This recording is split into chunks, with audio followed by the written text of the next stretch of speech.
I'm here.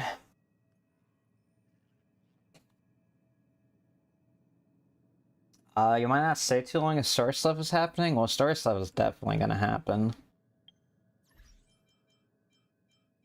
Holy shit, that is fucking delayed as fuck audio. Alright, that's a lot better.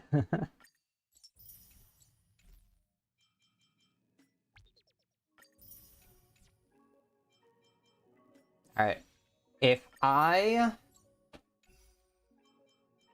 finish the MSQ today, I will do 1 10 pull for Robin.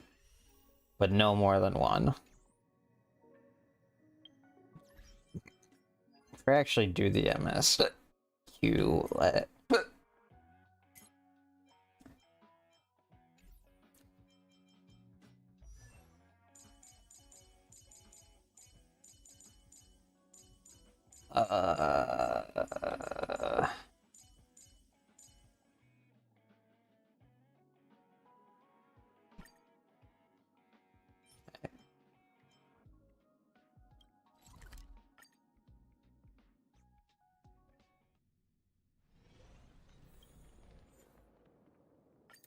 I figured I probably need an imaginary character, so I should actually, even though they're fucking men, I should actually level Ratio and Danhong. Beneath the waters lies an endless abyss. Together as one. Relax. Topaz and her fat dumpy.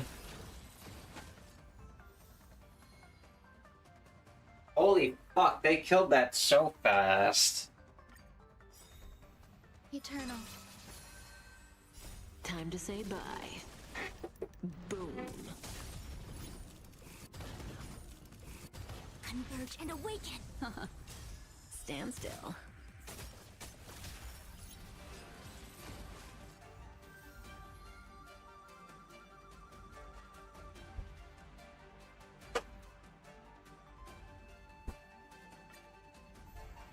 Existence is unity.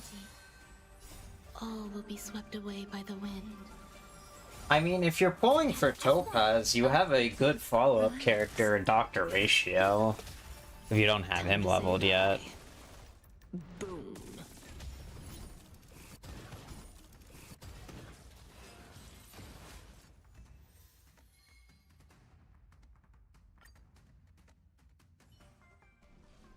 Oh.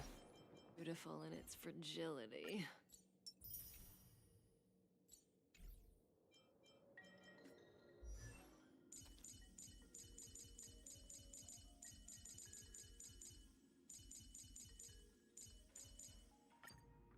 The unrest within me seeks an escape. The future is unknowable, but I have a choice. Alright, the issue with me using Don Hong is I 100% don't think I have a relic set for him. I think he needs the imaginary set, which I definitely don't have a 4-piece for.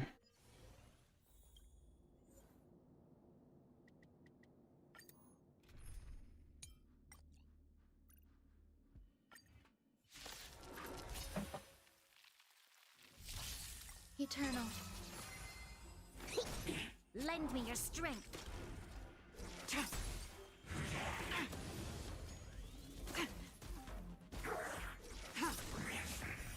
Blade of moonlight. I definitely have imaginary pieces. I just don't know if I have imaginary pieces that are good. Lend me your strength. Yeah, that's a set I actually need to go back and farm for. Blade of moonlight.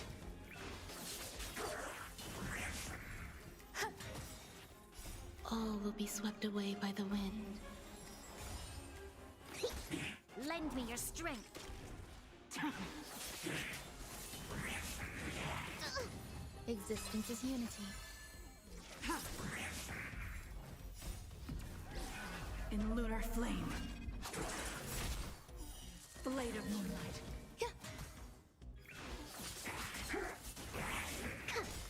Lend me your strength. To guard and defend. Crush them.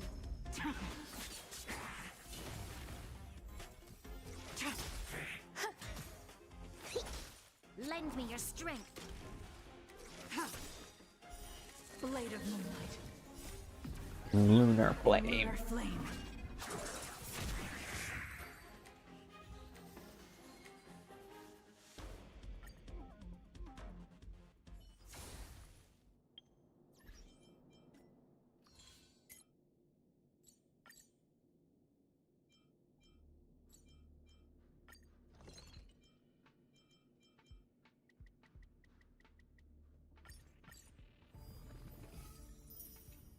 That's the wrong fucking... Oops, that's the wrong, consumable.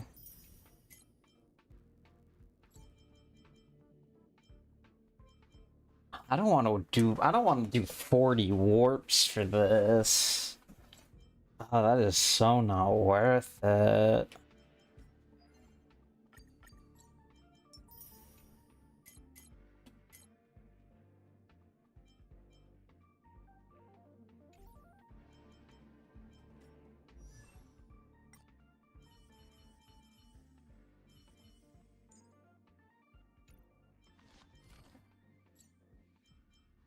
I will pay the price for this power. I will pay the price for this power.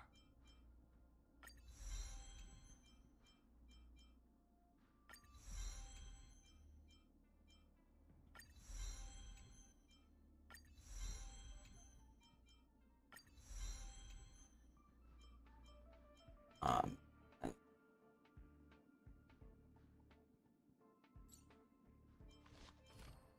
Actually, we can do a quick simu run, because I can get the free-to-play Destruction Light Cone, which I think is supposed to be good on Mr. Imbibitor Lune.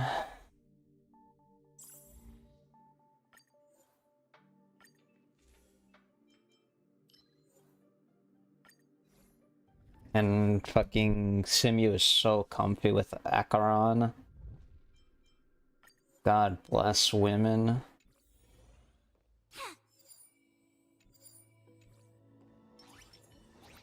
Stream forth the gleam of old blades.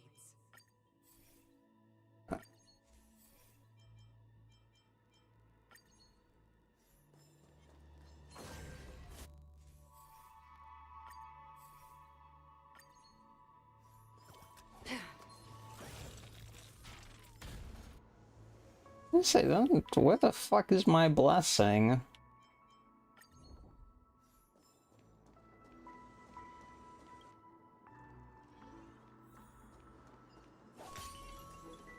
Oh, there goes Big Lotto. That sure didn't take long.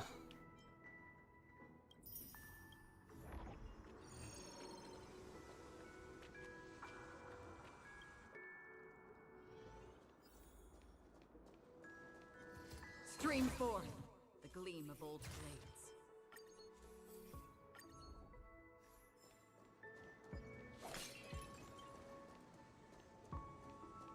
They're probably fine. Storms on the horizon.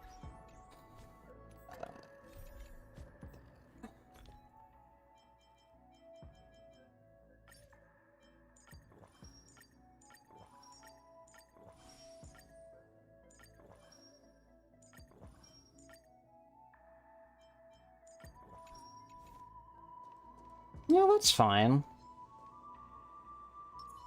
100% break. Yin and yang. Can you find the answer?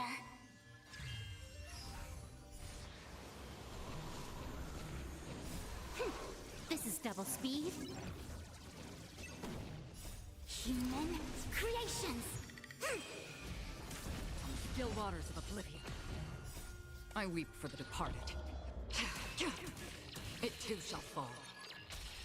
Time for a buzz. Converge and I think my awaken. Xingliu is fine. It's my Acheron that's kind of hurting. This is double speed. Feeling spiffy? On the still waters of oblivion. And I think didn't get a fucking turn.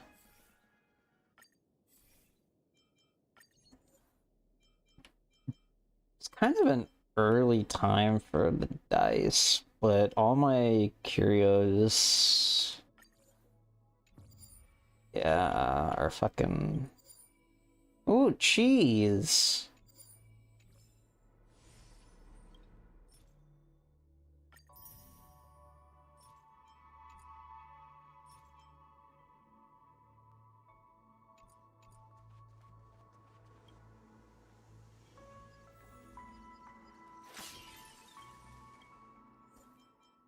Uh,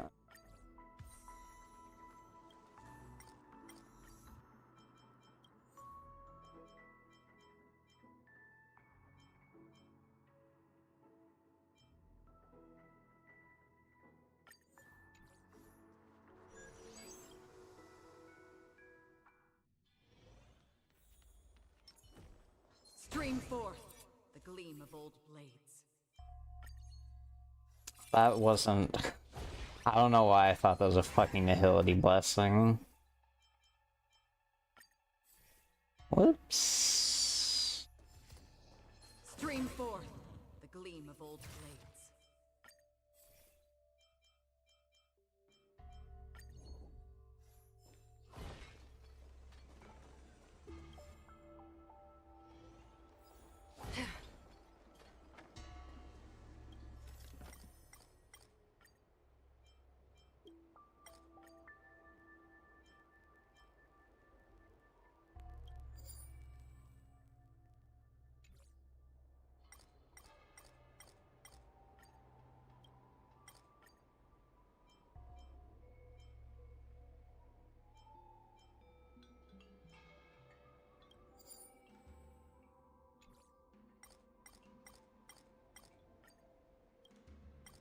How many clocks can I get?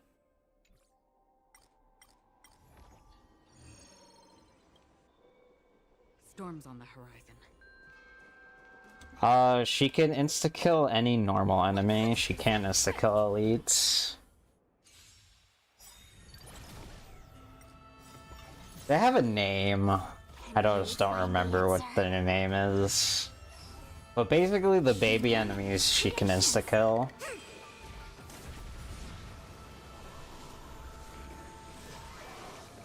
Destined for oblivion. This is double Yeah. I weep for the departed. It too shall fall. speed. Converge and awaken.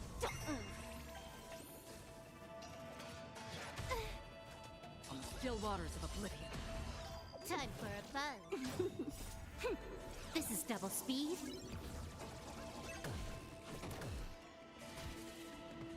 Again.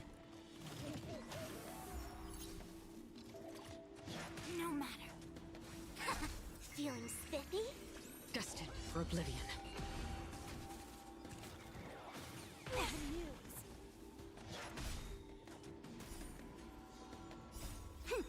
This is double speed.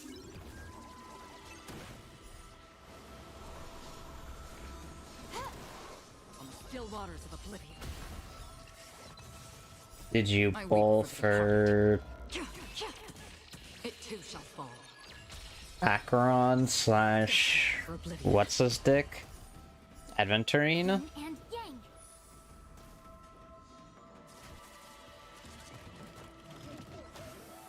Together as one. Human creations. Can you find the answer? On the still waters of oblivion.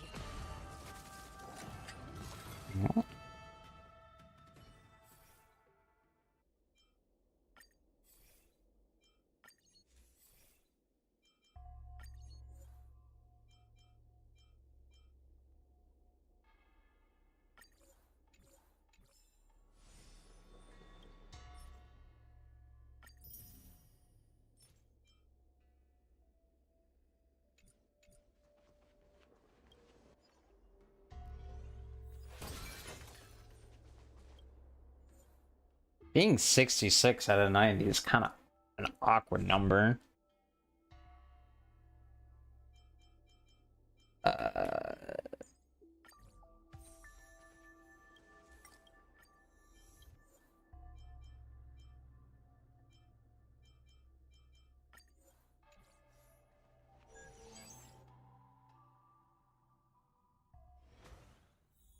Well, 76 is soft pity, so...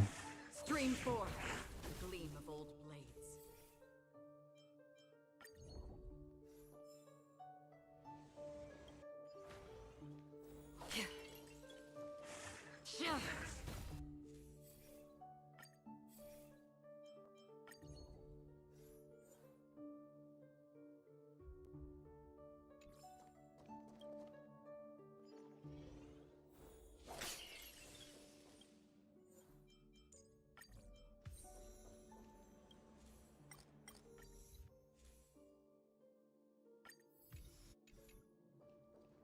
I didn't get nearly as many Nihility Blessings as I would liked.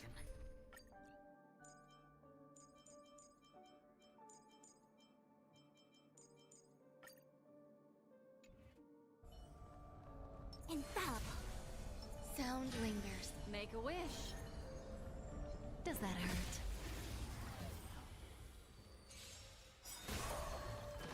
Eternal.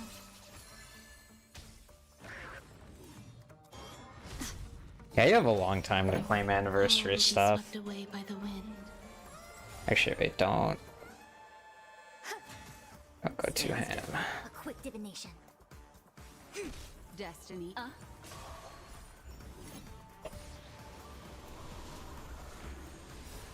Beneath the waters lies an endless abyss.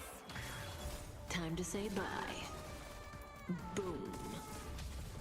Human creations. It was. Nihility is a very funny thing.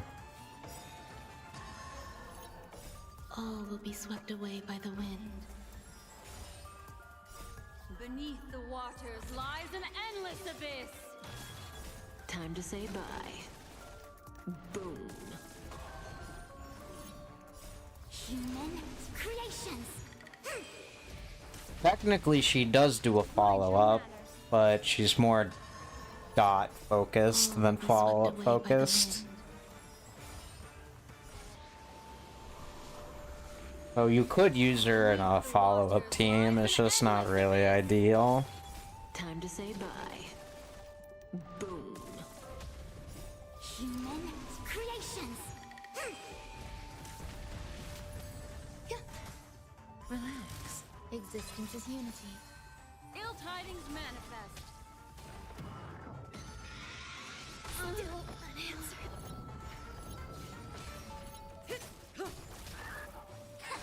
Stand still.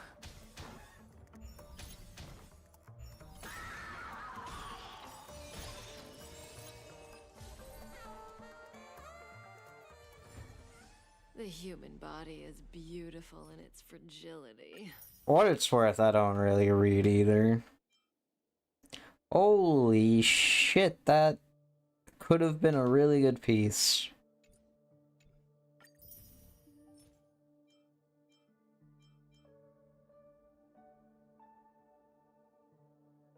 That may be a good piece.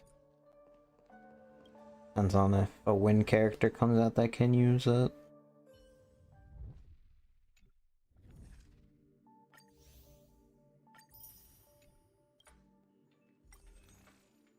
Give me... this is the destruction one, right? Yeah, give me that.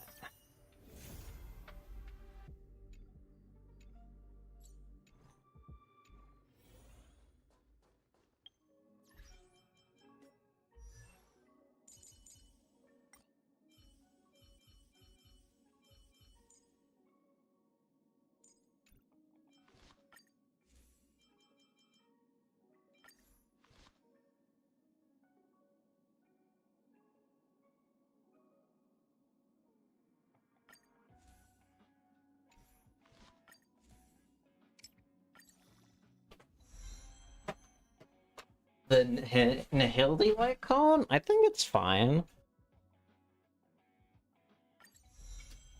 I think of all of the light cones from Simulated You, the Nihility one and the Destruction one have the most use.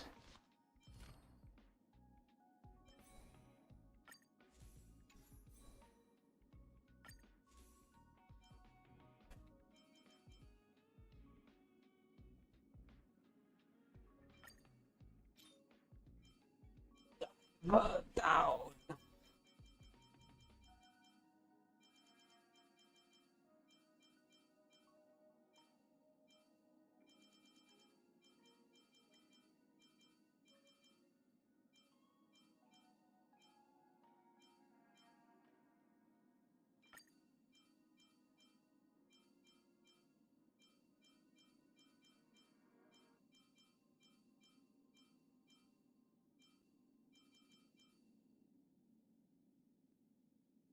Depending what these are, could be really good.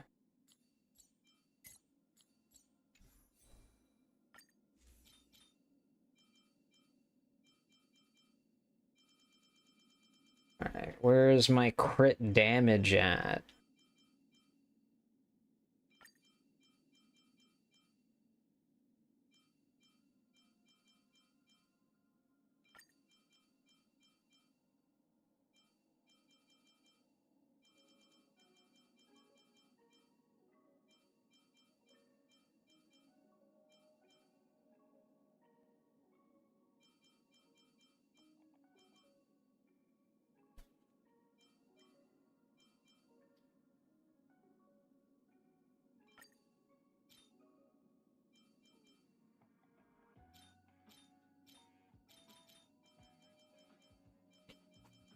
Speed.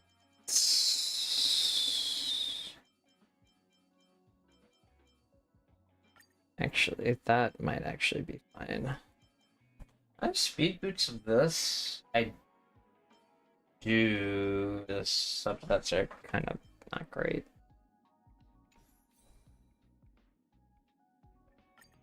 That's probably fine for now. Yeah, the World 9 set. This one, the red and purple blue one, she wants... What is fucking Don Hong?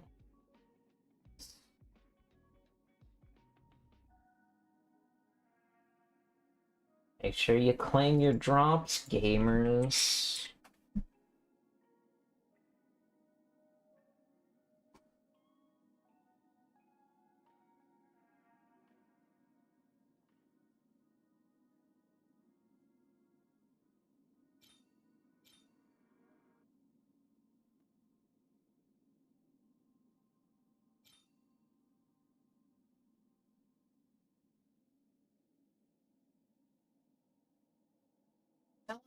Arena. Do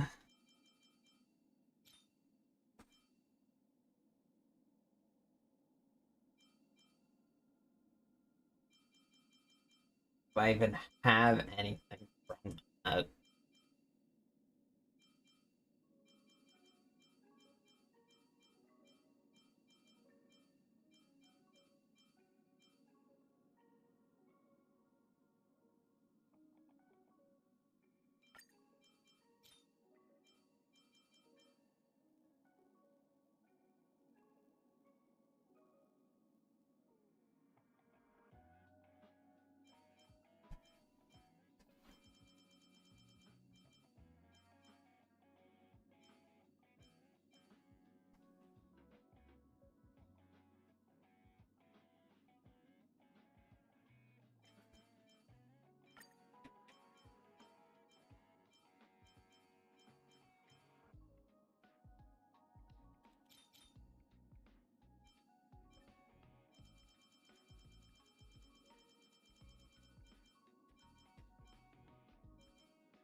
damage.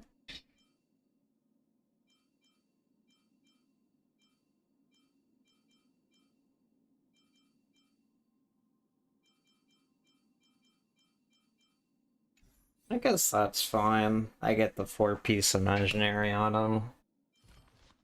He has a whopping 24% crit rate. Oh boy. Fucking pitiful crit damage.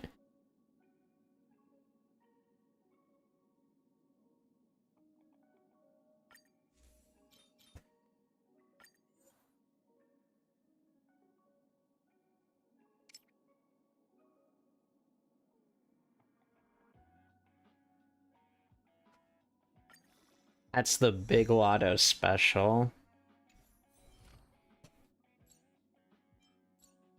Well, he doesn't have to be perfect, he just has to be usable. That's kind of what we're going for here.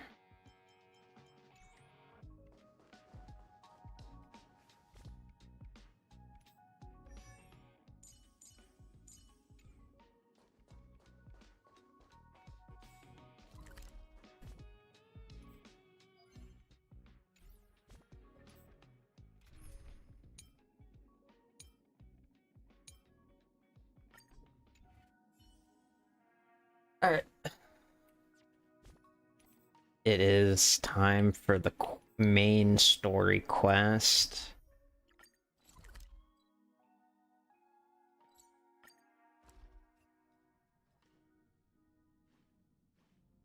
Newsflash!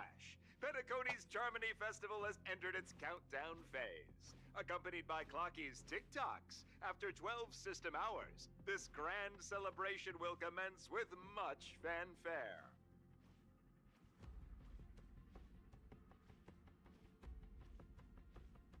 Oh shit, is that the boy? I already told you.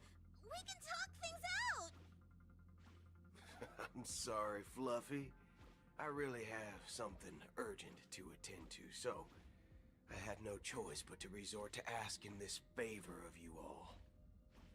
Since you already know what you're doing, I'll also have to remind you of its risks. Hey, partner, what's with the hostility? I thought pulling this thing out was just a way of saying hello. For the last time, state your identity and purpose. My name's Boot Hill, and I'm a Galaxy Ranger. A Galaxy Ranger? You look like you seen a ghost. Did you think we all went extinct? Well, that's the price you pay for being off-grid for too long. The righteous heroes of the hunt would never hijack the Astral Express. I ain't hijacked anything. What, chatting with someone while holding the gun is considered a hijacking? It probably is. Pardon my frankness, but there are plenty of rumors in the cosmos regarding the Galaxy Ranger's current status, and none of them are pretty stories. I have a hard time believing you. Oh, this is hilarious. The tale that this bunch of fools spin is getting out of hand. There's even a bit about the Galaxy Rangers being turned into gibbons by Dr. Primitive, and they're in some valley screwing around on swings. Of course, I know you won't believe me, which is also why, similarly, I have a hard time believing that you're the real Nameless. See the bullets in this gun? 9mm, an eternal classic. I may need the Astral Express's help right now, but if you're an imposter just like that one, then this bullet might just end up in my head. Imposter? I allow myself to be exposed to danger. That's just the way it goes. So, you all have to first prove yourselves. Huh? Where are you going?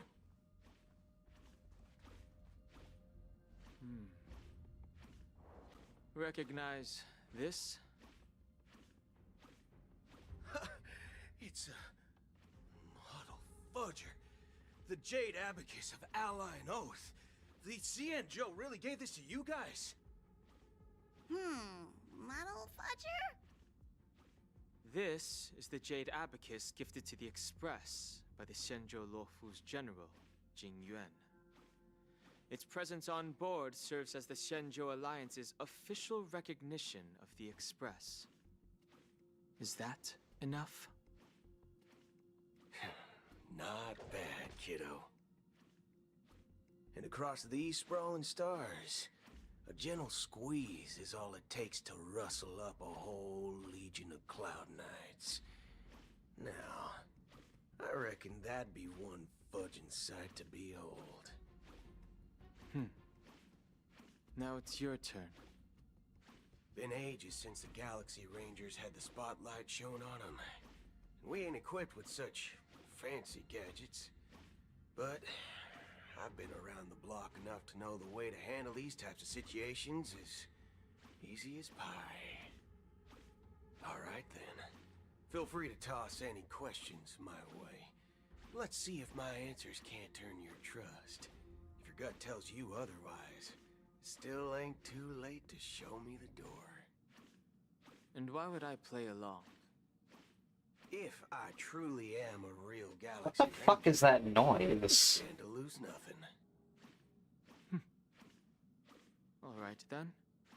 Tell me, what kind of organization are the Galaxy Rangers?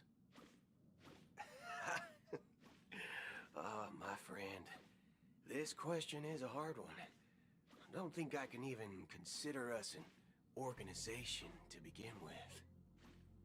Everyone's on their own fated path along the hunt, with their own resolute sense of righteousness and not so welcome among such so-called universal values. This reply does not instill trust, and only makes your predicament more precarious. I'm guessing you're gonna ask about some form of shared faith, right? But us Galaxy Rangers don't need that sort of thing. What brings us together is a shared bottom line. Never bully the weak. Never kill the innocent. These oaths aren't some lofty beliefs, but the fundamental bottom line that one must never cross as a person. As Galaxy Rangers, we strictly adhere to the bottom line. When someone crosses them, the hunt's vengeance will surely come knocking. And in this moment, the other crucial meaning of bottom line comes into play. As long as you don't cross it, you're free to do whatever you please. You catch my drift? Second question. Why do you seek trouble with the Astral Express? I already said that I seek no trouble. I must go to Penacony for a matter. But I don't have an invite. And I can't even enter the family's hotel doors. If only I could borrow the Nameless's identity.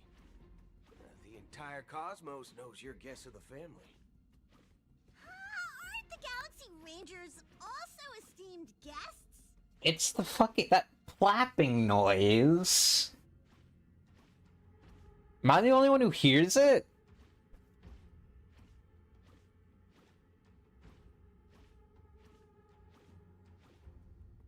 Oh, you've hit the nail on the head.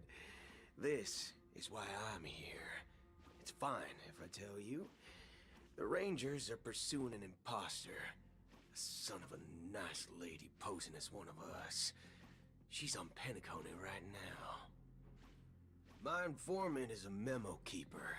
She's the same as all mimetic organisms, appearing one moment and gone the next. Ugh. She scares the fudge out of me. Still, she gave me some vital info. That Galaxy Ranger imposter. Who is it?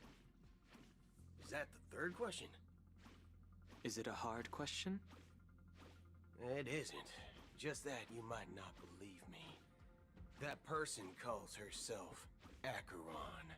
And according to our informant, she could be an emanator of nihility. No, it's definitely on my side. It's like... It's quite low. What if I did this? I might make it a bit louder. Am I twerking? I am doing my daily squats and lunges. My bad.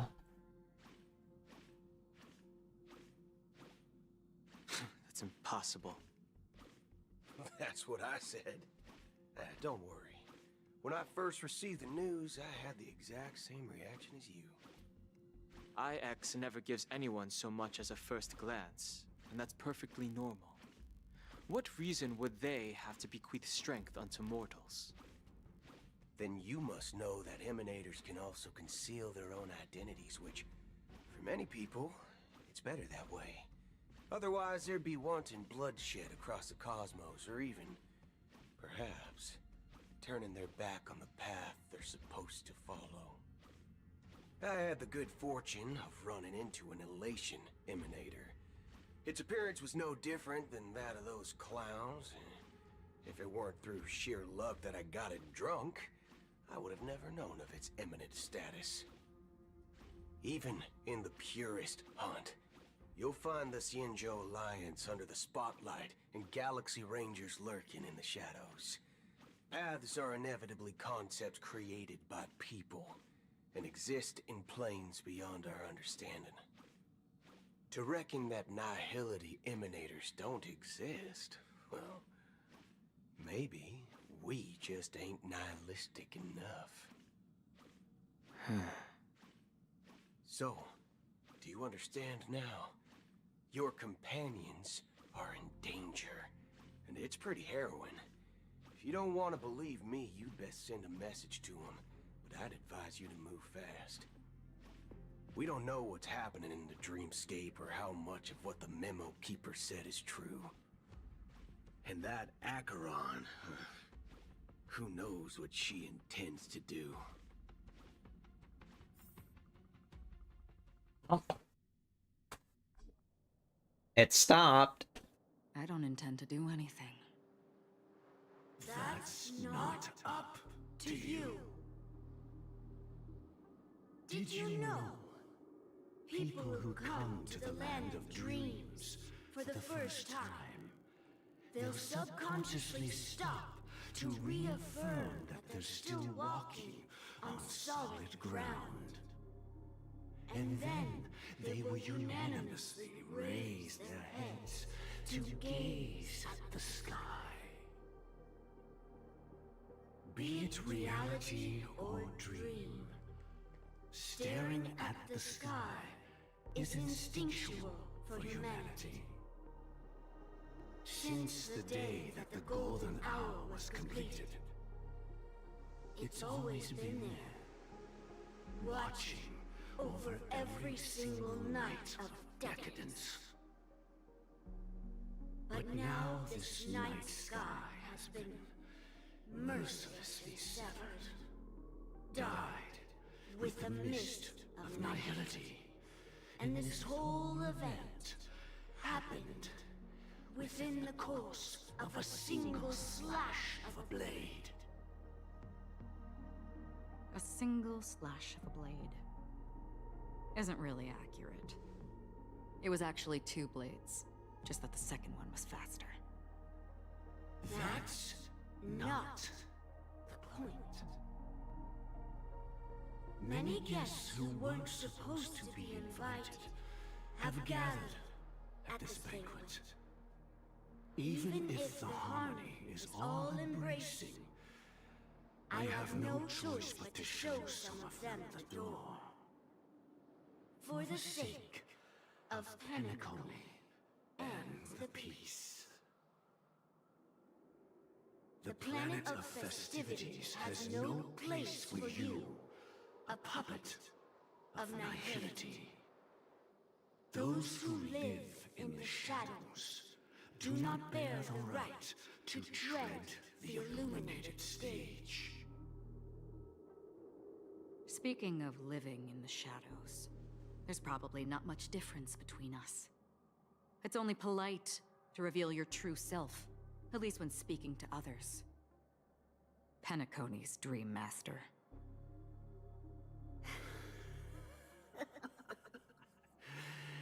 That's just another reason that you can't stay.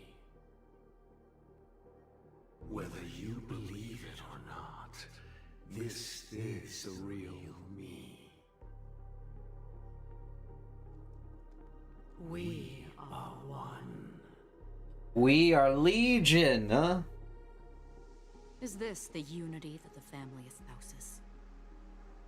My mortal shell has long since dissipated. The Oak family's 107,336 offspring. Are there playable characters in Genshin that are dead / missing in canon? Joy across dreams when required. And in times of essential need, exiling evil. I don't think so. In my stead. From the sound of it, it seems like you're asking me to leave, Penacony. Not many characters die in Genshin. I am glad that you're an understanding one. Alas, I'm not asking. Like, this game has a higher body count in 1 year than Genshin has in the last 5. If you think you can. Are you threatening me? I ended it with a period. It was a statement, not a threat. Knowing who I am and still showing such malice. You're not the first, nor will you be the last. This scene played out many times before. And usually, when faced with my questions, most people retort, "Why can't I?" The result has invariably been that they can't. You are confident. But be reminded, the family is forgiving, but not weak. The cords of the harmony extend across worlds. If you do not comply, when the blade is unsheathed for even a hair's breadth, you will never be able to escape the eternal Centurion's wrath in all of your lifetime. 137 individuals. That is how many heathens I have exiled since I became Dream Master. Among them were those who once severed my wings, and those who immolated my body. And here I stand again, about to add another mark to the tally. And you will die. I mean, all of you will.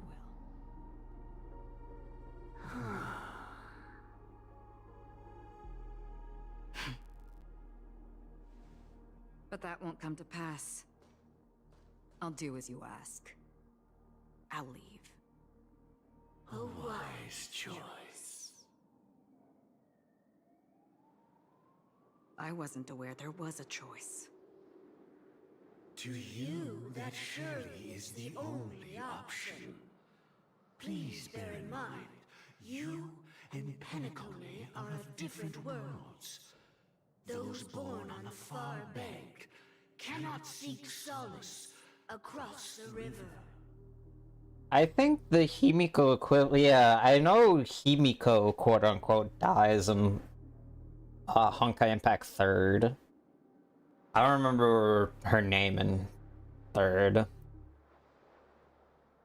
But her counterpart dies in Honkai Impact 3rd.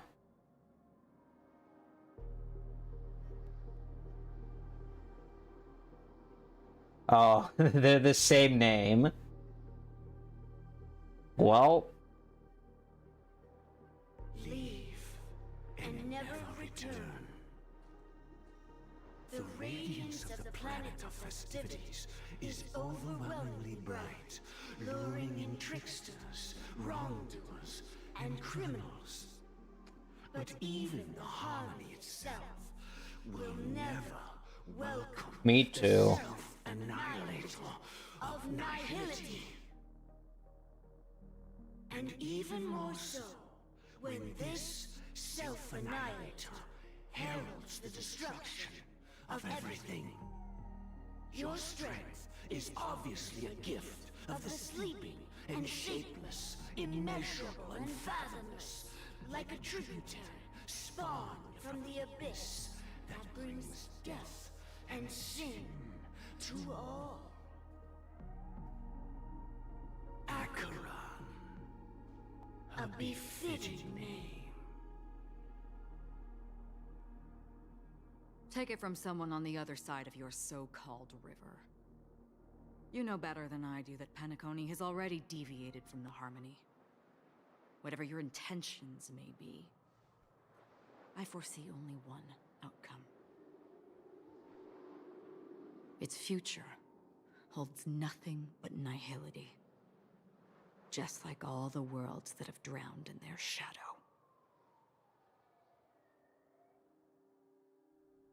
Alright, so that's cool and all, but can we get to Firefly? At the same time... Please. The unusual event that occurred moments ago was due to a technical malfunction at Clock Studios theme park.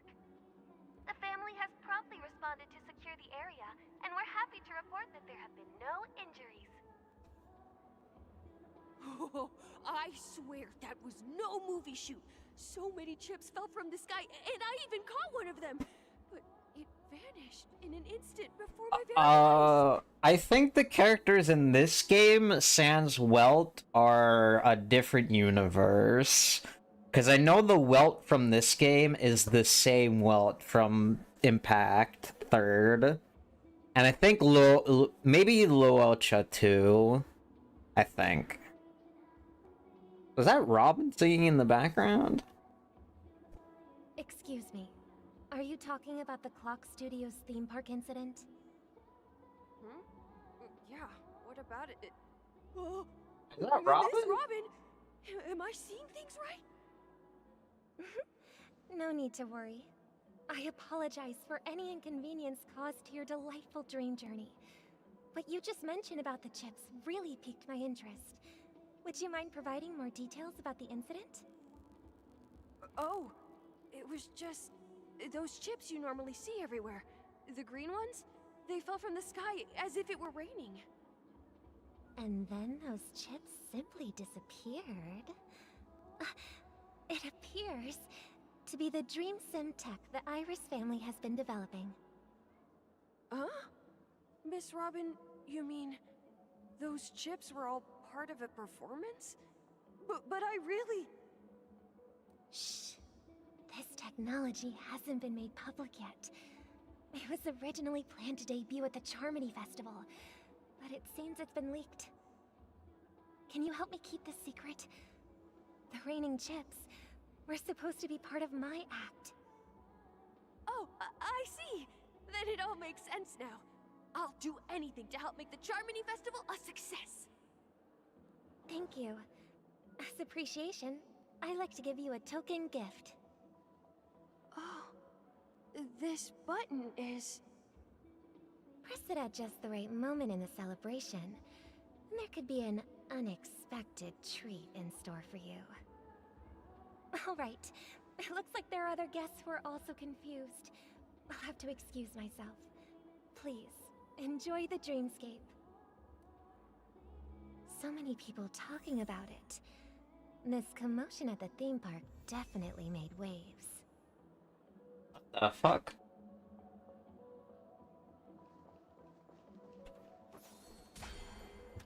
Bird. Bird. Bird.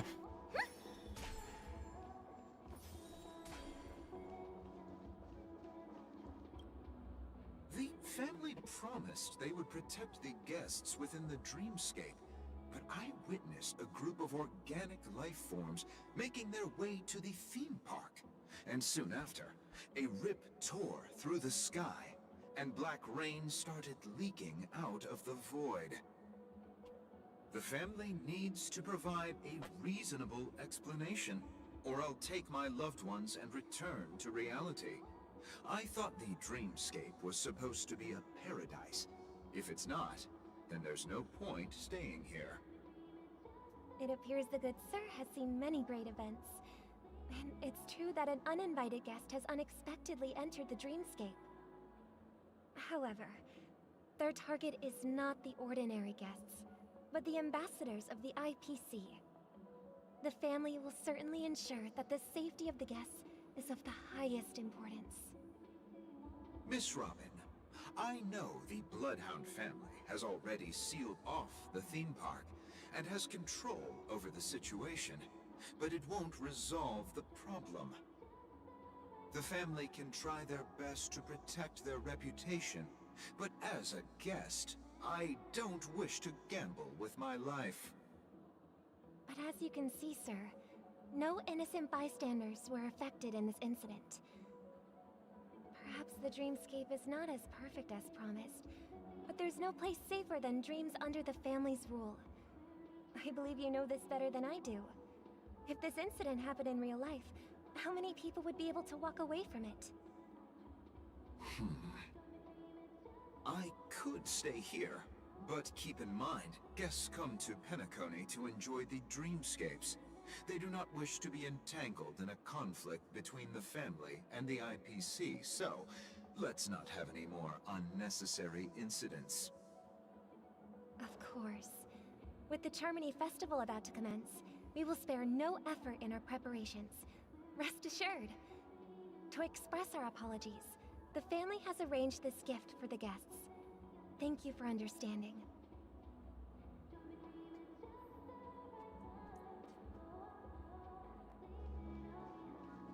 You've had quite a bit to drink. Hello. May I ask what happened here? Nothing to be worried about. There's been a small rehearsal mishap at Clock Studios theme park. Please stay calm. Hey, are you a fool? You don't even recognize Miss Robin? Who do you think you're talking to? I'm sorry. I've just been transferred to the Bloodhound family, and I'm still not too used to working on the streets. I didn't realize it was you. I'm so sorry. Hey, don't sweat it. You guys have a tough job. I know how it is.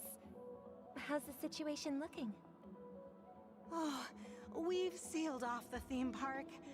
Most guests are used to bizarre phenomena in the dreamscape, and so far, no threats have been detected. We can expect order to be restored soon. Rest assured, Miss Robin will intensify our patrols to ensure that no incidents occur. I trust you guys. But regarding what happened in the theme park, what do you hounds think about it? It's okay. Feel free to speak your mind. Well...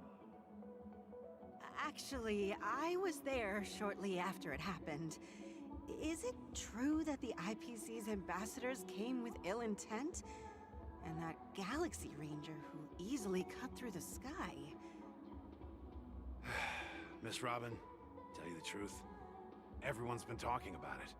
The myriad factions on Penacony have already been causing unease for everyone. Thank you all for your loyalty towards the family. The planet of festivities has indeed run into some trouble. The representative from the IPC... he's trying to regain ownership of Penacony and is prepared for a hostile takeover. Of course, the family did not agree. The result of the failed negotiations is as you see it now. No wonder. So this is the main reason why the IPC staff are banned from entering the dreamscape. Did they apprehend the troublemaker in the end? Don't worry. Mr. Sunday is currently tracking his whereabouts, and he'll have something to show for it soon. However, given the situation, the IPC surely won't let this go easily. Therefore, we are relying on you hounds to maintain the order and stability of the dreamscape. Please be assured, Miss Robin, we take our orders seriously. We won't let those IPC cronies get away with this. Thank you for your hard work. If there are any other members who still feel uneasy, please tell them on my behalf that protecting the dreamscape requires everyone's help. This is a small gift prepared by the Iris family for the guests. There's one for you too. Please, open it at the Charmony Festival for an unexpected surprise. I can't believe I received a gift from Miss Robin. It feels like I'm dreaming. Wait, I am in a dream. If trouble comes knocking on our door, we're not afraid to go to war. Rest assured, the Dreamscape's peace will be protected by the Bloodhound family.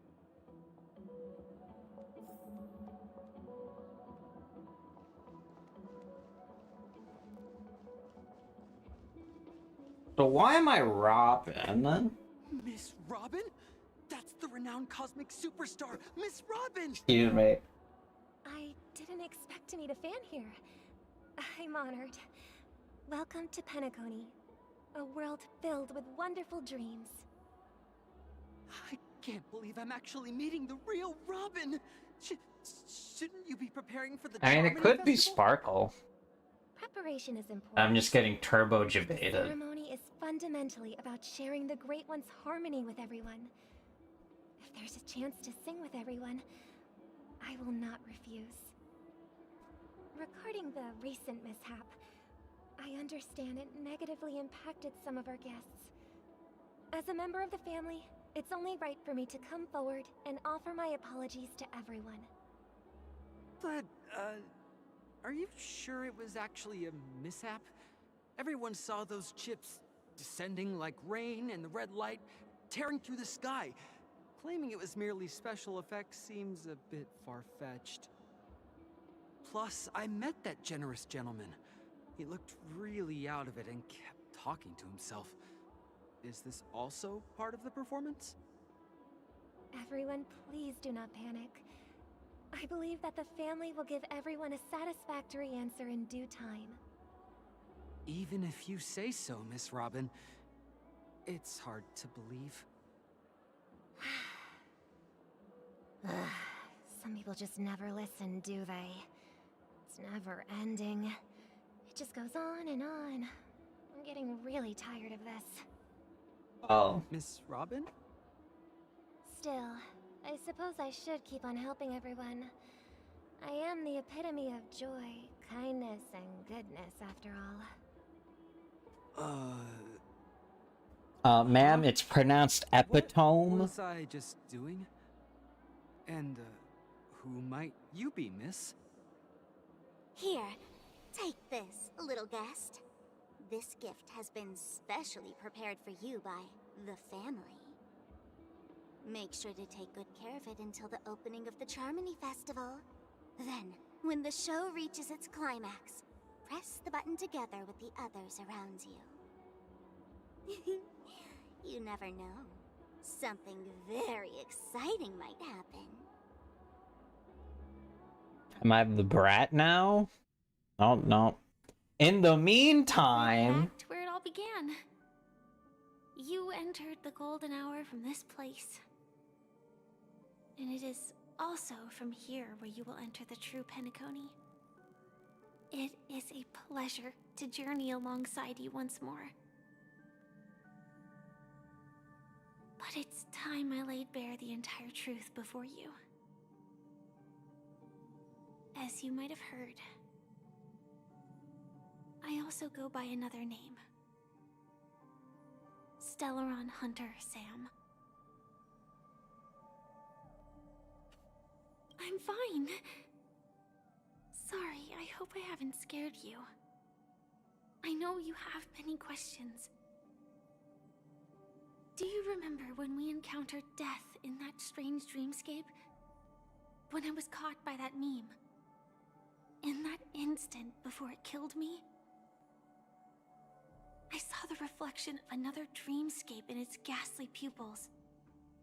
So, following the clues in the script, I came up with some theories about the meme. That's why I instructed Silverwolf to issue invitations.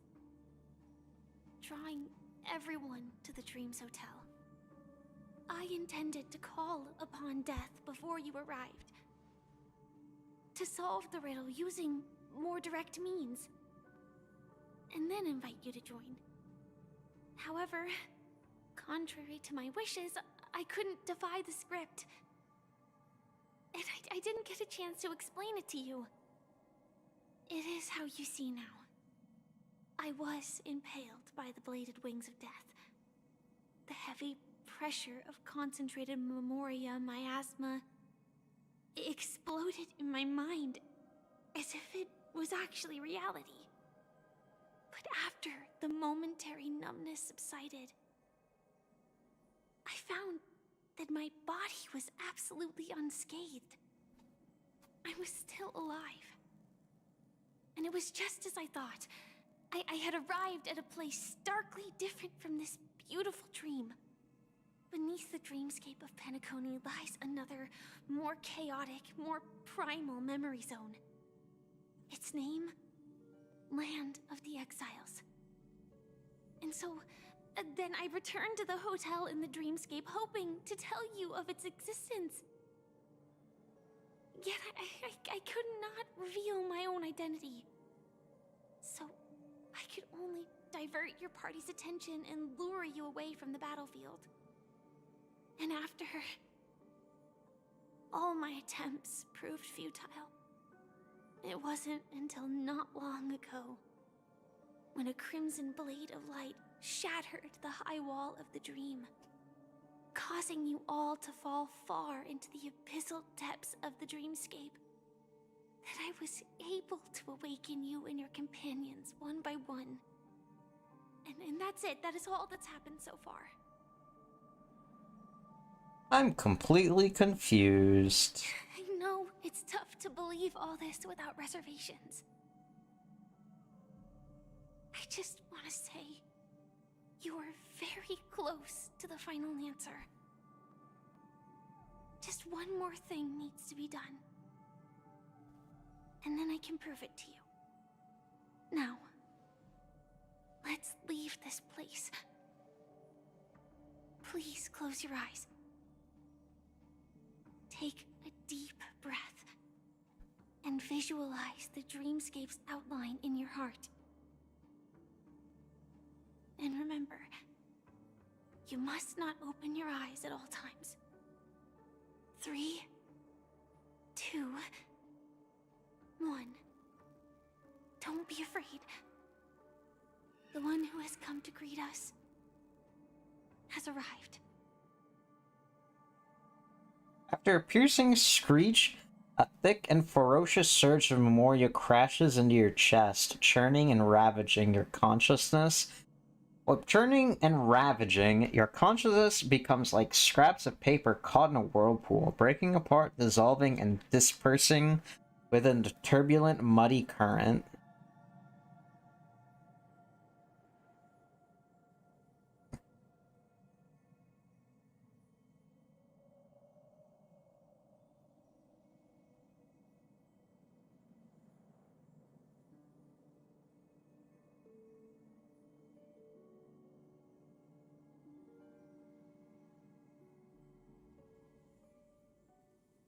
I never knew you could do this. What the fuck is this? Do you have a driver's license? I do. That is surprising. Why? Because this is Japella, the city of sins? No, it's nothing. I'm just thinking that you haven't slept in 20 system hours. Are you sure you're okay? I'm fine. I'll survive. Same goes for you. I'm not so sure about that. Slow down a bit. Infiltration is over. Feel free to activate Sam anytime you'd like. There's still some time before the next part of the script unfolds. Let me stay a little longer in this body.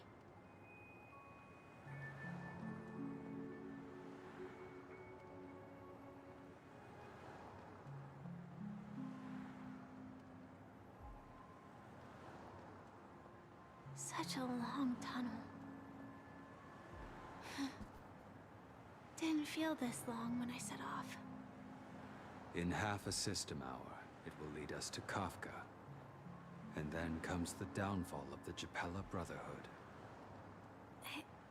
Is that also part of the script? It's in your script too. Sorry. I didn't notice.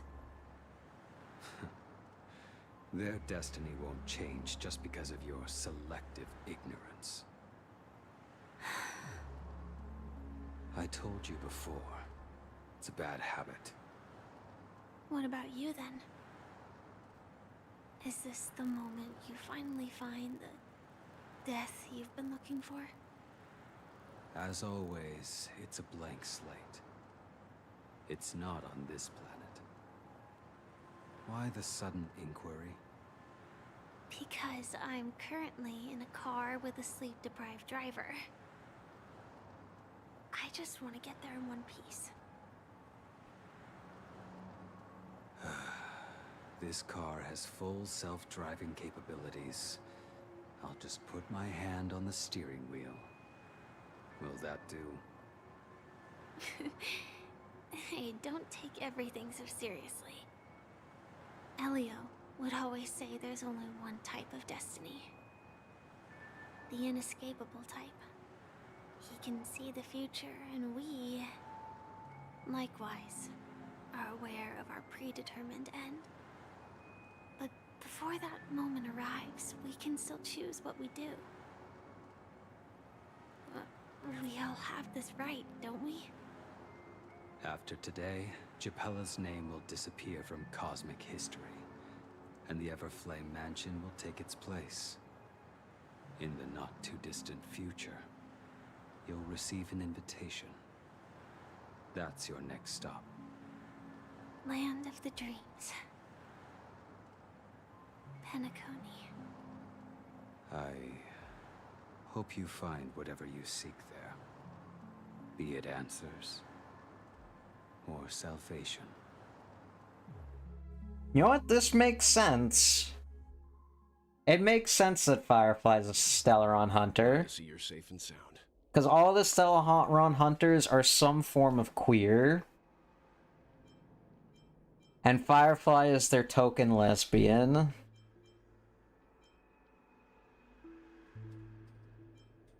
Close your eyes. This is the answer. Isn't it incredible? The monster that we have always known as Death is actually the guardian of the land of the exiles. It abides by a certain rule. Abducting people from their dreams and bringing them here. The question that has been perplexing us, does death really exist in the dreamscape, appears to be a cognitive trap. It was laid by those orchestrating events from the shadows to cover up the truth behind the disappearances and the existence of this fortress known as Dreamflux Reef. Every emergence of that meme is related to the Watchmaker. Since Dreamflux Reef is where it brings its captives, it's likely that many of our long-standing questions will be answered in this place. The atmosphere here is starkly different from the beautiful dream.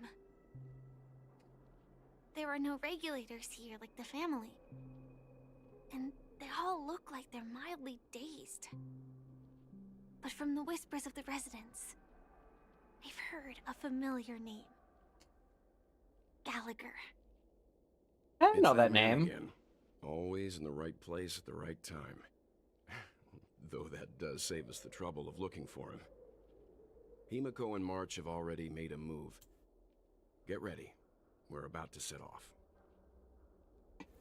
The real dreamscape. The land of the exiles.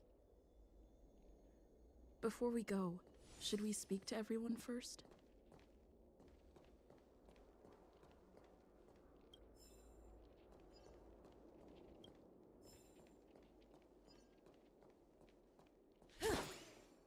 That was weird.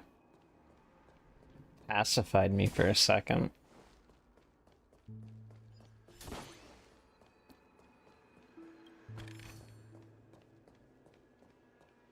Is the bird? Oh, I see it.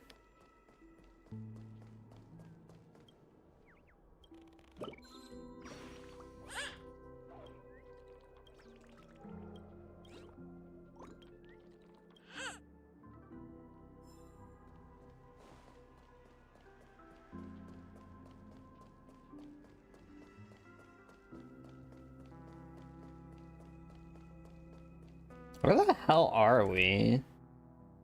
Oh.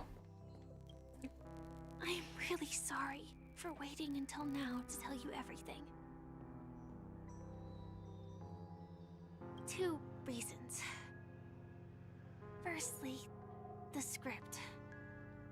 In the future that Elio saw, Sam and the Astral Express's confrontation was inevitable.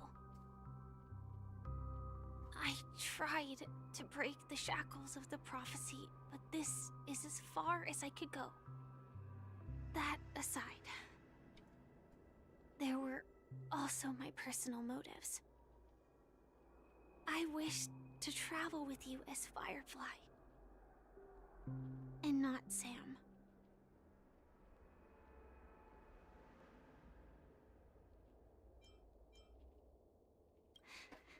Thank you.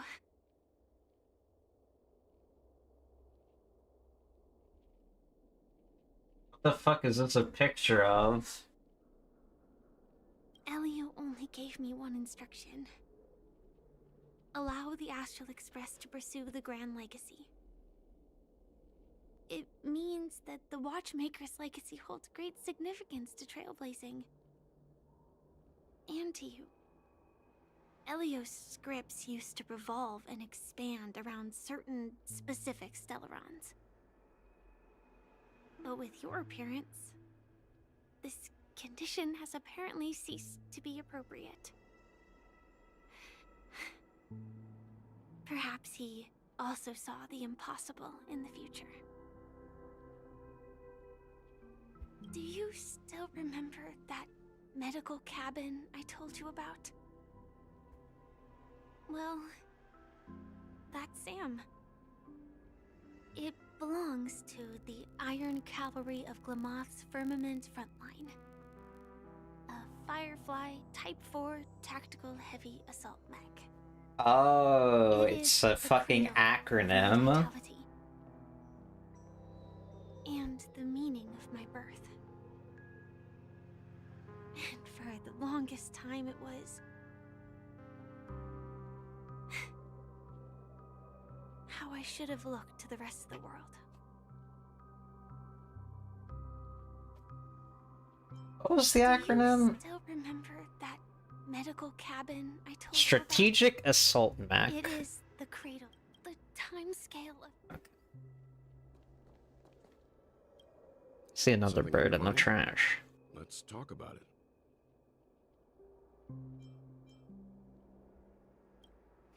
No wonder Miss Acheron is so averse to drawing her blade. It's hard to imagine such terrifying power could reside in an ordinary sheath. If it weren't for the fact that Aventurine's power originated from the preservation, the entire dreamscape would have been affected. Don't feel burdened by this. Even without that Stellaron inside you, Aventurine would still have found other methods to accomplish his goal. Let's just believe in Miss Acheron. And given her prowess, I don't think we've got anything to worry about. During your investigation, he shared a vital piece of information. Mikhail, the former watchmaker who collaborated with the family to construct the Penacony we're familiar with today, had a falling out with the family for specific reasons. But this is precisely where the problem lies. You were clearly investigating a murder, so then why, as a security officer, is he changing the subject to talk about his past with the watchmaker? And now, with Firefly mentioning his name again, it's hard not to be suspicious. Before we found you, she'd already revealed her Stellaron Hunter identity and shared a lot of information. would have thought that the Molten Knight's true identity was actually a young girl? For her, this is a secret that she cannot allow others to know. That being the case, I think we can believe she's willing to cooperate. But she didn't reveal all her secrets. I just can't shake the feeling that her situation is different from that of the typical dreamer. And I hope that doesn't lead to any dangerous predicaments.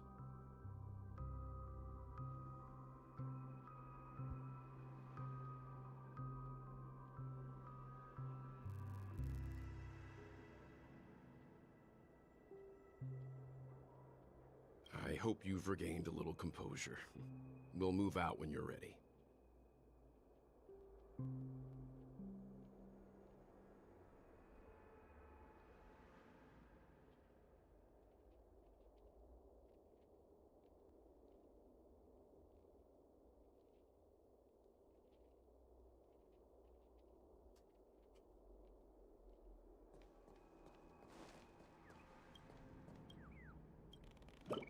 Ink.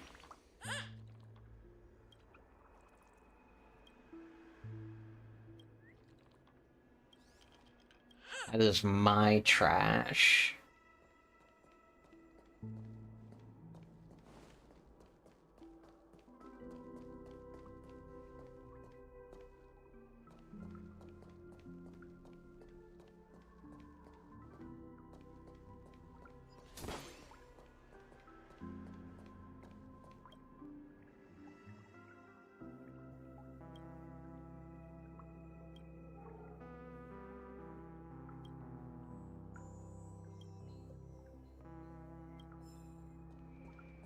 Oh, baby, solid water.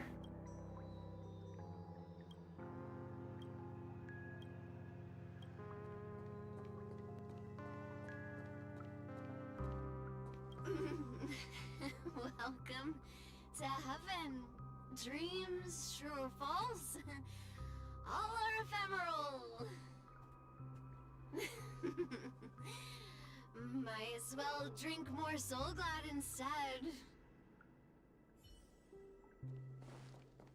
Keep going straight down this alley, and it'll lead to an elevator.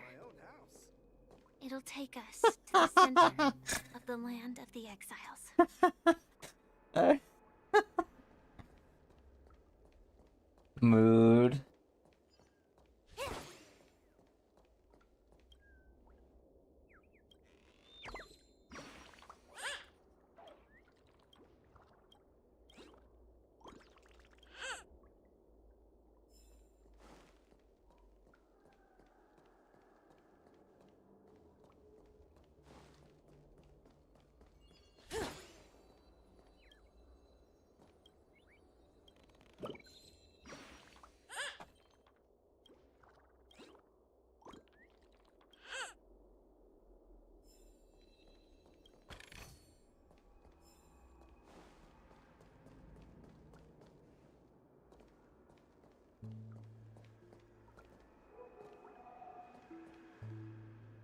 Let's go treasure hunting.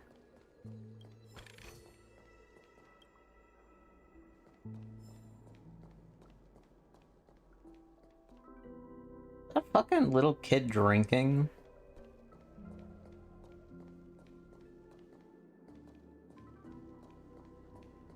What a huge hockey. Looks like the watchmaker also left his mark on Dreamflux Reef.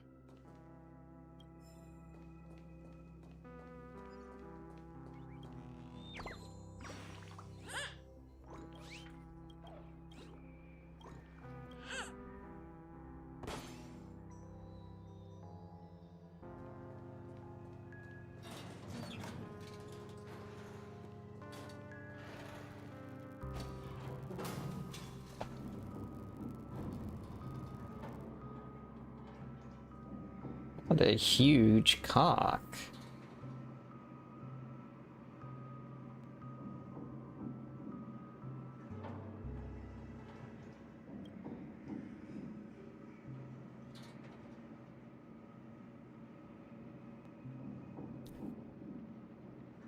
Unbelievable. To think think there's a settlement of this size within the dreamscape, and all beyond the family's reach.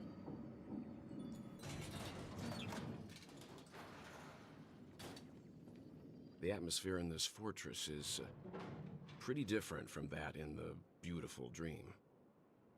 When I first saw it, I was in awe too. The sky here, it's like a reflection of the 12 dreamscapes. What's even more bizarre is that this place is also separated into trade and residential areas. The Hildy is pretty good. May be simple, but the facilities are very comprehensive. It seems that there are quite a number of people living here. Though both dreamscapes have distinct styles, the architectural designs are quite similar. Works of the same hand, perhaps. Hard not to speculate on the connection. But there's no point in overthinking things. Let's meet up with Himiko and the others first. Take a right turn at the end of this road and you'll reach the trade district. There are more people there, and perhaps someone knows where she is. Not coming with us? The Astral Express likely needs room for some internal deliberation. In the meantime, I'll try and locate Gallagher. Sure. Let's reconnect later. Letting her go was the right decision. Further observations are needed before we decide whether to trust her. But first, there's someone I need to talk to. Let's go. I'm sure you've already noticed him.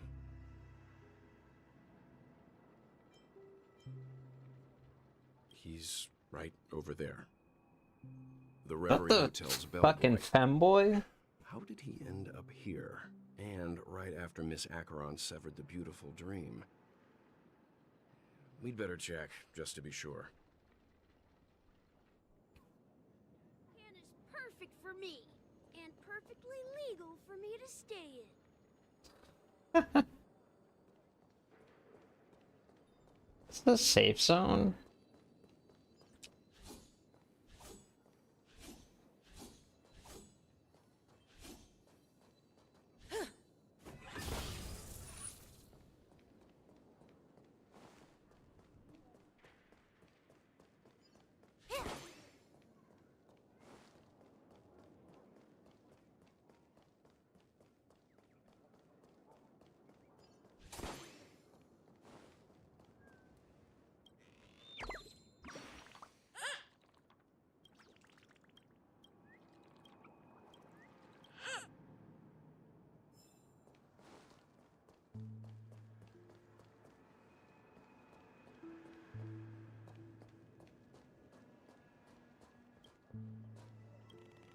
Oh, there's a chest over there.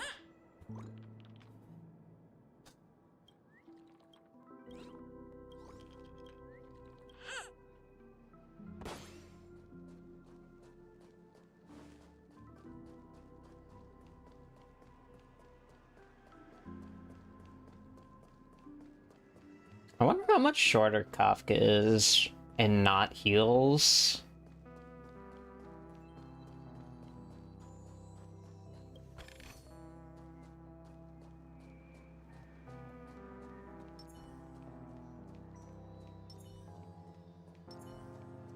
This trash can is perfect for me.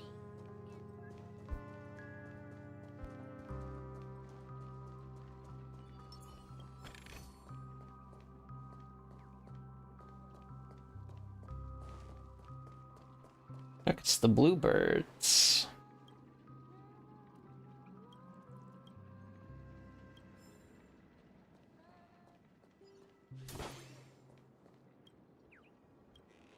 Yoink.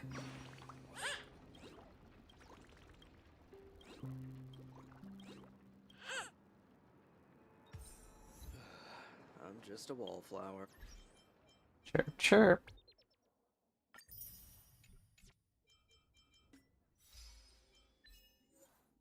Out 60 origami birds? Bruh.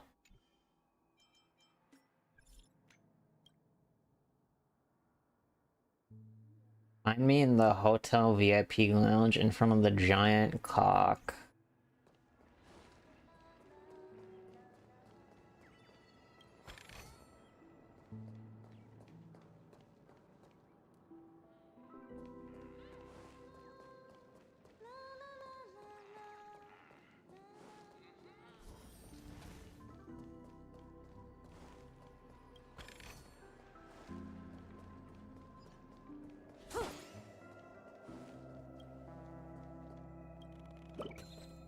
Oh, I got hella fucking sidetracked.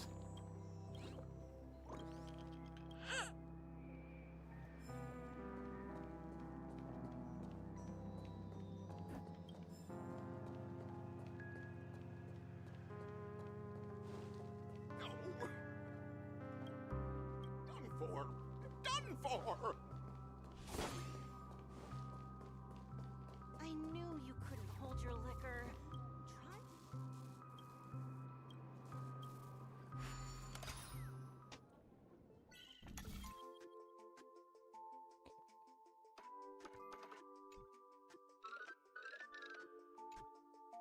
What the fuck?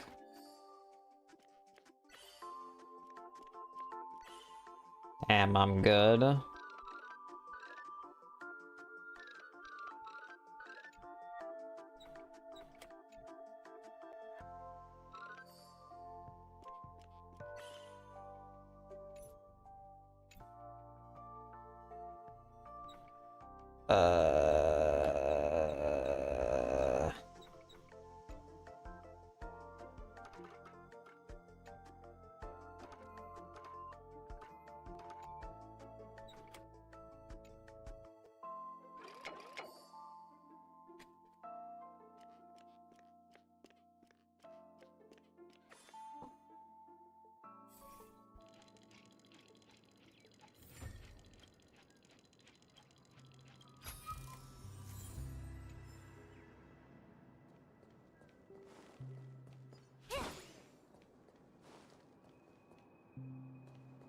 Is this a fucking cello?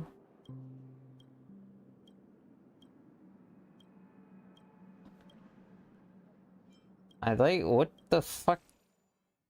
Oh. No, that's Nancy. My bad?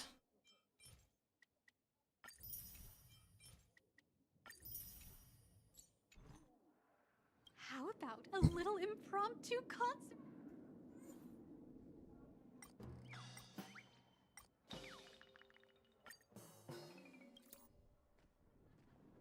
I'm actually an old violin.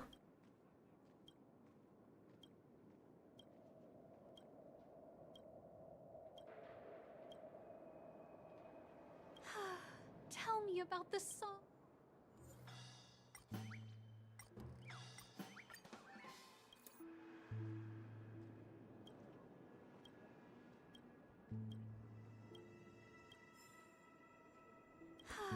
Tell me about the song.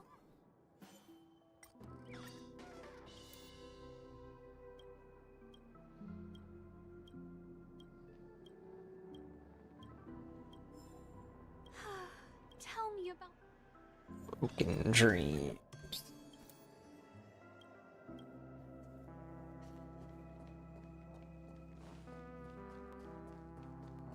Let's see how you handle a stroke of genius like this.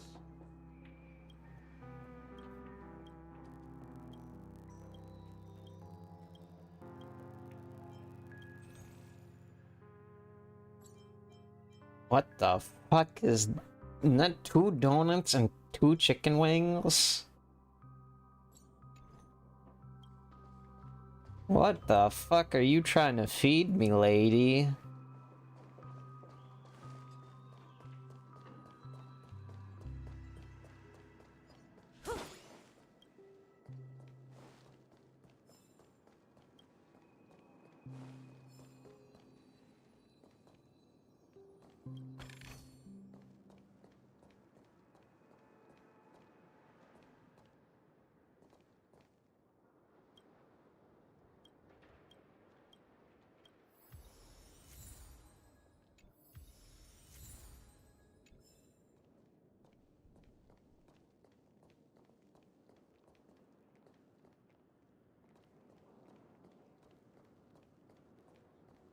I mean, I like chicken and waffles. I don't like it masked as a fucking sandwich.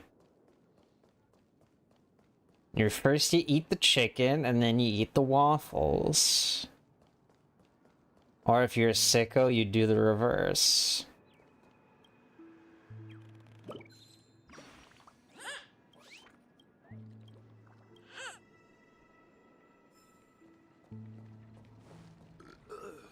Nothing ever beats a good drink. Why is everyone here drunk?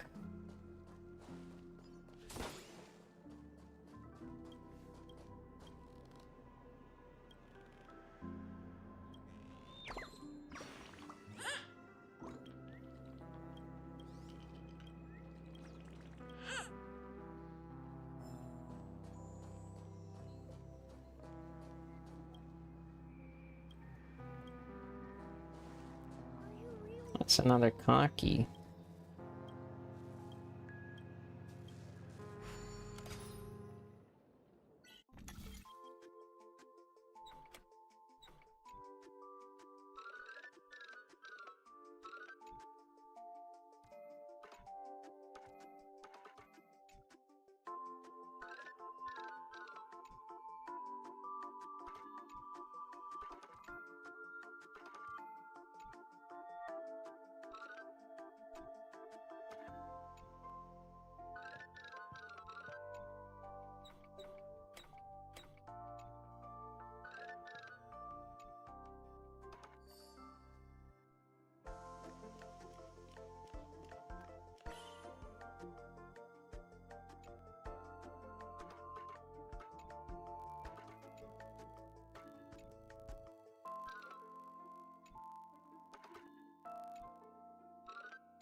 I may be thinking about cock or two. I sure do love chickens.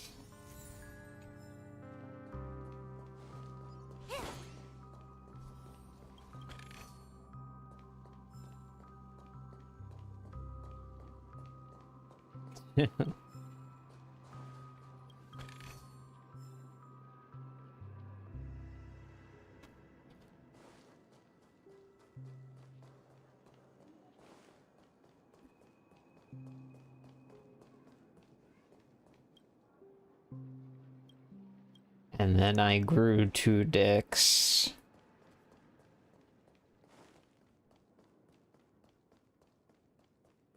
Alright, what are you doing? You're the guest from before. Misha? We meet again! And a new friend. Forgot to introduce myself. I'm the hotel's bellboy, Misha. Hello, Misha. I'm Welt. We met in a dream. Oh, and who might this be?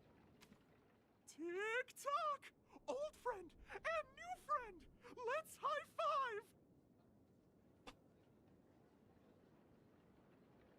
Your, memory zone meme? Nope. Clocky is a good friend of mine.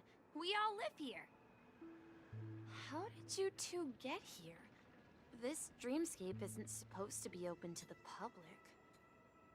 I TikTok. wonder if it has something to do with Sleepy. So, this is your home? Yep. After my work in the beautiful dream ends, I'll go back home. Commuting used to be more convenient, but ever since travel became cumbersome, Sleepy started ferrying people back and forth between the two dreamscapes. This Sleepy. Can you describe what it looks like? Sleepy is a memory zone meme. Looks fierce and has many eyes. But it's actually really well behaved. Gallagher's been taking care of it.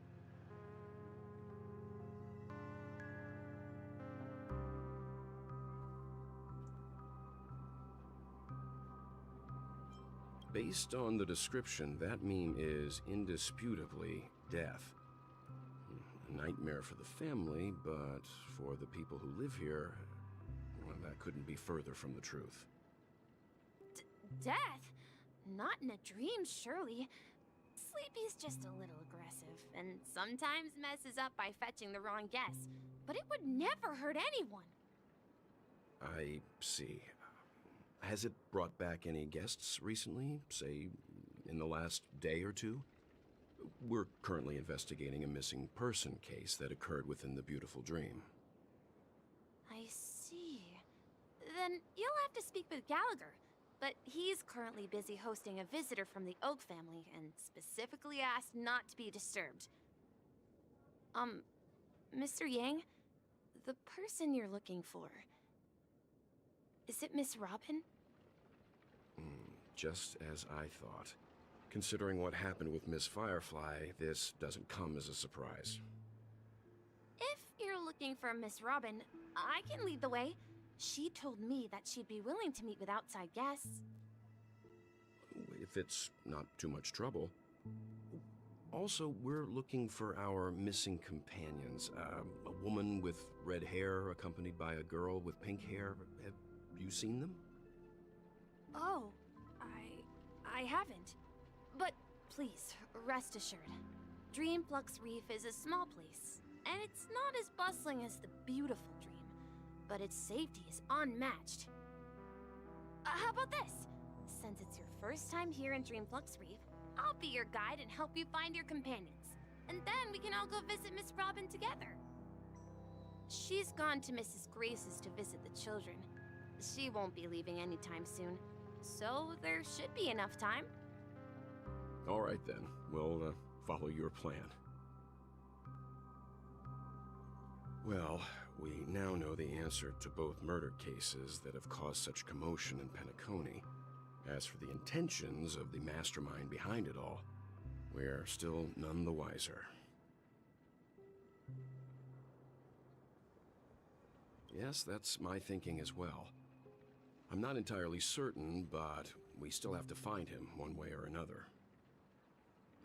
Say, you mentioned before that you saw a Clocky that only you could see, right?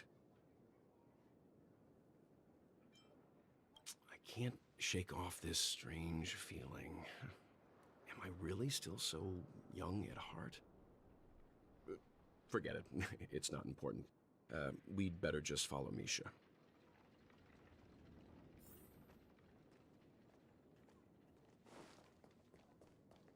What could it mean? Everyone, look! From here, you can see the most spectacular view of Dreamflux Reef. A black hole? No. An accretion disk formed from consolidated memoria? Was Dreamflux Reef built on such unstable memoria? Oh, so Mr. Yang is also versed in memoria dynamics. I was just trying to figure out how to explain this huge hole to everyone. I bet you guys have a lot in common with Miss Kami.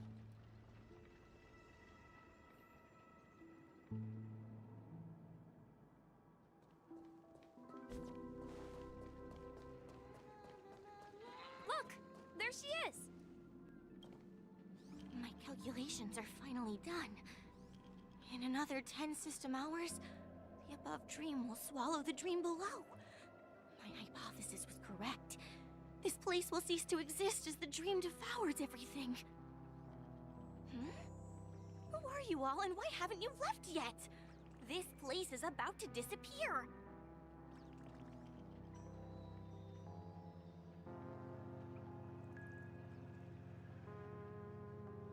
I'm Kami, a dreamscape surveyor specializing in memoria dynamics, and this is my life's work that I'm researching.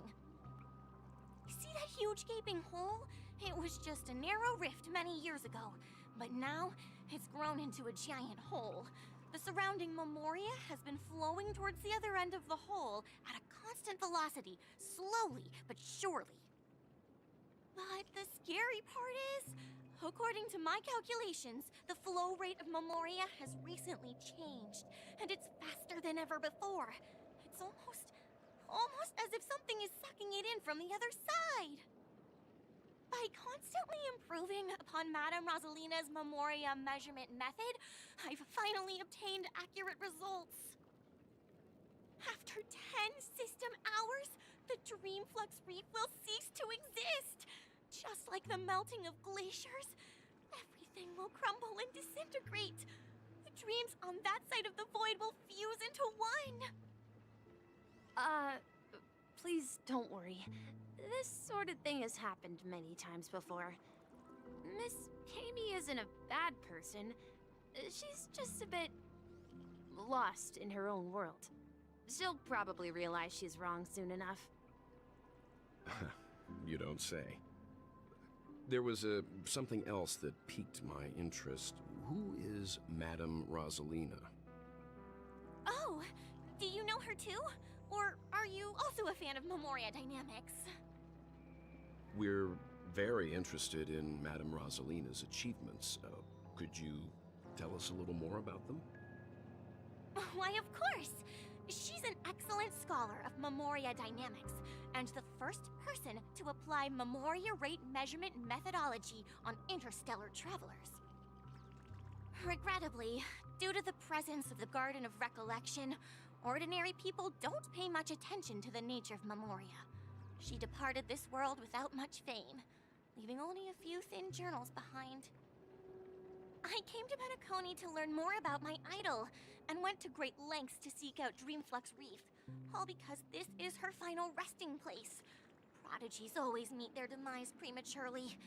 If only Madame Rosalina had more time, she would have discovered a way to reverse the flow of Memoria. I felt it. The source is in the Golden Hour. There is a certain anomalous presence stirring the currents of the memory zone.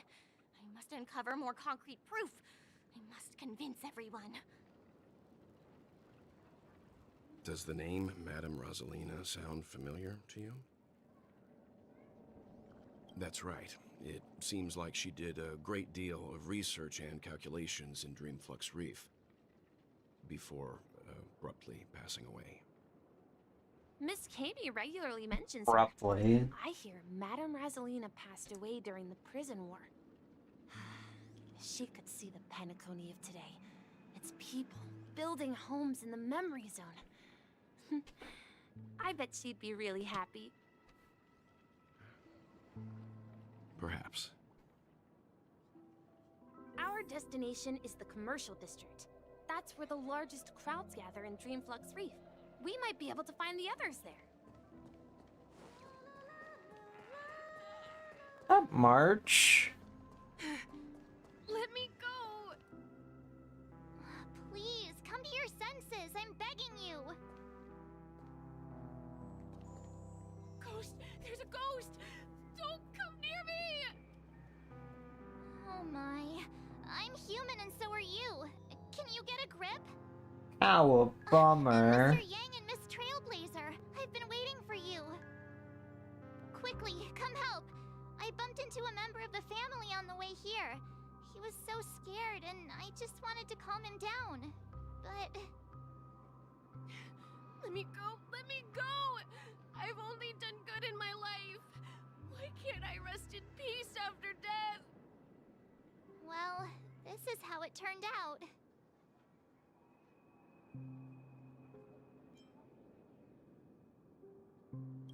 Me? A ghost? Don't make me hit you. He thinks he's dead. Although, when I first fell in, I also thought the same. Dear guest, this is I not don't the afterlife. think. This Maybe? is Dreamflux Reef. That's right. Did you hear that? Repeat after me. Dreamflux Reef. You're talking to someone invisible. If I'm not dead, what am I? I shouldn't have pushed my luck and tried sleeping in my dream. Curiosity kills the Papeshi.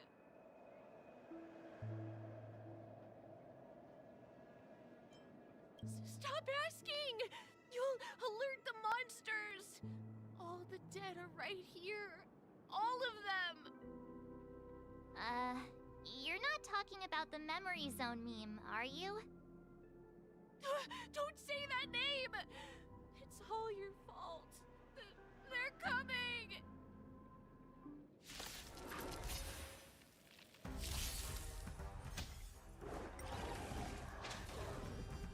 Existence is unity. All will be swept away by the wind.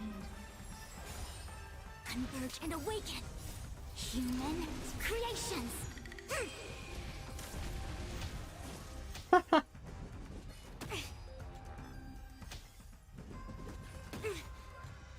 Damn, he just fucking punched her.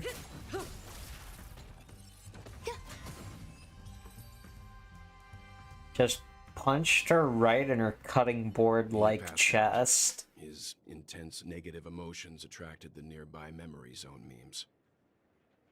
I see. But why aren't the other people around here scared? Unlike in the Sweet Dream, people here don't see memory zone memes as dangerous monsters. And even if they pose a threat, people can easily escape by forcing a wake-up call. But we can't just leave this man here. Can we take him somewhere safe? We can ask Jessie for help.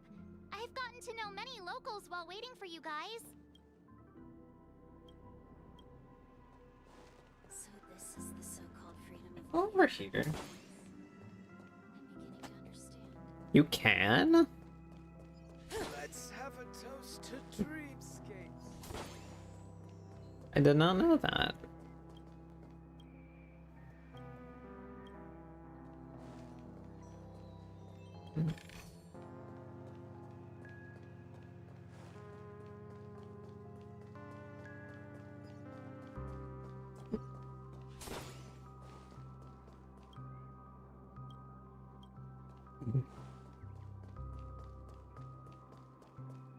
I thought for sure there would be a bird over here. It's another fucking merchant.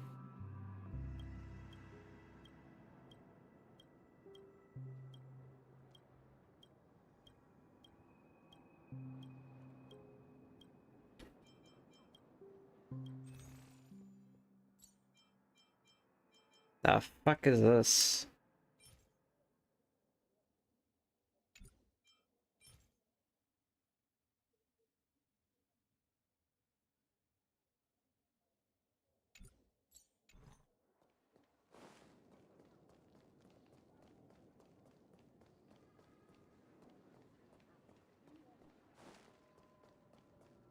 I remember when this place was all... No! At this rate, the family will be done for! Done for!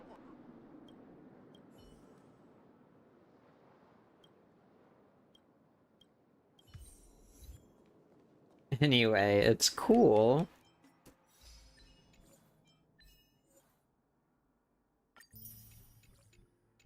Oh. Shit, you're not who I want to talk to.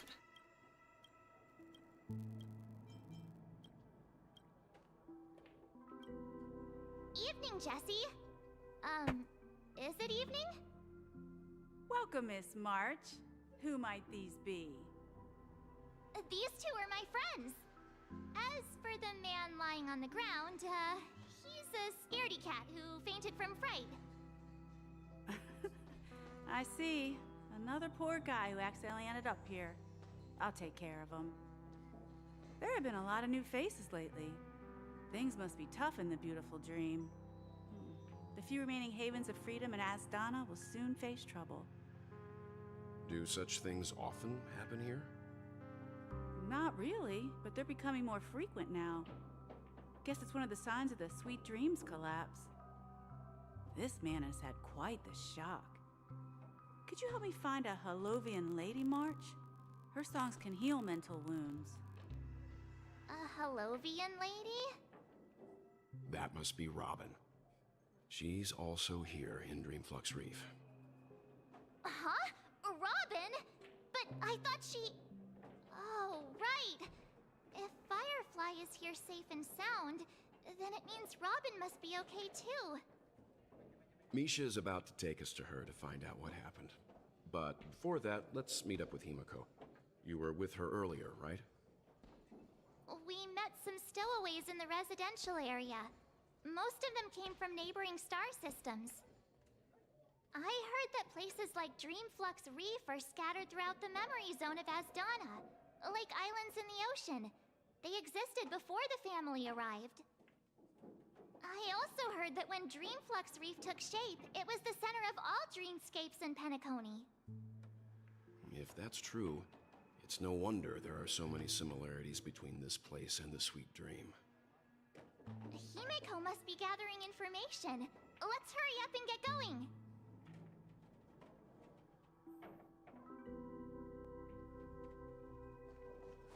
Let's see how you handle a stroke of genius like this. I knew you couldn't hold your liquor. Tried to warn you too.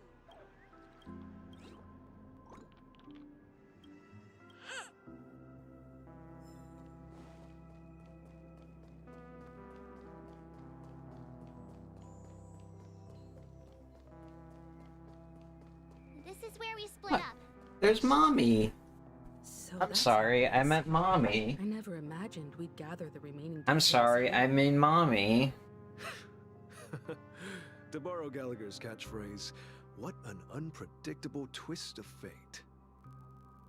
Himeko, here they are. Ah, perfect timing. Now that everyone's here, I'd like to introduce everyone to Micah, who's partly in charge of the Land of the Exiles. Micah, these are my companions. It's a pleasure to meet the Nameless. You know us? I've been keeping an eye on you since the day you arrived in Penacony. We would have met under more appropriate circumstances if Dreamflux Reef hadn't been isolated from the 12 Dreamscapes. Please, allow me to formally introduce myself. I'm Micah, the Gravekeeper of Dreamflux Reef. Gravekeeper? Life in Dreamflux Reef is pretty liberating. Everyone here mostly keeps to themselves, without meddling in others' affairs. My daily task involves cleaning a few tombstones. You're too modest, Micah. When lost dream chasers stumble upon this place, you're the one who takes care of them, guiding them back to the Sweet Dream, or showing them how to survive the wild dream chaos. So, guardian of sorts. Were you talking to me, Mr. Yang?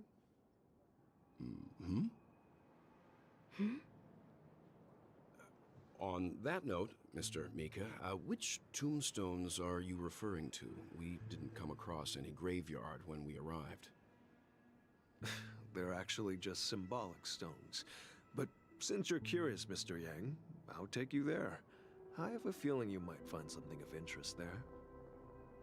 But before that, you have an important guest joining you.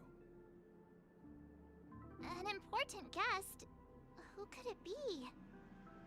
This way, please. The roads here in Dreamflux Reef are a bit run down, so watch your step. I remember when this place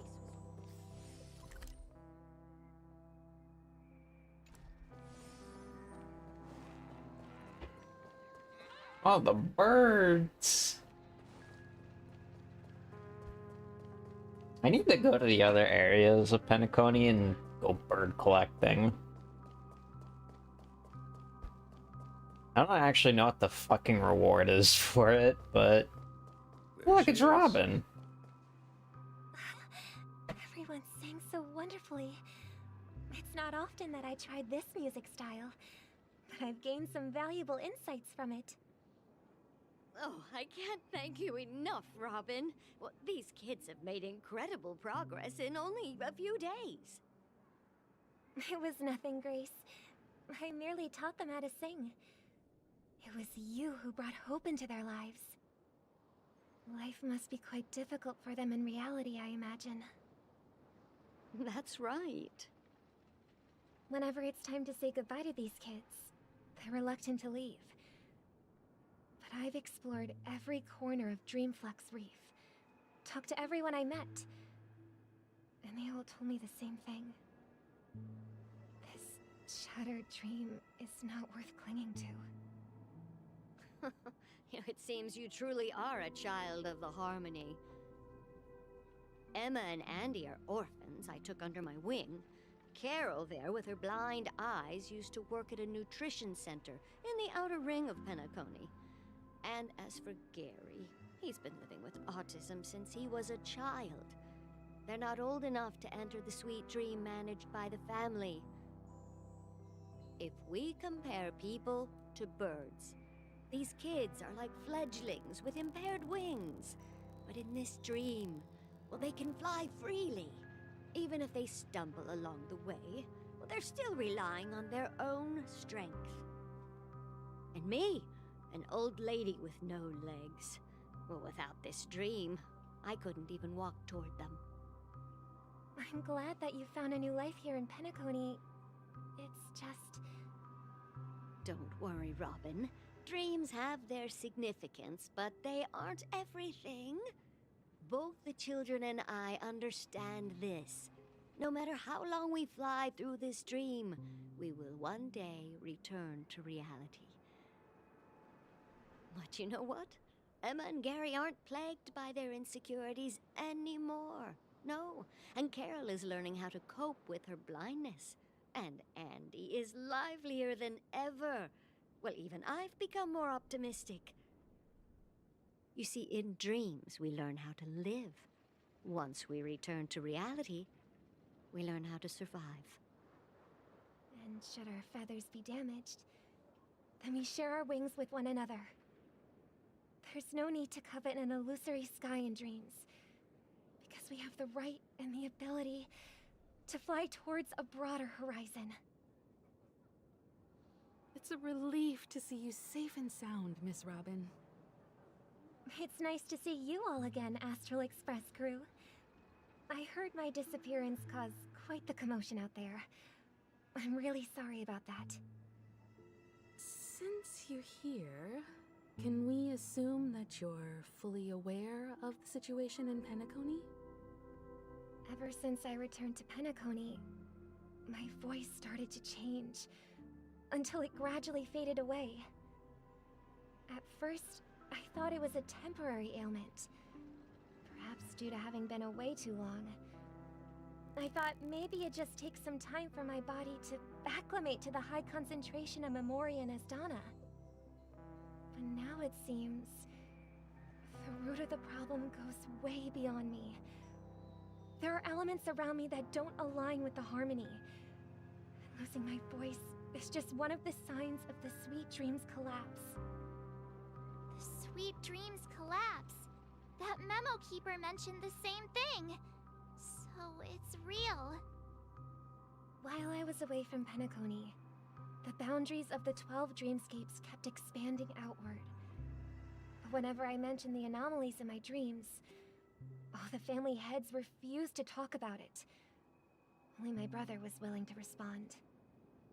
Later, I discovered the secret letters from the IPC ambassador, which further convinced me that there are hidden secrets beneath the surface of Penacony. So, following the clues in the Oak family's dossiers, I found my way here. The land of the exiles, concealed by the family under the guise of death. A dream within a dream, where Penacony's past is buried. Hearing you speak, it sounds as if your voice has made somewhat of a recovery. I hate to admit it, but the harmony in this place resonates more broadly than within the Sweet Dream. It's regrettable, but the family has experienced betrayal. The traitor, or traitors, abandoned their original principles and, using the name of harmony, exploited people's weaknesses to turn Penacony into the planet of festivities, trapping everyone in the illusion of the Sweet Dream. This is not the strong defending the weak, but rather the strong exploiting the weak. A world without equality won't ever be favored by the harmony. And naturally, those voices blessed by them have lost the ability to sing. Could there be another force influencing the family's shift in philosophy, Miss Robin? Considering what happened with Acheron, it's difficult to conceive of another entity within the realm of the harmony capable of influencing everyone. Unless a power surpassing that of an emanator is involved. I'd heard about what happened to the Xianzhou Alliance. But as far as I'm aware, the family hasn't faced any such external interventions. Who knows? Perhaps I've just been away too long and missed something.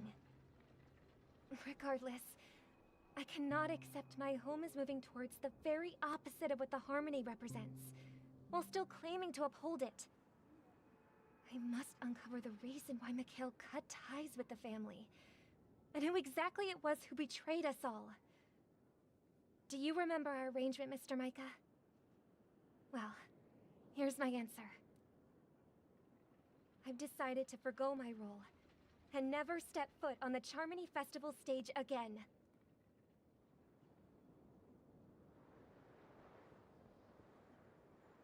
Look here, brother. A little bird. Looks like a fledgling Charmony dove. But Charmony doves don't live here. So how did this little bird get here? Maybe its parents abandoned it? It looks weak and frail. Why don't we find something soft and make a nest for it? This place is too dangerous for a fledgling. Let's take it with us. We can put it on the wooden shelf in front of your window. Okay. A bird like that must have a beautiful singing voice. But where will it live? I'll ask the family head to build a cage for it. A cage? But then it won't have the freedom to fly, right? Let's see. What is it that has captured the attention of the two best interpreters of the Great One? To the point that they've forgotten how to enjoy their dessert. Oh, poor little thing. Doesn't look like it's doing well. Do you want to rescue it? I do. But I don't want to lock it up in a cage. Why? Even if it's small and not fully feathered, and can't sing, it didn't come into this world just to be locked up in a cage. Birds, they should be flying free in the sky. That's quite the romantic idea. And what about you, a young scholar? Do you agree with your sister? I think she's right. But if we leave it out in the wild, it won't survive for more than a few days at best. Ah, I see. It seems our little scholar is still a bit unsure.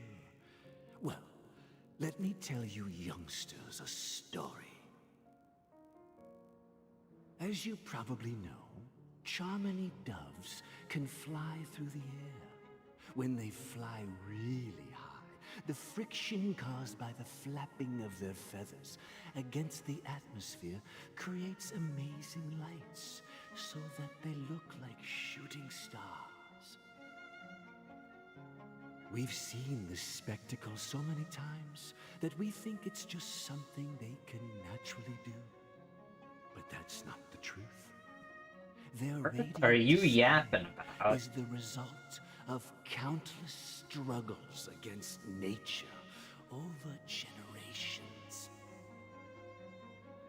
Their ancestors were too weak to survive on the ground, so to escape predators, they started seeking new opportunities in the air.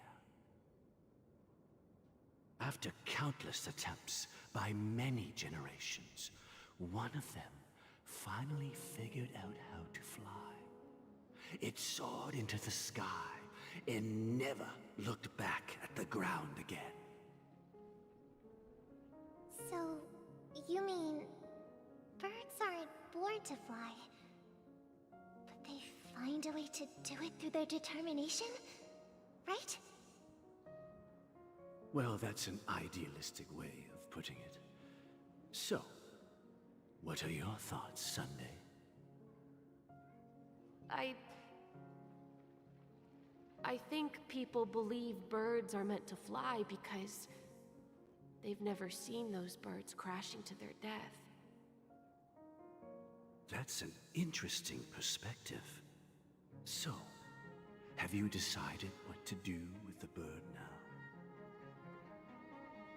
For now, I'll keep it in a cage until it can take care of itself because I want it to live, no matter what. Well said, kids. It seems each of you has found your own answer. Your insights are truly remarkable. And I hope they come true in their own way. We will take good care of it.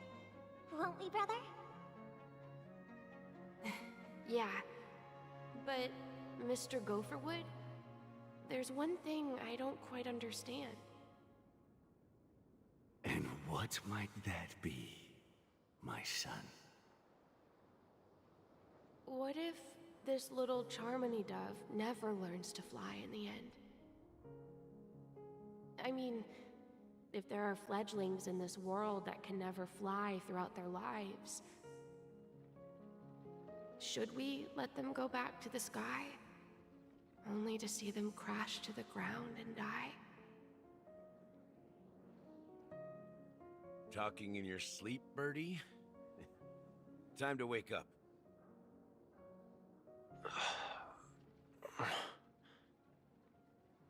Huh? Need a hand? I'm still alive? Hi, Sunday. Yeah. Happy about that. Where is Robin? Tell me. Now. I knew that was going to be the first thing you'd ask. Don't worry, your sister is here, safe and sound. She's probably walking around the streets now. If I were you, I'd be more worried about myself. After all, right in front of you is the guy who just stabbed you in the chest with a dagger. If you wanted to kill me, you wouldn't give me the chance to speak. Just tell me your demands, lackey of the Watchmaker. So, you figured out who I am, huh? No wonder you had the guts to go against the Dream Master and the Four Families. Looks like I made the right choice. Choice? You are aware of my plan and see through my act. Time is running out, so let's drop the charades. I'm suggesting we cooperate. Cooperate? What makes you think I'd cooperate with you? The fact that the famous Robin has chosen my side. Plus, some clues about a traitor and a bright future for Penacony. Any of that catch your interest? I find it hard to believe a man who's full of deception. Fine. You don't have to trust me. What you should trust is the sense of justice inside of you. Show me Robin first. All right, as you wish. Here she is. Huh? What's your trick this time? It's a funny looking Robin. I mean, this lady will lead us to Robin, right? And the crew, too. There are too many people who you owe an explanation. That'd be great. Please follow me, Honorable Oak Family Head. Now, all the actors are on the stage.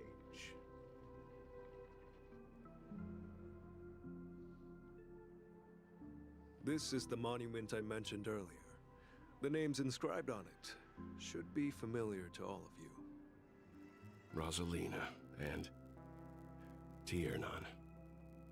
When Penacony was known as a frontier prison, it was the Trailblazers who connected it with the stars. They were the heroes who saved Asdana, and their names deserve to be immortalized, not just on this small stone tablet, but in the annals of history for all of time.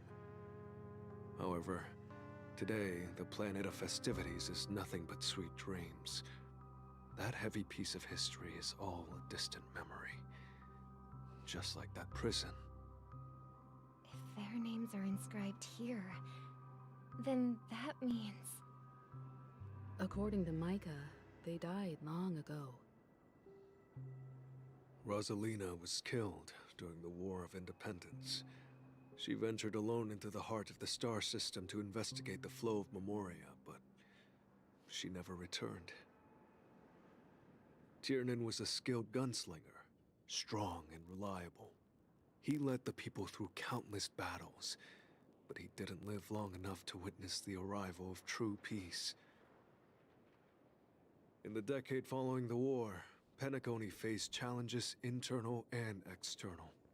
To protect Asdana, Tiernan took up the way of the Trailblaze and led the Lampmoth family to explore beyond the system, only to be surrounded and wiped out by the Swarm. Though I had expected as much, the tales of these heroes truly are sorrowful. True to the title of Trailblazer, they spent their lives venturing into the unknown. But what about this tablet? There are no names carved on it. When Dreamflux Reef was created, its owner was still alive. However, he insisted on erecting a monument for himself, saying that it will happen someday. Here we meet again. Everyone from the Astral Express. Robin.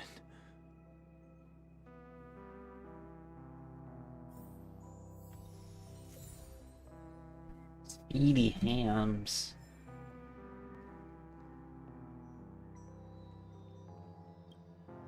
I promised to give the siblings some privacy, so let's talk about our business first.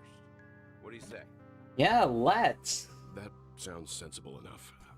Since you went through the trouble of gathering the family head, the crew, and the Stellaron hunters, I'm guessing you have something important to say, Mr. Gallagher? Oh, is it that obvious? The look on your face is practically screaming, I'm the one behind all this. You're right, Mr. Yang. It is indeed time to come clean on everything. The siblings already know what they need to, and they've made their choice. But you, Nameless, arrived a bit late. So it's only fair that I answer your questions.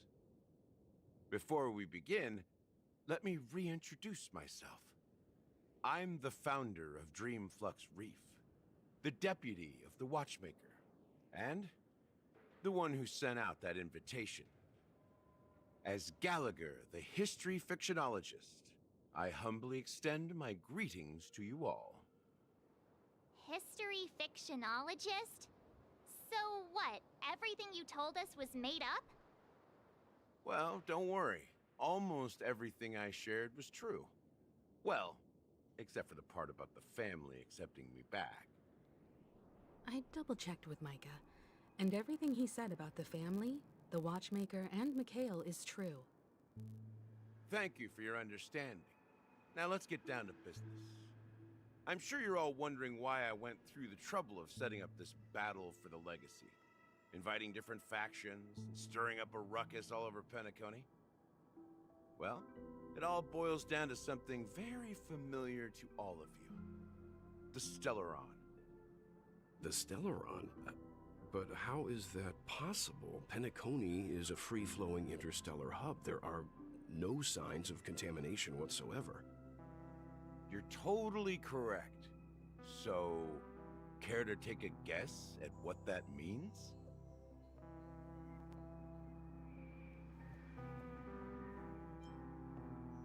How keen.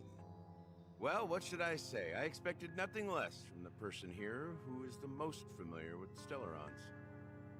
The sweet dream doesn't come out of thin air.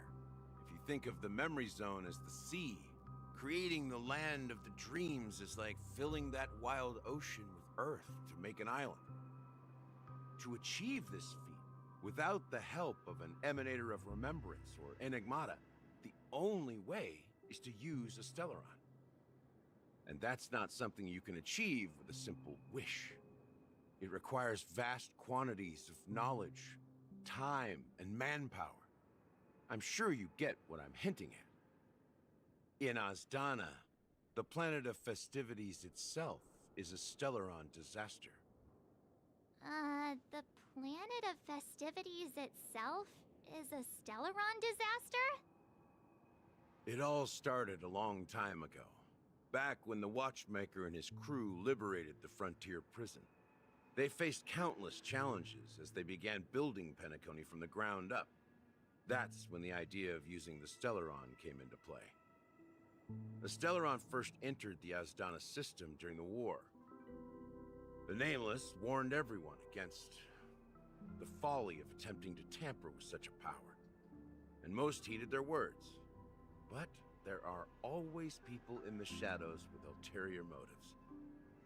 The turning point came after Tiernan's death. With 2 of the Nameless gone, the Watchmaker had to go to the front lines. It was at that moment his rivals saw an opportunity.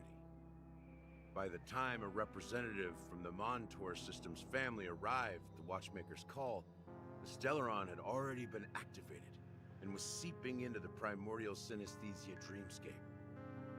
And I suppose the family happened to possess the knowledge to seal the Stellaron? Not just that. They knew far more about the Stellaron than the average person. They helped Mikhail swiftly quell the civil unrest and played a part in building Penacony under the disguise of the Harmony. Those 3 eras were known as the Age of Dreaming. The Watchmaker, who had been left in the dark, sent out invitations across the universe, spreading the hype around the land of the dreams. Then, how did they turn against each other? Remember the island in the ocean metaphor? The truth is, the Stellaron was never truly sealed. It existed in a different form within the dreamscape. Think about this. What would it cost to create and maintain such a lavish dreamland? It's people's lives. The opulent dream is built upon the decay of spirits, with a toxic elixir called pleasure flowing through the dreamscape. It tempts people to indulge in the dreamscape, and gradually their minds succumb, becoming nourishment for the sweet dream. Confusion, laziness, and cowardice, weaknesses that plague humanity, were magnified and nourished by the family. Penacony became a new kind of prison, even more impenetrable than the previous one. Sadly, we realized this far too late. By then, the family had a firm grip on Penacony, swiftly quelling any opposition that arose. At my wit's end, I had to use the power of the Enigmata, and sought refuge in this chaotic realm. Over the years, I created a meme within this dream for our use. Dormancy. That's its real name. We exploited a loophole. You see, regular people can't fall asleep again while they are inside the dreamscape. So this is the true meaning of the impossible. You sent out invitations in the Watchmaker's name to find forces capable of resolving the Stellaron disaster and draw them into Penacony to uncover the truth. It's not just that. Above all, I wanted to see what happens when the major factions engage in a struggle for the legacy. Since this is the Watchmaker's first announcement in decades, the traitor within the family is bound to reveal themselves. So, the legacy is just a facade. If you want to consider the Stellaron as the legacy, I'm totally fine with that. If that's the case, where is the Stellaron now? That's a question for Mr. Wings. The Stellaron is still under the family's control, and as the head of the Oak family, I'm sure he holds all the answers.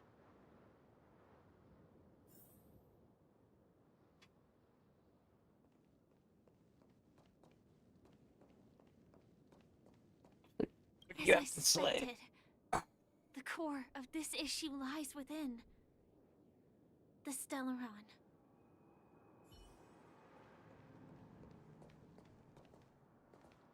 I did wonder if a Stellaron would come into play, because they never mentioned one up until now. And coming into this with the knowledge that MC would turn imaginary, kind of made me think that a Stellaron interaction would be imminent. Are you done talking? Not to mention fucking Firefly's Stellaron Hunter.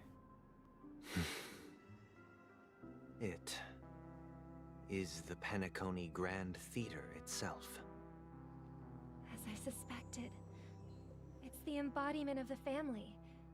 The edifice that first materialized within the Sweet Dream. That's what turned Penacony into its current state.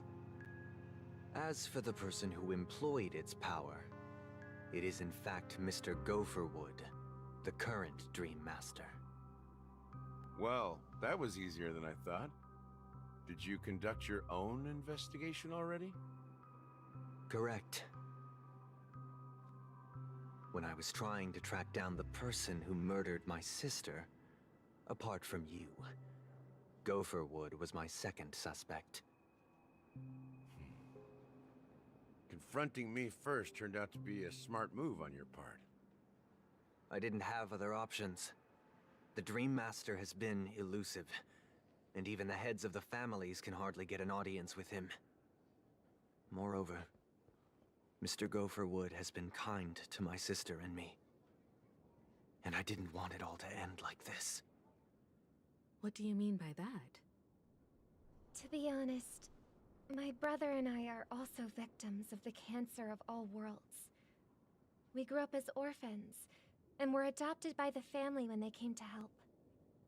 Mr. Gopherwood recognized our potential and brought us to Penacony. But I can't just stand by and watch Mr. Gopherwood become an enemy of the Harmony. I won't use my voice to support an evil cause. I won't step on that stage and sing, no matter who the traitor is, or what orders they give me. I won't let the Charmony Festival become an event that destroys Harmony itself. For the paradise in our dreams. Indeed. For the paradise in our dreams. As the head of the Oak family, I'm responsible for ensuring Penacony's promising future. Robin and I will head into the Sweet Dream and confront the Dream Master.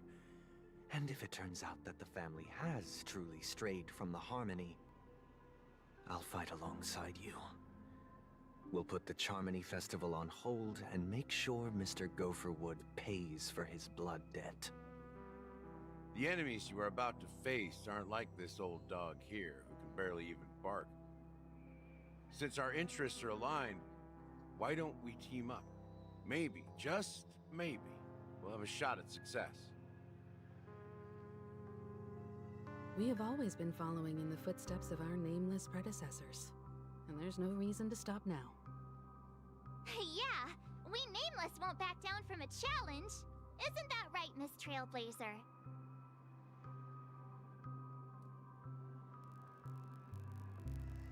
Nah, I'd surrender. Oh, peace was never an option. It's time for the crew to save the world once more. Rest assured, sitting on the sidelines isn't in our nature. Mr. Sunday, Miss Robin, I'm willing to accompany you on behalf of the Astral Express. Having a third party present should help with negotiations, and could make all the difference if things get ugly. Thank you, Mr. Yang. Thank you all very much. The Charmony Festival is about to start, and time is against us. We must hasten. Everyone, let's gather over here. We still need to make some preparations.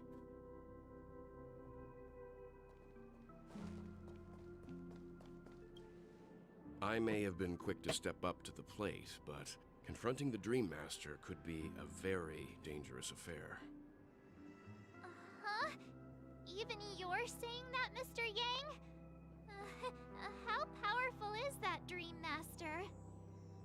He's the leader of the families of Penacony, and he has the entire power of the Harmony behind him. Not to mention the Stellaron in his possession. We must proceed with great caution. Maybe you can just stay behind this time, Mr. Yang? No, that won't do. Even if we count Robin as an ally, something felt off about Mr. Sunday just now. Although, I can't quite put my finger on it. I have to make sure he won't turn against us when things start to get dicey. You're still carrying the keepsake the IPC envoy gave you, right? May I borrow it for a moment? Sure. I knew it.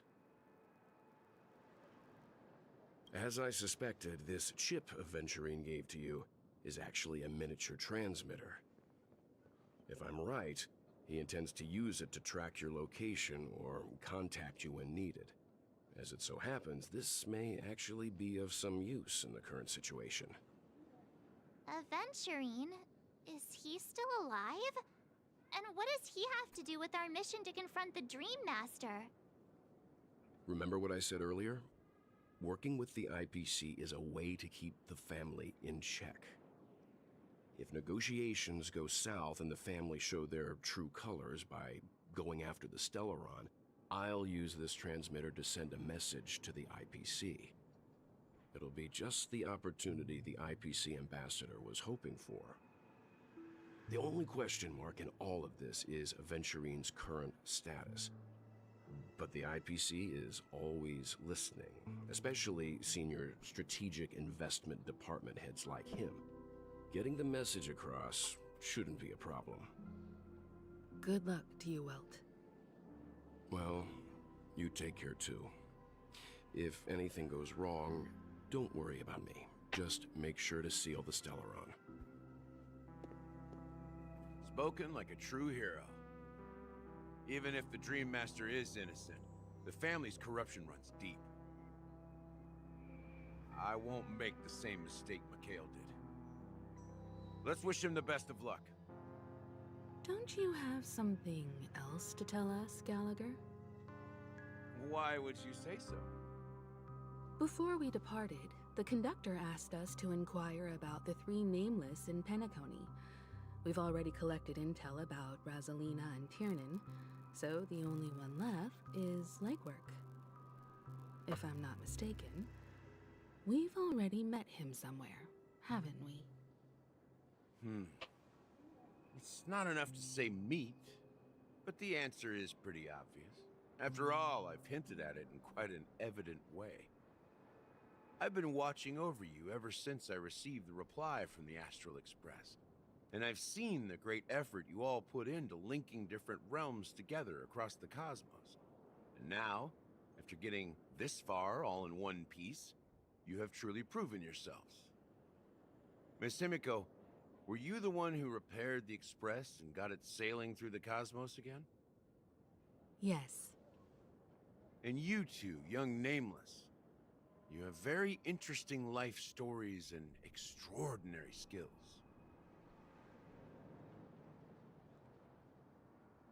Believe in galactic baseballer supremacy. What? Hey, you can't just make up titles like that. You're full of it. And Marge is just like, damn, my girlfriend is so fucking stupid.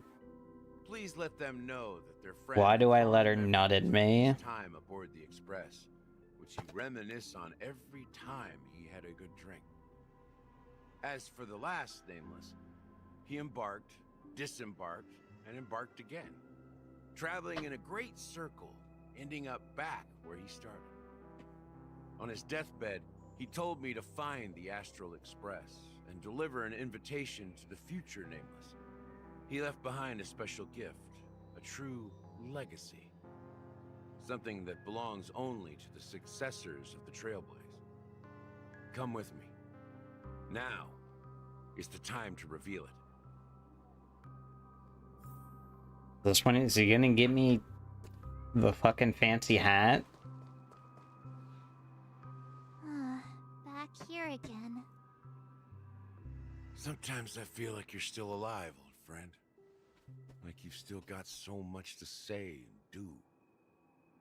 I've kept my promise. Brought the future trailblazers you've waited so long for. I don't know why you were so obsessed with that train, but I remember your last words. Don't let us down, old man.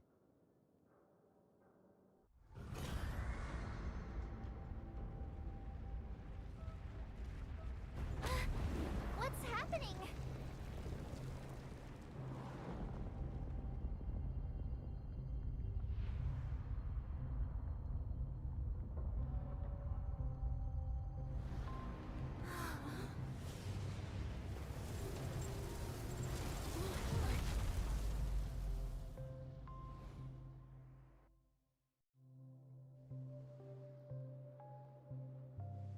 Go ahead.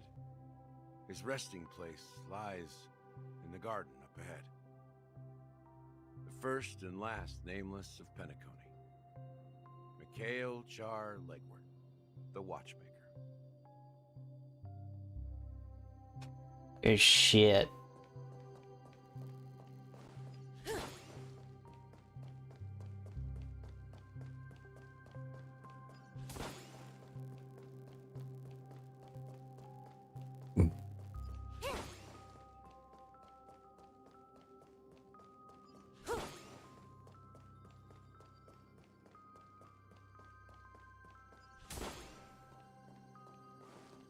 Later, Jay.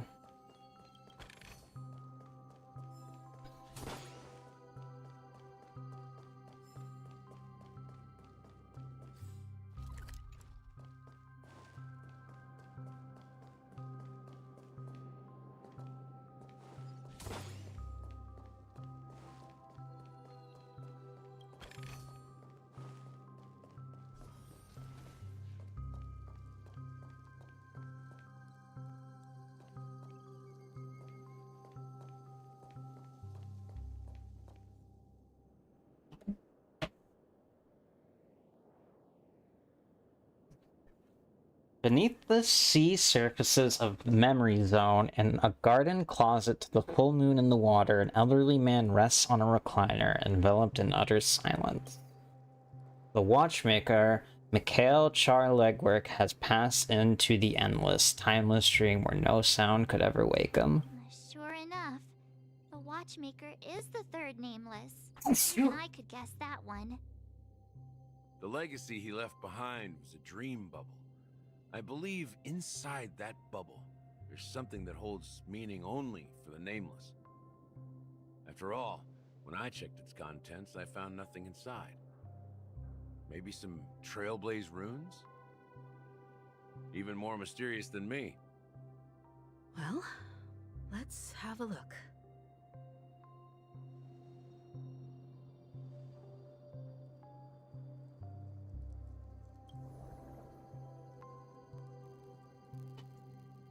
You press your hands against the dream bubble, and the thick, vicious memoria converges under strain, then stretches outward from your fingertips. As if weaving a delicate web, it gently cradles your palm. A chill travels from your fingertips, carrying with it a myriad of vibrant and intertwined memories, as experience would suggest. But this time you see nothing at all.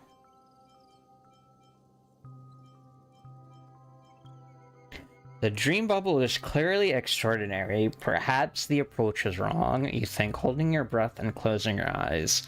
With one knee on the ground, you press your forehead against the thin film coated in memoria. There remains an abyss of darkness, no crimson sun descending upon snow-caked mountains. No gentle laughter, no twinkling stars, no echoes of swords clashing, and most of all, no traces of Trailblaze. There is nothing, and nothing is there. Indubitably, this is but an empty dream bubble. Wait, what's going on? Seriously? There's nothing inside this dream bubble? How could a dream bubble be empty? Just as I suspected. That old man always had this strange belief in the nameless and the Trailblaze. And I never understood where he got that confidence from. especially since he never managed to get in touch with the Express while he was alive. I could never figure out what was going on in that old man's head. But this empty dream bubble is so typical of him. He was always full of weird fantasies and incomprehensible romanticism. That mischievous old man. Well, I didn't expect him to leave anything concrete behind anyway.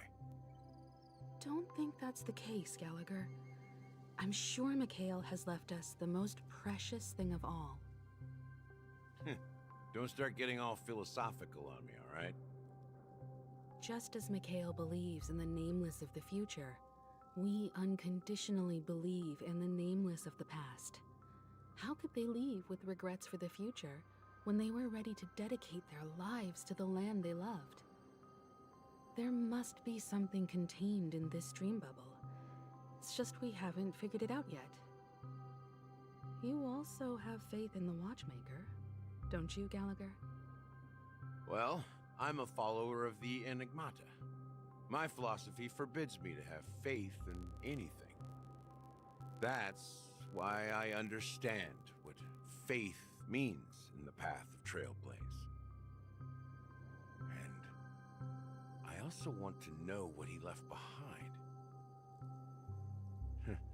I'll leave it to you guys then. Can I borrow your pet? I need to make a trip back to Golden Hour and check something at the Dreamscape sales store. It's for Mikhail, and for the future of Penacony. There's a bird there. Welcome to the Reverie Hotel. How may I help you? Greetings. We're the Nameless from the Astral Express, and we'd like to check in. The Astral Express? But I thought... Yes, my companion's already checked in. My name is Dan Hung, and I believe my personal information is recorded in your system. I see, but your companion said you wouldn't be coming due to a change of plans.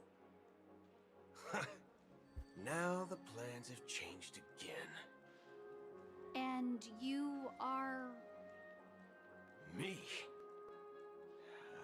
I'm Pom Pom. A new nameless who's also with the Astral Express. I guess that is one way to go about it. My fellow trailblazer. We responded to the family's invitation before he boarded the express, so he wasn't registered in your system. Is it possible to accommodate him as well? Oh, I see. Another one of the Nameless had a similar situation. Seems like a lot of people are joining the Trailblaze these days. Since there's a precedent, it shouldn't be a problem. Just give me a second to contact your companions. I'm sorry, dear guests, but it seems I'm unable to reach the other members of the Astral Express. What do you mean by unable to reach them? My apologies. This is the first time I've encountered a situation like this. However, the system indicates that those guests are still in the Dreamscape. How about this? Give me their room number, and we'll go check on them ourselves. I'm afraid that's not possible. I need to verify both of your identities before I can share any guest information. How about you just wake up someone? Let's say, Welt? I'm sorry, Welt? but there are strict rules regarding forced awakening. It cannot be done without the proper clearance. So nothing works, huh? What's your solution then? Are you saying we sleep here? At the reception? Please be patient. We need to contact your companions in order to confirm your identities. And now it seems you need to confirm our identities before you can contact our companions. It seems so. Fudge! Look, nothing Fudge! personal, but if you can't handle this, go find someone else who can, okay? Please calm down, dear guests. I do recall that Mr. Sunday, the Oak family head, personally handled this issue earlier. Oh, please wait a moment while I contact him. I don't think she's trying to give us a hard time. She really just doesn't know what to do.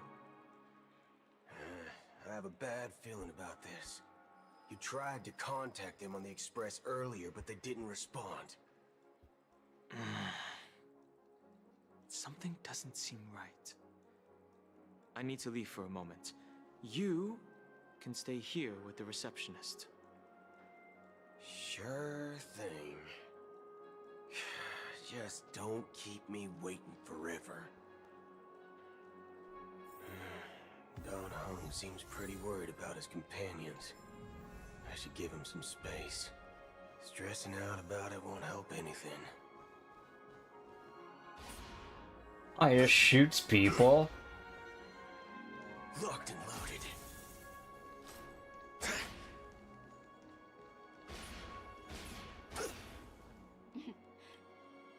The Charmony Festival is about to start! I'm so excited! Hey! You guys here for the Charmony Festival too? Well, I didn't come all the way here specially for the festival. Honestly, I don't really even know what it's about. But I heard it's a lot of fun! Well, back in my home world, Anaria, we have festivals like that all the time. My dad threw me a birthday party one time that was just as extravagant as the Charmony Festival. Oh, come on! The Charmony Festival is a once-in-an-amber era event! How can a birthday party compare? Well, you never know, right?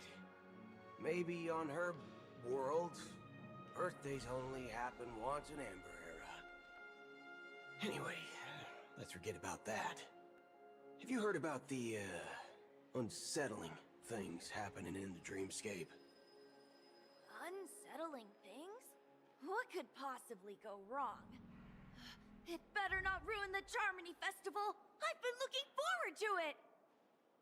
Relax. With a big event like this, there's bound to be lots of gossip and rumors.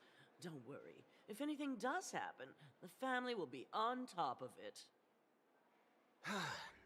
Oh, that's a relief. I didn't come all this way to see the festival go down the drain. Well, looks like I won't get any fudging clues out of these two. They're clueless. Fudging clues, man.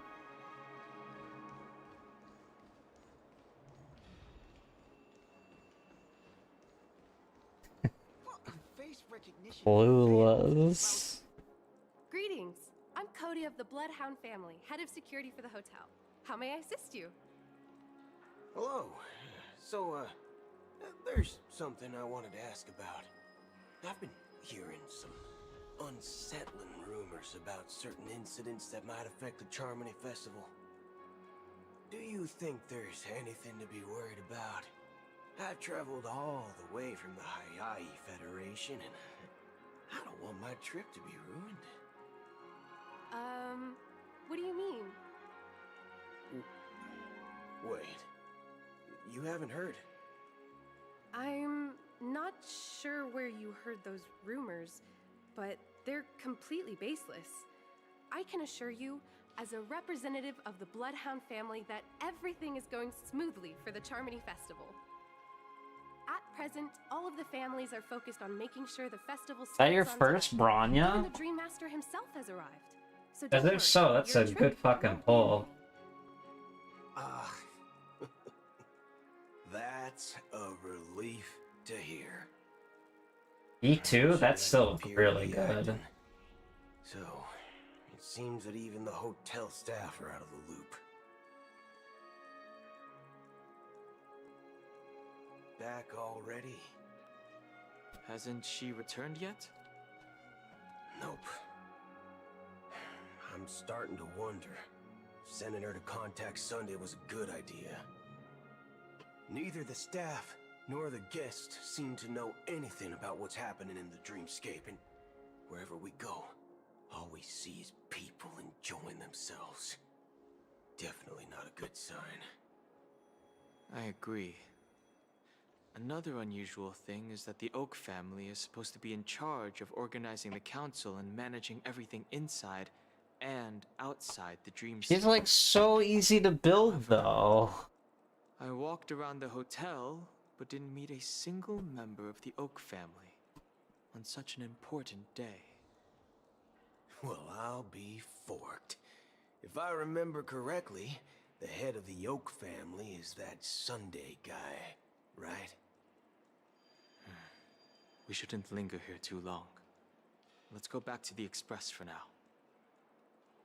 Not so fast. Have you ever robbed the IPC, bro? If you run away now, everyone will be chasing after you. Are you suggesting we sit here and do nothing?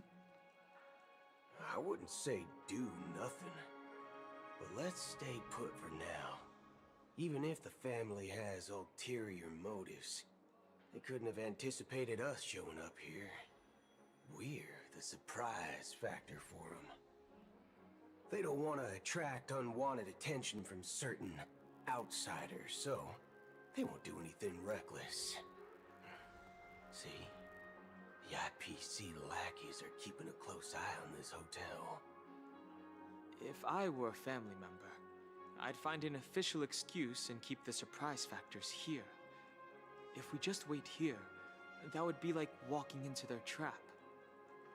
Of course, we don't need to walk into their trap. I gave a backup plan to the memo keeper. If it turns out we won't be allowed to enter the dreamscape, she'll order a drink for me in the VIP lounge at the hotel. In reality...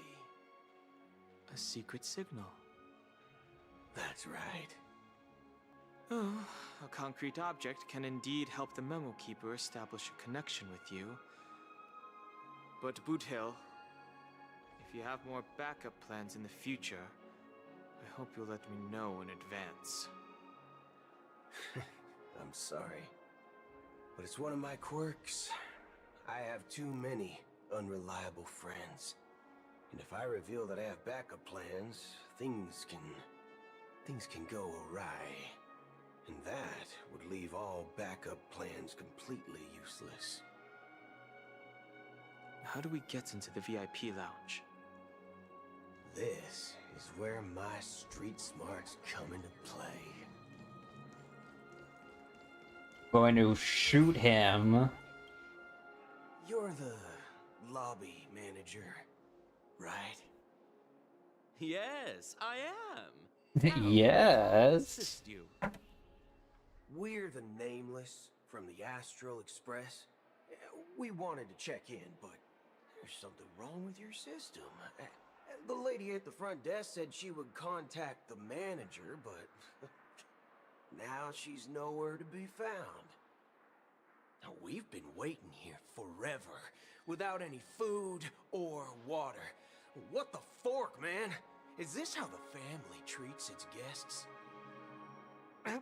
Is this your idea of street smarts? Starting an altercation? It's called standing up for your rights. I apologize for the inconvenience. Please wait while we try to contact Mr. Sunday. I'll arrange 2 premium seats in the VIP lounge so you can rest there while you wait. See? Just like that. Just don't call yourself Nameless next time. Wow, this bar's something else. Certainly worthy of the planet of festivities. One peach soul glad? Good evening, gentlemen. Oh, that was easy, I guess.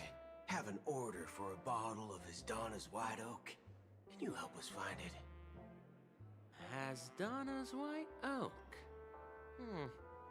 I think there might be a misunderstanding. We don't serve that here. Oh, no way. Are you sure you're not mistaken? If someone had reserved such a beverage, I would definitely remember it. It sells for hundreds of thousands of credits per bottle, after all. I couldn't afford to cover for such an item if it were broken or lost. That's strange. Well, could it be that the memo keeper couldn't afford it? Then what should we do now? Oh, no need to rush. Let's grab some drinks first. Maybe I arrived too early and he hasn't come yet. Now, let's see what kind of juice malts you all have here. Well, give me a glass of Hingham Valley, 40 years. I'll have it neat. No ice. Wow, that's the most expensive one on the list. You have a taste for the finer things. It's on the house, anyway. What can I get for you? Anything you recommend is fine. Then I would recommend today's special, Glass Village. It's classic Soul Glad mixed with Laboom juice. It's refreshing and suits your cool demeanor. Just 1 minute. Ah, this flavor. Dynamite barbecue with rocket fuel. Ooh, really hits the spot. Truly the finest sherry cask-aged malt juice in the cosmos. Dynamite barbecue with rocket fuel. Is that really something that humans enjoy? Hey, this guy doesn't know anything at all. As long as you're satisfied, dear guests, please enjoy. Let's give the memo keeper another half-system hour. If she doesn't show up, we'll need to come up with a new plan. In the meantime, let's take stock of the situation. What do you think? The situation is unclear. Something must have happened on the planet of festivities, but the public is unaware of it. Someone in a position of power within the family must be covering it up. It's unusual for the followers of the Harmony to invite other factions, let alone the IPC and the Masked Fools. The Masked What you Fool? said about the Emanator of the Nihility is true. The situation in Penacony is a little complicated, to say the least. Actually, there's something else I'm concerned about. Regarding Acheron. As you know, the faction that follows the path of the Hunt are some of the most dangerous folks in the cosmos to mess with. I mean, who in their right mind would impersonate the Cienjo Alliance or the Galaxy Rangers? It's like asking for a death wish. Isn't there a saying among the Cienjo people that the Rainbow Sect lets their Lux Arrow do all the beating? Talking. Do all the talking. Well, you know what I mean. Even though the Galaxy Rangers have been out of sight for years, we've been keeping an eye on this region. Even the dumbest criminals know better than to mess with the Annihilation Gang, much less the Rangers. But that Acheron lady, she doesn't seem like a lunatic at all. On the contrary, she's highly logical and organized. She knows exactly when to hold back and when to strike without mercy. And you believe that someone like her would have an ulterior motive for impersonating a Galaxy Ranger? I'm not entirely sure, but I do have my suspicions. Maybe she knows a Galaxy Ranger, or perhaps she's trying to lure us out for some reason, which I can't figure out. Anyway, what worries me more are the anomalies within the family. They've summoned followers from various paths for the festival. No matter how generous such a gesture is, this move seems highly unusual. Unless the invitations weren't sent by them. If that's the case, it's even more intriguing that the family insists on organizing the Charmony Festival, despite the chaos. Maybe it's she pay the Harmony pulling the strings. You find it beyond human understanding because it wasn't arranged by humans at all. People do stupid things out of irrational impulses. They abandon their principles when self-interest is involved. They believe in things they know they shouldn't, and fudge, they even break their own rules. But Eons don't. They stick to their determined path and never turn back, even if they reach a dead end. You think Shippei's will is behind all this? It may not necessarily be Shippei. There's definitely some higher entity involved.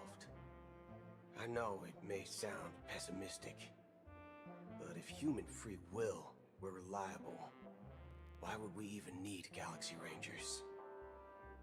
It's much simpler when you boil it down to the eons and paths.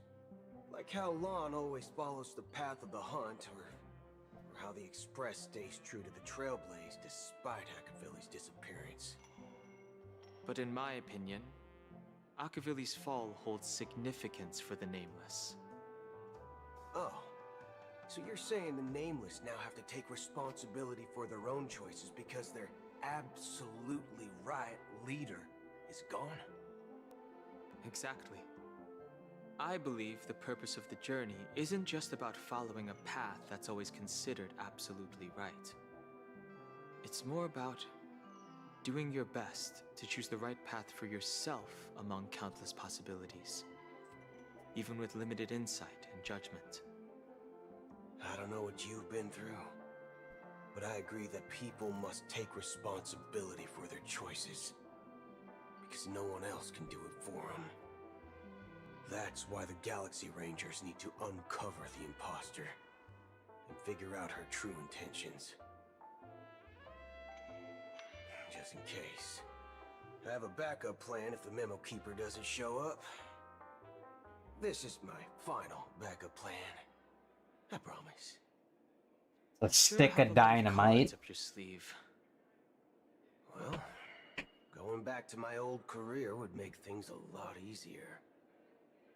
By the way, when you were walking around the hotel, did you happen to see any important-looking guests?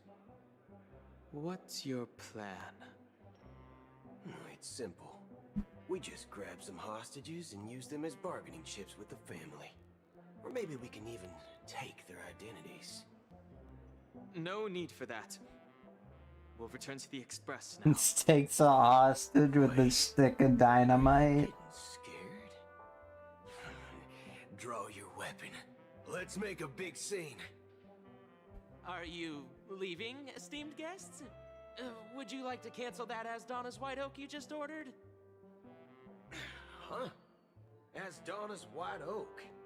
But didn't you just say... Ha ha! Looks like you are a bit intoxicated, esteemed guests. You ordered a bottle of Asdonis White Oak just a moment ago. Looks like your Memo Keeper friend has finally arrived. Oh, right. Sorry, my memory's not the best. You know, too many modifications and all. Anyway, let me check. Well, fork me. It says Donna's White Oak, all right. And there's... Fork me. I'll be waiting for you on the Astral Express. No mistake. That's her message to you. She knew the hotel wasn't safe, so she suggested we find another place. Well, looks like we took Always a detour. is. Now it's back to the Astral Express. So, what are we waiting for? Let's go.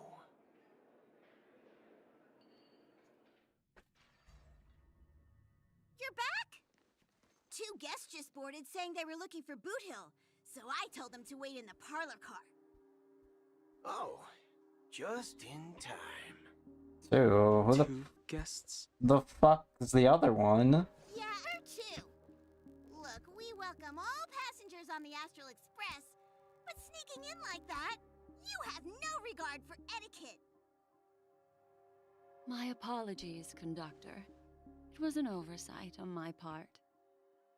I assumed you were already acquainted with the garden.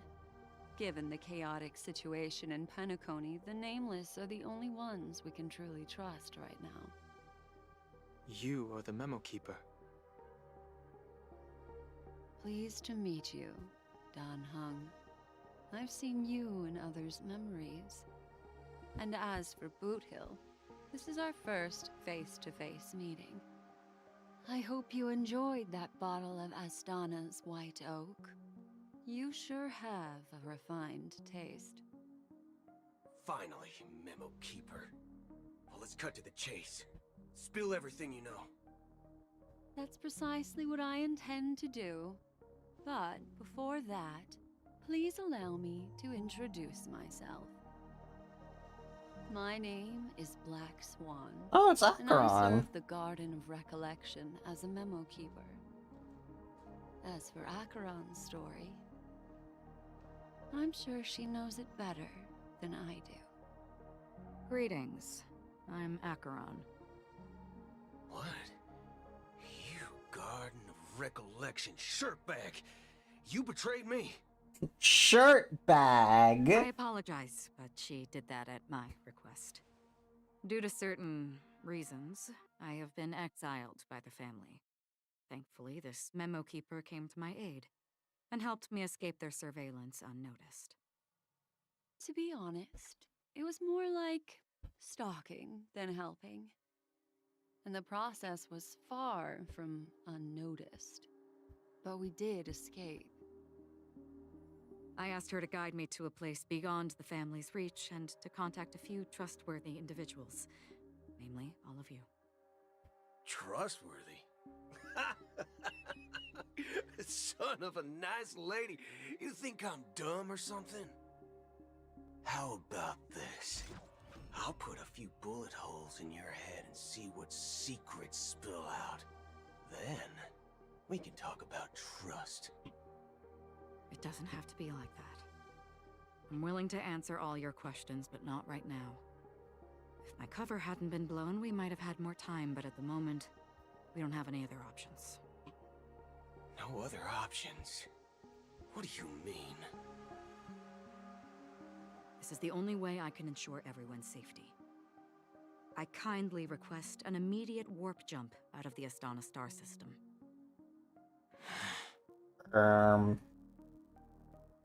This passenger is requesting...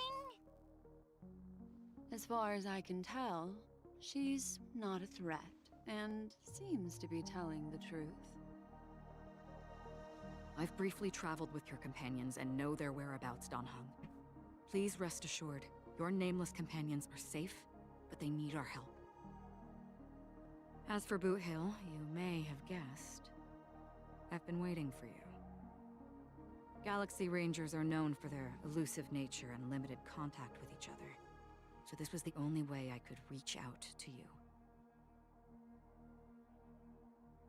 Only by doing this can I find a true Galaxy Ranger and fulfill a long-standing promise. To return his relics to their rightful owner. Someone once told me that every rainfall is like a gift from the heavens, a sign of their mercy upon the world. Raindrops are said to be the tears of the gods, shed in response to the sorrows of the world. Their constant pouring is a reminder that the gods haven't abandoned us yet. So, how long has this rain been going on for? I used to believe, just like you, that it would eventually stop. Years and decades passed. And in the end,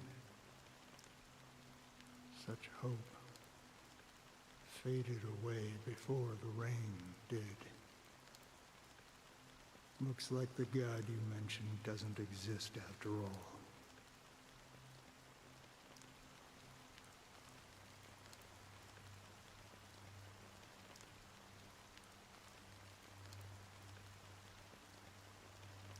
Well, let me share a story with you.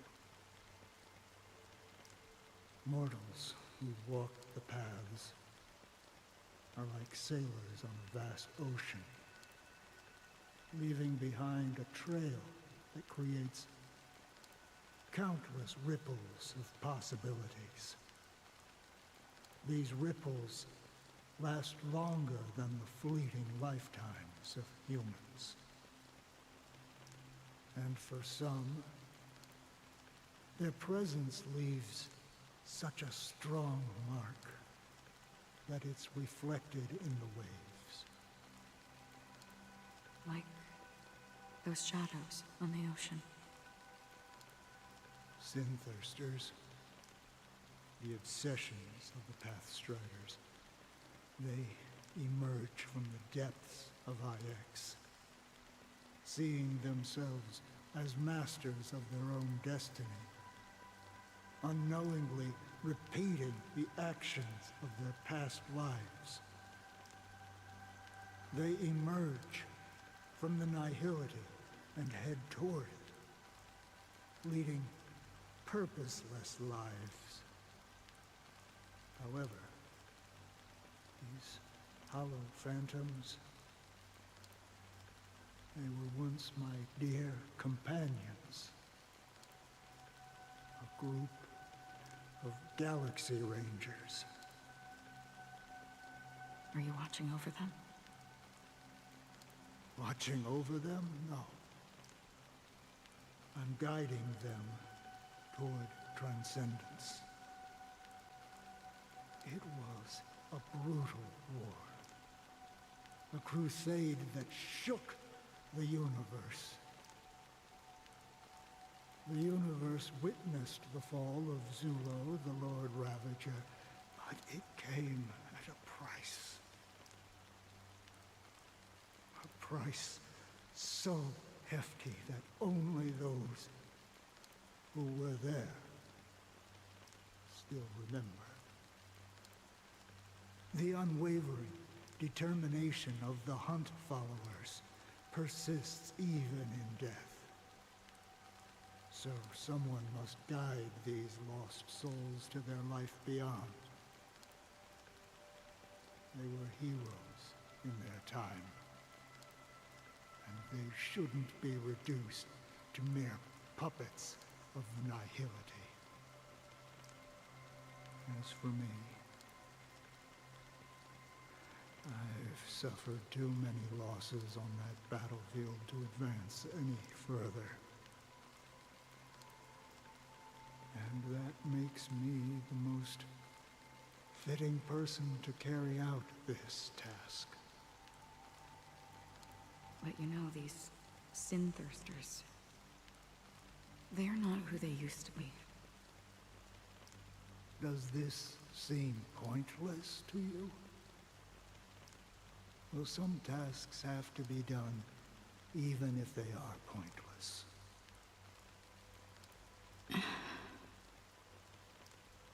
I can help you. For what? For the meaning of the nihility. That's what I've been seeking. I see. After all, this realm is off limits to ordinary souls, right? Thank you, stranger. I wish that you find what you seek. Before we part ways, I have one more question. It is true that their actions and even their entire lives may seem pointless from our perspective. But if, and it's just an if this is what the departed ones expected, should we try to change it? A good question, and a profound one. I don't know the answer. What I do know is that one day, I too will pass away. And when I bid farewell to this world,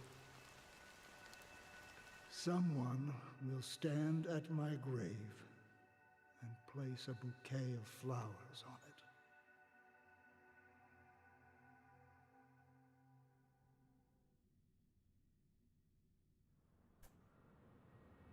Oh god. I appeared as a child. My speech. There's so much mindset, fucking lore and reflected plot being immaturity and dropped. innocence. As I grew into adulthood, I left behind my childlike side.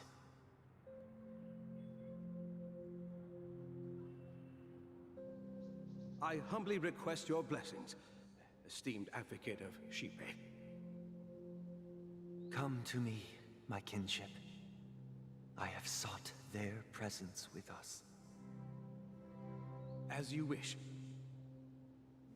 I have faithfully served the Alfalfa family for nearly a decade, promoting the path of the harmony to the best of my ability. However, I made a mistake yesterday. While I was preparing dinner for the family head, I accidentally dropped a prepared dish on the floor. Out of laziness, I lied and claimed that everything was ready. Although the head has dismissed me as punishment, it has been tough to sleep with the guilt still gnawing at me, as I worried that the seeds of evilness may have taken root in my soul. So, I confess to you now, to seek atonement for my sins. Do you sincerely repent and vow to change your ways? Yes. Have you examined your soul and confessed all your sins? Oh. Yes. Are you willing to accept the process of atonement? Yes. Very well. Show your dedication and goodwill to the family, and you shall be reinstated among them. Now, please, leave in peace. Oh, praise Shipe. And thank you, esteemed advocate.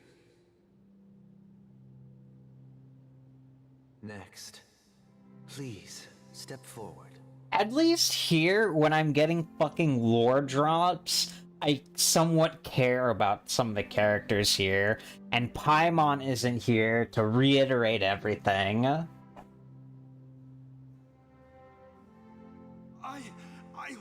This is way more tolerable of lore dumping. Rest assured, I have implored their presence to be with us. Yes. As long as you are sincere, absolution will be granted. Oh, great. You know, I arrived in Penacony as a stowaway. I sold everything to get a ticket. My house, my land, and my 2 children. I see.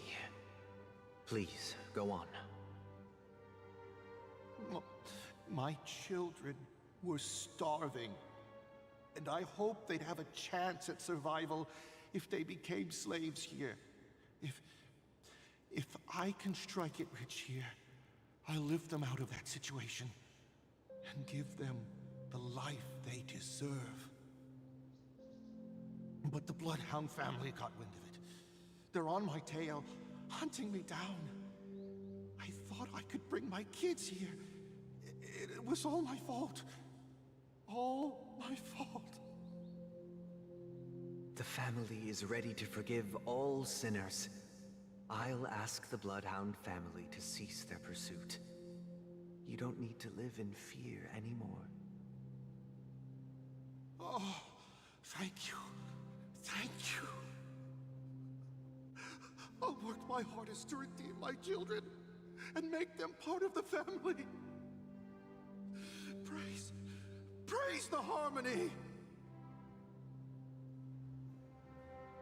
Next, please step forward. Hey! Long time no see, Mr. Sunday! The most esteemed individual in Penacony, and the next leader of the Oak family, right? I have sought their presence with us. Let us proceed. Sure, let's just get this over with.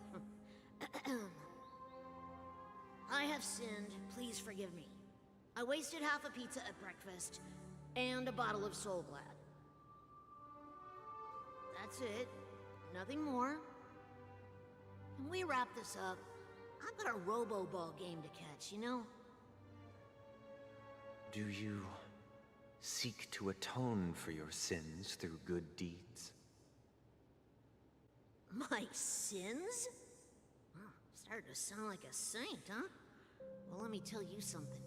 Neither the family nor you have the right to judge me. You think nobody knows what your precious family has done? About the watchmaker? Huh? Don't kid yourself, Featherbrain. Those dream chasers might be fooled by your act, but don't fool yourself. Before you start spouting off your holy verses, answer me this. Where does the power of the Oak family come from? And your power?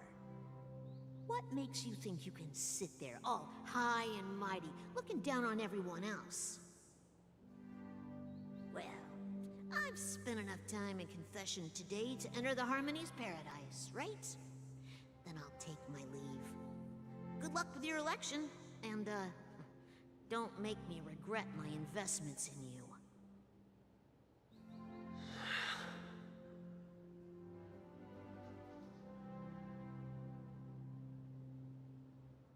Oh, revered triple-faced soul, hear my doubts. Who can judge the strong when their power hides their crimes? Who can vouch for the weak when they will pay any price to survive? Who can comfort the purest souls when even they get led astray? If the strong defending the weak is truly the foundation of paradise, then who is responsible for the suffering and anguish in this wretched world?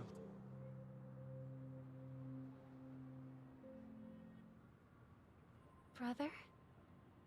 Brother? Brother, are you all right? I'm fine.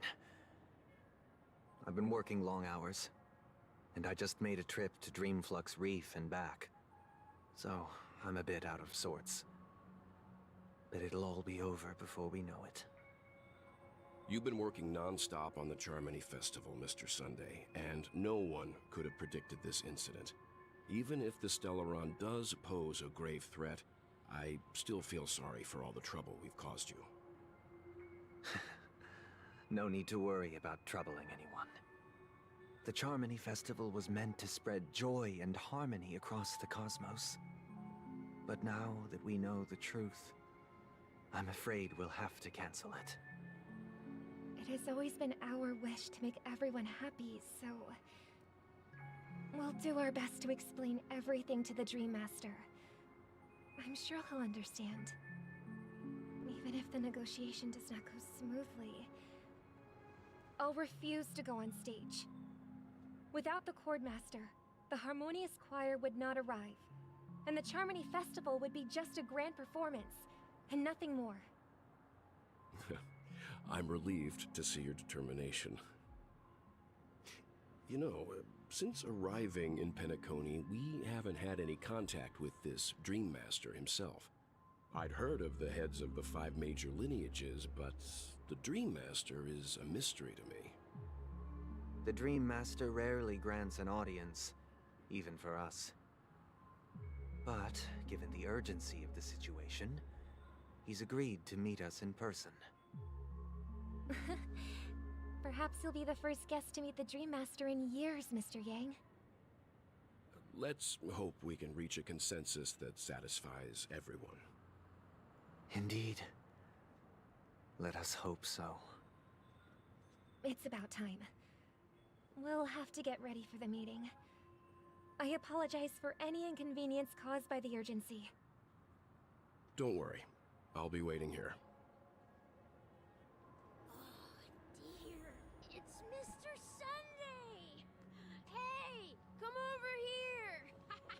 I'm gonna go to this Clocky statue real quick. Looks like someone needs help.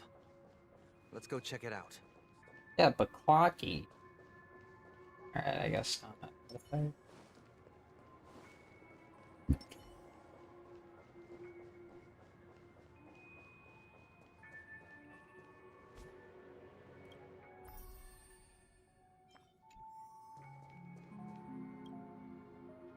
Mr. Sunday.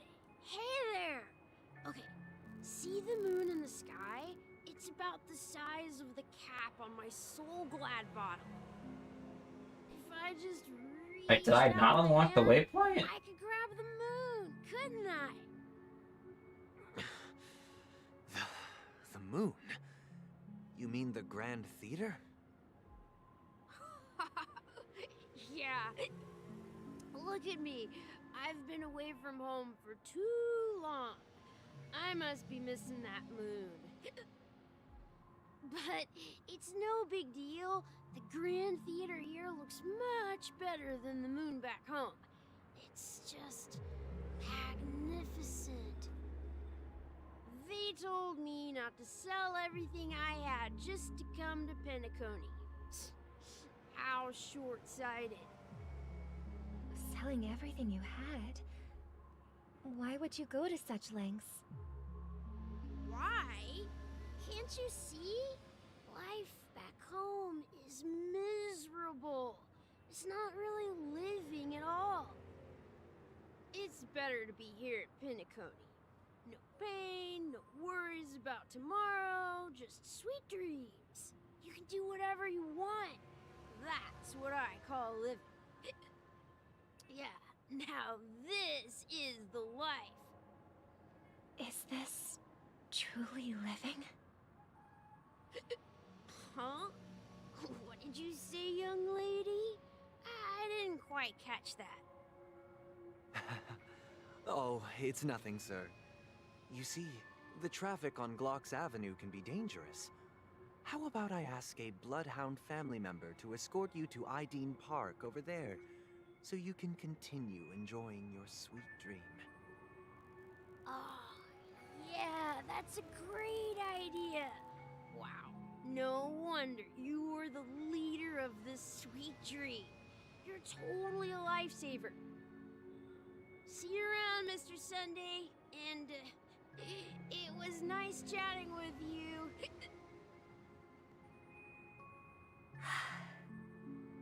What's up, sister? This is the land of the dreams. But why do they live like this?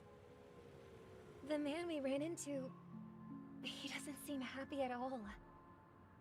Even though sweet dreams are nice, they're just illusions. But for him, they're the only way to survive, even if it means giving up on reality. That's not really living at all. I suppose you have a point. But, in my opinion, that's how most people live their lives. Why do you say that? You think that man is not actually living, but that's not quite accurate. Even without Penacony, people create their own illusions called self-value. People believe they have a predetermined value to fulfill. Gaining value means gaining power, and those deemed worthless are seen as the weak. However, value doesn't come out of thin air, and there's a limit to it. To accumulate value, people have to take from others. So, the weak get exploited and oppressed. Are you suggesting that this is not how things should be? Exactly. But, ironically, people don't think there's anything wrong with it, because they uphold the illusory notion of self-value, and even the weak believe in it. The survival of the fittest. That's where all the tragedies in the world come from. People come to the sweet dream in Penacony to escape from that reality and find solace. No tragedies exist here, only happiness, although in its nascent form. Isn't that the same paradise we yearn for in our dreams? Perhaps that man is just an exception. Let's not jump to conclusions. We should experience the dreamscape ourselves. Just as I did at Dreamflux Reef. Yes. Seeing is believing. I'll accompany you. The Dream Master hasn't shown up yet, so we have some time for a stroll.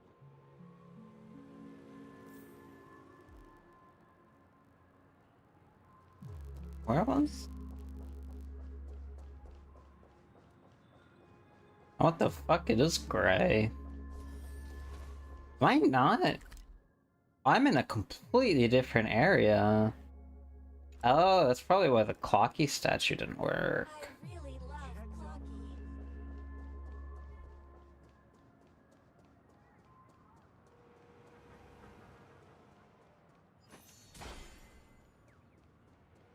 That's what I'm saying.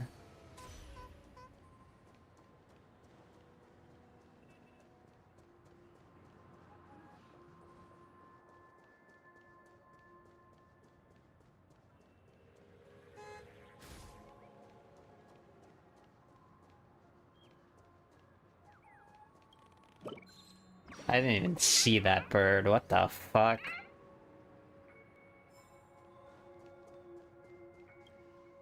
Glad to meet you again, Robin. How are the preparations for the Charmony Festival coming along? We're all so excited about it. It's going smoothly. Thanks for making the trip to join the festival. You're too kind, Robin. It's a pleasure to have guests from all over the universe celebrating day and night. I can't stand being lonely or bored, so this jubilant dreamscape is perfect for me. But if this went on forever, would it get boring too?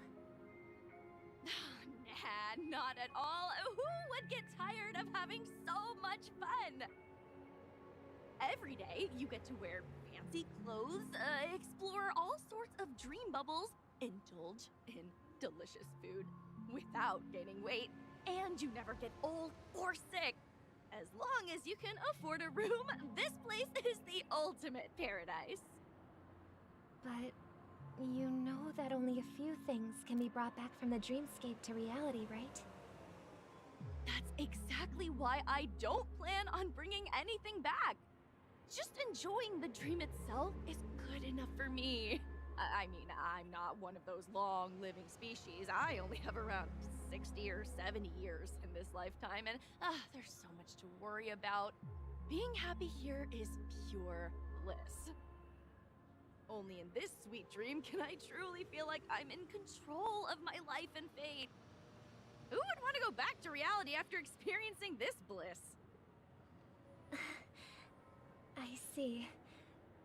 I genuinely wish you all the happiness in the world. And I wish you a fantastic performance, Robin! I'm off to the Blue Hour for the ball. See you later.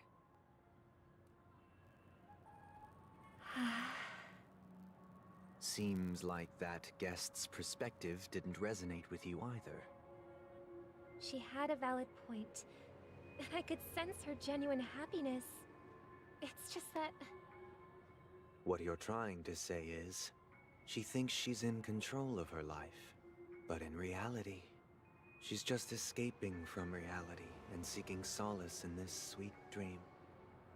Once she steps out of this sanctuary, everything will be lost. Well, she did make mention of being able to afford a room. Didn't she? However, the paradise in our dreams, it doesn't have to end. No. And the paradise we yearn for shouldn't be just a fleeting dream either.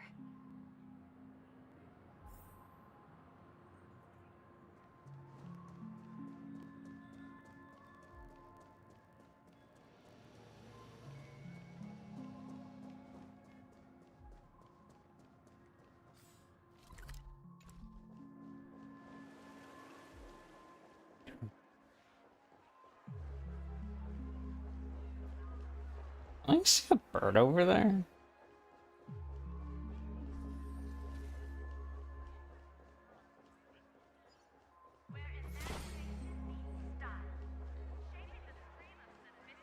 Never mind.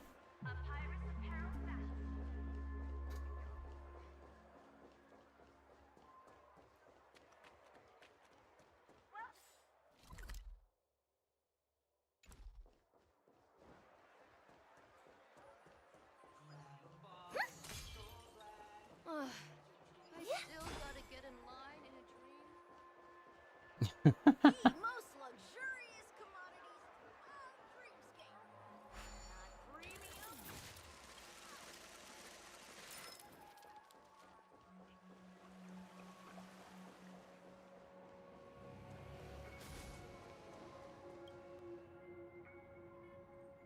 The scenery in this dreamscape is truly breathtaking, isn't it? Oh, Robin. Can't believe I'm meeting you in person here. What an honor. Thank you. You're right.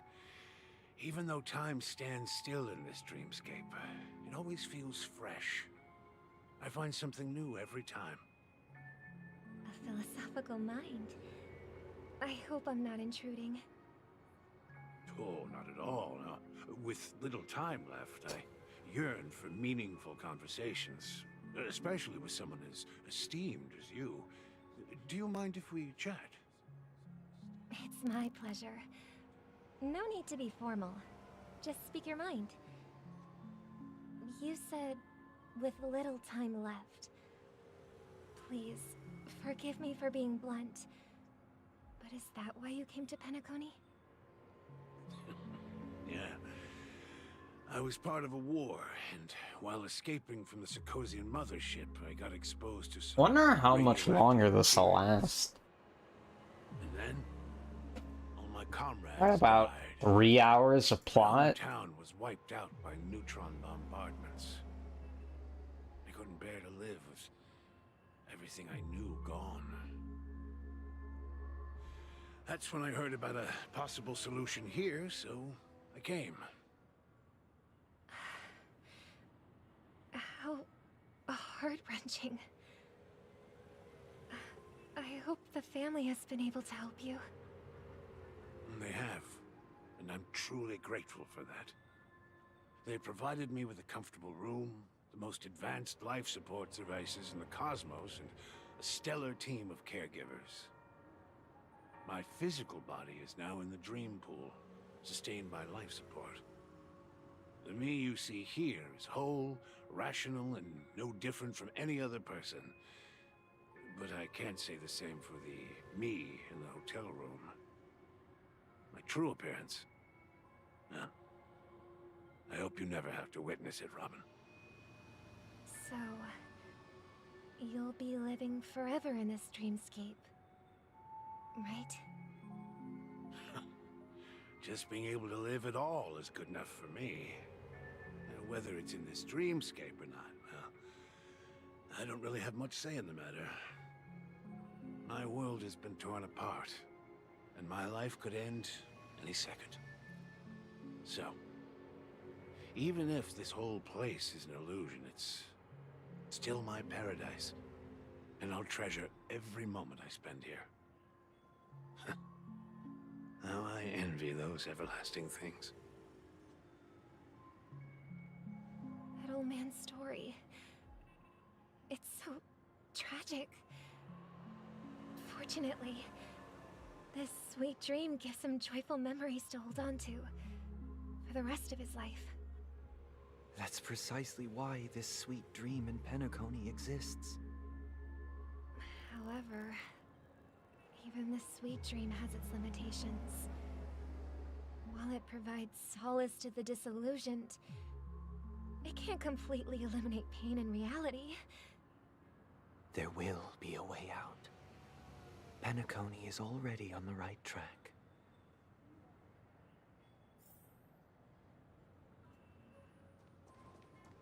Oh, look, it's the other Robin. Look what we have here. A lovely young lady. Wait, is that me? Brother, what a surprise to see you again. Show yourself. Your trick won't work on us. I've heard that a skilled mass fool received an invitation too. That must be you, right? Did you enjoy yourself? Barely. The people here are way too gullible. A little bait is all it takes for them to bite. And they run away at the Pintails. slightest hint of danger. In other words, they're naive and cowardly. Now that you've had your fill, it'd be wise to leave before it's too late. The music of the harmony doesn't tolerate discord. What? Now that you have the real Robin, I'm useless? Oh, how disheartening. I've done so much for the family. You should be thanking me, because if it weren't for me cleaning up this mess, Penacony would still be in shambles. Don't you think? That was a personal request from the head of the Iris family, and it has nothing to do with us. Step aside and stop causing trouble for the Charmony Festival. The Charmony Festival? You think you can scare me? You think I have no idea what you're planning? I don't care what you're thinking, Chicken Wing Boy. But I'm pretty sure our lovely Robin won't be appearing on stage. After all, you're well aware of what a sorry state this dreamscape is in under the banner of harmony. Penacony, the land of the dreams. Is this truly the paradise you desire? Stop it. What's the rush, Chicken Wing Boy? Did I get to you? Our paradise is none of your concern, masked fool. Leave now, or the family won't tolerate you anymore. All right. I'll go. But Robin, I suggest you seriously consider this. Do you really believe those living in dreams can escape pain and find true happiness? Well, I've done my part. And now I'm simply waiting for the fireworks to begin. Here, the last 2 gifts for both of you. And don't lose them. If by some unfortunate chance the Charmony Festival starts against all odds, remember to use them during the show. And it'll be thrilling. Bang! I heard a raven cawing in the distance. Sure, we can trust her. It seems the Dream Master will arrive soon. Oh, what the fuck? I didn't even mean to run into that one.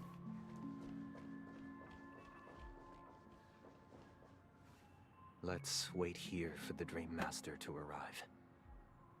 Okay. By the way, brother, I heard you no longer have a sweet tooth. Back when we were kids, you used to steal my desserts. Seems like a lot has changed during my absence. What exactly happened? Well, someone has to stay awake even in this sweet dream. But that someone doesn't have to be you, or anyone in particular. You're carrying too much on your shoulders, brother. The paradise in our dreams. It shouldn't be like this. Penacony is nothing more than a dream. It can't erase the worries and pain of reality, or bring true happiness. It only offers an escape from reality. Nothing more. Remember the old man we met earlier? Without this dream, he might have completely lost himself. That might be true, but even without Penacony, he could have chosen another path. As far as I know, the Intelligentsia Guild has been promoting their rehabilitation techniques for a long time now. That path may have been more ordinary and challenging, but now he is receiving hospice care in a comatose state, and his fate is sealed. Is Penacony granting these people a future? Or is it taking it away from them? Well, don't forget this. Not everyone really has a future. The future for humanity is like the sky for birds. People mistakenly believe that flight is inherent to birds because they've never witnessed those birds crashing to their death. Do you remember how we took in that little Charmony dove when we were young? Yeah, we took care of it. Provided food and water, groomed its feathers. And later, when I decided to leave Penacony, I opened the cage and set it free. Well, I didn't mention what happened to it in my letters because I didn't want to upset you. Shortly after you left, it crashed to its death right in front of your window. Bruh. I had surmised as much. I knew you wouldn't have avoided mentioning the bird for no reason. Despite that unfortunate outcome, I still believe it was the right decision. Birds aren't meant to spend their lives in cages. They belong in the sky, even if they can't fly. But here's the thing. If there are birds in this world that can never fly, can we really assert that they belong in the sky? They're called penguins. Are you implying that the same goes for humans too? Let's take the Astral Express as an example. The Nameless made tremendous efforts to bridge worlds, gaining fame across the universe. However, only a few extraordinary individuals can endure such a perilous journey. That's because the pursuit of the Trailblaze exceeds the capabilities of ordinary humans. Otherwise, why would this path be filled with broken rails, an abandoned express, and even a fallen Eon? That's just sophistry. If that were true, then only the powerful would have the right to determine the future. Unfortunately, that's exactly what happens. Another name for the future is self-value. While this world has its fair share of heroes who inspire people and garner admiration for their heroic deeds, the majority of ordinary people will never become heroes in their lifetime. Some are born weak and vulnerable. Some find themselves trapped in unfortunate circumstances.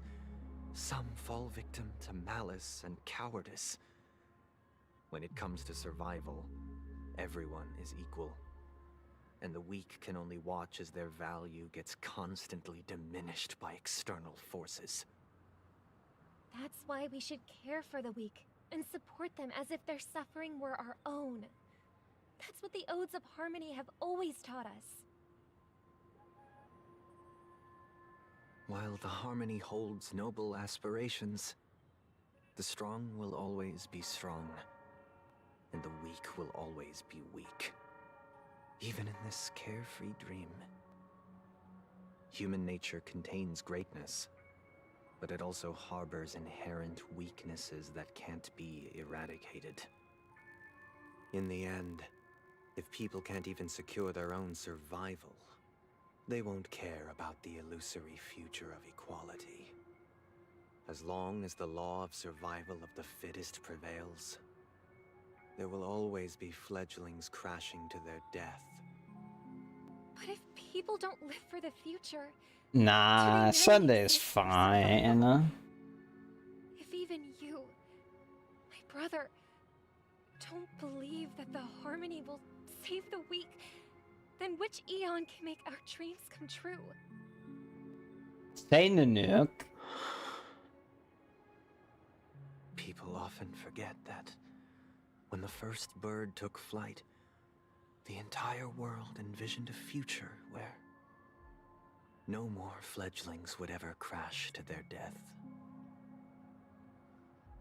Are you reading, sister? What are you reading? Mr. Gopherwood gave me a picture book. It's about the story of the harmonic strings. If I could become a chord master, I'd like to summon Dominicus, the harmonious choir. I want to sing with everyone and spread our wishes so that all can feel happiness and joy. I see. Then I would summon the harmonious choir too. Don't you have a wish of your own, brother? Of course I do. It's just that it includes your wish and everyone else's. I long for a true paradise where everyone can find peace. Then, let's build a stage there and invite everyone to our performance so that both our wishes come true through the power of the harmonious choir. It's a deal then. Yeah, it's a deal. But how can I become a chord master?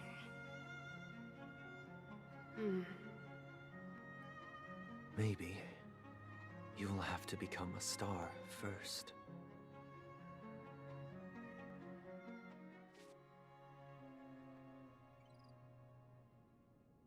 You're back sooner than I thought.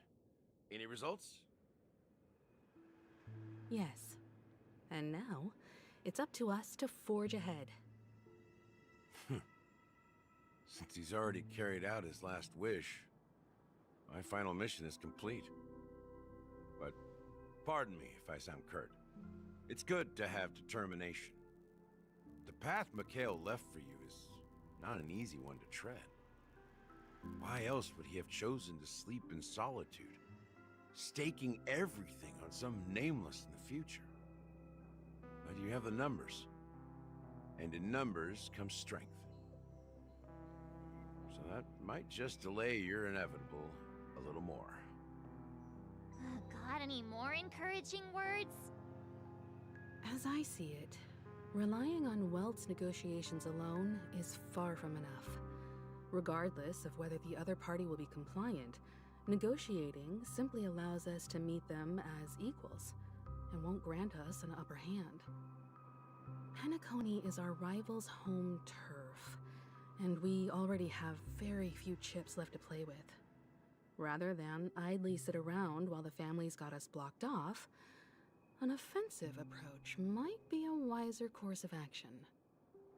We're more familiar with the Stellaron's properties than most, and since it's the key to stabilizing the sweet dream, it's vital to the family's interests. By attacking their core interests, they're bound to retaliate hastily. And as the saying goes, haste makes waste. That's right. As long as we pose a threat to the Stellaron, either with words or otherwise, we have a chance at gaining the upper hand. But the problem is, on the eve of the Charmony Festival opening, how exactly are we going to get close to the theater? Family security will be airtight, and if we brute force it, even if we succeed, it's too risky. So, no one's gonna say anything? Then I'll raise my hand. I know the answer to this question.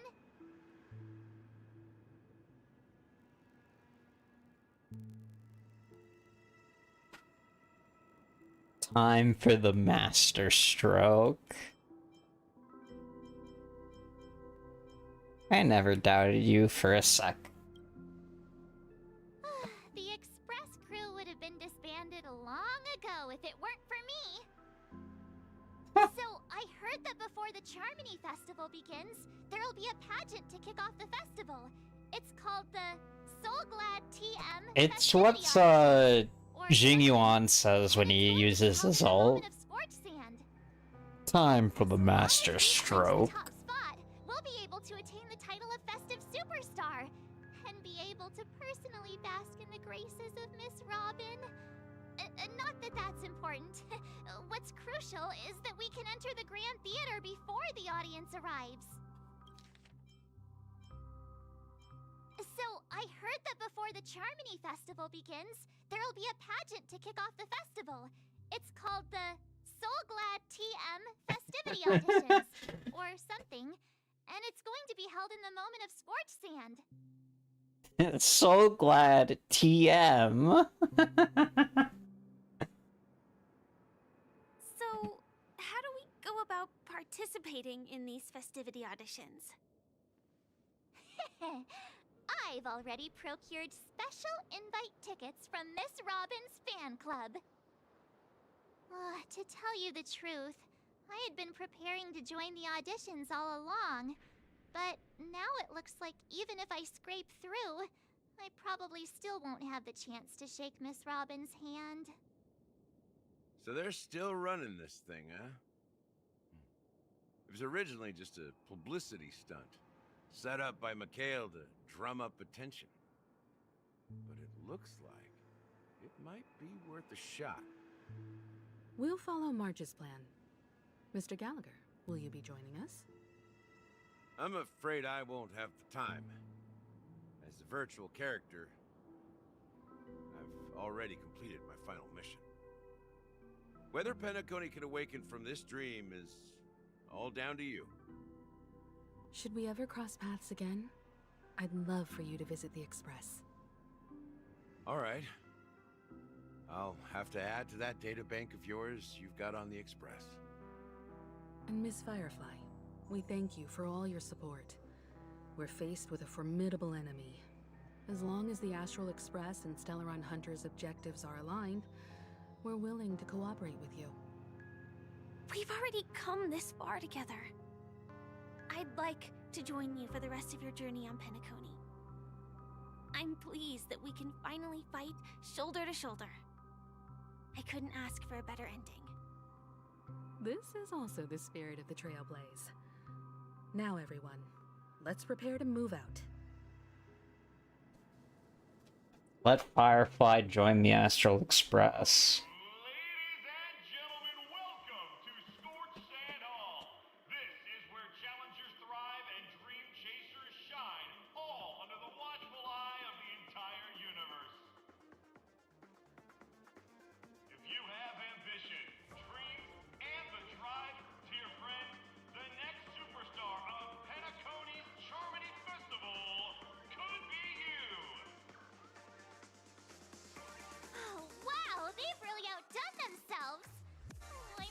to get excited!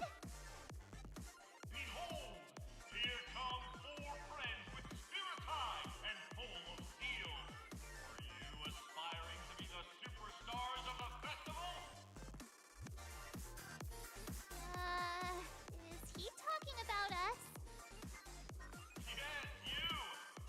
Yes, you.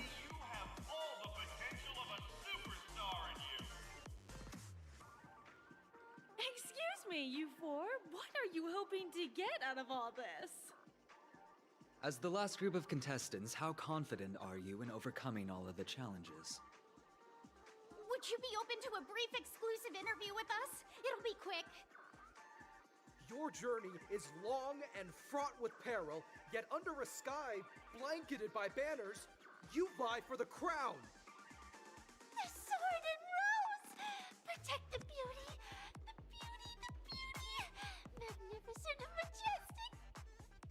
A knight's head is hard as steel. Brother Lance Focus is stubborn as a heel. We don't all have to be winners, but if we don't have fun, we'd all be sinners.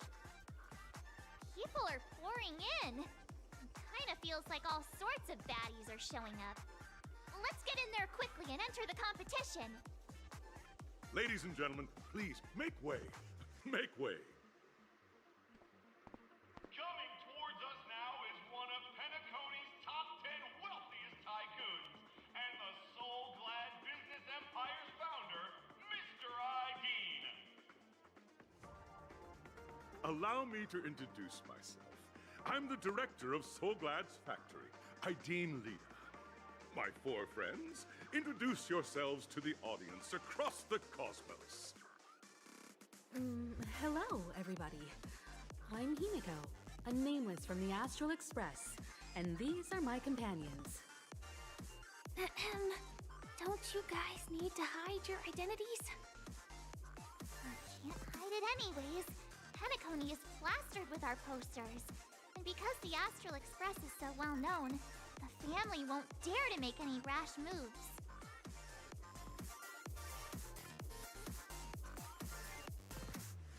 Hello, everyone. Hello, everyone.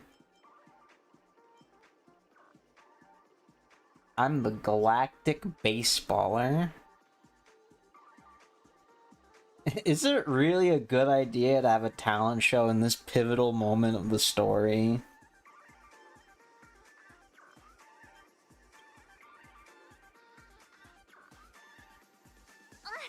Don't expose my net handle to everyone! Hello, everyone! I'm March 7th. I'm an ordinary girl who loves adventures. Hello, everyone. I'm Firefly. I am also an ordinary girl who enjoys adventures. So it's a bunch of nameless guests. This final face-off is bound to be spectacular. Time is precious. My four friends, come with me.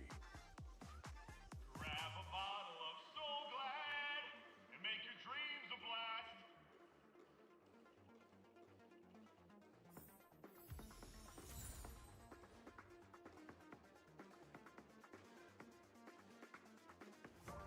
blast. Oops.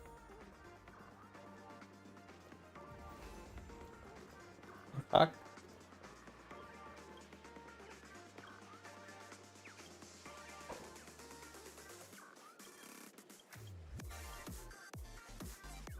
Gank.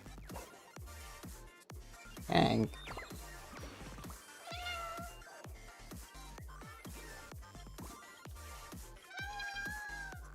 No.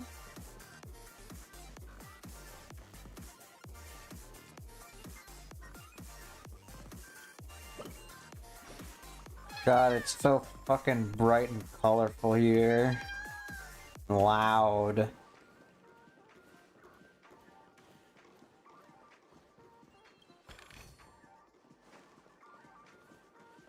Huh?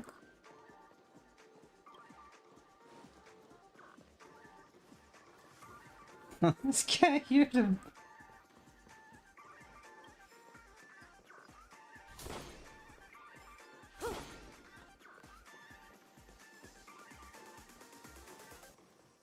Just making an observation.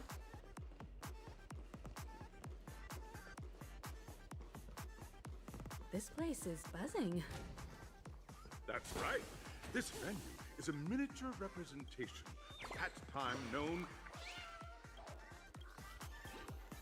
Oh, did I cut him off? Oh, the bird cut him off.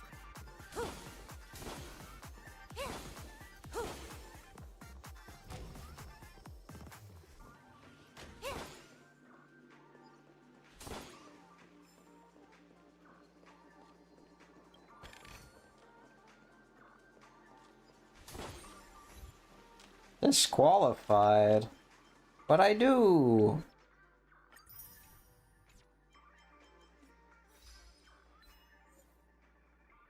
Commune with the watchmaker.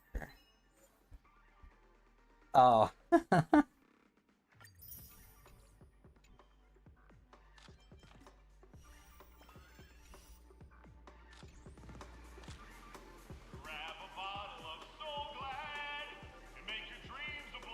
So glad TM. Nameless, your arrival reminds me of the I grand do not. occasion when Penacony was first established. I was still a young, bright-eyed lad back then, lured here by the watchmaker's I should efforts, do full of that. zeal and ready to make my first fortune in life. Once, during a particularly grueling day, I passed out and was resuscitated by a drink from Mr. Sousa. That sweet taste has since been etched in my mind, and that was what drove me to create the Soul Glad that we all know and love today. The dream-chasing era was truly a wondrous time. Oh, I miss those days, and the Watchmaker. Scorched Sand Hall is my homage to that time of boundless possibilities. I wholeheartedly hope you make it to the finish and emerge as the next superstars of Penacony. Now then, Is there anything you'd like to say before the competition officially begins? Nah, we'd win.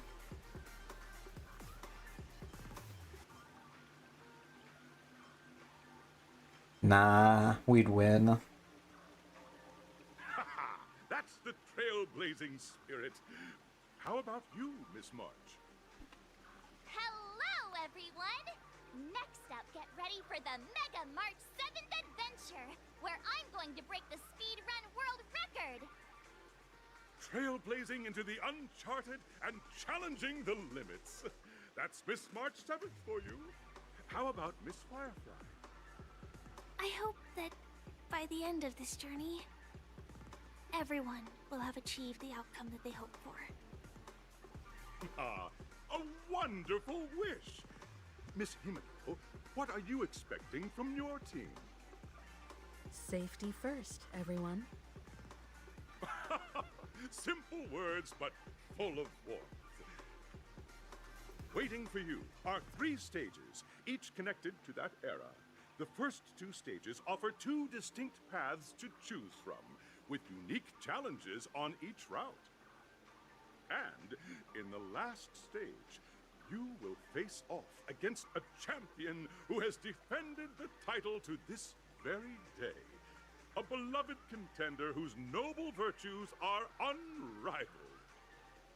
Those are the rules. Simple. Everyone clear?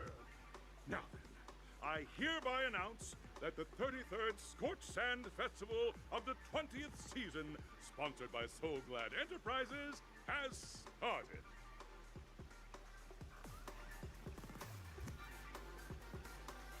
Everyone, as the Charmony Festival is drawing closer, we must reach the end as quickly as possible.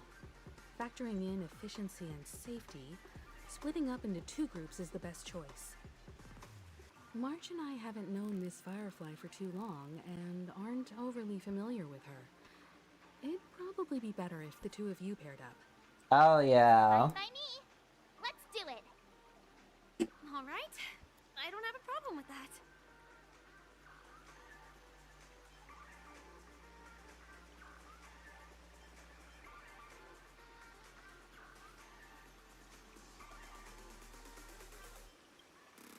We'll split into the assigned groups then.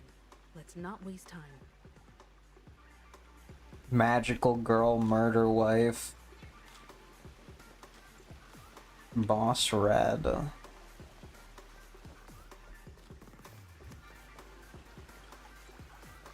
How the fuck are you stuck in a waterfall?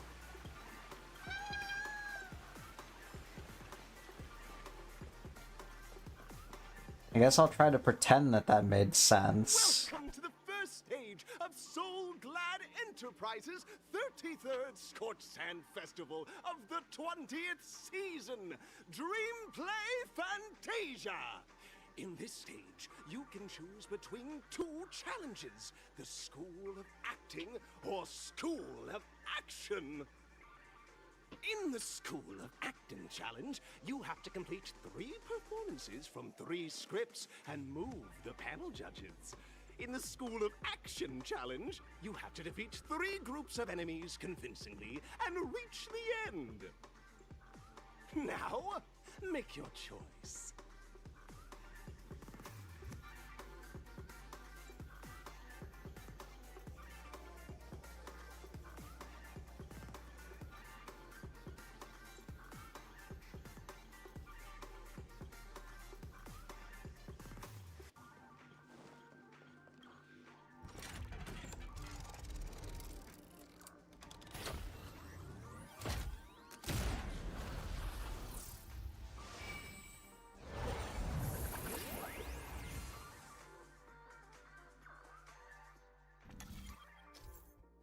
Press the button on the tracks and select the challenge arena to go to.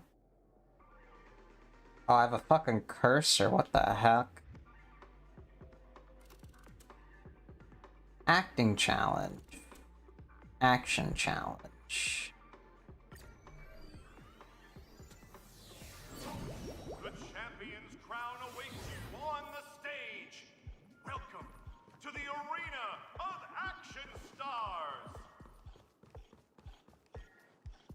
competitors, allow me to introduce the rules of this challenge to you.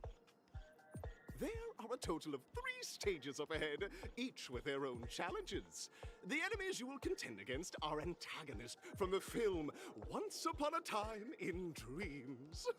Defeat them swiftly and decisively to set a new record. It's worth mentioning that the fastest time for this stage was achieved by a contestant with fiery red hair. Astoundingly, he overcame all enemies across the 3 stages in only 5 minutes. Time is of the essence. Let's make this quick.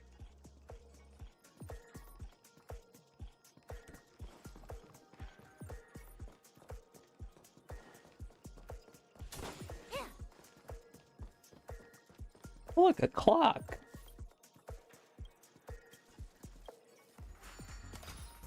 Tick tock, tick tock. I'm a little cuckoo clock. Tick tock, tick tock. I'm a little cuckoo clock.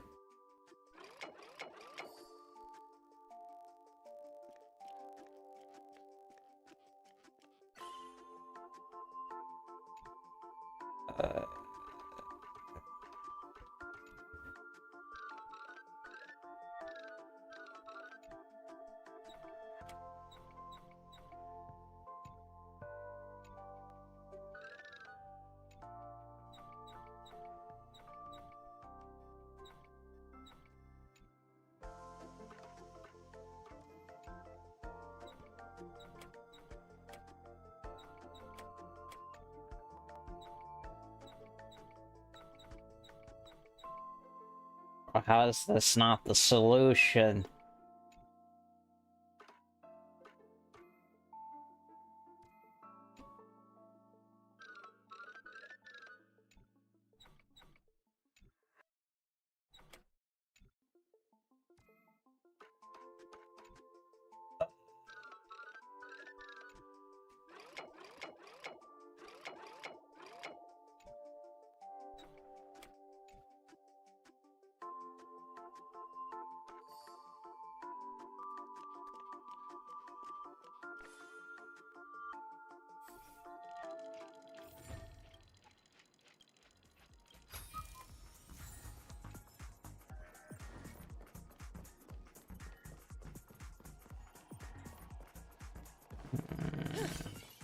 It's a bird.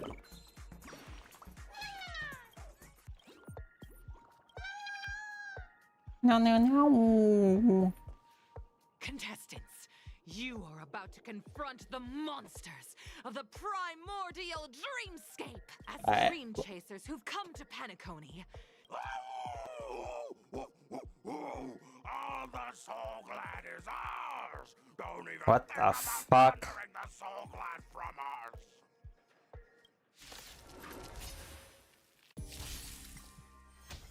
What a gumball machine? No matter. Eternal. Together as one. No matter. Relax. Beneath the waters lies an endless abyss. Jackpot. All will be swept away by the wind.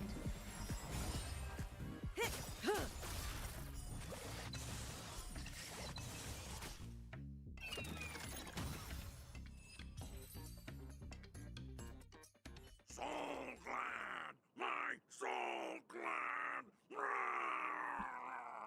Why are none of them saying Soul Glad TM? I just hope these tests don't take too long.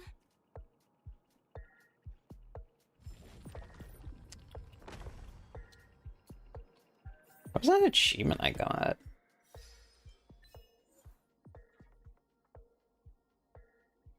Oh.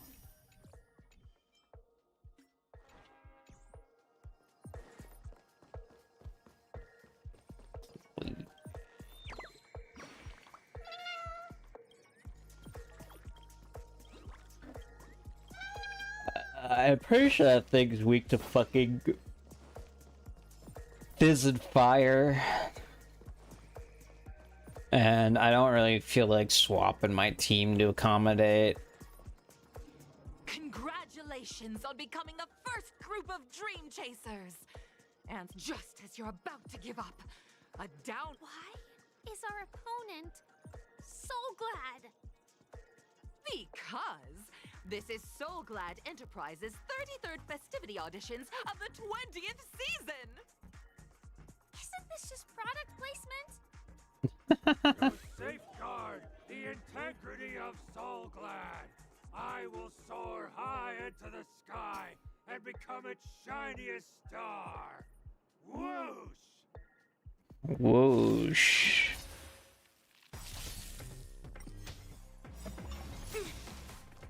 Time to say bye. Imaginary. Fine. Pretty sure we just. Creations.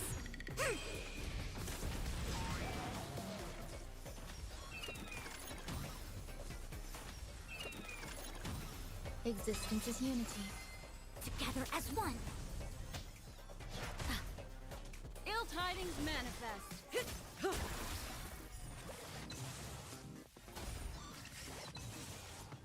Mind your manners. Relax. Yin and yang. Ill fate descends.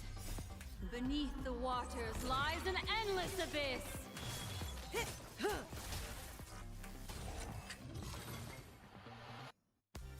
The world kisses me with pain, and I provide with Soul Glad in return.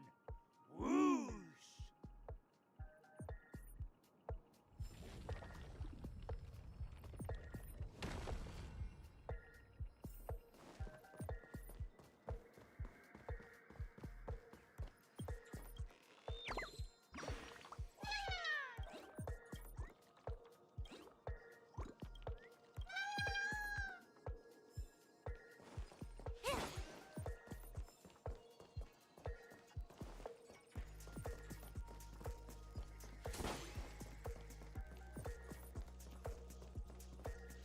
Congratulations to our two Dream Chasers for establishing yourselves as budding stars in Penacony. However, now you face a competitor selling at low prices, pushing you to the... No matter how lengthy the battle, you always persevere. Topple this powerful opponent and... None will take my Soul Glad away from me. I will use the Transmutation Arcanum to turn into a dinosaur! Oh, dinosaur! Devour my enemies! Grab a bottle of Soul Glad and make your dreams a blast!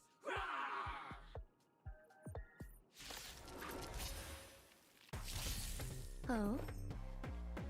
Eternal. All will be swept away by the wind.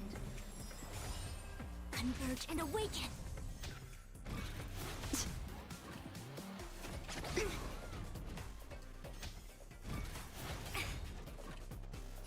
Human creations. Didn't hurt. Time to say bye. Boom. Stand still. Relax. Ill fate descends. Yin and yang.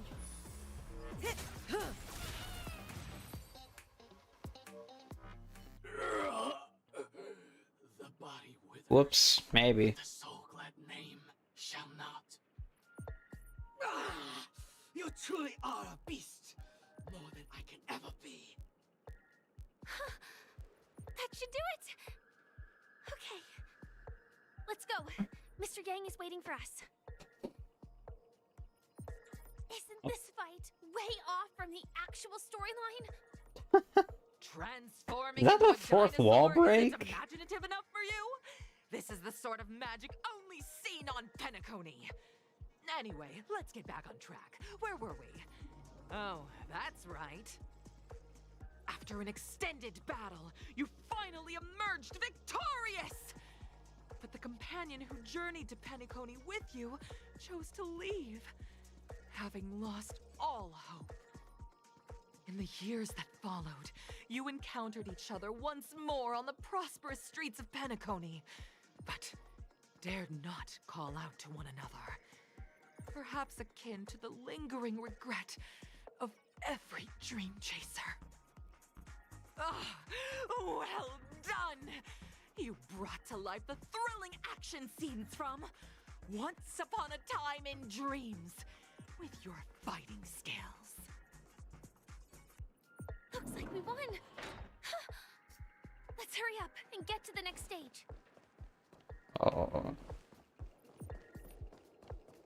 Hold up.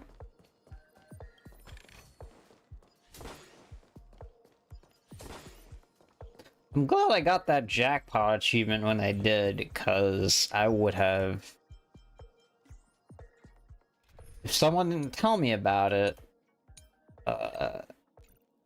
I would not probably have gotten it naturally, just because I do this to all the enemies I see now.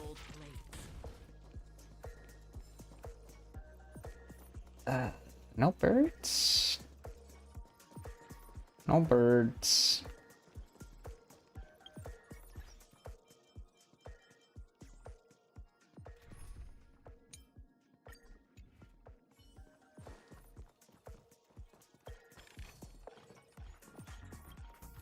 The fuck? Oh, there's just a CD laying down there. Congrats to both of you for clearing the stage, but more importantly, are you having fun? Fun is more important than success. Look at the time! You finished much faster than that red-haired contestant did. That red-haired contestant. Who is that exactly? You'll find out eventually, but only if you clear the next test first. Welcome to the second stage of the 33rd Scorched Sand Festival in the 20th season, sponsored by Soul Glad Enterprises. Gunfire time! You have the option to choose Gunfire and undergo Brother Hanu's trial, or Time, where you'll face Clucky's trial. Now, make your choice!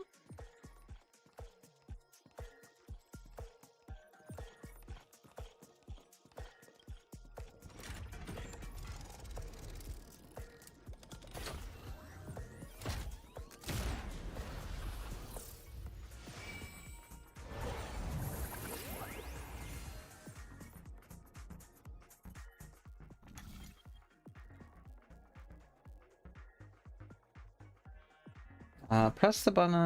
Okay. Time trial or gunfire trial. Let's do gunfire.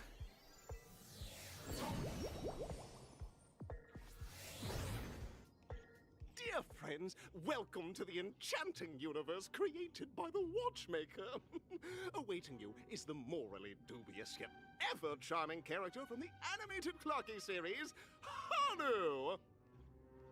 It is said that these cartoon characters were inspired by the Watchmaker's own experiences. According to research by Clocky scholars, the original Hanu of reality shared a deep friendship with the Watchmaker, akin to comrades in arms. Enter into the world of Hanu via the TV by the entrance and partake in an enchanting and suspenseful story with him. Good luck in there! If it's a gunfire trial, we should be able to settle this with a fight, right? I hope this won't waste too much of our time.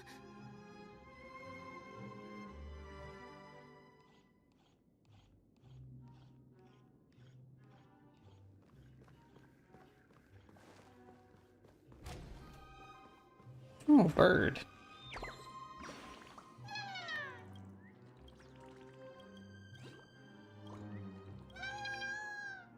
No, no, no. Ready? 1, Oh, 2, it's morphin' time. Are we both in control of this Hanu character? Very good! Looks like you've got the hang of it. In this Hanu's adventure episode, Boss Stone has gathered his battleships for an assault on Dreamville. Old Buzzfly, Cousin Wolf, and Bombhead are all raring to go. The brave Hanu must thwart their advance and protect his home. Alas, Hanu presently is ill-equipped to fend off the malevolent mischief makers, which is why he is preparing to seek out the Puzzle Gentleman's aid. Go forth and speak to him.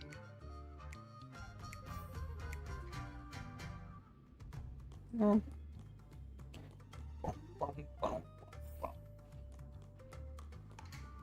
brave Hanu, you look like you could really use some help.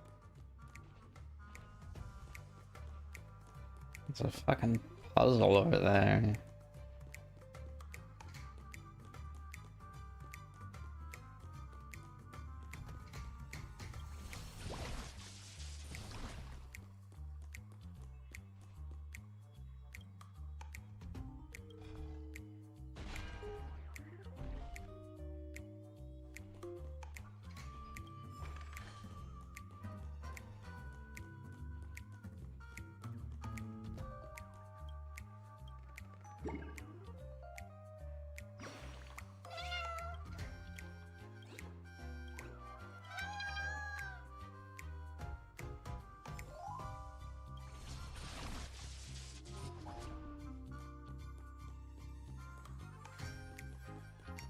It's just a dead end.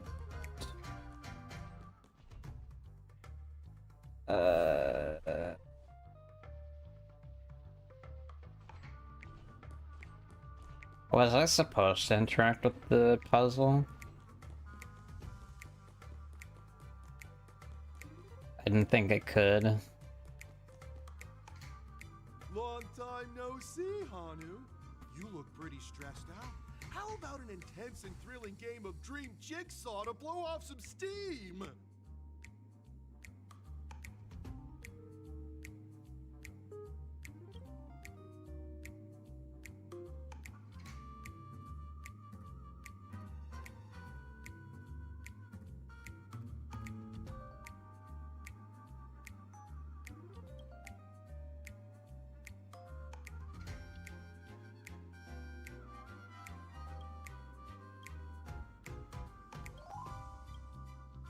Oh my! Are you telling me that— Listen closely, Hanu. I'm aware you're in need of a suitable weapon. But you know what? You'll have to play an exhilarating round of Dream Jigsaw first. No Jigsaw, no moving forward. Okay. Let out a really cool sounding hum. Now scurry along, huh? I can't wait to see you finish the Dream Jigsaw. Best of luck, Hanu. Let's stay alert and make sure those monsters don't spot us. Look up there.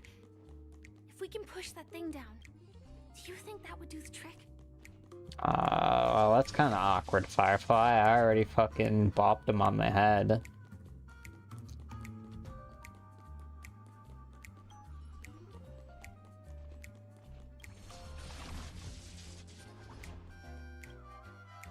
Finally, that's all the jigsaw pieces. Let's hurry back.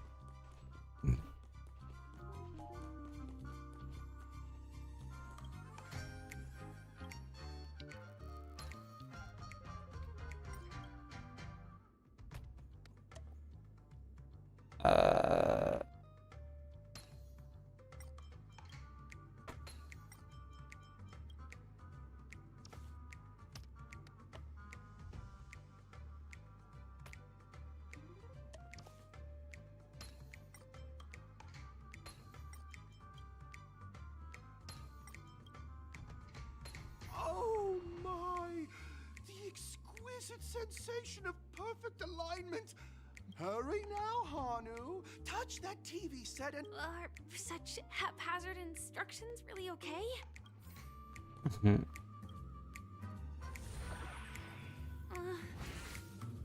Disconnecting from that thing so suddenly has left me feeling slightly disoriented.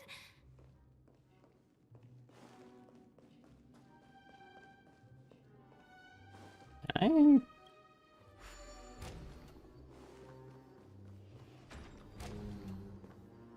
Oh, it just unlocks the door? Okay.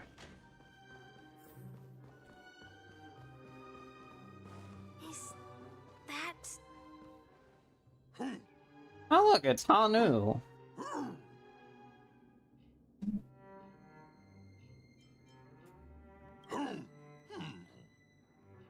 What exactly is he talking about? Tick-tock! It's time for me to make an appearance! Bro. The plot thickens. I can also see him. Is this character part of the show? In Dreamville, Clocky is everywhere and can do anything! Like right now! I can be your translator! Tick-tock!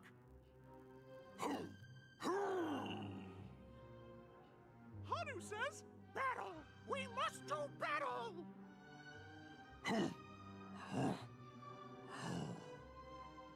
The enemy is at our doorstep, and we have no path of retreat for the future of Dreamville!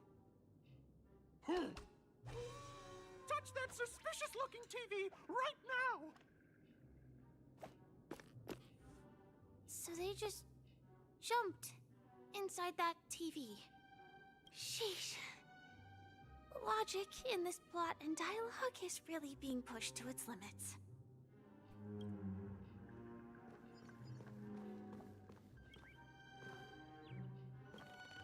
Yoink.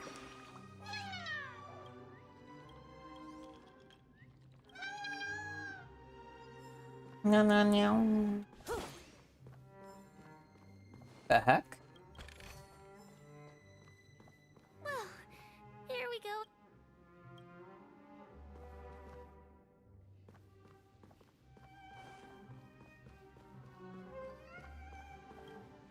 Oh, it's morphin' time. I am gradually getting used to this. Huh. Who knows? I might even be able to perform some high-level moves with Hanu. Oh? Did someone say high-level movies just now? That's right, pal. The upcoming script is just exploding with all sorts of high-level shenanigans. Last we saw, Hanu was preparing for battle. But brave Hanu won't go down without a fight. But we still don't have any weapons in hand. Guess what? Hanu's favorite bazooka just so happens to be in that storage room. So... What a coincidentally convenient plot twist. It'd be even more awesome if the organizers allowed me to wear armor.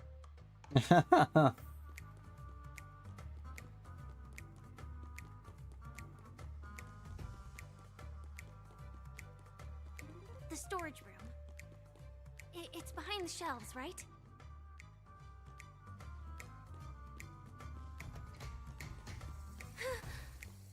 He wasn't lying. There's actually a bazooka here.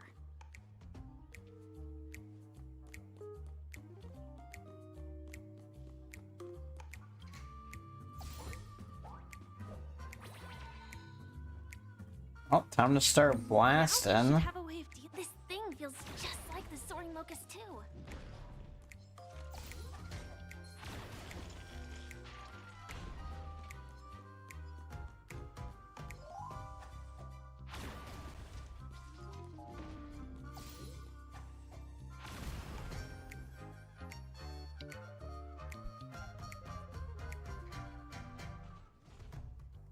Careful. It looks like we've got more company. Get ready to fire!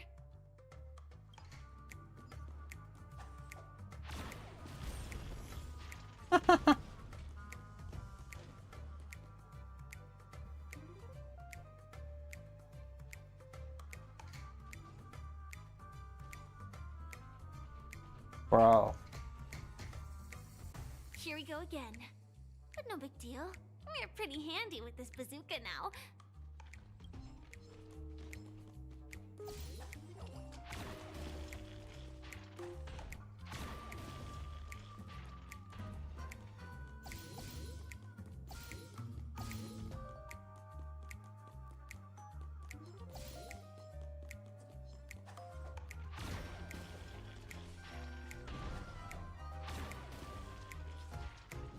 Anyway, started blasting. Should be all of them, right? Oh my! Hongu is on a streak! Everyone! The stage is complete! Quickly! Head through the TV to the next stage!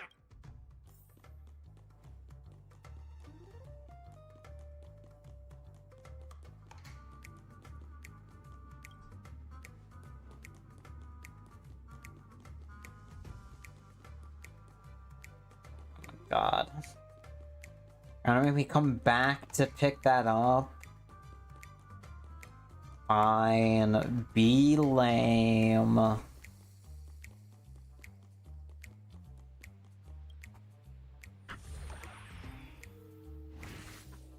that's that. But it is gonna be hard to let go of this bazooka. Never mind. Let's hurry over to the next stage.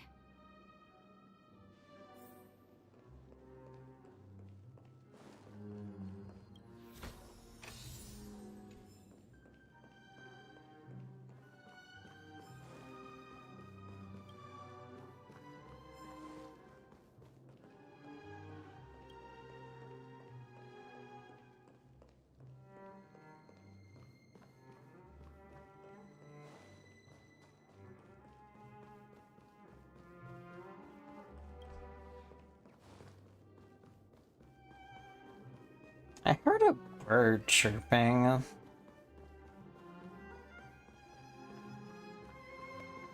Probably behind that door, and I can't open it right now. There's also a puzzle up there. What the heck?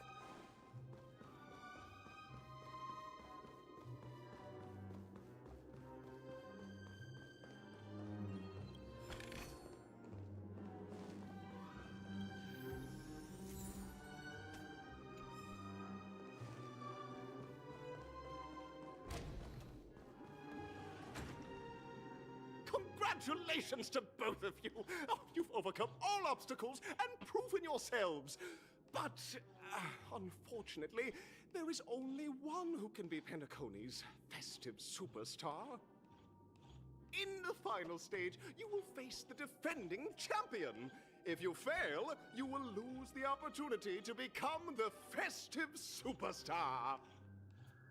Welcome to the 33rd Scorch Sand Festival's third stage in the 20th season, sponsored by Soul Glad Enterprises, Superstar Showdown!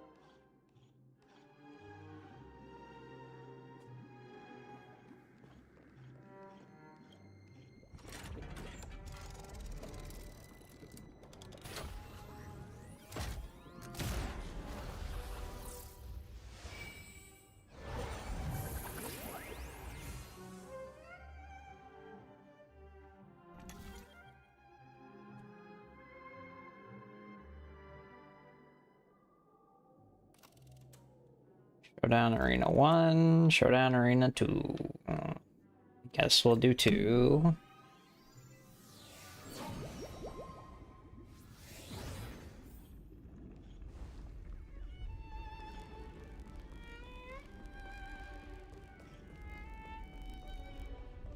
No way. I think I just saw someone. Someone extraordinary. Oh my god. What are you doing here? Sound lingers. Infallible. Make a wish.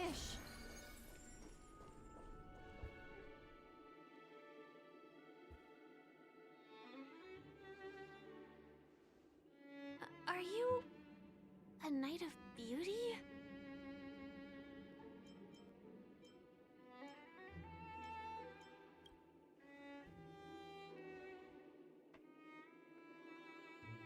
Your boy doesn't have a fucking voice.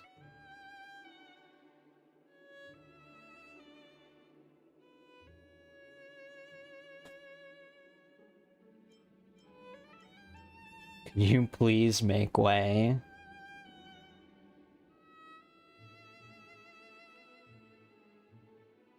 I guess Hoyo couldn't afford his voice actor.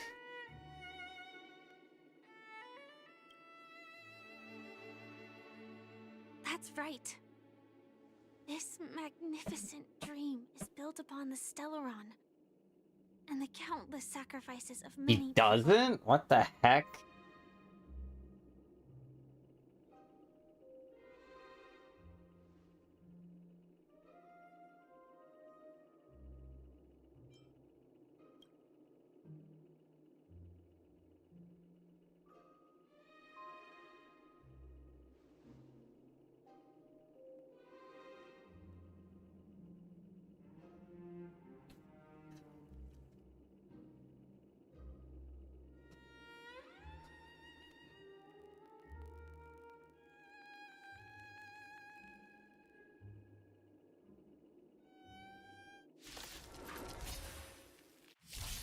Rise to the Eternal. challenge. Bear witness to me. Ow. Oh. Every petal in life's all will be swept away by the wind.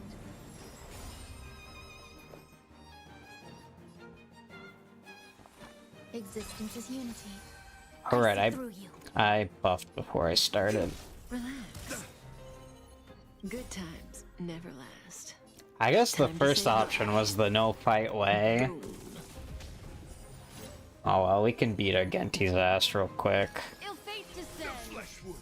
Even though we have no fucking Memories are ever changing. way to hurt him. The waters lies an endless abyss. To the challenge. Pledge thy Huh. loyalty. Not bad. Put forth all your might. Mind your manners. Some value, I suppose. Stand still. A quick divination. Destiny isn't chosen.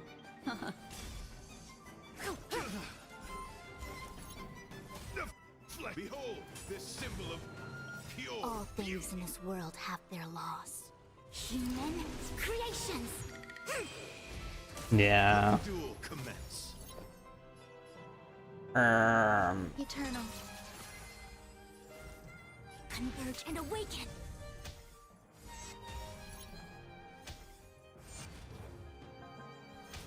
Confess. Put forth all your might. Yin and yang. Every petal in life's all will be swept away by the wind. Ill tidings manifest. Ow. Ow. Say bye to good times. Never time to say bye. Boom.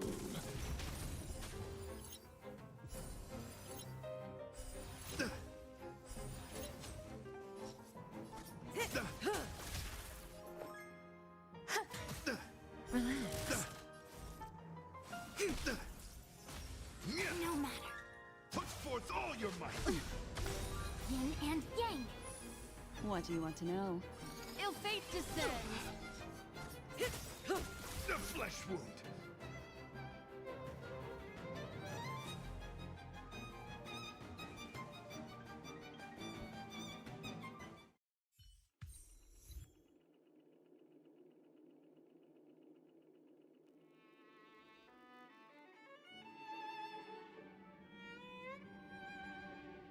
We don't have much time. May fate allow us to meet again, Knight of Beauty. In that case, let's make our way to the end. Penacony's really thronging with talent. I hope we make it in time. Really? What with talent?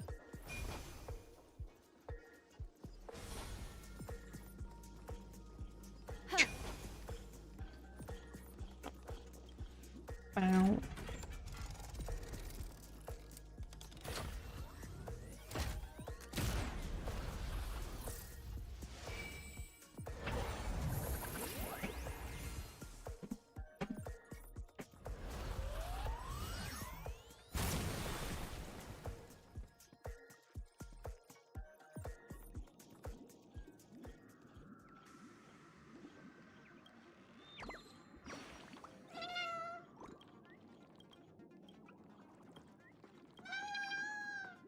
Meow, meow, meow.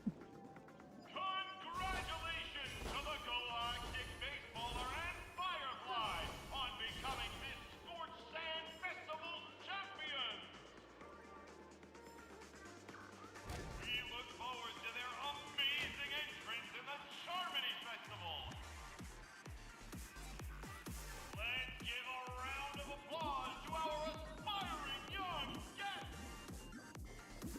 anything over here?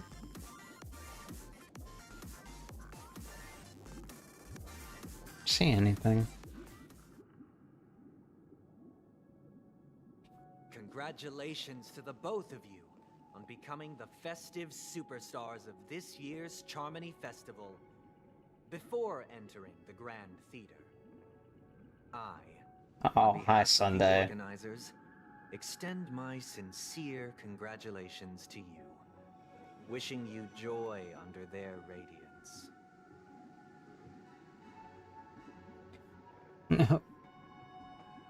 Where are my Stellar Jade? What are you doing here? As previously promised, my sister, Mr. Yang, and I have met with the Dream Master. We delved into the truth about Penacony and its Stellaron, and have come to a consensus. Both I and the Oak family cannot acquiesce to your request. Just as expected. Oh, looks like we'll have to beat you up then. Nameless. Penacony does require change, but not as you propose. The planet of festivities cannot and will not revert to a place characterized by chaos, disorder, or anarchy. Through your journey of overcoming obstacles, you must have glimpsed the essence of that era. The vulnerable ruthlessly eliminated, equality non-existent, common folk living precarious lives, eking out a dreary existence. Ultimately, only heroes like yourselves manage to achieve success. But I would dare ask, if you did not possess the special status of having a Stellaron, and you were but an anonymous and frail member among the masses, which Penacony would you prefer? A dystopia for the survival of the fittest, or a sweet dream paradise for all?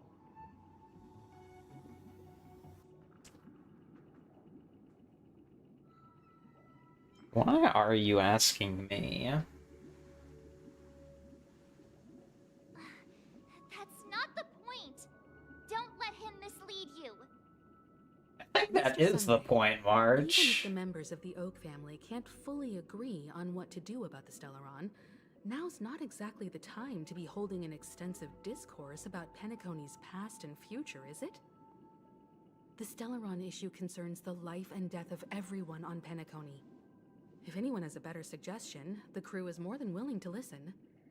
Also, it'd be best to tell us the ins and outs of that meeting. This way, we'll at least know what Welt and Miss Robin are dealing with, and the reason why they failed to make our appointment. Ah, Navigator. That is precisely my intention. With all present, let's begin by discussing the details of that meeting. Let's talk about our tribulations and choices, our ideals and beliefs, and our final course of action. The only path to take.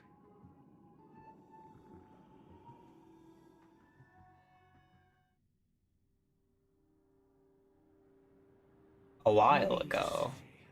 That for the longest time, there have been scoundrels who would use the Charmony Festival that I have bequeathed to the masses as a tool to realize their ambition. Indeed, Dream Master. Once the Charmony Festival begins, the Stellaron's powers, along with the song, will be broadcast across the entire planet of Penacony. And then everyone in their dreams will be unable to awaken. This is indeed surprising to me. The dreamscape is maintained by the collective effort of the 5 families. If someone were to use the Charmony Festival to recklessly disseminate the power of the Stellaron, this individual must hold a position of great authority. Do you have any suspects? I'd like to ask, did you really not know of the Stellaron's existence? I would have never thought that this nameless would point the spear at me. Quite astonishing indeed. If I have offended, the Astral Express extends its sincere apologies. But the current circumstances are dire and leave no room for meticulous inquiry. We're doing this out of concern for the Dreamscape's safety. So, if you could, please alleviate our concerns. Dream Master, it's just to prove that the Charmony Festival has nothing to do with the Stellaron. If we're being overly cautious, I will return to the stage to offer tribute in song, just per the arrangement.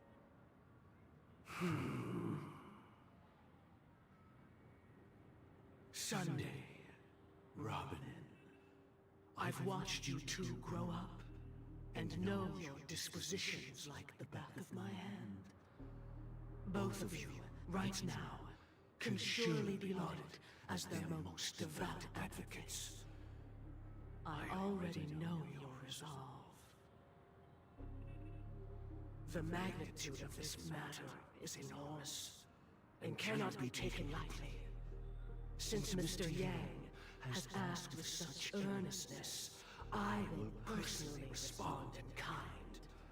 If there is a need, the entire Oak family will be mobilized to heed your call.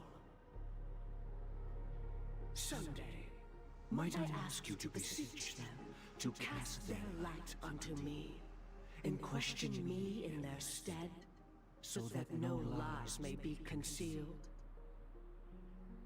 I will do as you command. Robin, could I entrust you to be present as a witness, to document the truth, and to proclaim my innocence, so that all slander may be utterly dispelled? I will do as you command. May thy will be carried out on earth, just as it is in the heavens. Oh, triple-faced soul, please sear his tongue and palms with a hot iron, so that he will not be able to fabricate lies and make false vows. Let us begin. There is nothing else to prepare. Understood. Question. Have you devoted your life to your god, never worshipping other gods? Naturally. Do you love your god as you do yourself, always heeding their admonishments? Naturally. Have you strayed from the path expected by your god, betraying their name? Never. Have you ever been inordinate with your asks of your god, coveting more than the foundation of the creation itself? Never. Then, a final question.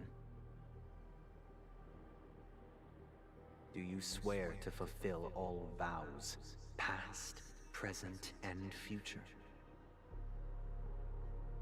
With the Eon as my witness, if I do not deliver on my words, or if I renege on my vows, may I be cursed in accordance with divine law.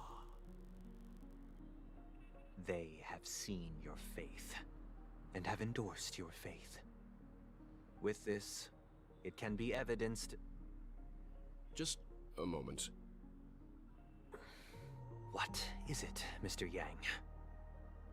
I have another question I hope to have answered. To my understanding, the family's harmony and prosperity have never relied on so-called divine laws. The god you both mentioned, are they truly Shipe? Mr. Yang should know that those belonging to the family toil together as if they were kin, embracing solidarity and unity under their light. All duplicity is laid bare before the harmony. Such a delicate and complex symphony. Which other god could perfectly harmonize this, if not for the Great One, Shibe? Perfectly harmonize. Therein lies the problem. It isn't an outsider lurking in the shadows who changed the harmony, but a dissonance that has surreptitiously emerged from within this very symphony itself. In the distant past, there existed an Eon. With one flick of the wrist, they crafted the laws of the cosmos. Their followers formed the Beyond the Sky Choir, spreading solemn and reverent hymns throughout the universe. Later, they fell. The route traversed by this Eon clashed with the harmony, ultimately being absorbed and fused into it.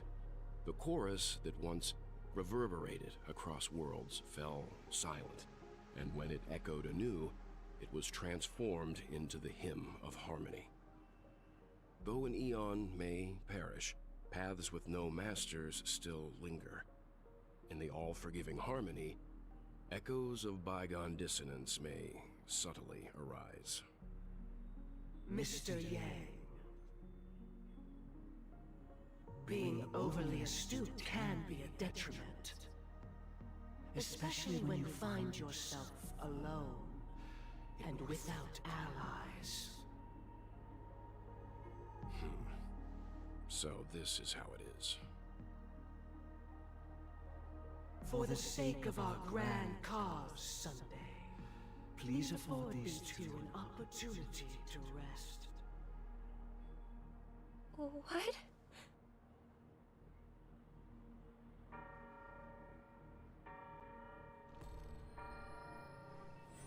What the fuck? Sorry, Robin. It's just you. I did not wish for you to know this. It's a pity that things have turned out this way. So, this is the true reason I can't sing? The shadow that envelops Penacony is actually... We were never children of the harmony. Our ideal paradise could not have been crafted by Shibe. True bliss can only be guaranteed by the one who transcends the many. Within the foundation of law, humanity establishes civilization, and through harmony, we obtain order. Okay, then what path are you? To think that there would be remnants of the Order on Penacony. What have you done with Mr. Yang and Miss Robin? Don't worry. I just gave them some time alone to ponder their fates. What the fuck is order? You should know that these actions make you an enemy of the Astral Express. Should we need to stand against the Nameless, it would only be myself and the Oak family involved. But we haven't reached that point yet, have we? Your efforts for the justice of Penacony are evident to everyone, and have been widely observed.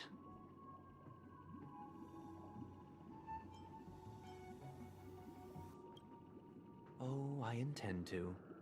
But that hinges on the outcome of this negotiation. If it is the Order that drove you to imprison Welt and Robin, and you're using them to coerce our compliance, then there'll be no point in entertaining any type of discussion. You're mistaken, Miss Himiko. They are in very safe I'm aware hands. of that. And just as the family has always proclaimed, no one can be harmed in the dreamscape, least of all in the beautiful new world belonging to the Order. Penacony and the entire universe have witnessed far too much innocent bloodshed. The strong wield their blades against the weak, and the victors push the vanquished to the brink of life. Natural selection. The world abides by this principle, establishing the well-being of humanity atop the corpses of the downtrodden. Only we, or rather, I, possess the power to put an end to this farce. So you've decided to resurrect a dead Eon? No one's ever done such a thing. If Miss Himiko is interested, let's draw back the veil and speak candidly. I've always firmly believed that people can understand one another through peaceful means. I'm willing to divulge the unembellished truth as to the intentions of the Order's Pathstriders, so that you will make better judgment for the Astral Express, for Penacony, and for this stretch of the universe. Words can hardly do justice to the beauty of that ideal. So, come with me, everyone. Let us retrace our steps and see once again where this road leads. Huh? Where'd he go? Welcome. This isn't any location in Penacony's dreamscape. It's my inner world. The reason the scenery before you remains unchanged is because your consciousness has drawn on similar concepts to fill in the gaps. Did you do the same to Welt? It's a tuning process. Stronger in effect and more Is that draining me? on the mind. The gray-haired guest has experienced it before, so she should understand what it entails.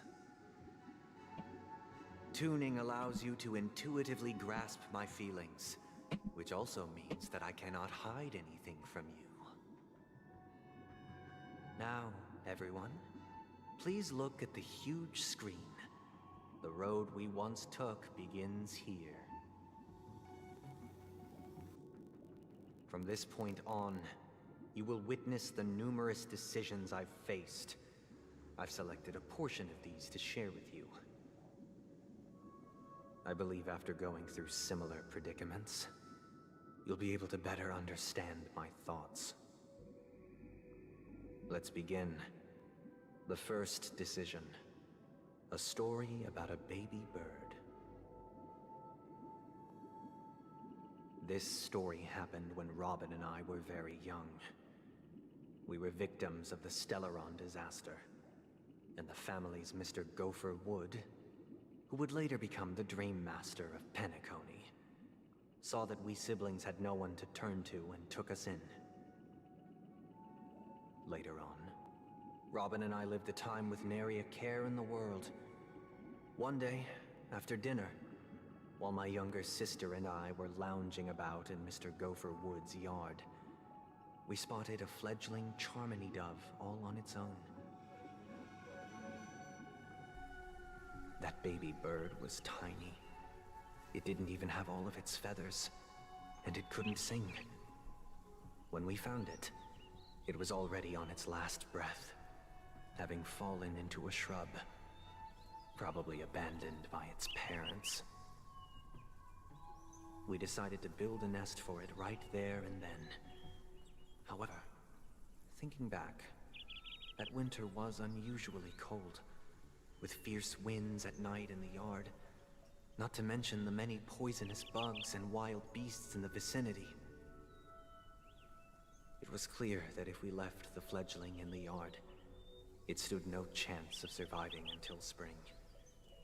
So, I suggested we take it inside, place it on the shelf by the window, and asked the adults to fashion a cage for it. We decided that when it regained its strength enough to spread its wings, we would release it back into the wild.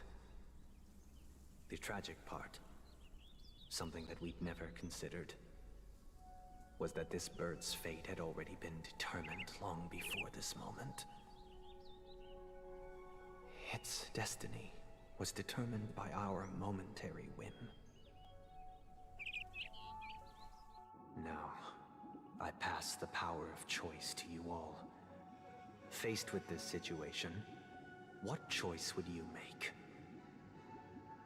Stick to the original plan, and build a nest with soft net where the Charmony dove fell. Or build a cage for it, and feed it, giving it the utmost care from within the warmth of a home. I eagerly await your answer.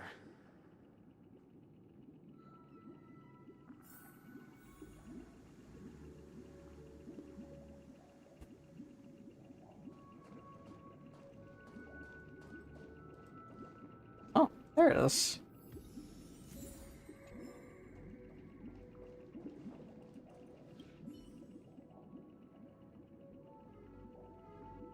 That guy just casually throws this kind of question at us? What exactly is his deal? But fine, I'll answer, I guess. If it were me, I guess I'd choose to build a cage for the little Charmony dove. After all, leaving it there, it's bound to get hurt by wild animals or something. And that'd just be too sad. Kind of what's going on here. It looks like he really has no intention of imprisoning us. If it's just a quiz, I suppose it's fine to humor him. Back to the question. I would personally choose to build the little Charmony dove a cage. No special reason. I do think that a fledgling should have the right to fly into the sky. But if it can't even live to that point, then there's nothing to talk about to begin with.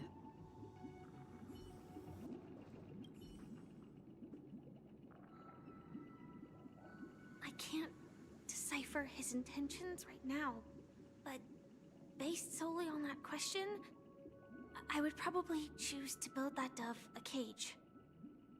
Even if I was gonna release it back into the sky, it'd have to be strong enough to fly first. If I left it where I found it, I fear it'd never get the chance to fly ever again.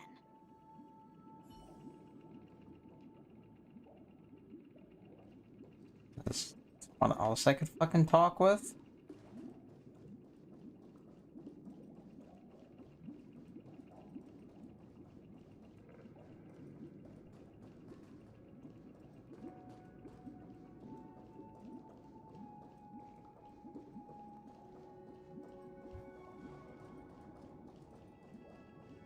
Where's the Walter?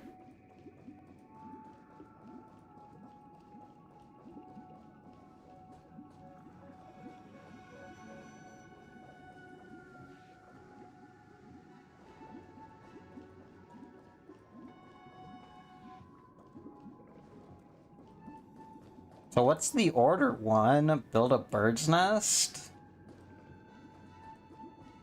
Or is it the other one?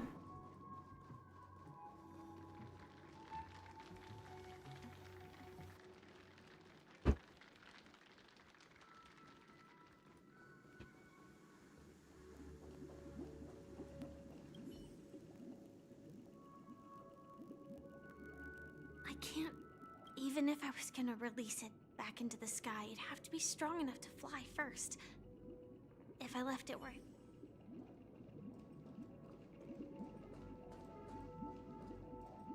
Chaos.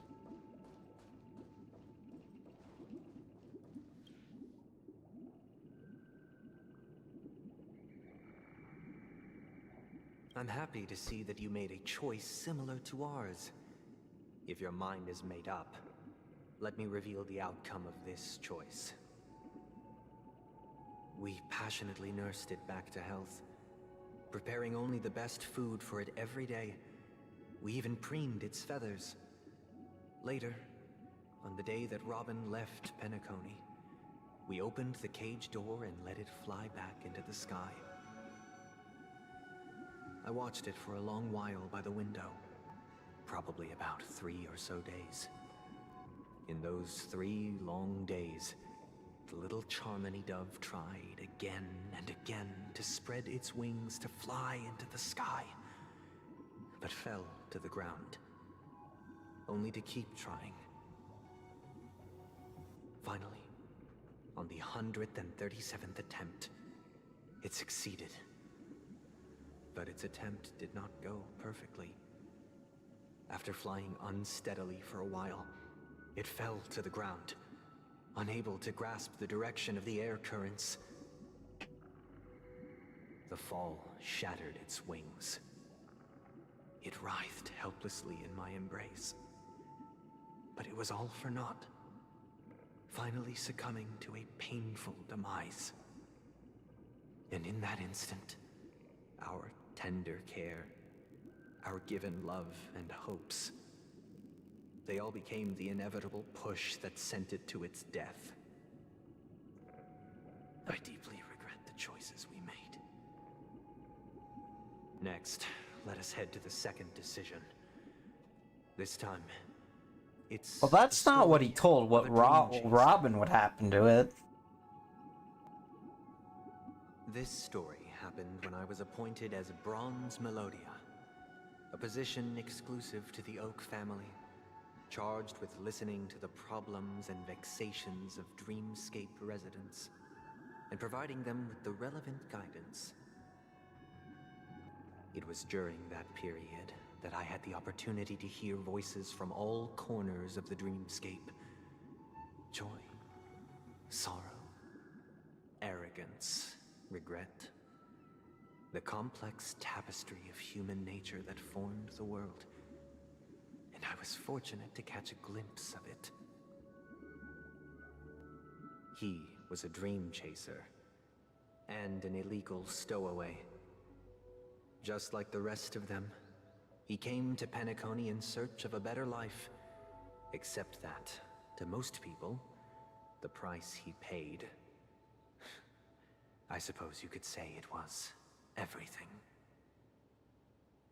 He told me I sold everything I could at home. The house, the land, even his 2 children. He said he could not afford to raise them, and that at least they could eat if they lived as slaves. He had a plan in place. He would buy back his children once he had made his fortune, and enjoy Penacony's beautiful dream with them. Alas, his plan to smuggle himself was somewhat clumsy, and he was sniffed out by those pig-headed hounds. After hearing the Dream Chaser's story, I immediately appealed to the Bloodhound family to cease their pursuit. That way, at least he could live peacefully. But I was still too naive to the ways of the world. I did not anticipate that what I thought was a kind gesture would later lead to dire consequences. I'll tell you the outcome soon. For now, I'd like you all to make a choice. Will you do as I did, and try to convince the Bloodhound family to stop their pursuit, so that the Dream Chaser may live peacefully and realize his wishes? Or will you remain silent, leaving him to languish while the hounds are hot on his heels, until his inevitable judgment arrives? I look forward to everyone's decisions. Who knows? Perhaps they might even alter the outcome of this tragedy.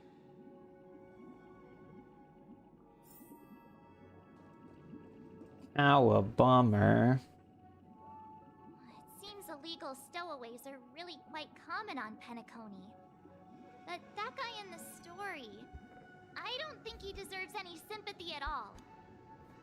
He sold his kids to chase a dream. Even if he intended to go back for them, it's still insanely irresponsible. With that thought, there's only one choice. Let the Bloodhound send him back home. This person deserves to be punished. Damn. That is not the response I thought March would give. What the fuck?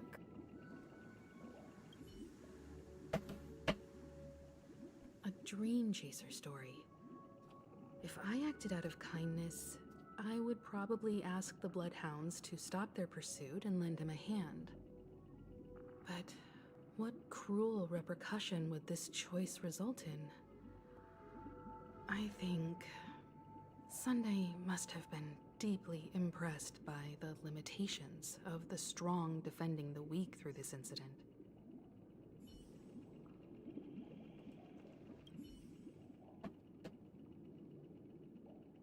This question... Surely it has some connection to the baby bird story. And this connection is precisely the breakthrough Sunday aims to use to persuade us. I'd probably choose to ask the Bloodhounds to cease their pursuit. Well, I'm gonna go with March. Fuck this guy. It seems you, like me, are pondering whether a different choice could have led to a better outcome. Sadly, his fate would only be more tragic. Say he never gets caught. He would only die from delirium. The methods with which illegal stowaways enter dreams are unorthodox. Not flawless like the hotels. Living in the dreamscape would be a mere pipe dream. Axel, Should he be apprehended? how was Could the stream? Hounds afford to turn a blind eye? The answer is a definitive no. They couldn't bear the resulting consequences, and thus wouldn't dare extend a helping hand. As to your choice, I once again offer my heartfelt apologies.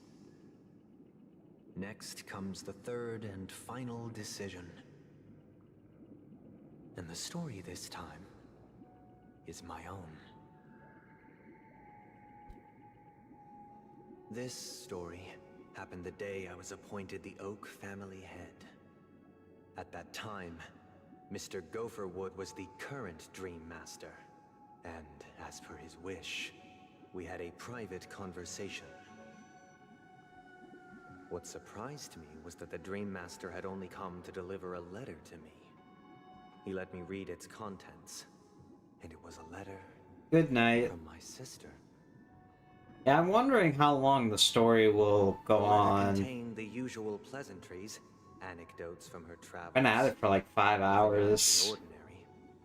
Just as I started wondering how this letter related to our discussion, the Dream Master began to speak. Do you know who wrote this letter? My sister, of course. But why would you personally visit me to hand me a letter from my sister containing mere trivialities? To help you grasp the full scope of this issue. Do you know where Robin is at this moment?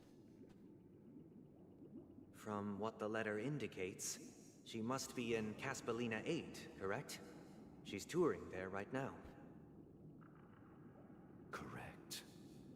Has she mentioned anything about a stray bullet? A stray bullet? What? A war has broken out on that planet. It is because of this very reason that Robin chose this destination. To spread the word of the Harmony. And to save the lives of that planet. She personally made for the front lines. She hoped to ease the people's suffering with song, and was willing to brave mortal danger to deliver the IPC's medical supplies. Unfortunately, stray bullets show no such compassion. Is she all right? If the operation was successful, she should probably be recovering in the field hospital. By the eon above, the bullet struck her neck directly, yet possibly as a reward for her consistent deeds of harmony. It didn't hit any vital arteries. Once you've attended to your outstanding tasks, it'd be advisable to write her back as soon as possible. Those damned savages! I'll pack my bags right away. My gratitude for bringing this to my attention, Mr. Gopherwood. Now you understand why she always wears such elaborate neck ornaments, don't you? How could this happen? Miss Robin. It's all in the past, so please don't worry. I share this in the meager hope that you will understand the harmony's limitations and predicament. As grandiose as the strong defending the weak sounds, many times, it is nothing more than wishful thinking. Likewise, I've prepared one last question, one last choice. But rest assured, this choice will not have any grave consequences. Because this is merely a figment of imagination, a nightmare that has haunted me through countless nights. If you ever had the opportunity to make a choice like I did, would you still support Robin's journey on the path of harmony?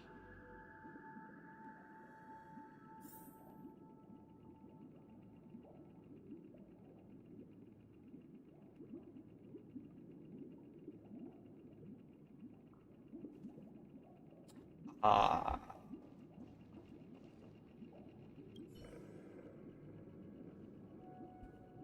I can't believe that happened to Miss Robin. The strong defending the weak is a great mantra, but if I had to pay such a price, I don't know what I'd do.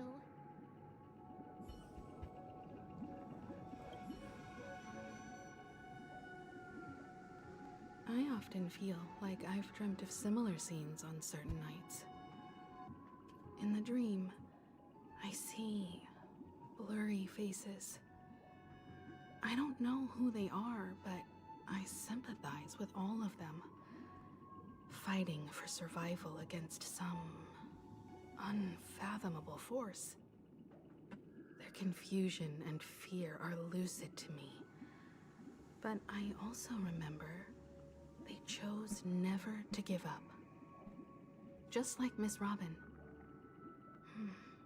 If Mr. Sunday's question leaves you puzzled, you should find the answer from your own experiences. With each trailblaze, dangers and tribulations will surely follow. But would you ever back away? Would you stop March and Don Hung from reaching their next destination? I believe you have an answer of your own in your heart.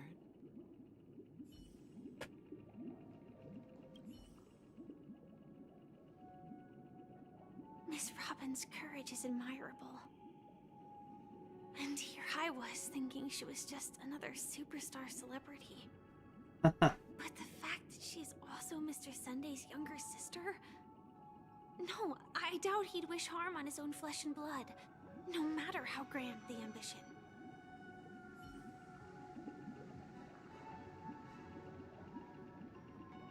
I guess so.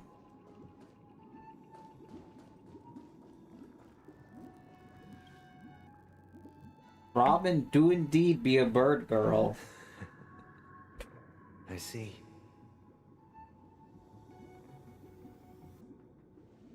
I am now aware of everyone's stances.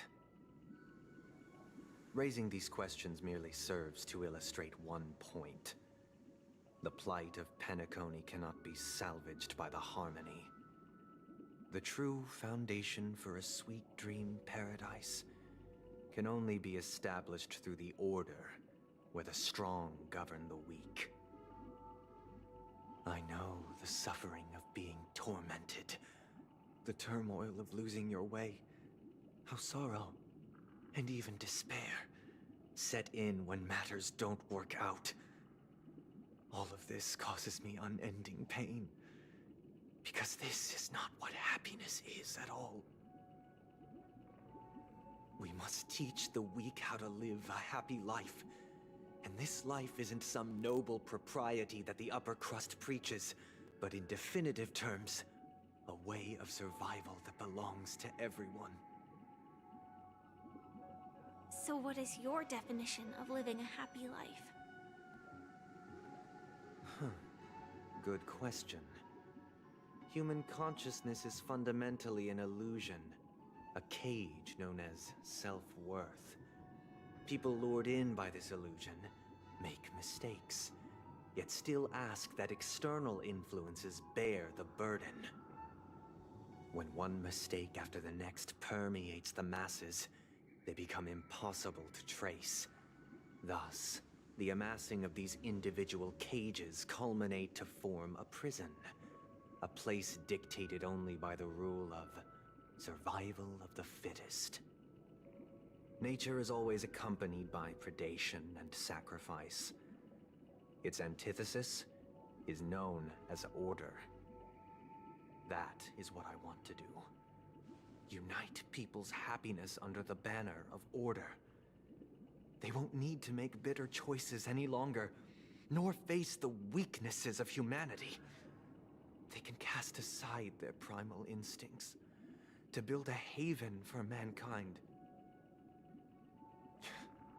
Simply describing thoughts is far too abstract, so allow me to provide a simple example. As you all may know, there are societal norms like weekends and long weekends that exist on some worlds. During these hard-earned rest days, people are given the chance to extricate themselves from the stresses of everyday life, allowing a certain tranquility to return to their souls. And it is only on these days that people do not have to adhere to the law where the strong prey on the weak. They can live out their lives happily during these brief intermissions. It's just a pity that 2 or 3 days are still too fleeting compared to the span of a lifetime. From where I stand, society's ideal system should be 7 rest days. Following Sunday, there should ensue a second, a third, and indeed an infinite procession of Sundays. This should be the face of the new world. Idyllic, eternal, peaceful days. And thus, every person can return to their base selves in this utopia. Some gaze in reverence at the stars, pouring their whole beings into calculating the distance between us and the isolated world of Pagana. Meanwhile, some seek refuge in quiet corners, holding one another, unencumbered by the chains of unwelcome obligations. Sounds like it. There would be no need to bear the hardships of reality. Only in this way can humanity face the inevitable end with the purest of spirit, living a life of dignity. This is what it is to live in bliss. Miss Firefly, you who are stricken with entropy loss syndrome, you of all would surely understand this.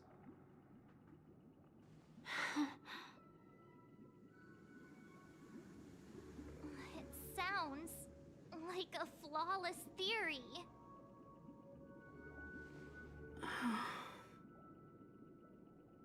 But what is the price to attain all this?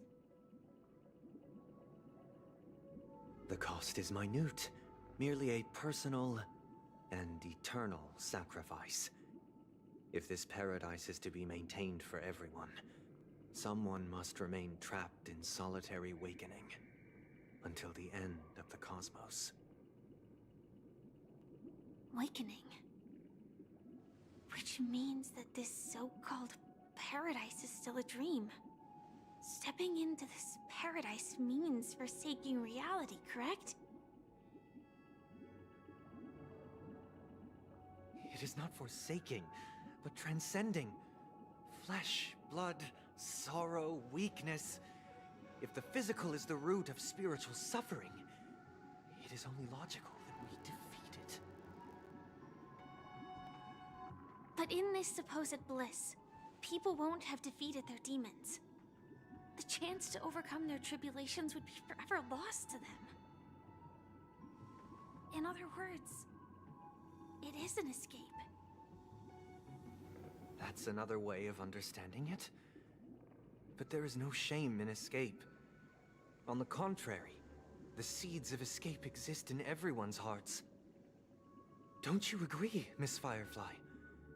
And as to why we sleep, it is because we are afraid to awaken from our dreams. But this is not in conflict with the grand plan. Only in acknowledging this can we truly understand the frailty of human nature, and from there, show compassion and protection.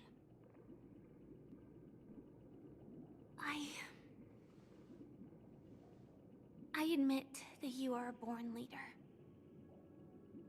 Your perspective on humanity brims with pessimism.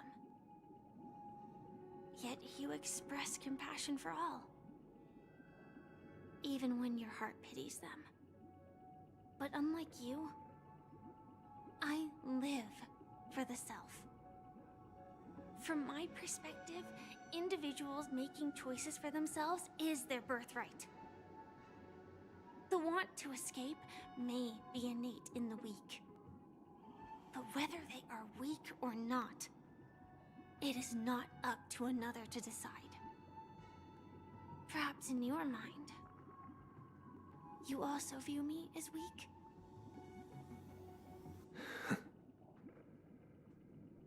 Because I don't think so.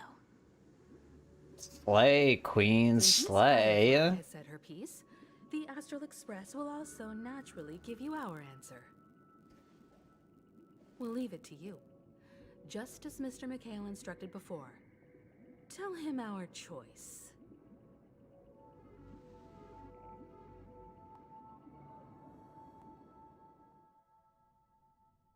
Not long ago. What is this place? Does this place ring any bells, Misha? I don't know, but I feel a sense of deja vu. What is this place? It's the realm within a dream bubble. This was left to the Astral Express by a nameless, but weirdly, when we entered it, it was completely empty. Dr. Edward from the Dreamscape sales store told me that dreams are formed from memories, and a dream bubble can't take shape if its core is empty. So I thought you might be able to help us in unraveling this mystery, Misha. As a hotel doorman, you know Penacony best among us. I don't know much about dream bubbles, but if you want to figure out what this mansion is, I'll do my best. I'm counting on you then. Himeko, I still don't get it. Why were you so sure that Misha had a connection with this dream bubble? I wasn't sure. It was just a hunch. But since Misha feels familiar with this place, my hunch might be correct.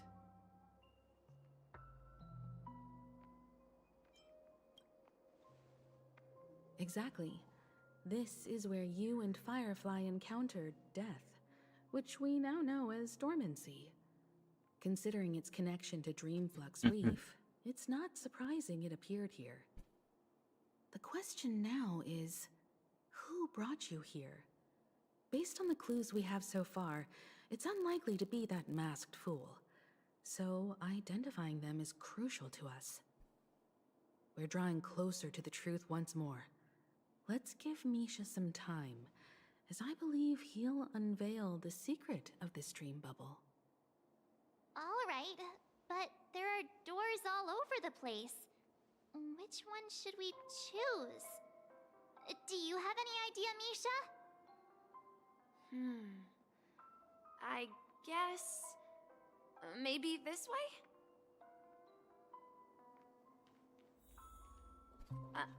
I'm not entirely sure, but... let's give it a try. Holy shit, he's fucking running. Wait, you managed... Weird. This place is quite different from the hotel. But I feel like I've been here before, and even lived here for a while. If I remember correctly, there should be a fireplace down that hallway. Clocky and I used to sit by the fire, listening to the crackling of firewood. And the room on the other side was the toy room. I loved spreading out all the toys from the box on the floor and making up stories for each of them. Hold on. This doesn't make sense.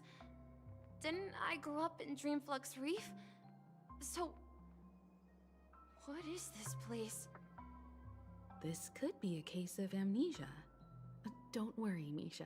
It's common for everyone to forget certain aspects of the past. Those memories haven't vanished. They're just lying in the depths of your mind. We can surely get them back. Since this place seems familiar to you, why don't we explore a few more rooms and see if you can recall anything more? Yeah, then let's check out the rooms I just mentioned. Tick-tock, tick-tock, tick-tock, tick-tock, tick-tock. I don't like the sound of that. Oh, that's the name. Now we all know him as the Watchmaker. So, who is he talking to? Do you know anything about it, Misha? I'm sorry, I don't know much about the Watchmaker, but Mikhail... Anything special about that name? Mikhail is Grandpa's name. Grandpa? Do you mean you're the Watchmaker's grandson? But we haven't heard anything about the Watchmaker having descendants. And the name Mikhail is not rare. Perhaps it's merely a coincidence. Could you tell us more about your grandpa, Mikhail? Yeah, sure. He was a seafarer who fearlessly ventured into mysterious seas and storms. He was always on the sea and had lots of friends who accompanied him on his travels. He didn't want me to call him Grandpa because that would make him sound old. He believed he was still young. The name Mikhail was given to him by his parents, Mihaly and Elise, both renowned seafarers. Every time he came back, he'd share his logbook with me and tell me about his adventures at sea. I want to become a great adventurer, just like him. It appears that the Seafarer has nothing to do with the Watchmaker. So, perhaps it's just a coincidence?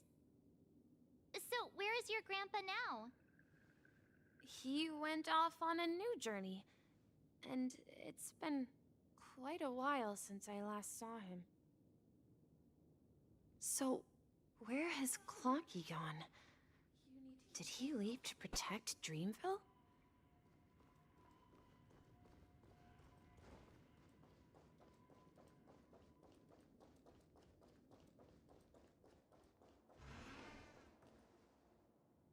Isn't this I heard the some funny voices room? from the room. Origami Bird? That's a friend of mine. You and Origami Bird are friends? Yeah.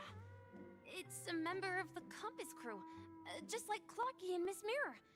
And there's more than just one Origami Bird. They are a big family with lots of brothers and sisters who look the same. They follow Miss Mirror's orders and handle all sorts of jobs on the ship. They're the best sailors. Sailors? Can Origami Birds be sailors? Could you tell us more about the compass, Misha? The Compass is a ship bound for the New World. Clocky and his partners travel through layers of fog to the depths of the sea. Whenever there is danger, Clocky will use a compass and guide the ship in the right direction. That's a great story. But in the Penacony cartoon, Clocky and his partners have always lived in Dreamville and never ventured out, right? Huh? Oh, that does seem to be the case. Weird. I clearly remember... Clocky arrived in the New World in the end. Perhaps Clocky has a hidden past. I think... I hear the sound of water. You once mentioned there's a magnificent fountain up ahead.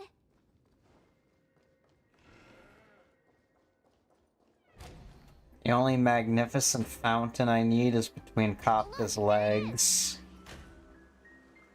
The water resembles a precious jewel, embedded in the dreams of all seafarers. Every time I gaze at the shimmering lights beneath the waves, it feels as though I'm back in this place, standing by your side. Have you recalled anything, Misha? Yeah. I saw these sentences in Grandpa's logbook.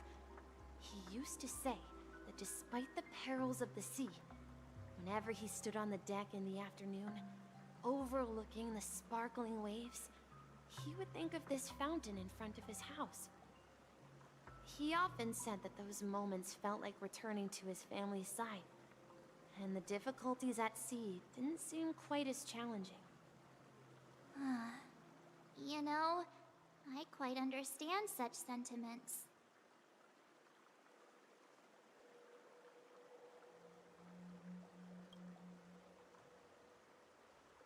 Hey, don't tease! I was just being a bit sentimental. Perhaps every adventurer far from home carries a fountain within their soul. Even though the other side of the sea remains shrouded in the unknown, the fountain in front of his house serves as a compass, leading him back to his cherished ones. Yeah, while Grandpa was at home, we would stand by the fountain and place the compass, a toy boat that I made, into the pool. Back then, I would ask him when I could go on adventures like him, and he would always laugh and say I was still too young. It seems this Mikhail is truly a seafarer and has nothing to do with the watchmaker. Yeah, based on Misha's recollections, the scenes in the dream bubble appear to be his childhood memories. But this raises more questions. According to Misha, he was clearly born on an oceanic planet and led an ordinary life, with no connection to Penacony at all.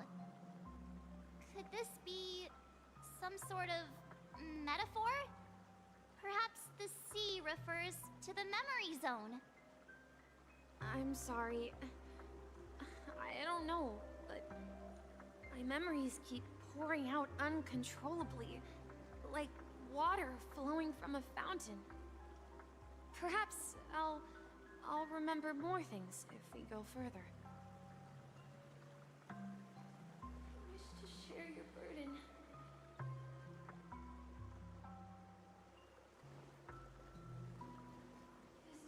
We're going to the opposite side, right? No, we should turn left here. Huh? Something feels different about this place. Up ahead is Grandpa's study. It was in that room. The atmosphere in this room feels totally different. Misha! You finally come! Clocky! You're here! Yeah. This is the room where we first met each other. Are those books on the bookshelf logbooks left behind by that seafarer? Yeah. Whenever he came back, he placed a logbook on the bookshelf in his room. They contain records of his expeditions to every corner of the world.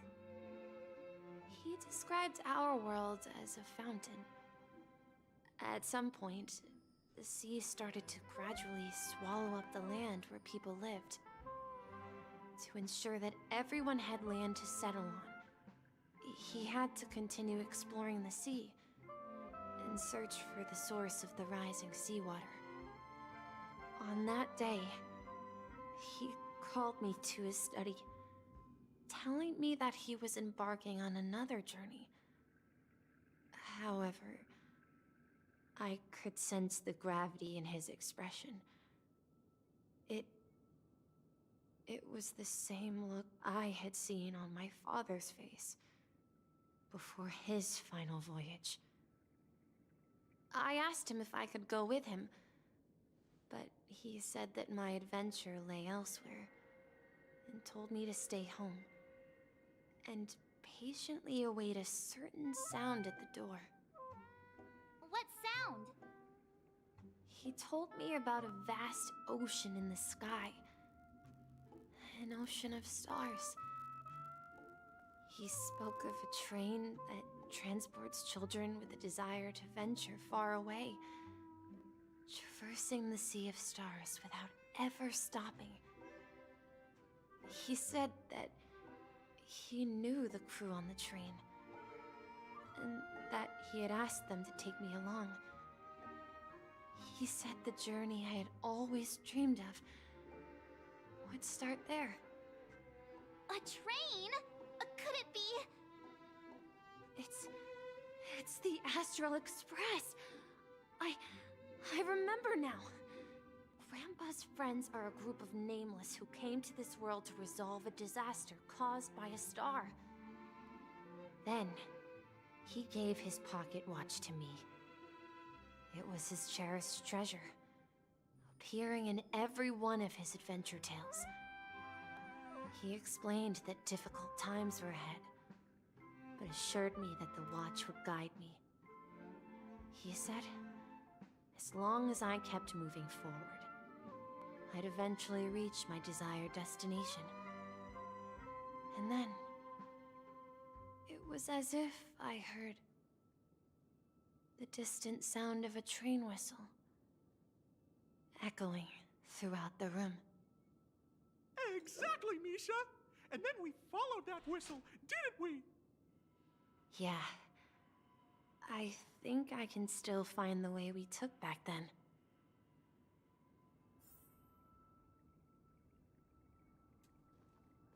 This is the dream jigsaw, right? So we're supposed to find the exit. But where can we find the last piece? Do you remember? You said you obtained a mysterious shard when you stumbled into this place. Hey, Check the shape inventory. seems to match. So this shard is also connected to Misha? Looks like we're just one step from revealing the truth. Let's get to the other side and investigate.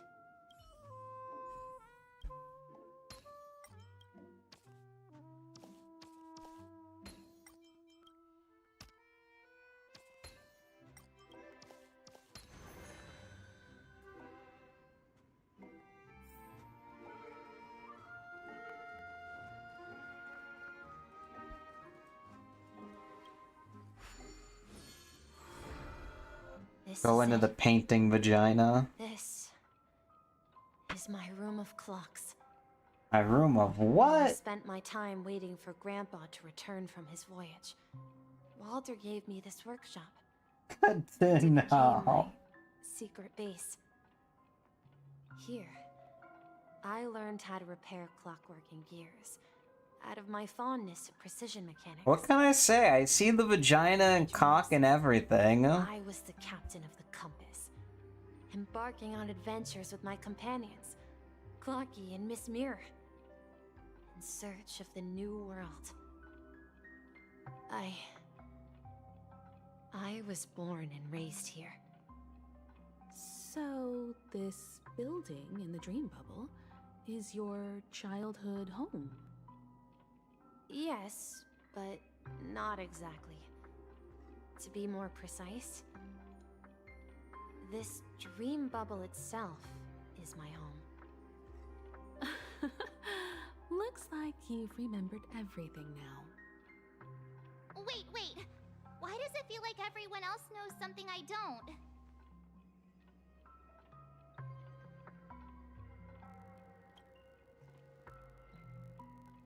Marge, do you remember when she mentioned a clocky that only she could see? Yeah, the little guy here, right? But we all saw him in Dreamflux Reef, right? And Mr. Yang even greeted him. Looks like everyone on the Astral Express has a childlike spirit. The answer lies in the Astral Express. Her experience shows that neither Firefly nor Acheron can see this Clocky. And when we were in Dreamflux Reef, you may have noticed that for some reason, nobody outside of the crew had ever talked with Clocky.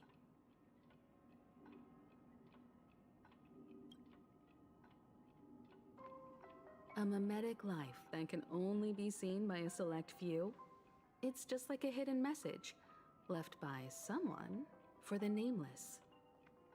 But Misha can see Clocky too, right? They even grew up together. But Misha hasn't started the way of the Trailblaze yet. That's the key to the mystery, March. Now take a moment to recall. Have you ever seen anyone outside of the crew interact with Misha? Wait. No way! That's the answer, March 7th. This dream bubble is the place where I was born. And I'm a dweller in this dream. What the fuck? Just like a memory zone meme. I should have stayed here and waited for you. But when reality and memories merged, I unconsciously pushed open that door and left the bubble with Clocky. So it's not that the Watchmaker's dream bubble is empty, but rather the stuff inside ran away? And the whistle you heard was the sound of the Express arriving at Penacony? That's one way to see it, but I believe there's a longer story behind all this. It's best for Misha himself to explain all the details. How about we start with your name? Now, should we call you Misha, or...? Thank you all for helping me rediscover my true self. Now, please allow me to reintroduce myself. I was born on Lushaka, in the Presmere system, adopted by seafarers Mikhail and Char. They gave me a treasure, a name that carried their hopes. Mikhail Char Legwork, or simply, Misha. Oh. If you prefer, you can call me by a more familiar name, the Watchmaker. What the fuck? You're the Watchmaker himself? This femboy was plot relevant all along? That legendary figure is no more. I am only a reflection of his life. As for the child who has been with you, he's the innocent protagonist of Misha's childhood dream. Friend of Clocky, a young apprentice, and a future mechanic on the Express. And this also marks the beginning of his journey, devoted to the Trailblaze. At the end of the journey, I left this little flame, which I so cherished, in my deepest dreams, hoping to pass it on to the nameless of future generations. However, he somehow left the dream bubble and forgot all about his task. I apologize for all the confusion this caused. Because he was born with a desire to trailblaze, wasn't he? I don't think Misha has forgotten his role as a guide. He remembered it, and that's why he mistakenly appeared as a hotel doorman in her dream from the very beginning. Oh, you're so right. Must have been Misha. If that's the case, we encountered the Watchmaker's legacy from the beginning, didn't we? Well, I have a sarcastic friend who says I always take big detours and end up back where I started. Perhaps that's what every nameless has to go through. But in the end, you found me. I'm sure you're all wondering what my legacy is. I believe my hound has mentioned the Stellaron and my wealth. If I may apologize, the Stellaron part is real. As for my wealth, however, it's nothing more than a baseless rumor. I left my homeland as a child and embarked on the journey of Trailblaze. I traveled to various planets until finally reaching Asdana, where my friends and I built the original Penacony and fought for its future ever since. I've been moving forward all my life, doing what I could to overcome the obstacles in my path. But ultimately, my journey reached its end, and I left behind no possessions worth entrusting. So, if you ask what's left within this worn-out train engine that can be called a legacy, I suppose it's the things that are still burning in the engine's furnace. Now that you're well aware of the current situation of Penacony, I certainly hope that you'll help me get this world back on track. But I'll leave that decision to you, for the path of Trailblaze is never paved by others. All I have for you is a story and 2 gifts. I want to give you my pocket watch. It has accompanied me throughout my long journey, guiding that naive child forward, and has been blessed with the presence of so many great people up to this day. And my hat, too. The one who navigated for me placed it on my head and planted a fanciful thought in my mind. The trailblazing expedition will never end. Now, it's time for you to make your choice. Once you've made up your mind, open that door and enter the long dream of an old man. I'll be waiting for you at the end of this corridor of time. All right, everyone. Let's make a decision. Although I don't think anyone will have any objections. I'll choose the Trailblaze.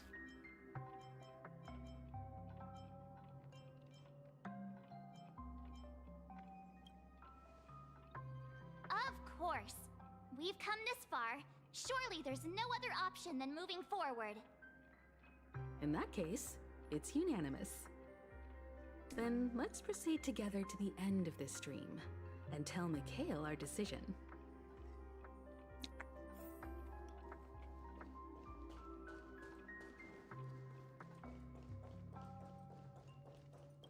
Open the fucking— ah, my eyes! Flashbang!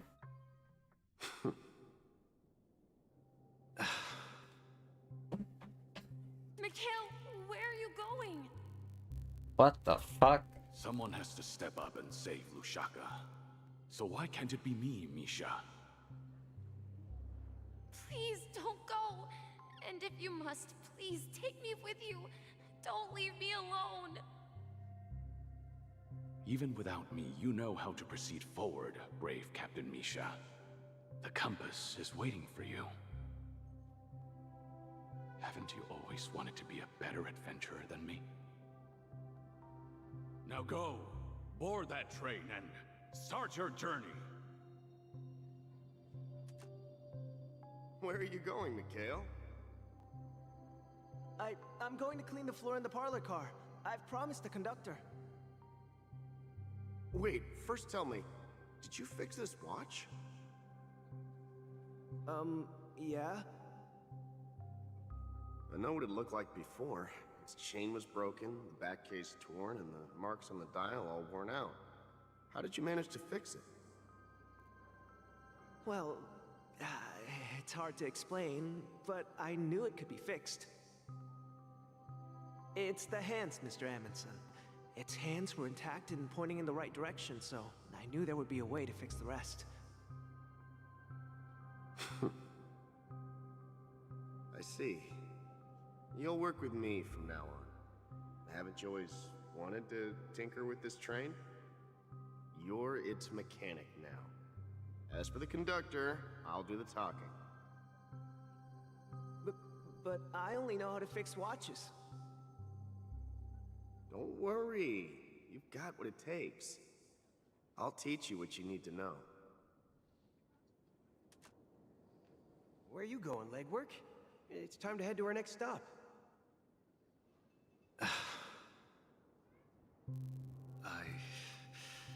I'm staying in Astana with Rosalina and Tiernan. I see. This place reminds you of home. The people of Astana have only achieved a tiny victory, and still have a long way to go towards true freedom. Hanunu needs us. Waifus. Don't worry. Not all journeys lead to the stars.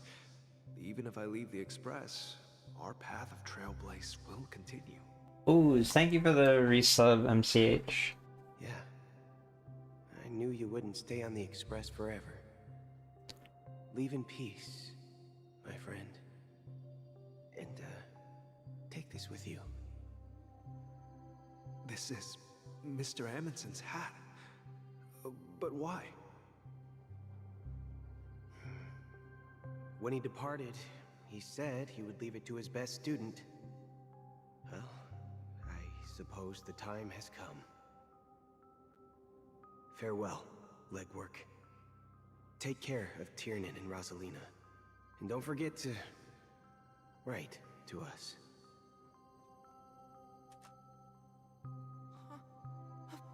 Where are you going, Watchmaker? Don't worry, Micah.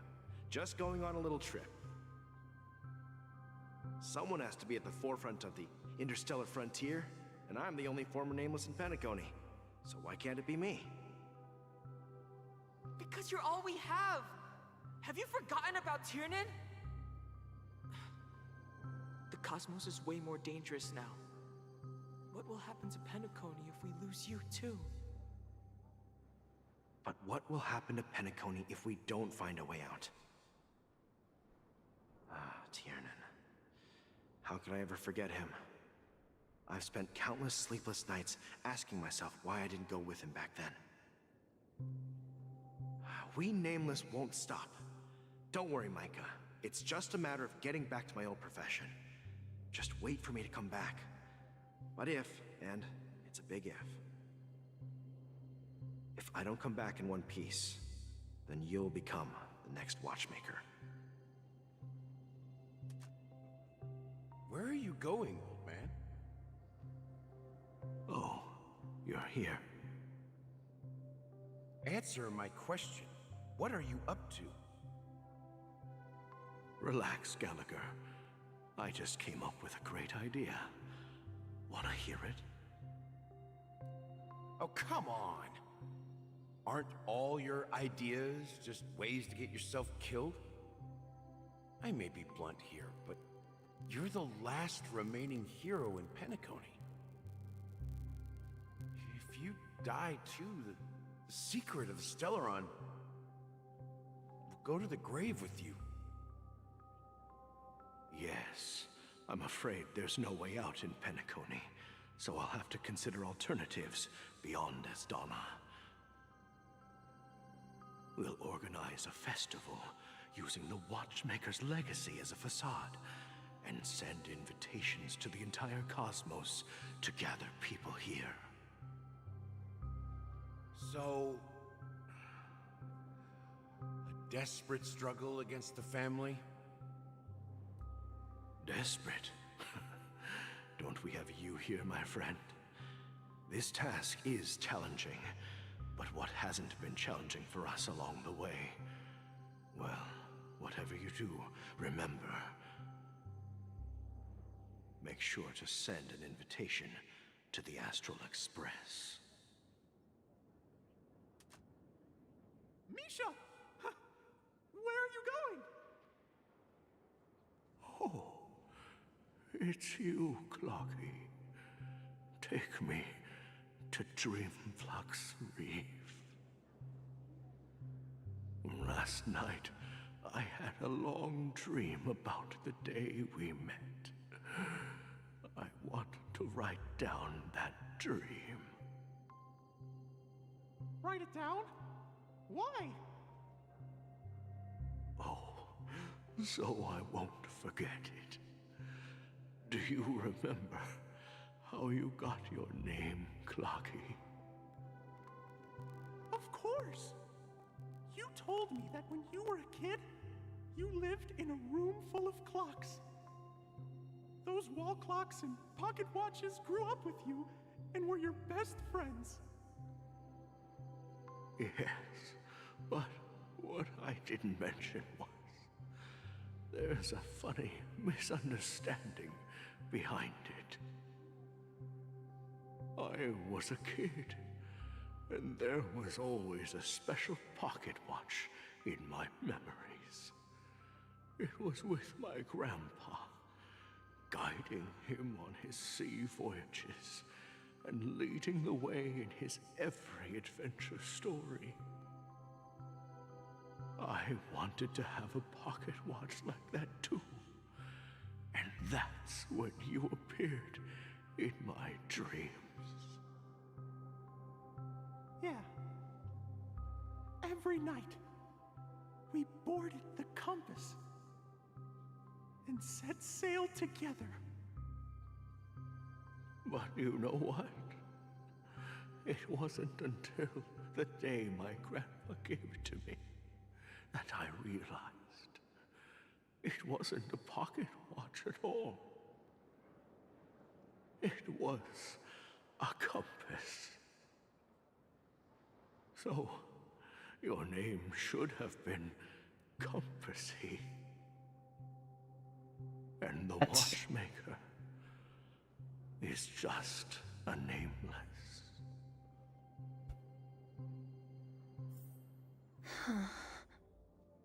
We've arrived at Dreamflux Reef. So, where to next? You know, Clocky, I don't think I'll be going anywhere else.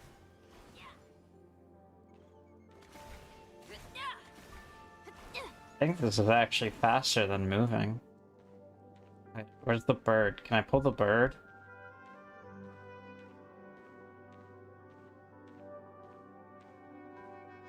Fuck, where is it?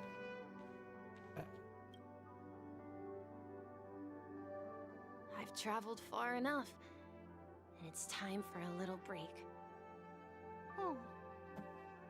So, we'll set out again. When you're rested? No, I'll stay here. And then, this is where it ends. This is... where it ends? What do you mean, Misha? You told me that the trailblazing expedition would never end. Yeah, that's what I said. So now, it's up to you to decide your next destination. My next destination? What's that supposed to be? I've been following you. Misha? You're acting weird today. If you're feeling down, we can just do what we usually do. With the clockwork. No, I'm not feeling down. As for clockwork, yeah, it resolves all problems in this dream. So, do you know what clockwork actually is? I'm not quite sure. Well, everyone gets lost at times. They may hesitate and doubt which way to go. That happens in this dreamscape and beyond. But Don't worry. Everyone goes through moments of uncertainty and hesitation. Eventually, they gather the courage to make bold decisions. Whether it's calming, joyful, angry, or sad, all they need is a little nudge to take that step toward where they truly belong. I'm leaving that little nudge with you, and I hope you'll share it with others. Such is the essence of clockwork, the will of the Trailblaze. Clocky's hands spin around non-stop, indicating confusion, frustration, and weakness. But ultimately, people still need to move forward. Just like your hands, always pointing ahead. This is where my journey ends. From now on, it is your path to walk. Oh shit. Trailblazing means taking paths your predecessors forswore and venturing even further. The Penacony in Mikhail's dreams does not belong to order. What the fuck? He got a Dante hat. So Misha's dead? I can't believe that Eon would cast a glance at Penacony at a time like this. Is it because of the resonance from the legacy of the Trailblaze? Or perhaps the bond between you is so strong that it even impresses an Eon? Well, there might be another possibility. Perhaps they want to witness, on behalf of the fallen Eons, who will hold the future of Penacony. If that's the case, on behalf of the Dream Master of Penacony and the 107,336 members of the Oak family, I'm extending a formal invitation to all of you. I'm cordially inviting you all to the Penacony Grand Theater to participate in the upcoming Charmony Festival. And, of course, you won't be in the audience, but on center stage. Since the future of the Stellaron, Penacony, and even the entire cosmos is at stake, let's draw a conclusion there, in all fairness. If you truly believe in Akavili's path, then show me their courage and determination.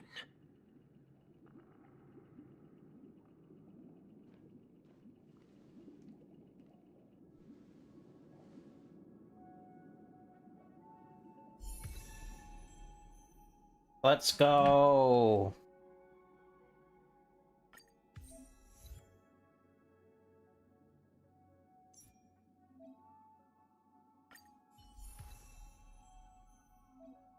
Now trial the current path here to further understand the combat mechanics. I have a general idea what she's like. She's like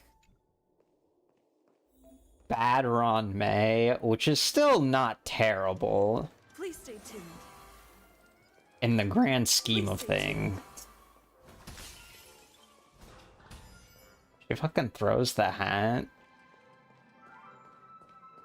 We need a strategy.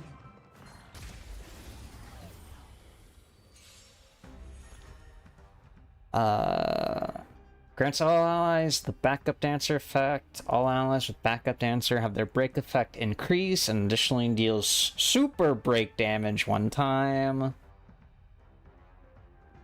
And then she regens energy when an enemy target's weakness is broken. And increases all allies' break effects. Time to test our rapport.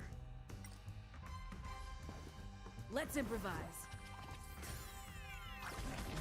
Enemy targets detected. Do you admit this crime? Step up, let's see ya.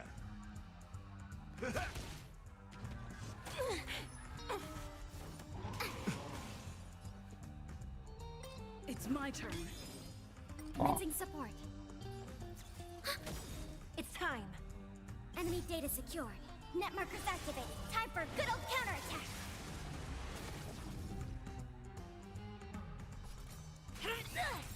In the mood for another beating? Time to mix things up. Motor function restored. I'll catch up. I got confidence. Take your positions.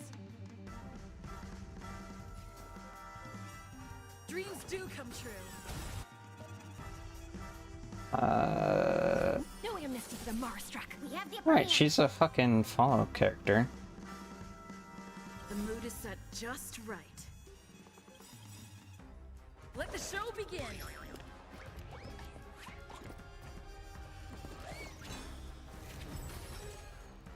Nice like a good brew.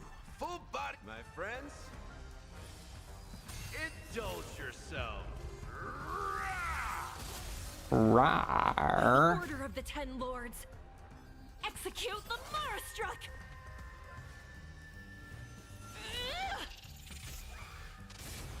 Needs more hip thrusting Ready for another? and moonwalking. How's this taste? Thanks for the support. Do you admit this crime? Enemy targets detected. In the mood for another beating? It's time.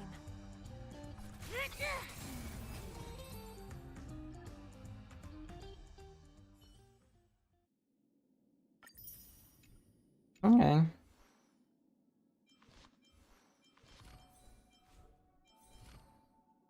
Oh god, right. Fuck. Well, I wanted to use her for this fucking fight, but right, I have to re-level her.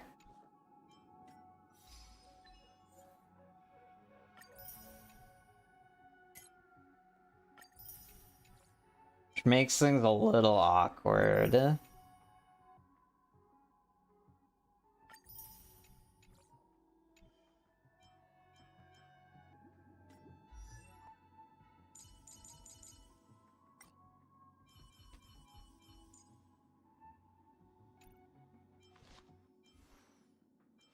I don't even know what the fuck light cone I put on her. Actually, probably... Actually, she doesn't scale with break effect, she just gives break effect, right?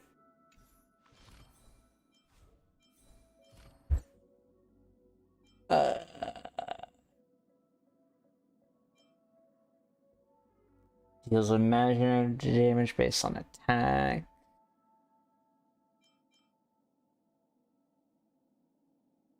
Yeah, she doesn't scale with break effect.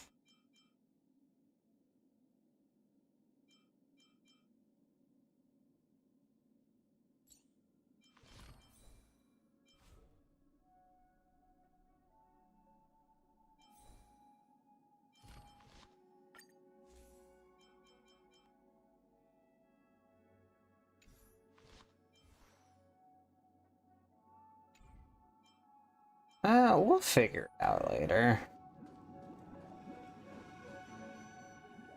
Does that mean he wants to fight us during the Charmony Festival? I'm afraid so. This is weird. Aren't Arc villains usually plotting some dirty conspiracy in the end? But he actually said something like, "In all fairness." Could it be that he's underestimating us? Well, in my opinion, Sunday is deeply committed to his own philosophy and genuinely wants to prove that the Order is right. I sensed a strong conviction and a desire for dominance in him. Maybe he won't accept the outcome unless he wins fair and square. That's why he'll give it his all in the upcoming battle.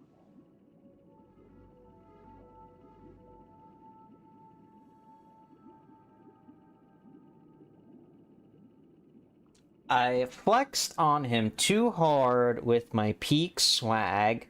Guess I messed around and found out. Huh? I hate this game so much.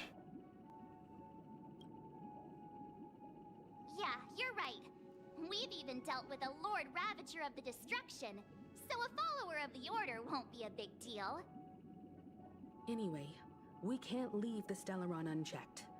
This is about trailblazing a bright future for Penacony and fulfilling Mikhail's and his predecessors' long-cherished wishes. Now that we've taken up the mantle, we can't afford to fail them. However, the same applies to the Order. Their plan didn't materialize overnight, and they have the profound collective consciousness of the planet of festivities behind them. A desire to dream, to slumber and escape reality. All those hidden emotions have given birth to the sweet dream of the Order.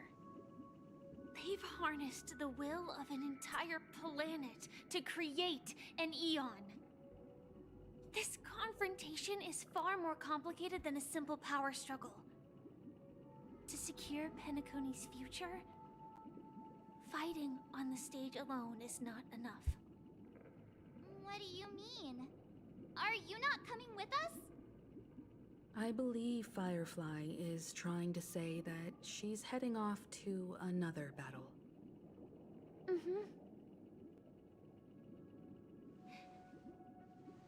Before I left, the Destiny Slave told me that this journey would bring unforgettable rewards. Even though the script he gave me only had a few lines, I couldn't ignore them. Because one of the lines said, "I'll experience death 3 times in the land of the dreams." 3 times? This can't be serious, right?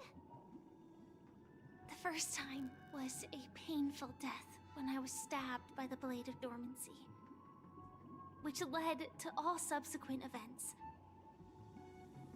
The script will always come true, but in a way that will only be revealed when that page is turned. So now I've understood the meaning of my second death.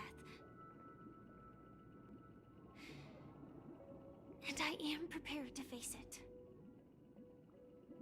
If all goes well, my efforts will provide crucial support for you. Only by achieving victory in this battle can we secure a future for Penacony. And only then, my third and final death won't come true in the most terrible form. The most terrible form? Does that mean... The true death. Where everyone in Penacony loses themselves completely in the eternal sweet dream of the Order. We must do everything we can to prevent that. Have you made up your mind, Firefly? Yes. Otherwise, I wouldn't be here. Thank you again for your assistance for the Astral Express. May we meet again, in reality. Yeah. Farewell, everyone. May your trailblazing expedition never end.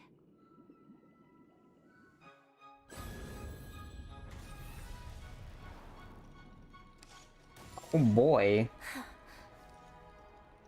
I dreamed of a scorched earth. Everyone, are you ready? A new shoot sprouted from the earth. It bloomed in the morning sun and whispered to me. Like fireflies to a flame, life begets death. May we meet again in reality. Damn. After today, Japella's name will disappear from cosmic history, and the Everflame Mansion will take its place. In the not-too-distant future, you'll receive an invitation. That's your next stop. Land of the dreams. Penacony. I hope you find whatever you seek there. Be it answers or salvation. You mean my 3 deaths? Silverwolf told me about it. It's such a shame that it's not part of my script. Well, I want to live. I'm never afraid of death. The opposite of death is eternal life, and that's something I'll never desire. People die, and I am no exception. Death is like a script, a fate that cannot be defied. But that's exactly why we have to choose where we want to rest forever. Do you exist just to perish? Are you not the same, Blade? The end you desire is not one dictated by others.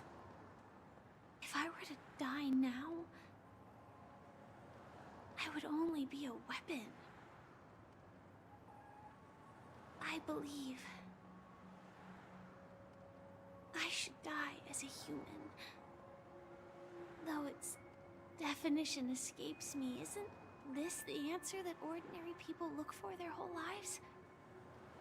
A name that can be carved onto their tombstone. The tombstone that belongs to me once bore the inscription, Glamoth's Iron Cavalry. Then it changed to Stellaron Hunter. But one day, it will bear the name Firefly. And all the brilliance she showed at the end of her life.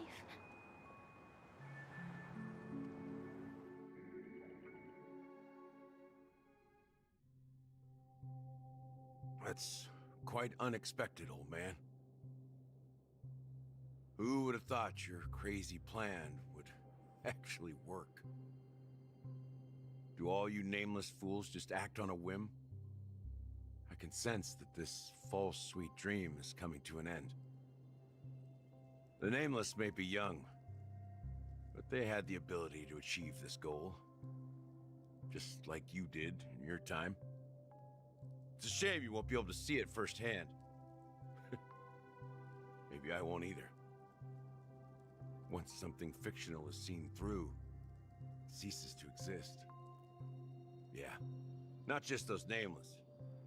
Even Mr. Wings is just like you. Stubborn, won't listen or give up, no matter what. Well, fate is unpredictable, I guess.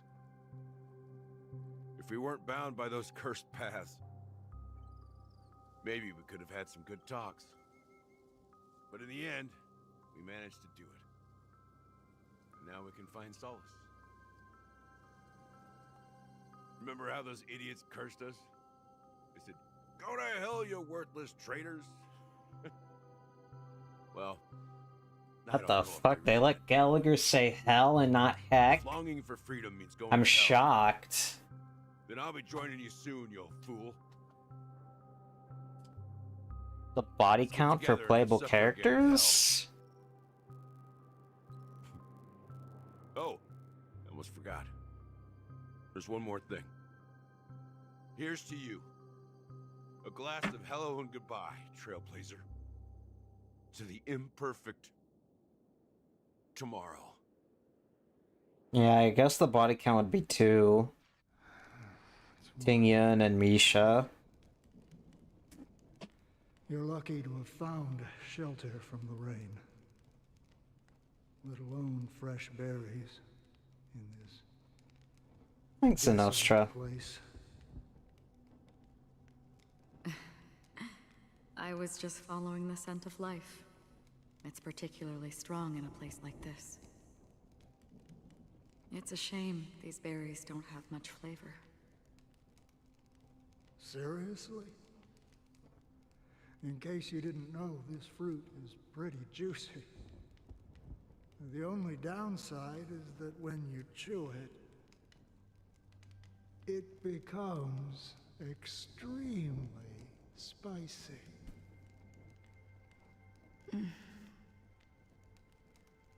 Have you Lost your sense of taste? I can still taste certain things, like a faint sweetness. Before coming here, I stopped by a place called Orkron. It had barren cliffs and nights lit by bonfires. Burgundy snow would fall from the sky, and when it landed on my tongue, it tasted like raspberries. The flavor wasn't exactly sweet, but it left a lasting impression. When I think back on my past, I realize that what's tying everything together isn't the big events, but rather these small yet unforgettable moments. Don't worry about it. Losing oneself is a reality that every self-annihilator must face. At least I haven't completely lost my senses and memories yet. Well, congratulations on adding another footnote to your journey. By the way, are you always alone? No, I had a companion in Orkron. She's a short, nameless girl who aspired to explore IX. She always said she'd walk a path deeper and farther than Akavilis. Quite an ambition for such a small girl. So, what happened? She became stagnant water. Well, my condolences. Condolences. I don't need them. The girl left with a smile. That's proof that you're grieving for her.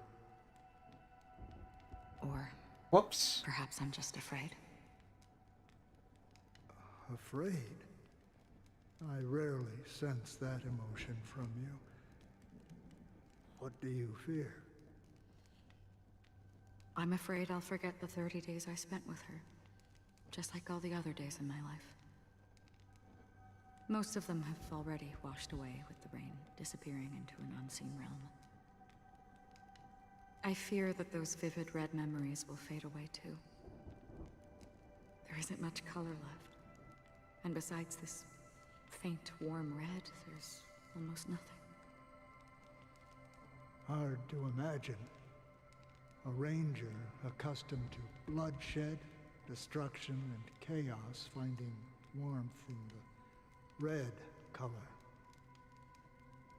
Because I have experienced this warmth many times.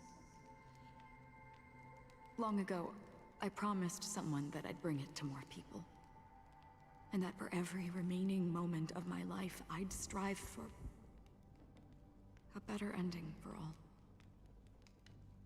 As long as this red color still lingers, I have a chance to fulfill that promise.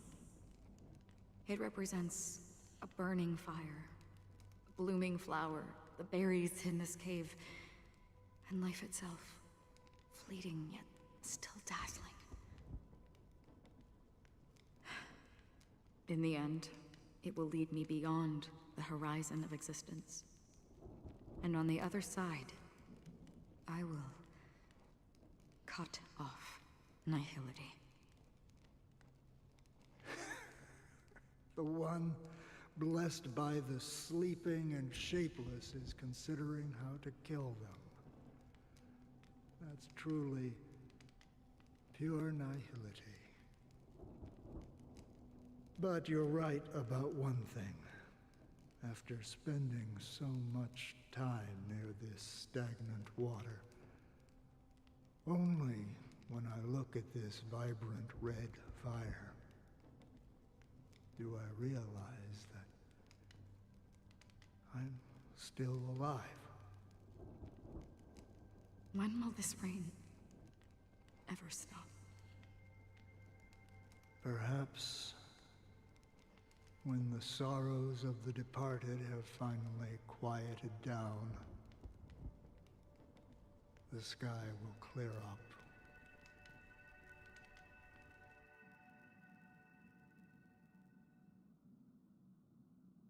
Have you heard of a planet named Oh yeah, Mars there's these four we still have to fucking deal with. It's one of the Paradise Kingdoms under the influence of the Harmony. A sought-after wonderland for the inhabitants of the Dardanu Major and Minor systems. Half an Amber Era ago, the family held an unprecedented festival there. And after that, everyone on the planet became part of the family. Do you think the same thing will happen on Penacony? Yes. Or how else can we explain it? The family deliberately used the Watchmaker's invitation to keep all the Pathstriders here, but banished the Emanator of the Nihility. Because of the Nihility, I'm rarely affected by the power of other paths, but somehow I can unconsciously infiltrate them. Maybe that's the risk they're trying to avoid. I would disagree. Bioris Commandros is not part of the credit system or connected to the Silver Rail. It's nothing more than a remote civilization sheltered by the Harmony. But Penacony is different. If the family messes with Penacony, that would be like declaring war on almost half of the factions in the cosmos. They have no reason to do that. No, they don't. If they truly serve the Harmony, that is. What do you mean? The path in Penacony is impure. The Harmony here has impurities. Do you remember the ancient swarm disaster? Tazeront, the propagation, brought endless havoc to the universe, and it eventually evolved into a fierce battle among all eons. 2 paths lost their eons in that war, the propagation and the order. Coincidentally, their downfall is related to a certain eon. Shipe, the Harmony.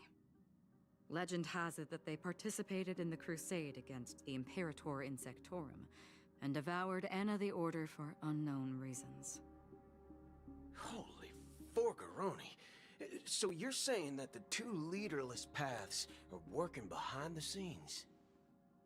But I don't see any descendants of the propagation in Penacony.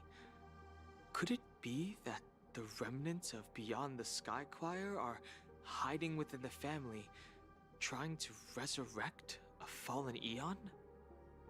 I can't say for sure, but they're definitely planning something for the Charmony Festival. Whoa, this is getting way too complicated. Is this why you want us to leave Astana right away? Are you giving up? The Charmony Festival will start soon. There's one thing that I need to confirm no matter what. A warp jump is the best way to do so. Time is running out. I have another plan.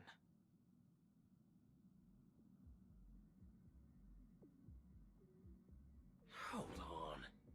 Are you thinking of using the Jade Abacus of Allying Oath?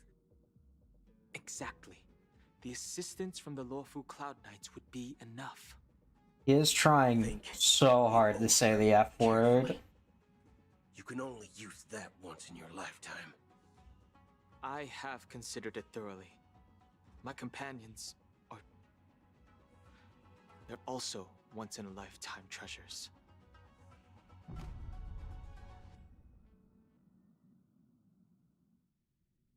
I'm glad Don Hung's about to do something.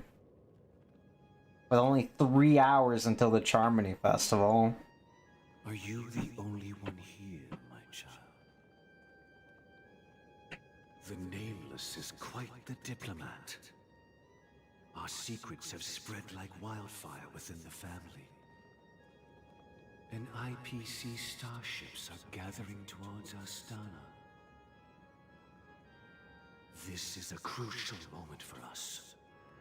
So, where is the chosen one who harmonizes the varied sounds?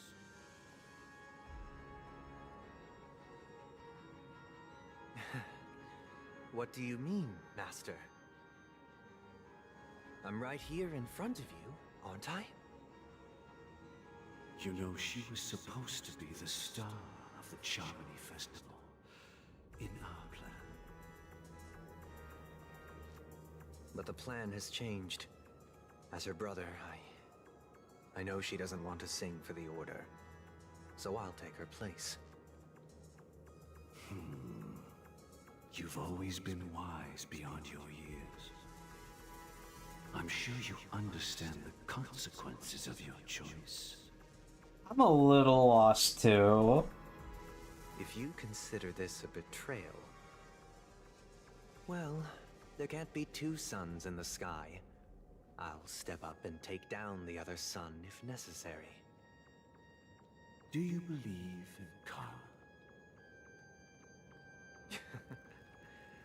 If karma exists, then everyone has their own karma. You have yours, and I have mine. And my karma has nothing to do with you, Mr. Gopherwood.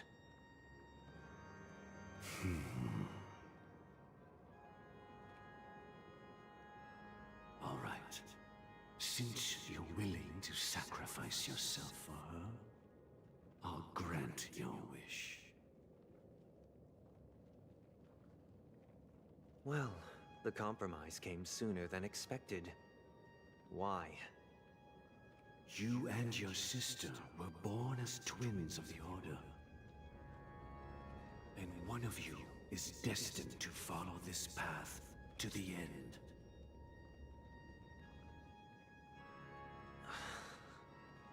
Is this part of your plan?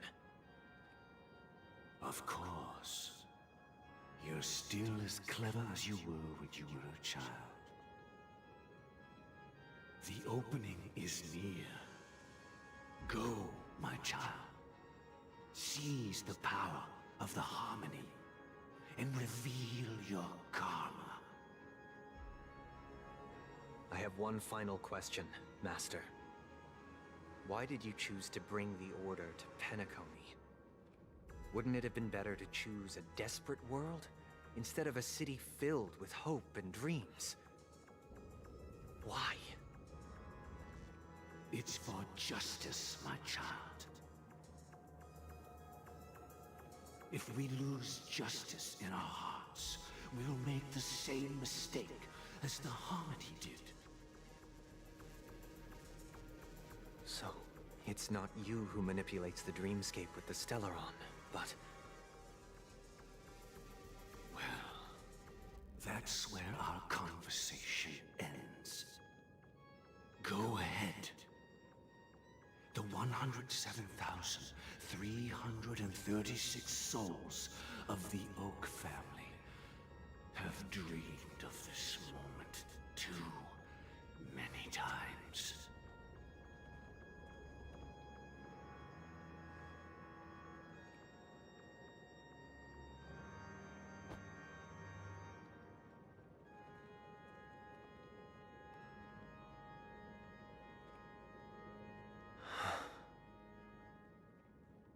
I shall ascend to the heavens, becoming the scorching sun.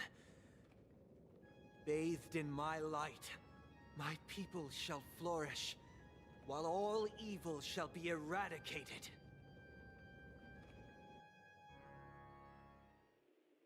This is the interior of the Penacony Grand Theater. Ah, it's quite exhilarating to be flushed into the air by Soulglad. But why is the venue still closed when the Charmony Festival is about to start? And not only that, the entire theater is eerily quiet. No audience, no staff, no one around.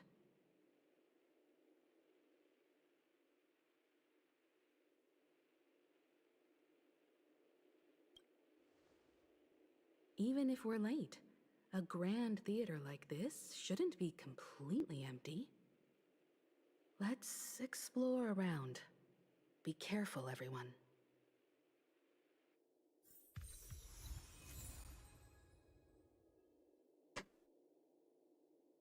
Oops.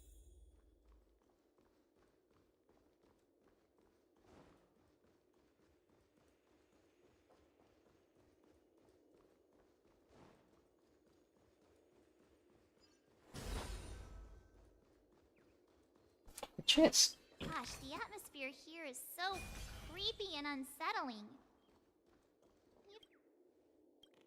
I didn't mean to interrupt you, March.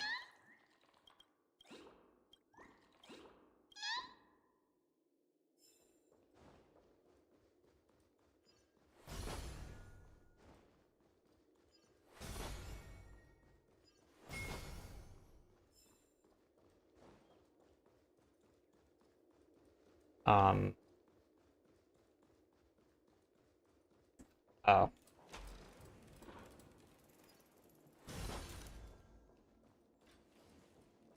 What the f- Yikes, they scared the life out of me. Why are there so many puppets at the ticket office?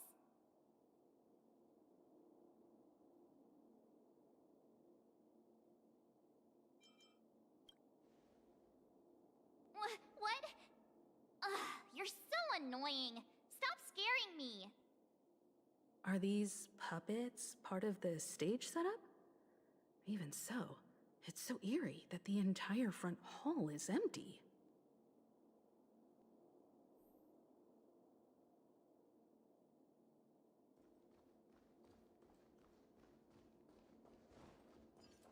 Yeah.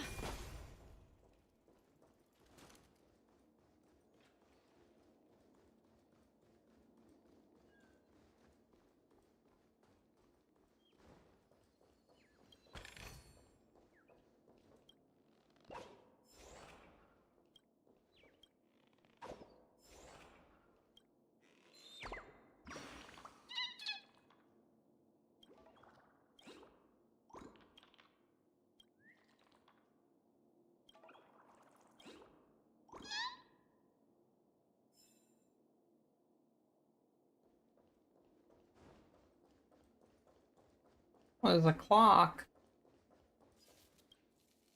I'll fix you, little guy.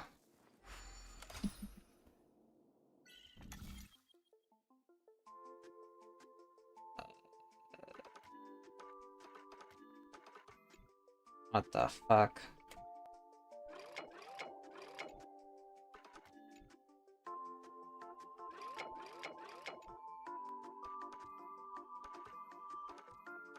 What on earth is this?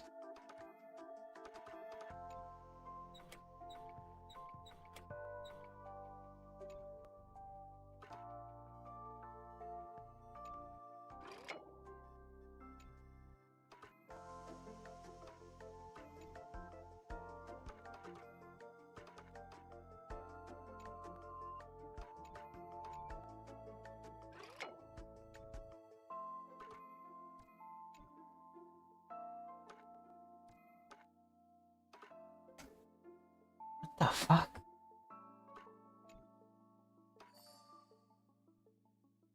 Jesus.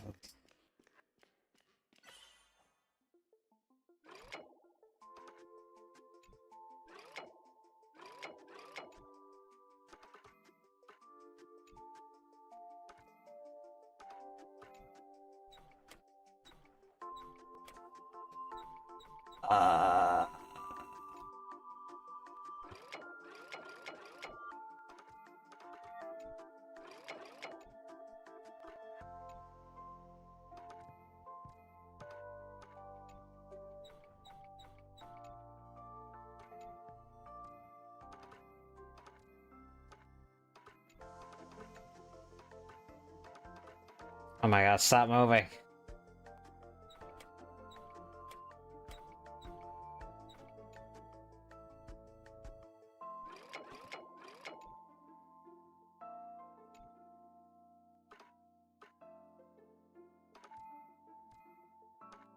How the fuck do I get to that?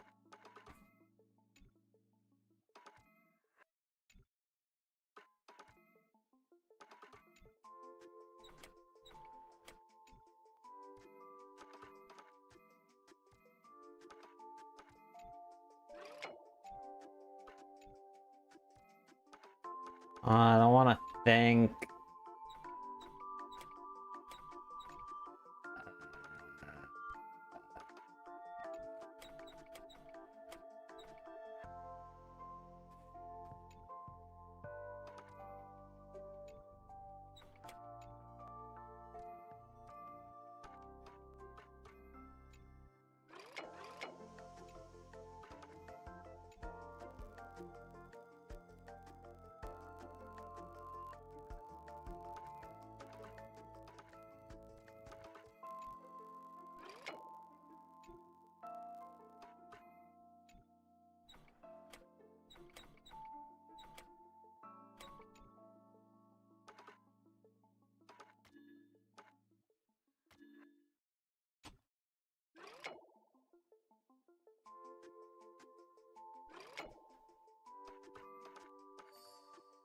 Oh, I'm a genius!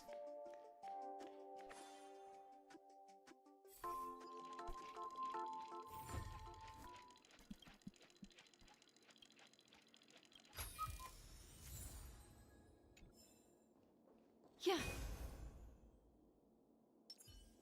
Yeah. Does that hurt?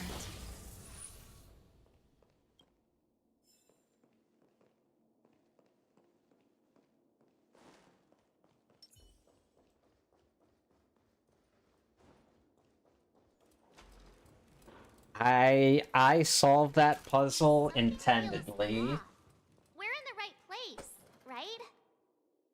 There's no other grand theater in the dreamscape. So Sunday's messing with us? He said we'd have a final showdown on the stage, but why is there no one here? My apologies for the delay, March 7th. You scared me! Where are you now? I'm waiting for you behind the curtain. Following the Asdana tradition, I invite you to enjoy a stage play in 3 acts before the festival begins. History is a mirror reflecting the universe's true essence. Let's use this opportunity to delve into the rich history of Penacony and the eons. Within it, naturally, the future takes shape. Let us commence with the dawning of the world. After the Dusk Wars, darkness veiled the sky, and chaos consumed the earth. Enna the Order emerged, destined to restore all existence. That marked the first day. They gathered nebulae and forged them into picks, thus creating a grand lyre with black and white keys. Strike the white keys, and the sun rose. Strike the black keys, and the moon rose. And so, the cycle of day and night arose. That marked the second day.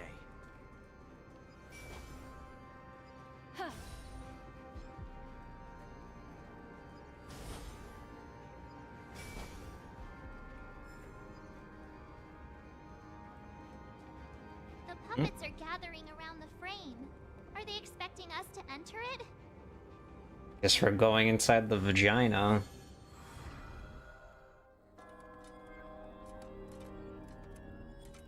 Ode to Prisoner, stage play, Act 1. Where are we now? What the atmosphere fuck? here looks similar to Sunday's inner world. Perhaps this so-called stage play is created with his abilities. This act is named Ode to Prisoner. Given the atmosphere here, I believe it's about Penacony's past. I thought things were finally looking up as I managed to dodge prison during my recent trailblazing expeditions. But now it looks like I'll be back behind bars again. I genuinely wish to avoid a violent clash with my esteemed guests from afar. Therefore, I've arranged 3 acts before the situation becomes irreparable. Where shall we start our narrative? And the birds are so powerful. Where shall we start our narrative? Oh, never mind. Well, let's start with the time when Penacony was still a frontier prison.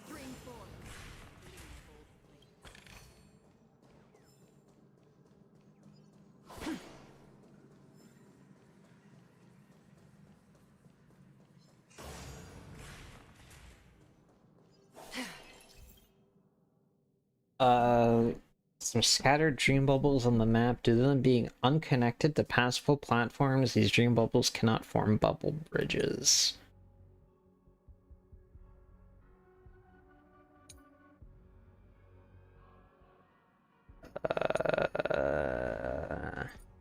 Yeah, I got all that.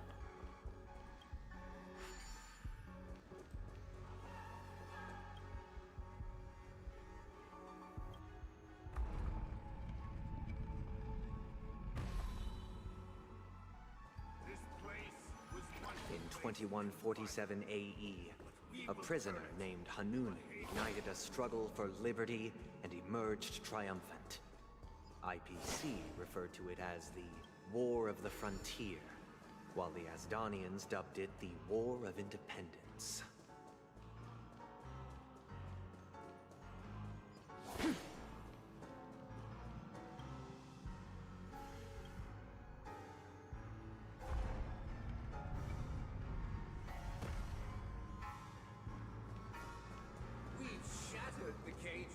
It's true that Hanunu was a legendary hero, but it must be acknowledged that while he bestowed freedom upon the prisoners, he didn't grant them true liberation.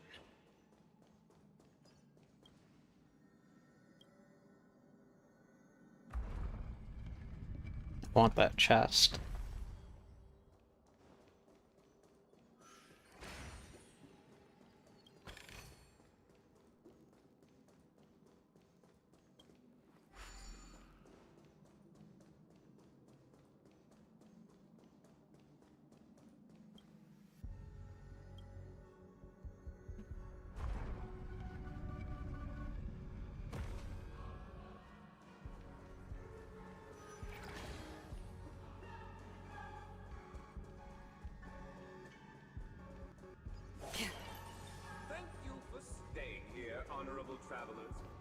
The three nameless stayed on the planet, endeavoring to spread the tenets of Trailblaze throughout the frontier prison.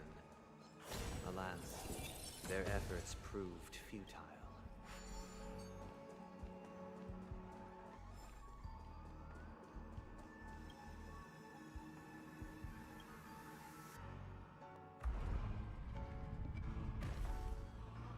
Already? We've been here for almost 7 hours. It's been quite the slow burn.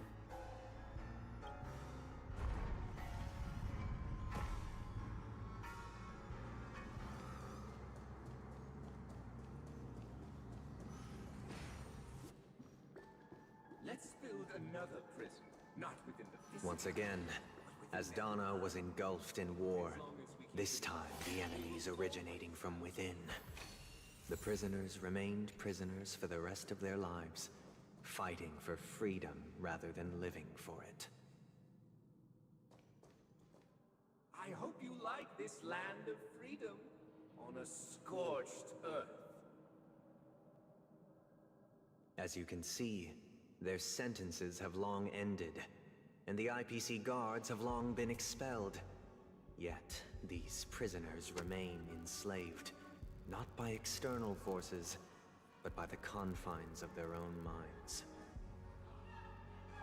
Freedom permeates every corner, except fragile souls. It gives solace only to those who believe in its existence. Prisoners, this is my order. Learn the essence of freedom and teach your fellow prisoners to fight for their lives.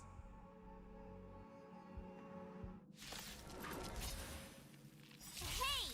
Why do we have to fight while enjoying the Oh shit. For I desire not only your enjoyment, Oh but shit. also your assistance in its completion. Time for a buzz. Together as one. Honk. This is double speed. Destined for oblivion. I weep for the departed. It too shall fall. Feeling spiffy? On the still waters of oblivion. I didn't know fucking damage to this thing. Can you find the answer? Destined for oblivion. Charge out! Passion play. A quick divination. This combat needs... This is double speed.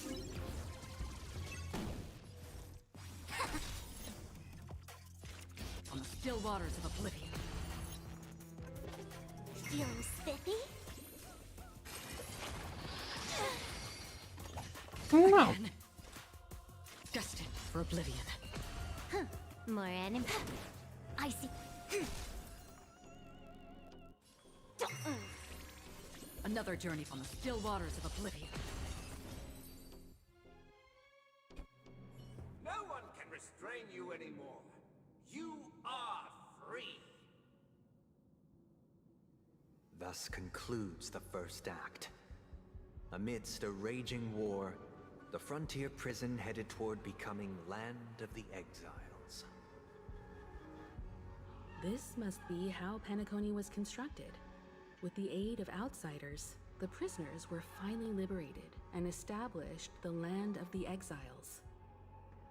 However, it appears that Sunday aims to convey the spiritual plight of the prisoners more than the physical aspects of imprisonment. This show is a bit too literary for my taste. But the battle part is quite easy to understand. Anyway, we've arrived at the exit. Let's go!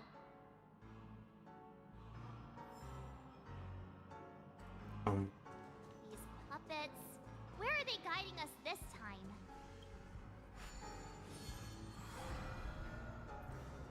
They transmuted streams of stars into inked nibs, creating symbols to be pronounced and counted. They molded stardust into flowing rivers, assigning the righteous upstream and the unjust downstream.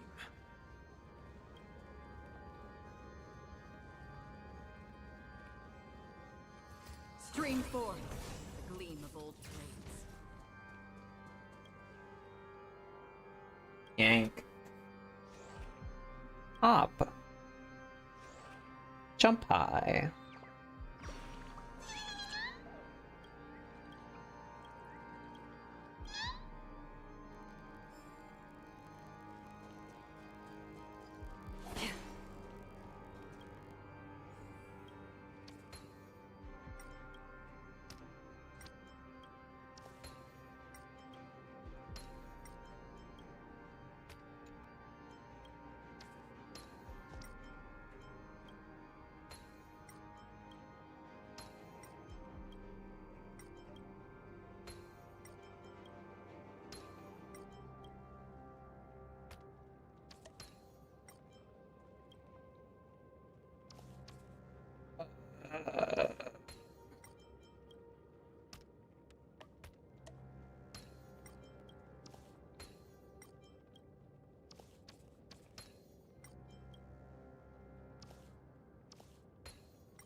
I have so many fucking clocky credits. I say that, but I know I'm missing a ton of chests still that I just haven't gone to go look for.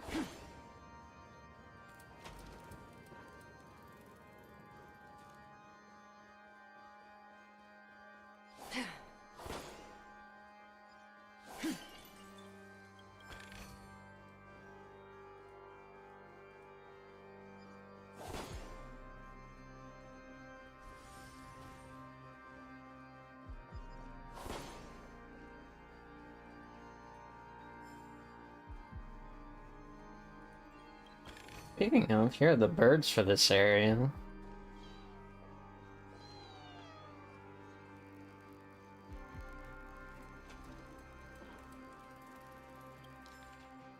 What the fuck? Look! Another frame!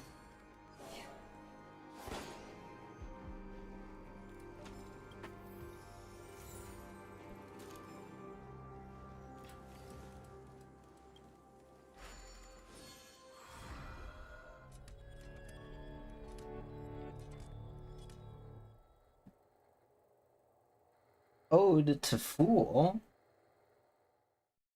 Ode to Fool. This must be the second act. The surroundings are different from before. The stage decorations look a bit tidier now. Behold the ensuing tale, a struggle for power. Penacony witnessed the ascent of the 7 major lineages: tree, grass, flower, bird, beast, fruit, and insect. Peace never truly graced Land of the Exiles. The history in this era is rich, and the leader of the Alfalfa family sought to defect to the IPC, trading freedom for survival. However, his eldest son slew him in the name of righteousness, and ascended as the new family head. That would be nice, wouldn't it?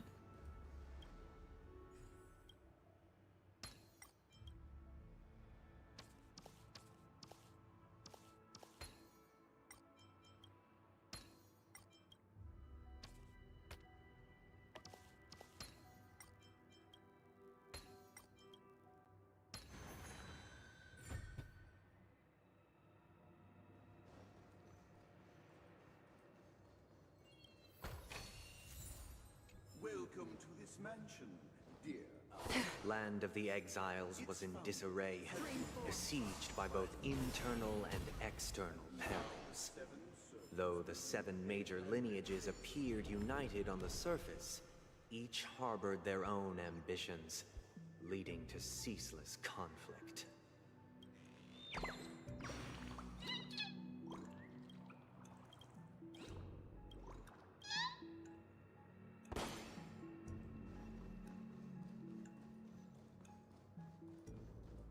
It's the gear.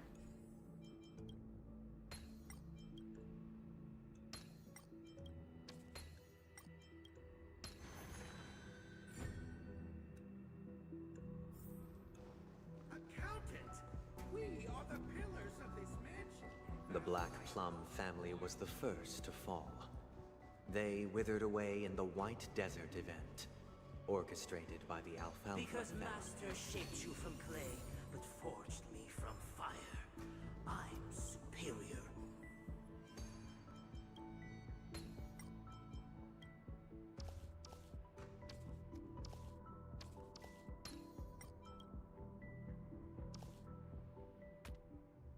Fuck.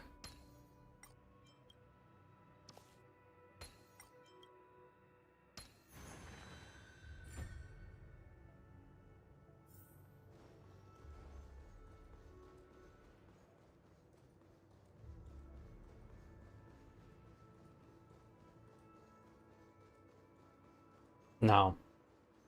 So all the stats in 14 are fixed. The only thing that can fuck you in terms of gear is if you roll high or not. 5 major lineages. Like for actually getting the gear, not the stats on the gear itself. I beseech your aid in purging this mansion of the poison spread by the lurking instigators. So how rolling for gear works in 14, you roll on a piece of gear and you get a number between 1 to 99.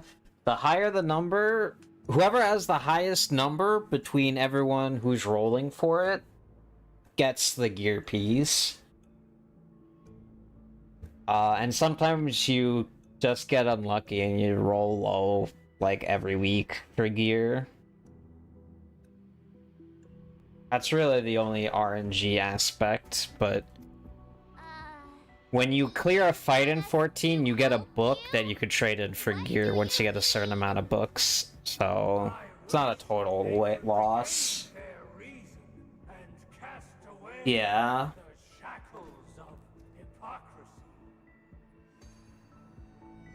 This is the second act. Looks like it's about Penacony's journey to becoming the Land of the Dreams, during which the family plays a crucial role. But this new master seems like a bad guy to me, don't you think? Perhaps this is the truth Sunday is trying to express, if you read between the lines.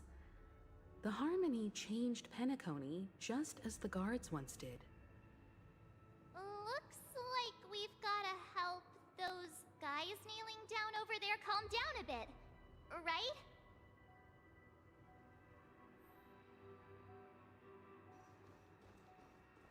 Either I shall be my own master, or I shall return to my former master. I shall not submit to a new master under any circumstances. Yeah, I don't think it'll ever happen with 14, but if 14 ever hits a point where, like... Or ever hit a point where... Like, they force you onto that hamster wheel that WoW forces people on, then I probably wouldn't play the game.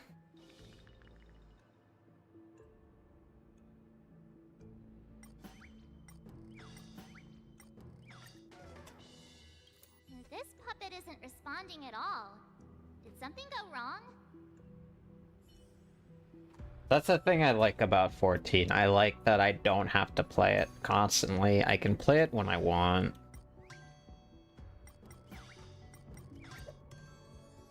Without a master, who can grant me true freedom?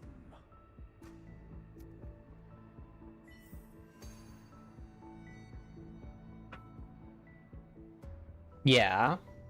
Master is no longer here. But, like, the thing I'm doing isn't, like... Now, without my master's command, Like, I'm not, like, farming for gear for what I'm doing. I'm trying to kill things.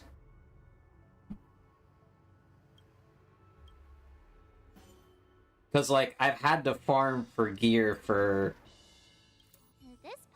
the fights I want to do before, and it is...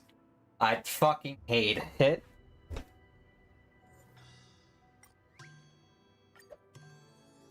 Master is no longer here. I must seek a new master and serve them faithfully. Once, I stood as the most loyal guard among all the servants. Now, with my master banished, it's my right to assume control of his dominion.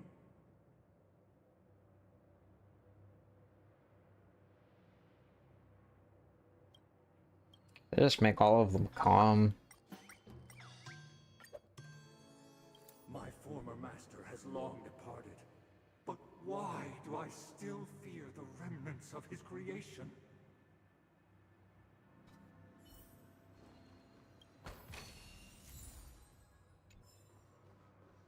Master!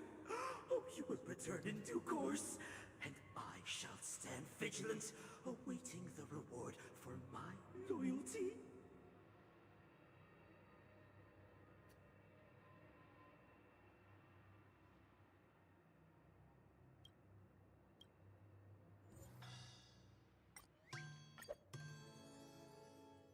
I tried something different with the smoothie today that I made. And I have this frozen fruit bag that is strawberries, blueberries, blackberries, and raspberries. And normally I kind of, like, I'll separate the strawberries and use it for something else, but I kind of just said fuck it and put everything into the same blender. Master. And I like it. You have gone. I shall wait no longer for my reward. I shall seize what is rightfully mine.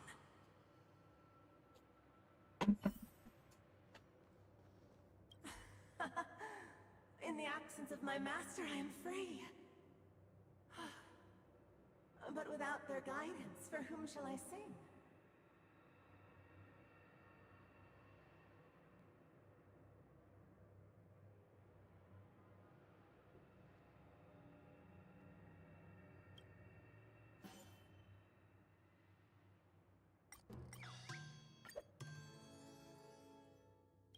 shall sing for my new master, just as their noble voice once resonated throughout the cosmos.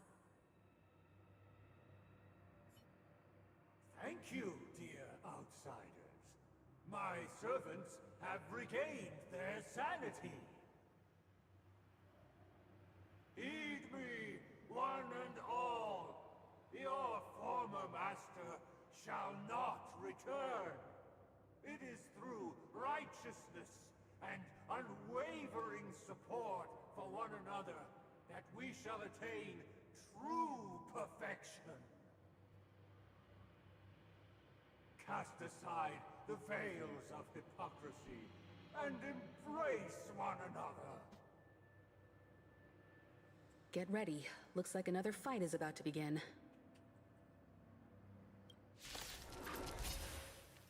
Listen, the snow blankets all of us on. The sky trembles, and the earth teeters on the brink of collapse. The silver universe, the first one to sprout under the rising sun. Again? Time for a buzz. Converge and awaken!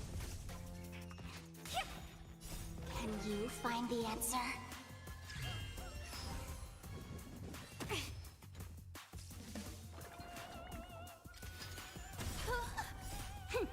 This is double speed. I weep for the departed. It too shall fall. On the still waters of oblivion. Yin and yang.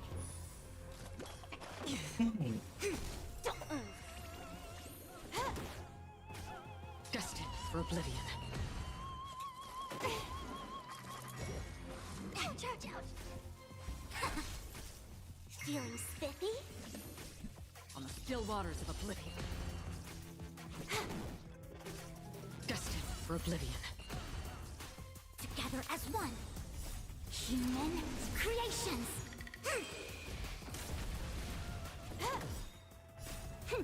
This is double speed. I weep for the departed. It too shall fall.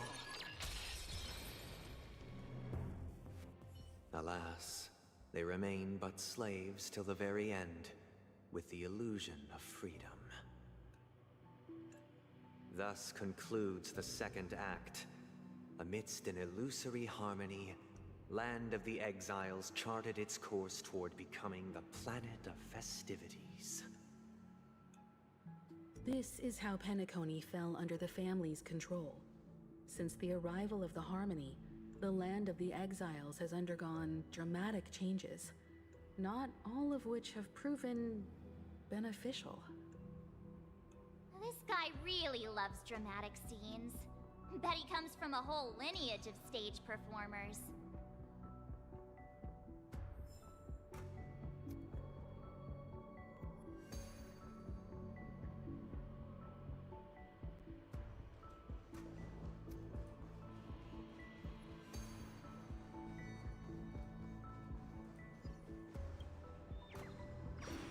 Oh, it was in the mirror.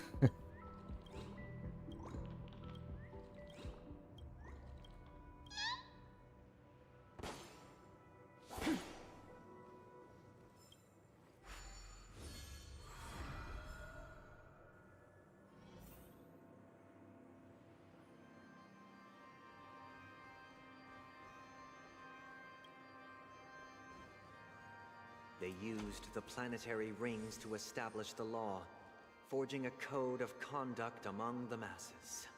Among? A grand lyre with black and white keys served as an instrument, while symbols of articulation and numerical notation took the form of musical notes. The downward flowing river became a melody, and the canon of law dictated the form. Thus, all mortals found their unique place within this symphony. That marked the 5th and 6th days.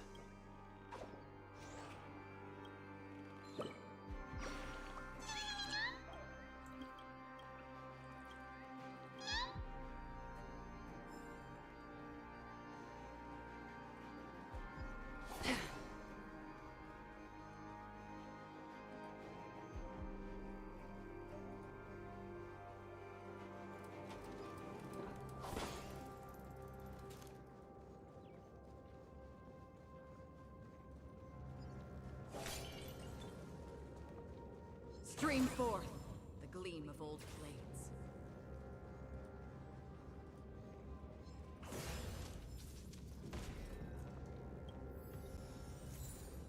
The fuck? I didn't even see that. I passed a bird? Where?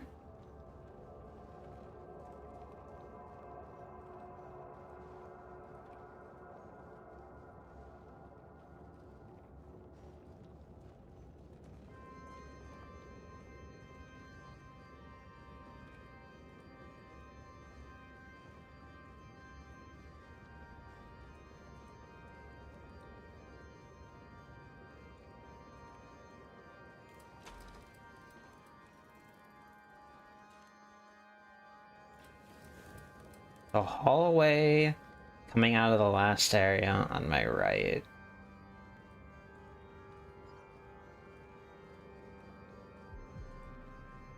Oh. How the fuck do y'all see this shit?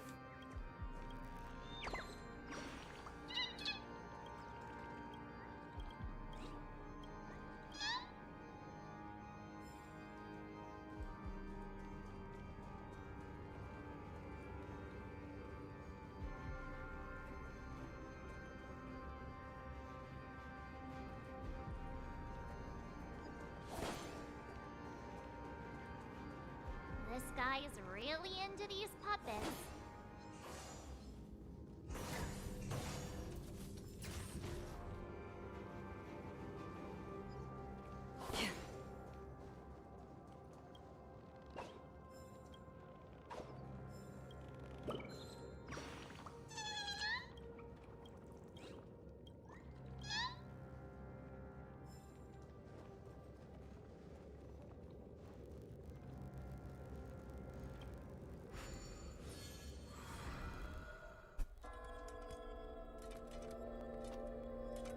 Ode to Order. Oh, I get it now. The last scene is all about singing the praises of the Order. And the atmosphere here is completely different from the previous two scenes. This is the concluding act of this play. I have showcased the past and present of Pen.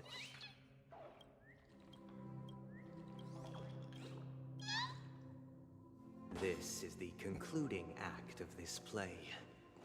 I have showcased the past and present of Penacony, hoping that my desire for change resonates within you. And now, I shall reveal its future to you. Responsibility for the people.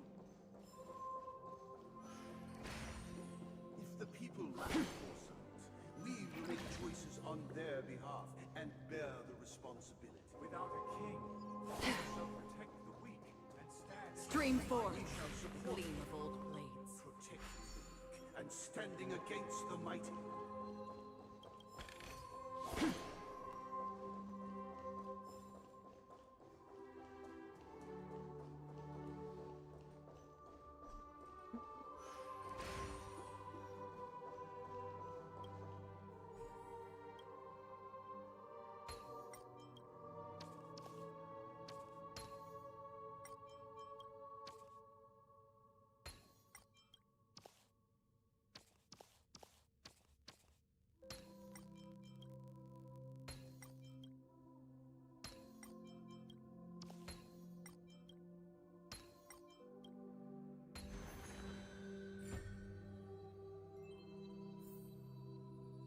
Akron, yeah, she's alright.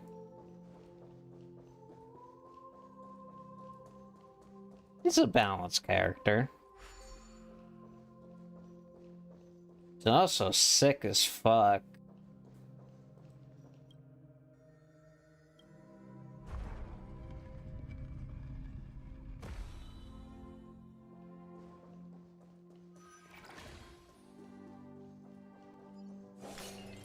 Without a king, who shall govern the movement of stars? The ebb and Before the flow. arrival, everything followed its natural course, and so it shall continue, even... We no longer have After the need for king's it, departure, for we have Stream forth. Just non-elite.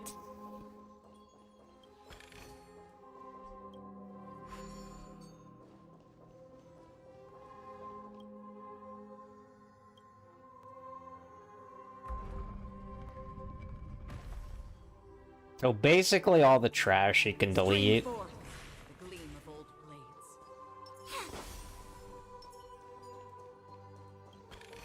But like the big enemies, and you can't one-shot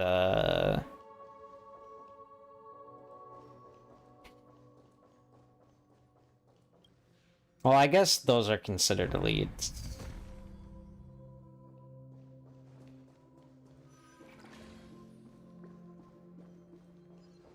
But like, catalysts, you can't one-shot them because there's nothing to use your skill on.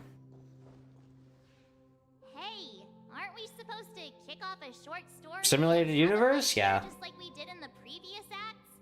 Why aren't any of these puppets saying anything?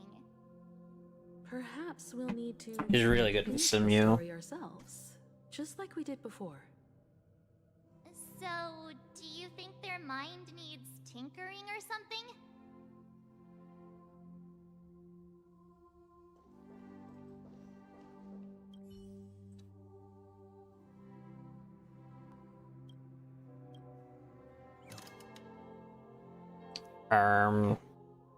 We no longer have need for a king, for we have become kings of all things. Farewell, former king. We no longer have need for a king. Well. How did it go? You can't change them? What does that mean? My apologies for my negligence. I forgot to inform you that the final part was scripted long ago. Let our previous king recount it to you. Now it is time for the final rite. Prepare for battle. Looks like we'll have to fight again. Oh, here I go killing again. Descending from the infinite spiral staircase, I traverse towards the future with measured steps. No need to remember me or seek my existence. For the contours of my mind shall intersect with common experiences. They do resemble the Orcus. Destined for oblivion. I weep for the departed. It too shall fall.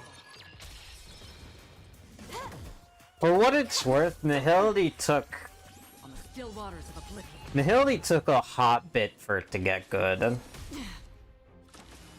Like, Dot in general was kind of a meme until Kafka came out, and even then it wasn't great because your only Dot choices were fucking Sampo.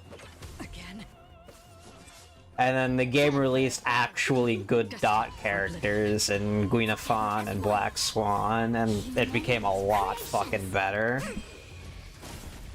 Can you find the answer? On the still waters of oblivion. I weep for the departed.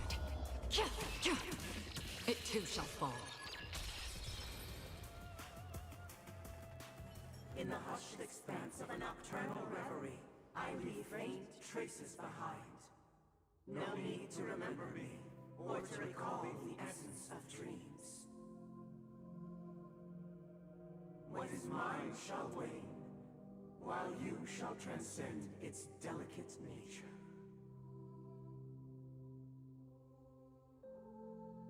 This is the final scene. It's much more straightforward.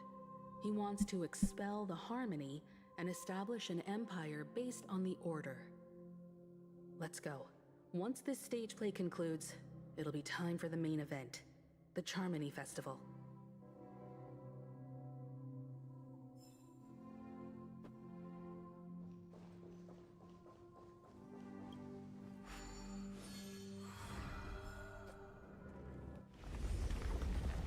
What the fuck?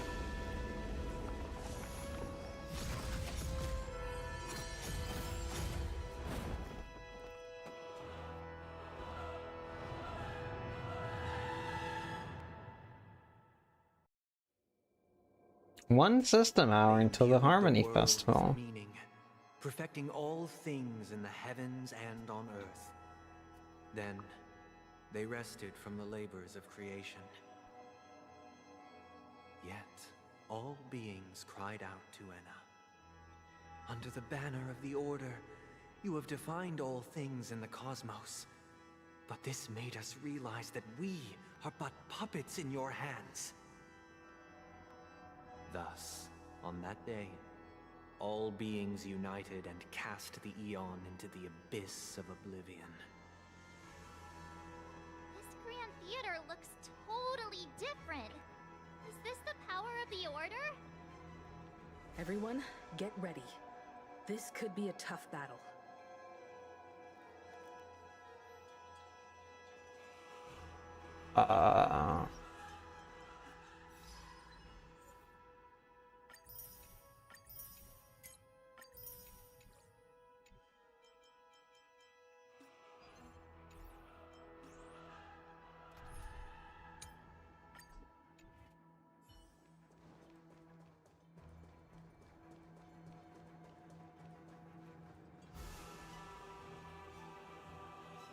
That marked the 7th day. Cheers and chants reverberated in the music.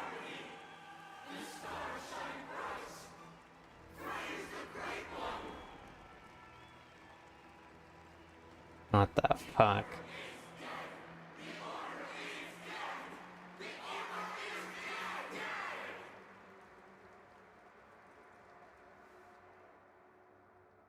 Look, there he is! That concludes everything related to the Order. What are your reflections on this, my dear guests? I think you're knucking butt.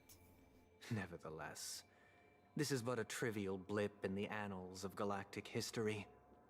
What truly matters is the course this river shall take in the days to come. You've arrived at the perfect moment. The Charmony Festival is about to commence, and it would be a shame if you were absent for the Harmony's prologue. Allow me to extend my warmest welcome once more. Welcome to Penacony Theater, the very core of the Sweet Dream, the abode of the Stellaron, the grand stage of the Charmony Festival, and the very place where the future of Penacony shall be determined through conflict.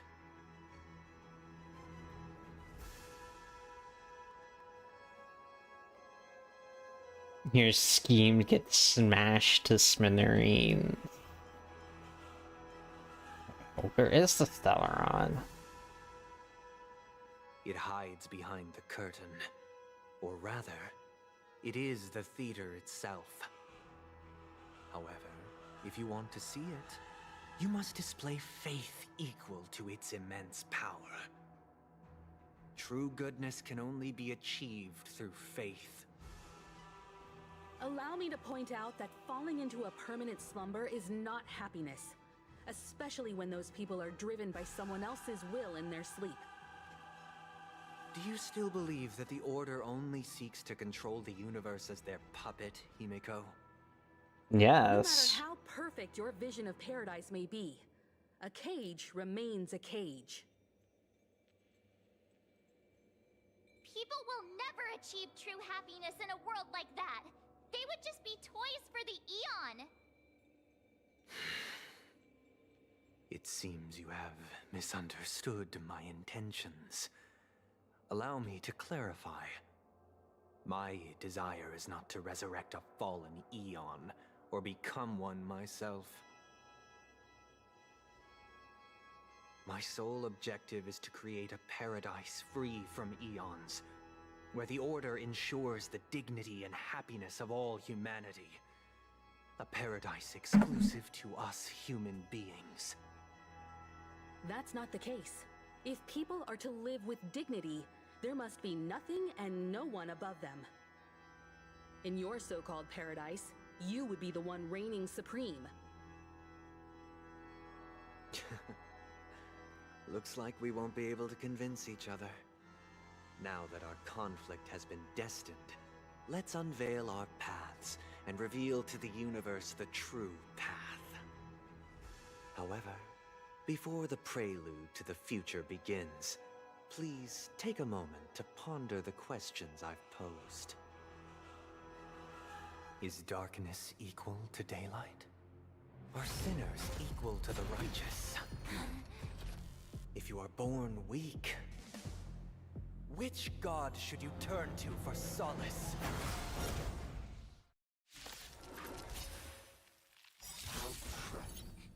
The Eon with great might. Under the banner of the you have defied all things in the cosmos. Good times never last. Time to say bye. Boom. Memories are ever changing. Beneath the waters lies an endless abyss.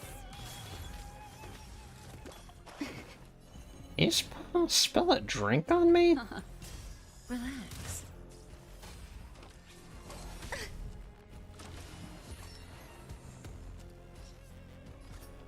Oh. There's more to... Stand still. Every petal in life's garden, all will be swept away by the wind. It came together. I do not really have the elements for this fight. Ill fate descends. May as well kill them all.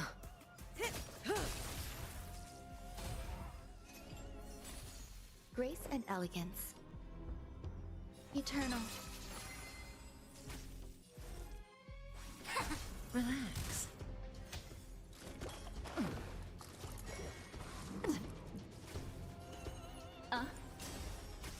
Say bye to breathing.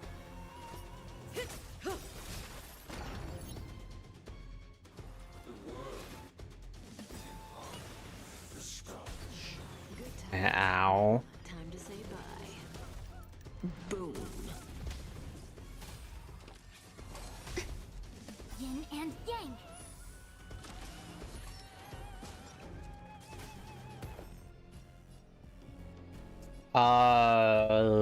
I don't know about all of them, but at the very least, we're trying to kill Nanook. And maybe Elio. Well, that one's TBD. Enjoying yourself? May as well kill them all.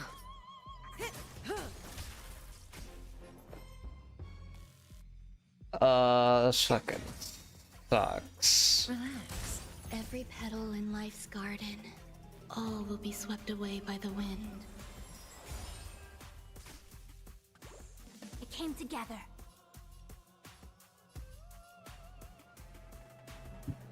Converge and awaken. Is Elio not an Aeon? This world have their Or is he like an actual person?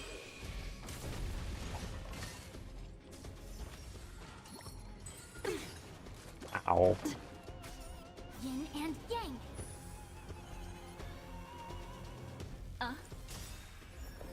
Memories are ever changing. Beneath the waters lies an endless abyss.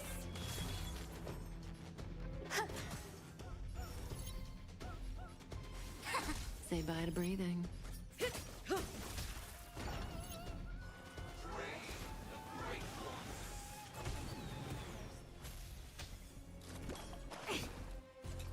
No matter.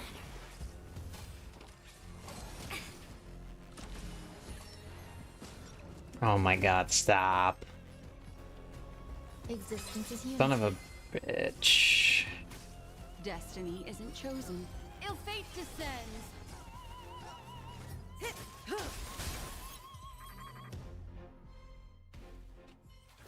I already know your decision.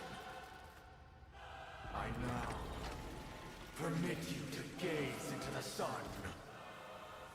On these 107,336 stones, the almighty and powerful strings of harmony are at my disposal!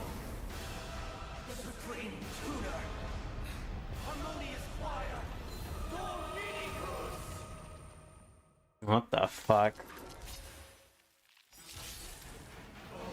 Lost souls, come and meet your master. The embodiment of the harmony. So the true purpose of the Charmony Festival is to usurp it? Eternal melody.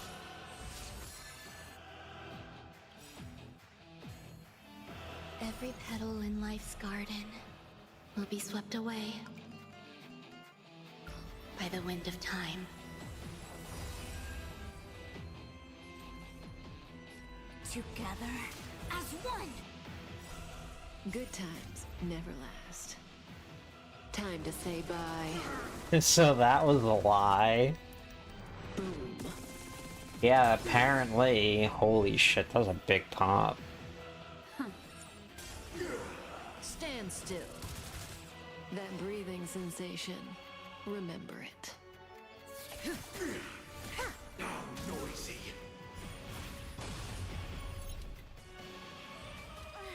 I'm feeling like there's another world. Wise and perceptive as you are, answer me this. Why could the harmony and the order merge into one? All things in this world have their laws. Yet stratagems, constellations are human creations! Noisy.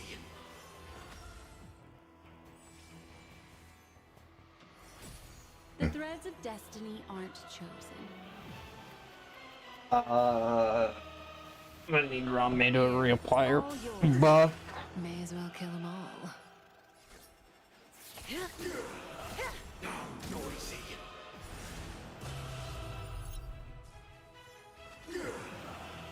Why is nobody resonating?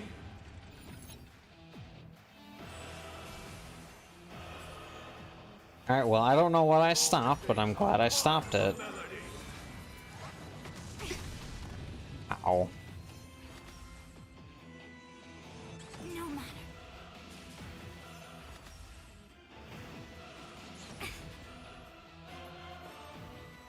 All things are as one. Allow me to make a divination. With all my power, try the future. Stand still. Noisy.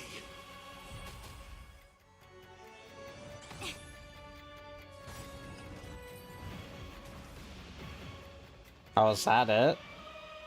Damn, you went out like a bitch, if that's it. Creation will be reborn from the remains of the gods.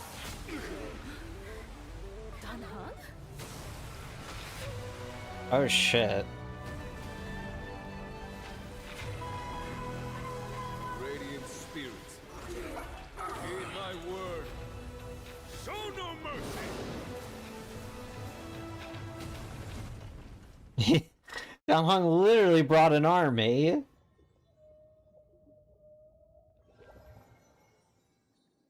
Wake up! Wake up! Hey, wake up! The sun's frying your butt! Are you alright? Can you hear me? Do you remember your name?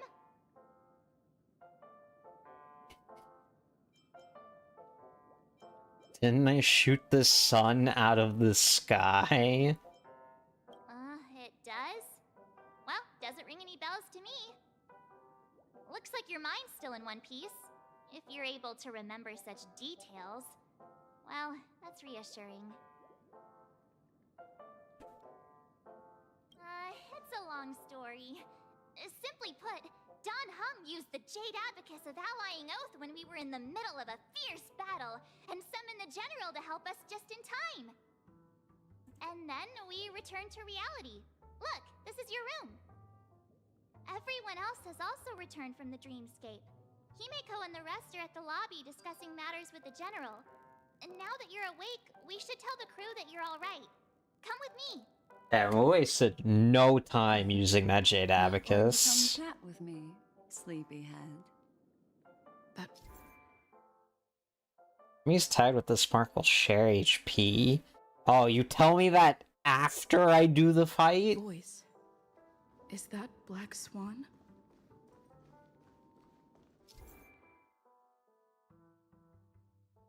Yeah. Hey, where are you going?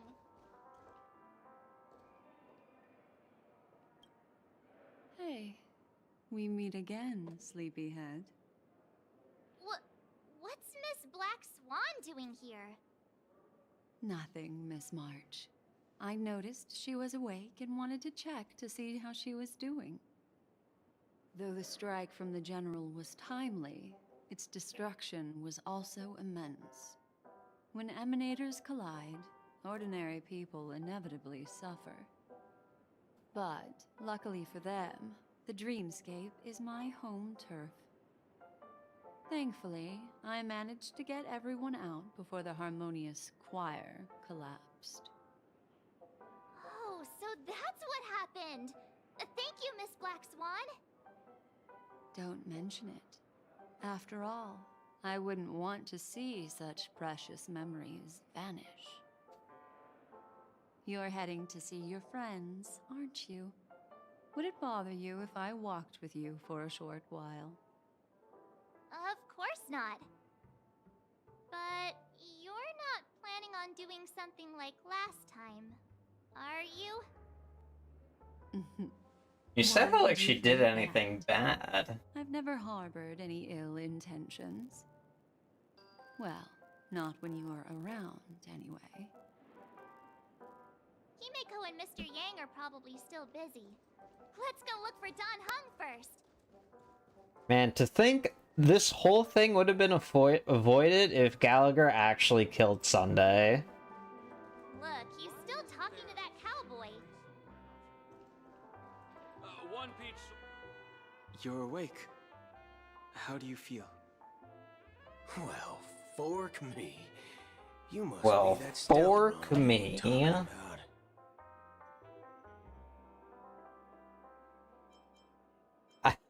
Fork, huh? I myself prefer spooning.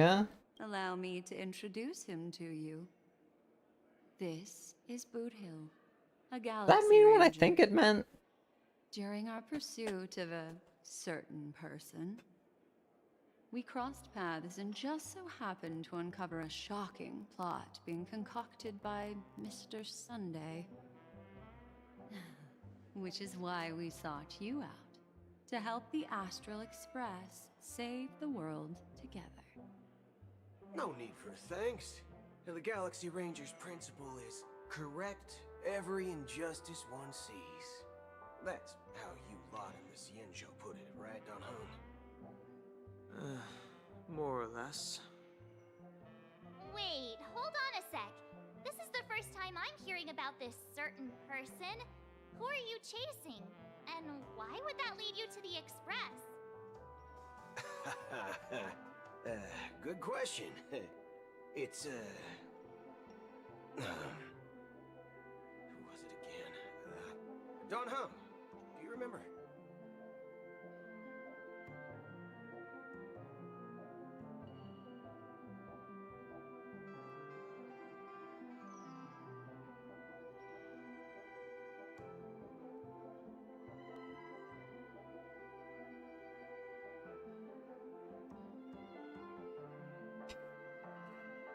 Well, No, that ain't it. I just can't seem to recall. Weird. My neurochip hasn't registered any malfunctions. I can't seem to remember either.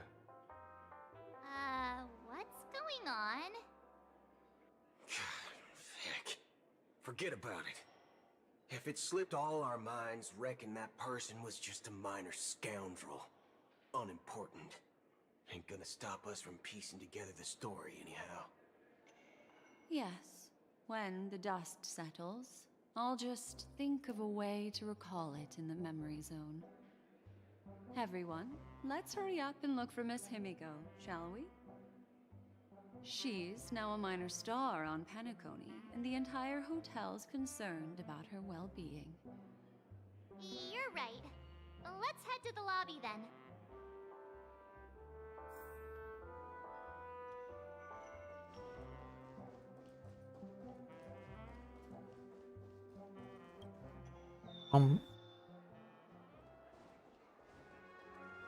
Look, it's fucking...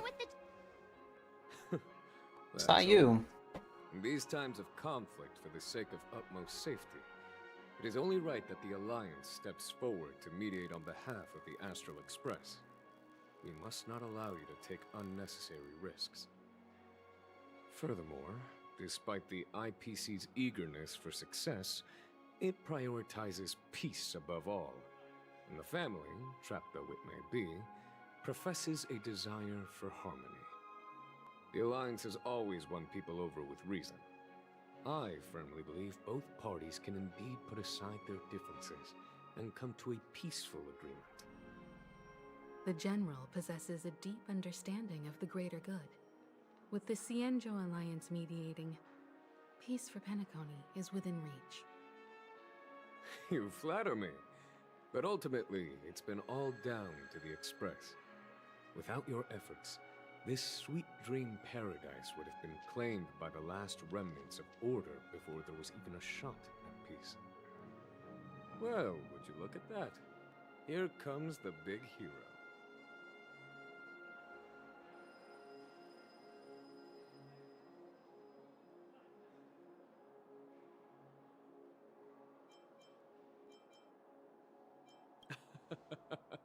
If it isn't the galactic baseballer, a true hero who dares to take action. Are you okay? I heard you couldn't wake up. Are you feeling unwell? Don't worry, Mr. Yang. There's nothing wrong with her. She practically burned through a lifetime's worth of jokes on the way here. What about you, Mr. Yang? I heard that even Miss Robin wasn't spared. And that guy locked you both up. It's what? A long story. But at least Mr. Sunday took it easy on us. He used an ability called tuning to connect our consciousnesses with his. In other words, he imprisoned us within his consciousness. Thanks to General Jing Yuan's destruction of the Harmonious Choir, we were able to escape. He used that tuning on us too. Does that mean that we were almost imprisoned as well? I can confidently say now, he was truly after a fair fight with us. Had he wanted, he could have easily taken us down, without so much as lifting a finger. Speaking of the Oak family head... Yeah, that's why he got his ass beat. It's complicated, but in a nutshell, he's now the former Oak family head. The IPC has named him the key figure in the family's Penacony split, citing a threat to cosmic peace. He must represent the family and answer for the unrest caused. His trial is set to take place at Pier Point. The family quickly labeled him and the remnants of the Order as enemies, declaring the turmoil an internal rebellion. This move effectively barred the IPC from intervening in family affairs on both moral and rational grounds. Everyone really has their own agenda, after all. Then, what's going to happen to Miss Robin? She and Sunday won't be able to deny their involvement in the Charmony Festival. They're siblings, after all. Why the sigh, General? I can only say that this incident is an unexpected mess for the girl. The Alliance will try to persuade the family to consider this matter carefully during mediation. It's time, everyone. The IPC's key members and I have agreed to consult one another before the upcoming negotiation. Do any of you wish to sit in? Given the General's invitation and the matter's significance to the universe, the crew will naturally accept. However, if the IPC has any reservations... Why, of course you're welcome. They've mentioned that your team is a trusted ally of the IPC in Penacony, so there's no reason not to welcome you. Besides, if there can be reliable observers from the Astral Express present, No. discussions will go more smoothly. So, what do you all think? Well then, we shall oblige. I'm kind of allergic to those types of situations. I think I'll just head back to my room and start packing. Not to worry. Himiko and I will take care of things. I'm afraid I'll also have to return to the Express first. The conductor is worried about us. It's best I go and explain the situation. Thank you. What about you, Will you join Welt and me? Or have you got other plans?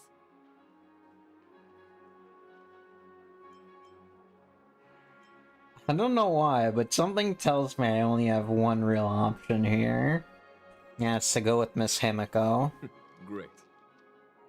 Although I'm not too sure of the reason, the representatives from the IPC have insisted on her presence.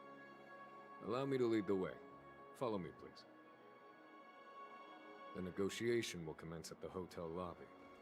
Everyone, please follow me. Enormous cock.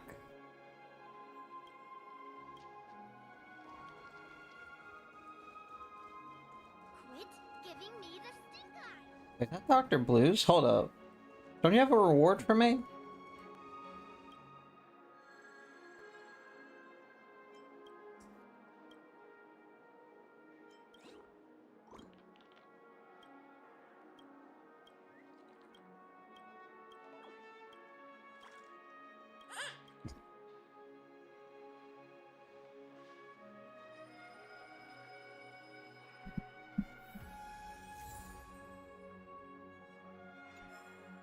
What the heck? That's not jade. What is this?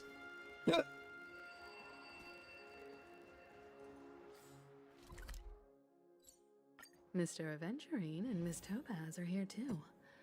Oh, and who is that over there? The Intelligentsia Guild's Dr. Ratio. This assembly is quite something.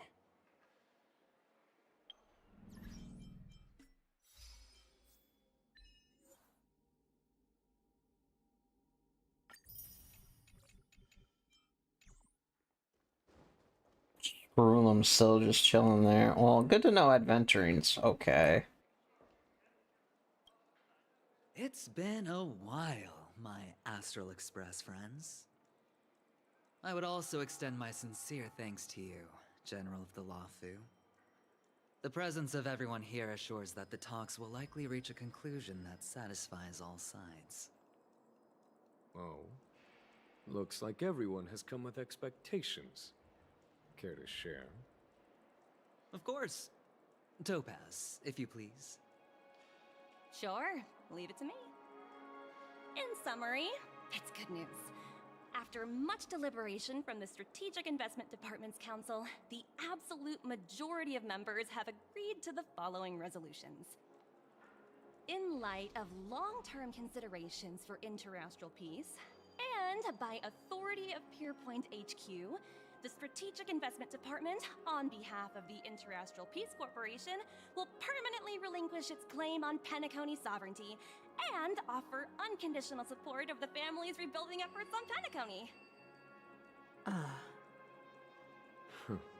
Now that's something.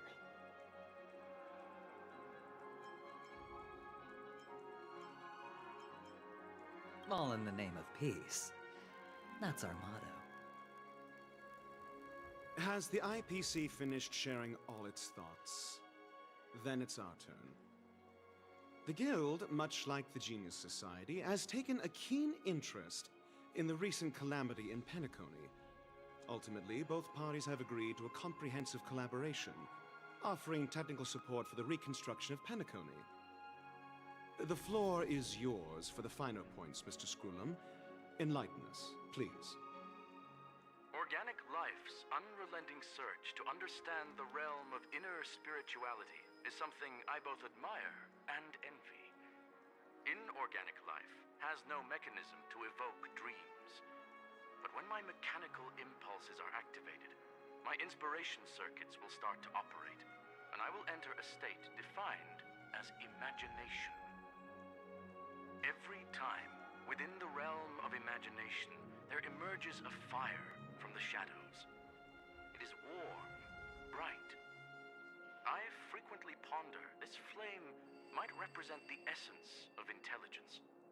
A cluster of inspiration ignited by high temperatures. The future direction of the universe may well lie within it.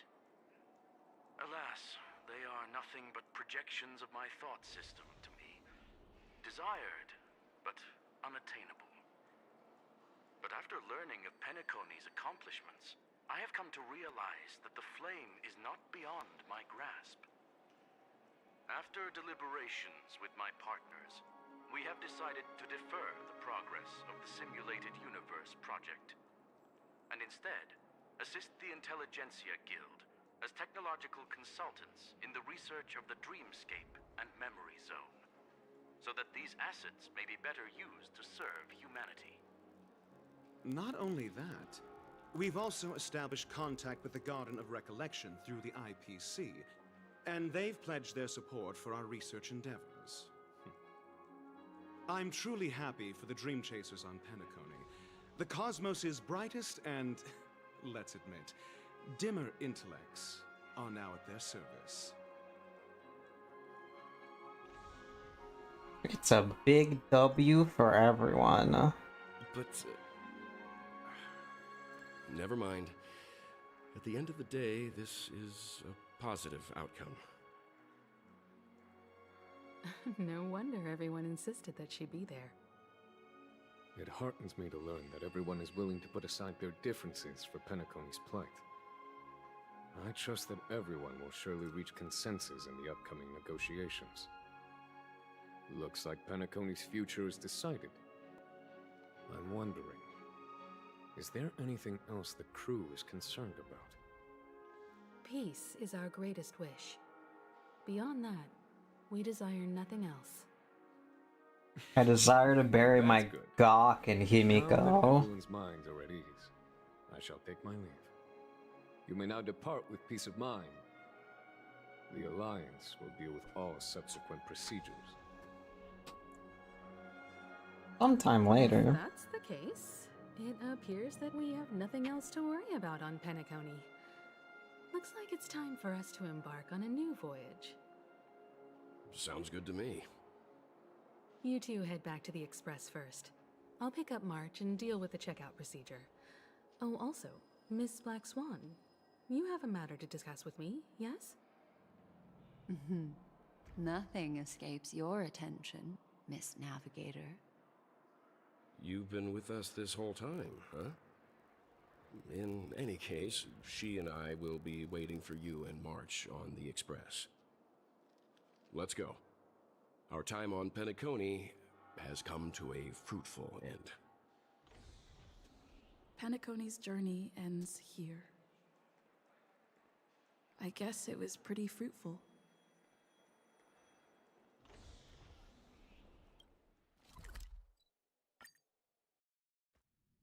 The navigation meeting is about to start.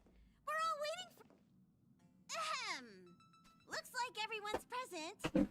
Let the navigation meeting commence then. This a meeting to decide our next stop? How we doing this? A show of hands. Hold your horses, cowboy. It's for those to decide.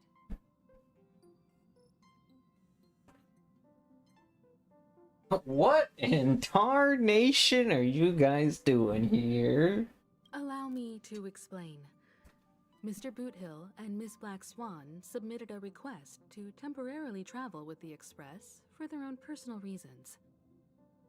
As you all may know, the Astral Express never declines any passenger whose heart yearns for the distant stars. Therefore, they will be traveling with us for a while until they reach their destinations. Whoa, the Express is going to be much livelier now. But Miss Black Swan, you better not use your Memo Keeper abilities to pull any pranks. Understood, Miss March. I promise you, you'll never see me in your room while you're taking a break. What did she mean by this?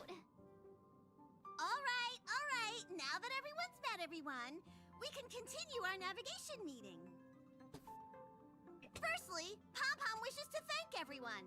If it weren't for you all unearthing the truth about Penacony, Pom-Pom would have never known where Mikhail and the rest had gone. What they had to go through was regrettable, but I reckon they all fulfilled their wishes. And it was thanks to all of you. Thank you, everyone. Now then, we come to the crux of this navigation meeting. We must decide on the Express's next stop. Let me introduce our current options. The first choice is from Himiko, the oceanic planet of Lushaka, a planet composed entirely of water. Many aquatic races reside there. Of course, it's also the home planet of the venerable, nameless Mikhail. The second choice is the agate world Melustanen, suggested by Welt. It's famed as one of the initial sites of the Stellaron disaster, and the place where the beauty Idrilla ascended. Today, it's celebrated as a planet of undying allure. The third choice is Edostar, a planet nestled within a vast ion storm region, currently under assault by the Antimatter Legion. However, the distress signals from there have recently ceased, prompting the IPC's wish for us to check in on the situation. The last choice, courtesy of Black Swan, is the glass belt Petravia, a massive belt of asteroids that was turned to glass by the Lord Ravager Zephyro. These days, it's apparently known to house one of the branches of the Morning Actors Troupe. Ooh, so many options. I'm seeing stars already. Next up, everyone will select the destination that they wish to visit. And then, we'll put it to a vote. Jeez.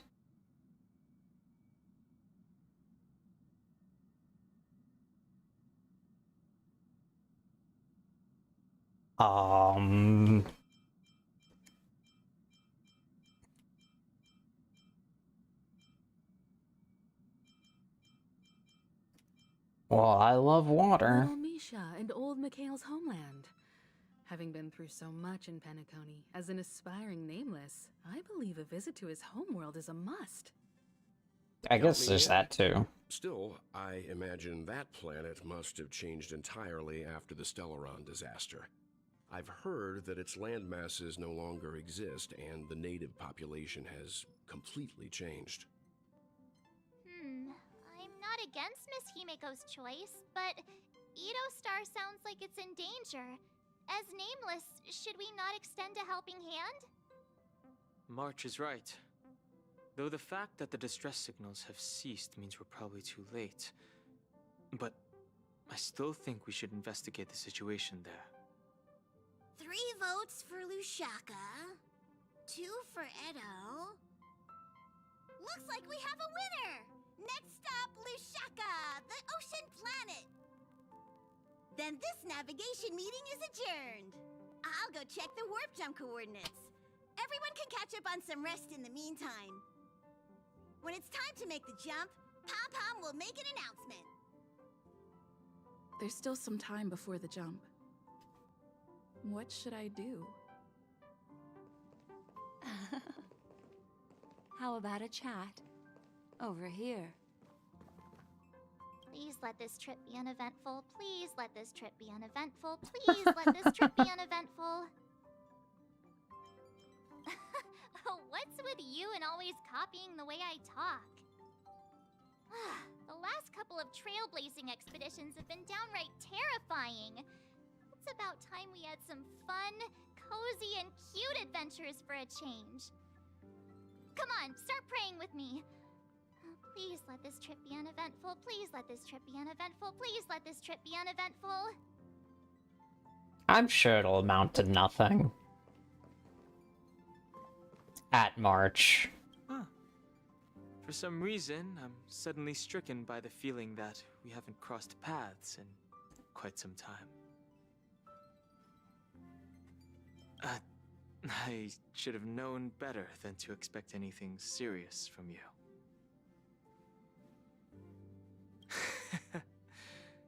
Got it.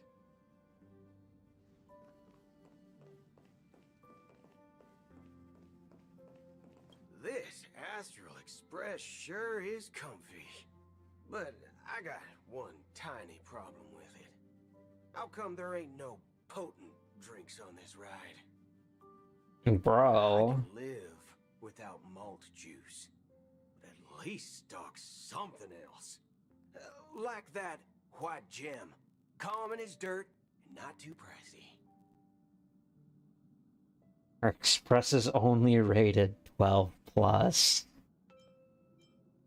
Oh, well, that's different kind of strong.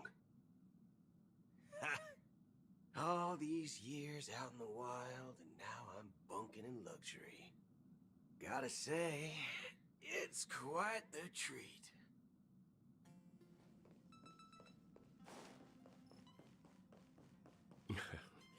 You're fast becoming an excellent trailblazer. It's an honor to be able to watch you grow. Don't downplay your achievements. Everyone has witnessed your growth. I've known many warriors in my time, and only a few achieve the kind of growth you have. Back home, where I'm from, you'd be rated at least an S tier. It's not been easy for you these past few days. You've earned some downtime. I'm looking forward to seeing how you'll perform on our next journey. Come to think of it, this trip to Penacony was the first time we trailblazed together, wasn't it? Don't worry, we'll have plenty of time to spend together on the Express, so there'll definitely be more chances for adventures like this. Turn in early today. You've really been pushing yourself hard recently. If you don't take this chance to recharge, it could lead to long-term problems. It seems fine when you're young, but it's a different story as you age.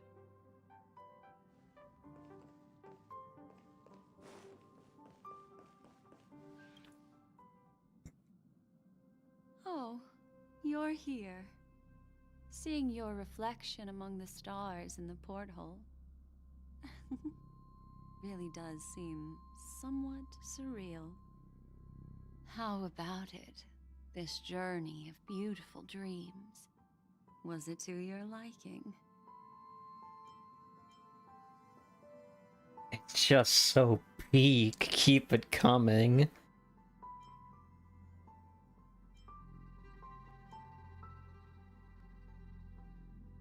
When the next survey comes, I'll be checking the too easy box again. Seems like there are still lots of loose ends, no? There's a rich scent of curiosity here. Such memories can be irresistibly captivating. So, how about you hand that small parting gift back to me? I'm quite eager to have it back. Is this the Fool card? Yeah. Oh shit. Oh, Whoops. how about it? There's a rich, so... Oh?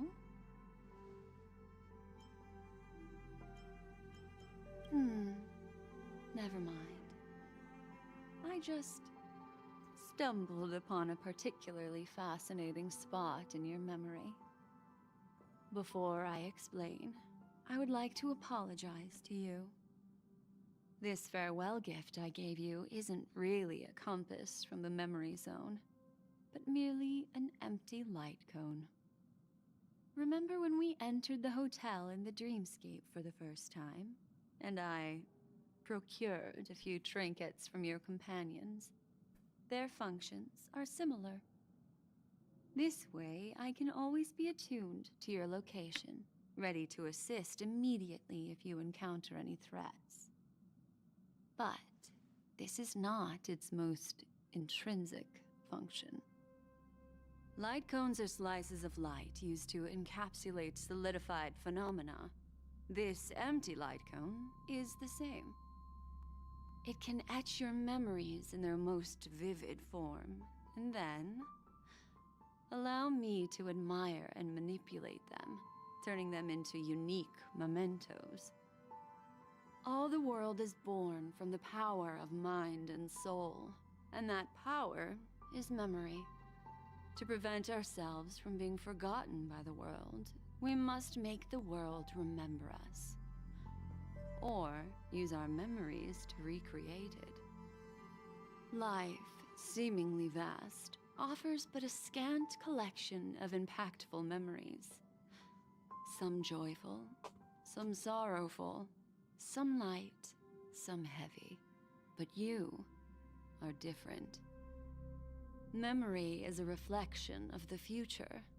Within that reflection, I see your unparalleled worth.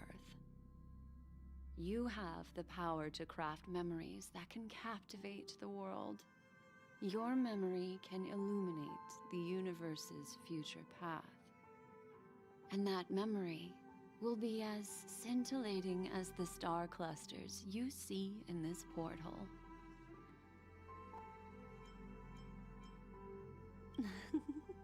How adorable. But do you know the deeper meaning behind it? The reason is simple. In this grandiose and ostentatious dream of the families, only you personally experienced the entire course. Stop speaking in riddles. Patience, my friend. I will reveal the answer to you, but that time is not now. Turn around and take a look at your friends. Every one of them is reveling at the arrival of their next destination, all filled with hopes and expectations of their own present and future. Revealing everything at this moment would be a bit of a buzzkill, wouldn't it? I'm looking for an opportune time, a time when you're totally at ease. Perhaps when the night grows hazy and you're about to drift off would be the most opportune. How about one fine night? I will prepare the candles, aromatics, and even a cushy couch to create a cozy dreamland for you. And then I will tell you the answer in the form of a little bedtime story to lull you to sleep. Yes, please. Hi! Hello! Attention all passengers! The express is about to make the jump. Please be seated and hold on. It looks like we're finally about to set off. There are countless gleaming memories out there waiting for us. Why don't we just leave it at that for now? Ah, that's right. As a small token of compensation for playing that little trick on you with the empty light cone, I will gift you with some words. They hold great significance to me. Life is akin to a winding labyrinth where memories serve as our soul companions. You'll remember these words dearly, won't you? In the year 2158 of the Amber Era, the first year of the new epoch, the universe resumed its intended trajectory. The kindling of conspiracy smoldered in Penacony, the land of the dreams. Failing to erupt into a blaze, it instead flickered briefly on Klapoth's anvil, before vanishing in the blink of an eye. The dead and those fated to die remain in their eternal slumber, while the living find solace in deep sleep. All clamored in a cacophony of silence, and then went about their own ways. The cosmos emanated a vitality characteristic of a new era, all for the modest price of a brother and sister's mild grief. Babies are born as stars extinguish. The silver rail unfolds. The story of the Astral Express comes to a close, yet it also embarks anew. Time marches forward, heralding the arrival of a new chapter in the history of trailblazing expeditions. The end.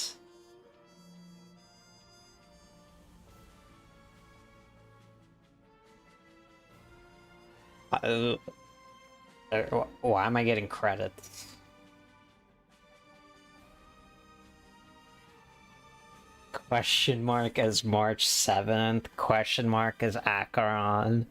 Firefly as Firefly and Sam.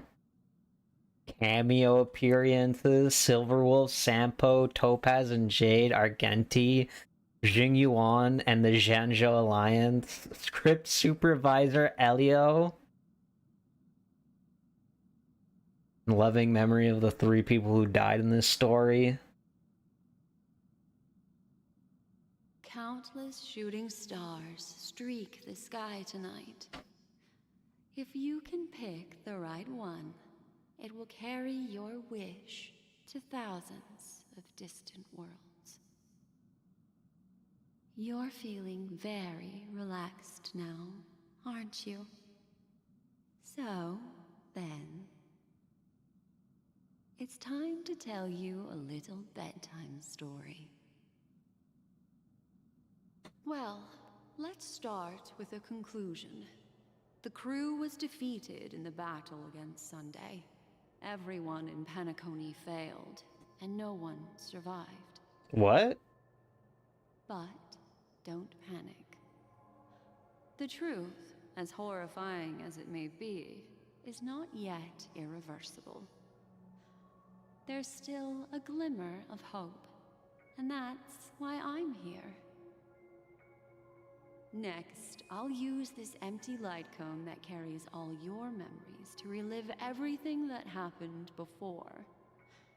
And when this story reaches its end, I'm sure someone as clever as you will notice that. No? There's a major flaw in the story you have experienced. Yet, within that flaw lies a glimmer of hope. Are you ready for it? What the fuck is she talking about? Do you remember everything? When the clock turned back, the Express started a warp jump, sending you to a strange dream. You were bewildered back then, and then a Galaxy Ranger named Acheron showed you a way out. Yes. When you arrived at the Reverie Hotel, you met the doorman Misha and had a confrontation with Aventurine, an IPC representative. Thankfully, Acheron appeared again and helped you. After that, you saved Firefly and explored Penacony together. During the tour, you ran into Sparkle disguised as Sampo and accidentally entered a child's dream. There, I rescued both of you from death, but Firefly didn't return to reality. She realized the truth and tried to involve you in her plan, but that resulted in an accidental death. Even more unsettling, you soon encountered another murder. The 2 cases of death prompted you to investigate the truth behind the sweet dream. Despite your efforts to gather information about the 2 victims, you didn't make much progress. But you did learn about the watchmaker from Gallagher. Meanwhile, Aventurine was secretly carrying out his scheme, in which you were one of the pawns. In the midst of a fierce battle, Acheron revealed her true identity as an emanator of the Nihility and unsheathed her sword. That strike foiled Aventurine's plan and opened a passage between the Sweet Dream and the original Memory Zone. Upon your arrival at Dreamflux Reef, you learned the truth that death was actually dormancy, as well as the truth about the Dreamscape, the Stellaron, and the bellboy, Misha. You split up with Sunday and Robin, looking for a way to seal the Stellaron. However, it turned out that Sunday and the Dream Master had their own hidden agenda. And you had to engage in an ultimate duel on the stage of the Charmony Festival. Finally, the story reached its conclusion. You emerged victorious, with the Trailblaze triumphing over the Order, and Penacony embracing a bright and peaceful future. This marks the end of the thrilling journey in Penacony. I'm sure you've already noticed something unusual, haven't you? The major flaw, which contradicts all the known information, hides in this story.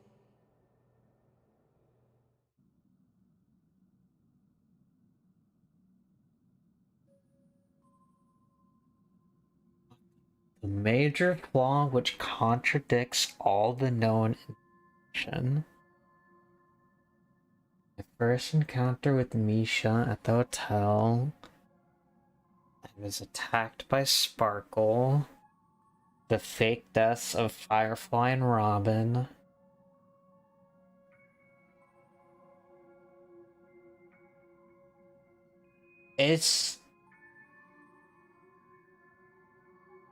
I'm pretty sure it's not 2 or 3.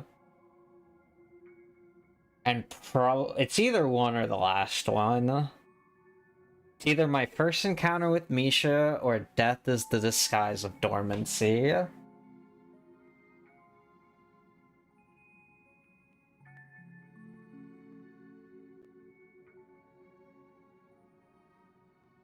I think it's the first one. Little Misha. Or should I call him the Watchmaker? He's only a segment of memory in a dream bubble, but his ambition for the Trailblaze led him to leave the bubble and embark on a grand adventure in Penacony. While Misha is a rather special Memory Zone meme, and he was granted power by the Trailblaze, there's still one thing that he shouldn't be able to do. He shouldn't be able to leave the dream world, right? Born in the Memory Zone could never manifest in reality. Yeah. So, why did he appear in the Reverie Hotel in reality? The answer is simple. He is the one fatal variable that contradicts all our known information. This means that you, who wholeheartedly believe in this memory, are still trapped in the dreamscape at this very moment. Oh my god. Break free from this eternal dream and return to the real world. We'll find our answers there. The train is about to make the jump. 5, 4, 3, 2...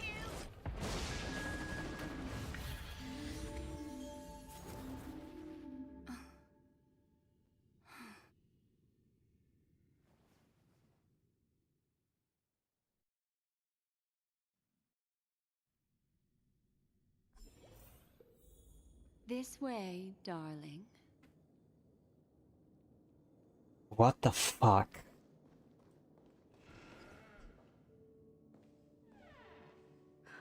Not another one. Thank you so much, Black Swan. Finally, I can breathe a sigh of relief.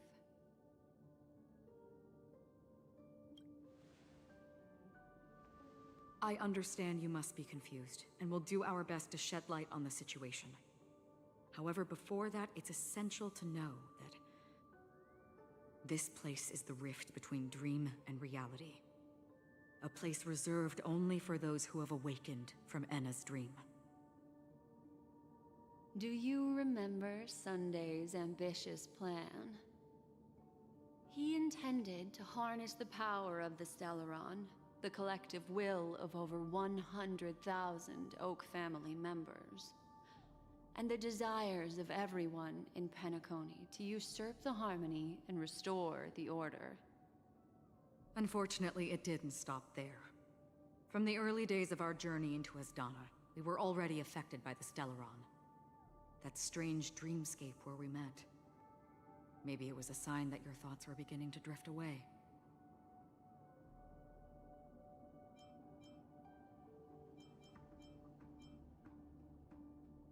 I don't think the goal of the Order was to put everyone into a deep sleep. Quite the contrary. They used the Stellaron to catalyze the leakage of Asdana's Memoria into the material world, allowing the dreamscape to blend with reality. And that included a lot of Memoria from the Beyond the Sky Choir. As time came and went, the dreams eventually became indistinguishable from reality, and reality became an illusion. People think they are awake, but their spirits have long since stepped into the Temple of Order. This is what makes Enna's dream so powerful. In this paradise governed by the Order, everyone indulges in their delightful dreams and lives happily ever after. I believe what you experienced in the sweet dream, except for that flaw, was real. Only in this way could you reach the destination, lifting the crisis in Penacony and embarking on your next trailblazing expedition. If it wasn't for Acheron's plan, we might have been trapped in this dream forever. Fortunately, while the path of the Order governs all things, it can't affect the Nihility. I came to realize this when the Dream Master tried to expel me at any cost. This is also why you felt a sense of peculiarity when traveling with her. Well, I'm not as fortunate as she is. Even if I'm a memo keeper, I was still influenced by the power of the Order and fell into hallucinations. However, thanks to your memories, now we still have a chance to turn the tide. For mortals, even if they possess the great power of a path, they can't create a flawless world like gods do. That's why there was a flaw in your dream. In other words, once you have realized the world is not real, you'll have a chance to break free from the dream. The flaw in your dream lies within Misha, who could have never appeared in reality. When I turned the pages of your memories, I realized that I was in an illusion too.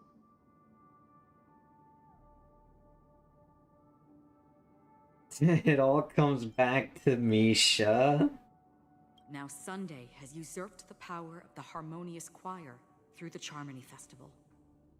Asdana has thus fallen into Enna's dream, transforming everyone equally into the notes of the Eon. Failure doesn't mean weakness. Only the strong can gather the will to resist the Order and try to break free. We still have a chance, though. To make it happen, please, Black Swan, guide us to those with a strong will. All right, please come with me. These people are... They're the ones who accept Enna's dream and indulge in their happy illusions. We have no means to wake them up now. Not even your clockwork will do the trick. However, there are still other things we can do. Let's keep going. I thought it was weird that how the fight kind of just ended.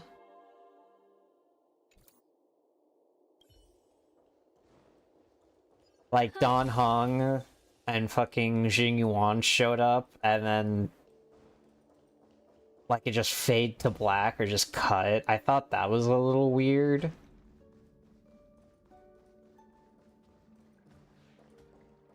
Oh god.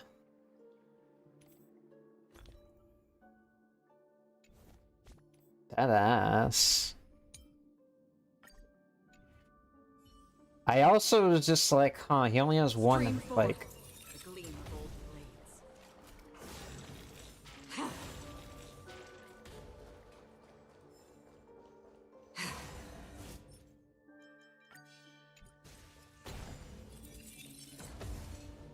I cannot believe I fell for the old "you were asleep all along" cliche.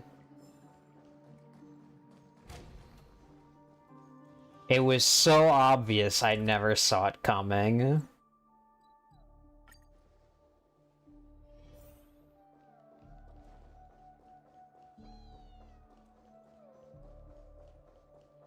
Here we are. It's...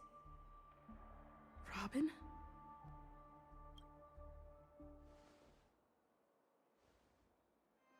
Finally, you've arrived. Let me introduce you to Robin.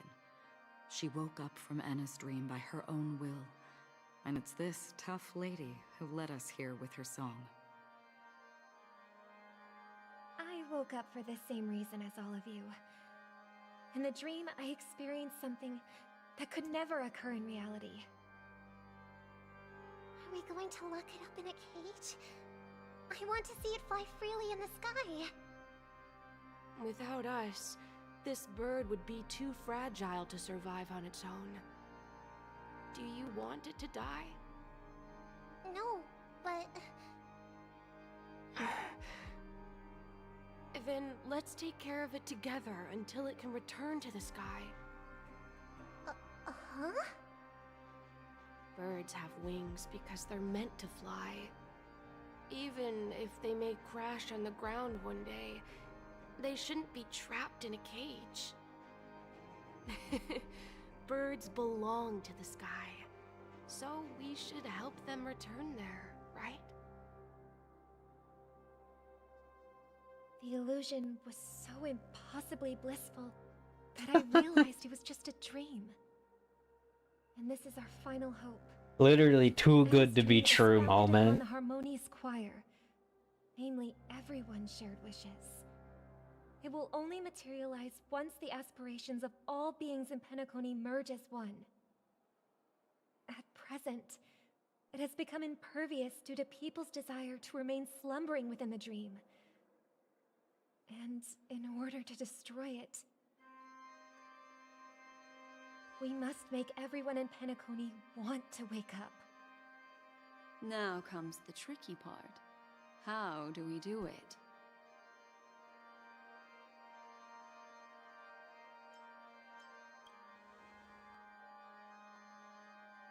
Humans yearning for sweet illusions borders on obsession, leading them to subconsciously resist the harsh reality.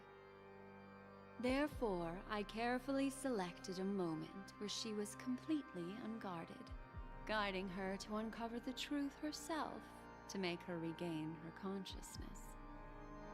However, to wake up everyone in Penacony and get them to share the same determination, that would be nearly impossible. Indeed. I'm afraid it's almost as difficult as resurrecting an Eon. But we can't just stay here and do nothing. Oh look, it's these guys.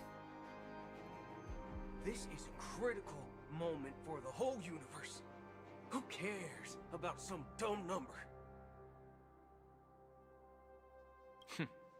Thanks to Black Swan. You're welcome. And thanks to the memo keepers in Penacony, too. I believe your partners have also awakened from their dreams. This is the first step of our plan. With the assistance from the Garden of Recollection, those who possess a strong will, like you, will gradually awaken from the dream. These free wills are the discord that will sway Anna's dream. However, awakening a mere handful of individuals is insignificant compared to the vast number of people immersed in the dream. We must find other ways to awaken the free will of millions of people within a short period of time. If breaking through from the inside proves challenging, we can seek assistance from the outside. We've long been aware of a potential solution. Asdana is a galaxy known for its abundant memoria and the remarkable phenomenon known as synesthesia dreamscape. When people first enter this place, they often find themselves and others sharing a collective dream. At this very moment, there is only one dream encompassing the entire Asdana system. So, you mean, if we can attract a large number of outsiders to this system, their free will would intertwine with this dream and shake it to its core? However, those outsiders might also succumb to the dream and become the foundation of the Order instead. The real challenge is, how can we gather a huge number of people as determined as you within a short period of time? Looks like the Jade Abacus of Allying Oath will be the only solution. No need for that. Keep your once-in-a-lifetime treasure. We don't need to bother the Cienjo Alliance for such a tiny request. You want thousands of people with unwavering free will? That's easy. Just leave it to us Galaxy Rangers. You can gather Galaxy Rangers? Outsiders may see Galaxy Rangers as elusive and disconnected individuals, and actually, they're right.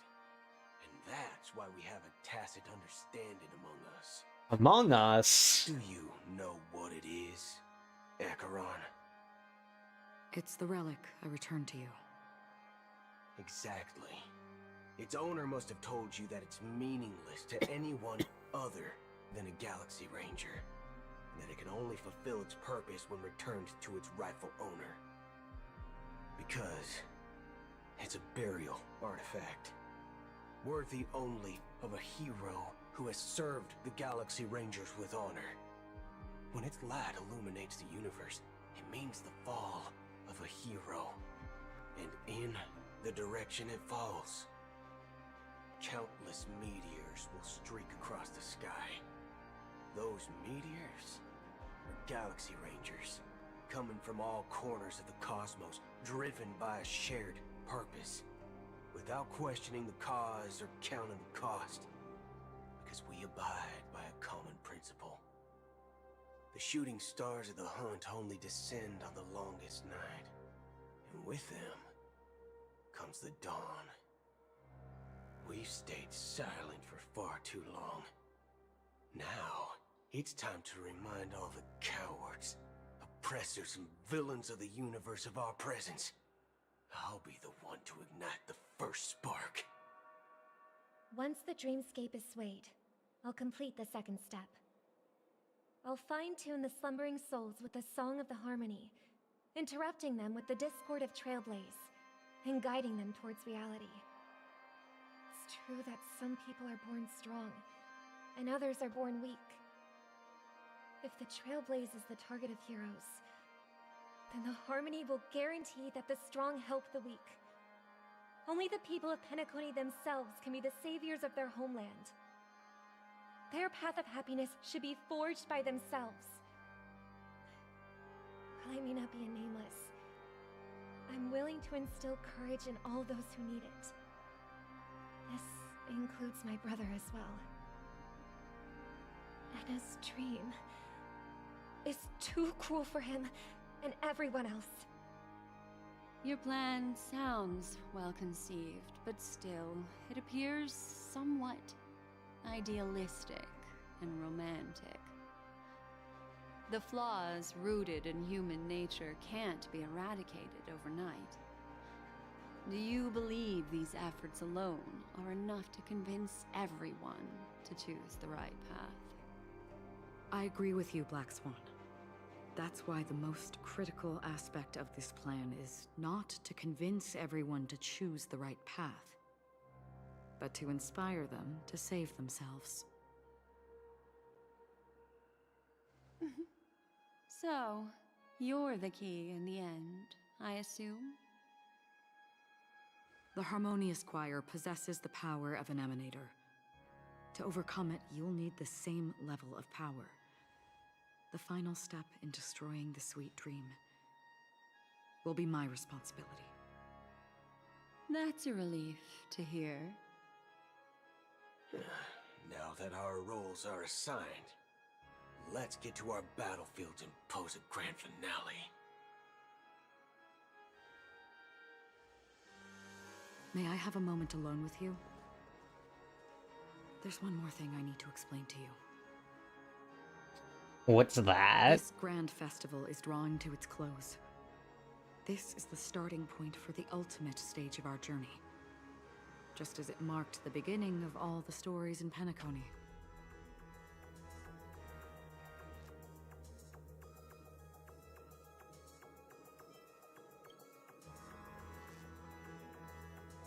Indeed, she was the first to discover the world beyond the shores of death, and shared this truth with all of us. There's something you should know.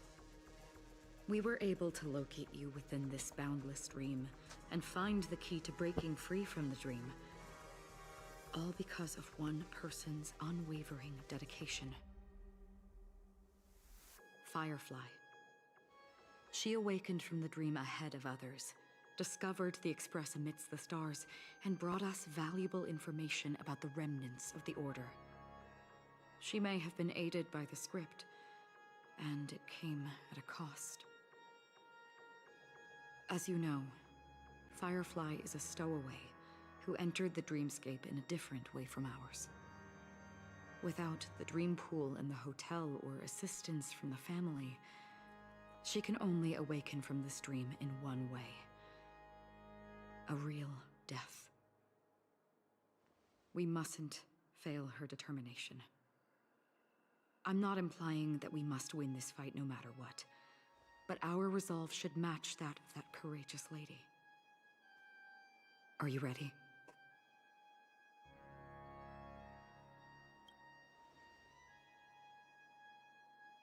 Very well. Now, please close your eyes.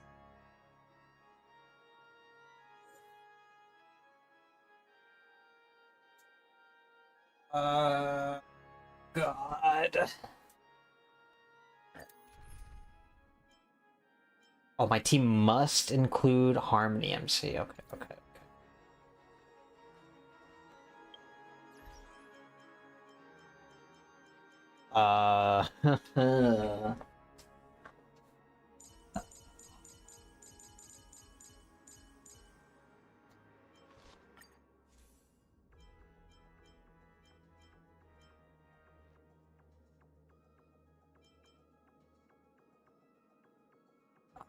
I don't really know what Lycon to put on her. I got a trial Harmony MC? Okay. Are you ready? Very well.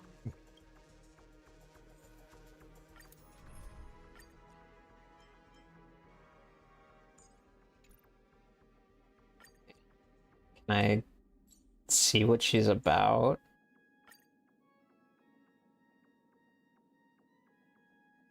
Yes, I cannot look at her.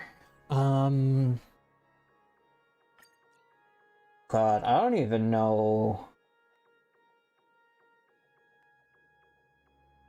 I guess I could do like Kafka, Black Swan, Harmony MC in replace of Ron May.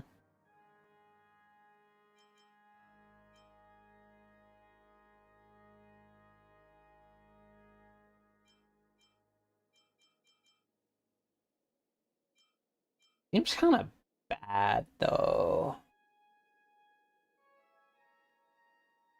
Good morning, Flo. Yeah.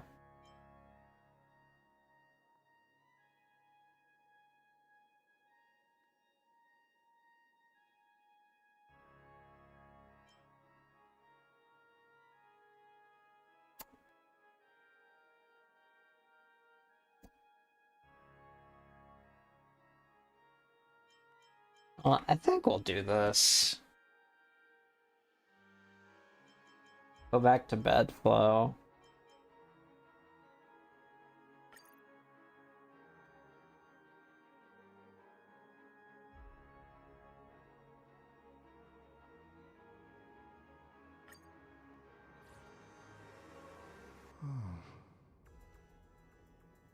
How long has this reign been ongoing? If I remember correctly, it has lasted for decades, or even centuries. The unwavering determination of the Hunt followers persists even in death. But thankfully, we've guided those lost souls to their lives beyond. They were heroes in their time. And they won't be reduced to puppets of the Nihility in their death. You see, the shadows on the sea have vanished. Good. Do you remember? He once said that the sky would clear when the regrets of the departed had faded away. Man, I remember last night after I finished raiding, I was like, yeah, when I'm finished raiding, I'm gonna log on to Honkai Star Rail and then do the MSQ before I go to bed. And here we are, 9 hours later, and I'm still doing the fucking MSQ. Holy fuck. But it's still raining. I know. So, why is all this? Why did this rain choose me? Because someone's regrets haven't been fulfilled, perhaps. Mortals who walk the paths are like sailors on a vast ocean, leaving behind a trail that creates countless ripples of possibilities. These ripples last longer than the fleeting lifetimes of humans. And for some, their presence leaves such a strong mark that it's reflected in the waves. Sin-thirsters. The obsessions of the Pathstriders. They emerge from the depths of Ix, seeing themselves as masters of their own destiny, unknowingly repeating the actions of their past lives. They emerge from the Nihility and head toward it, leading purposeless lives. However, these hollow phantoms, they have journeyed with me for such a long time. Oh. So this is how it is.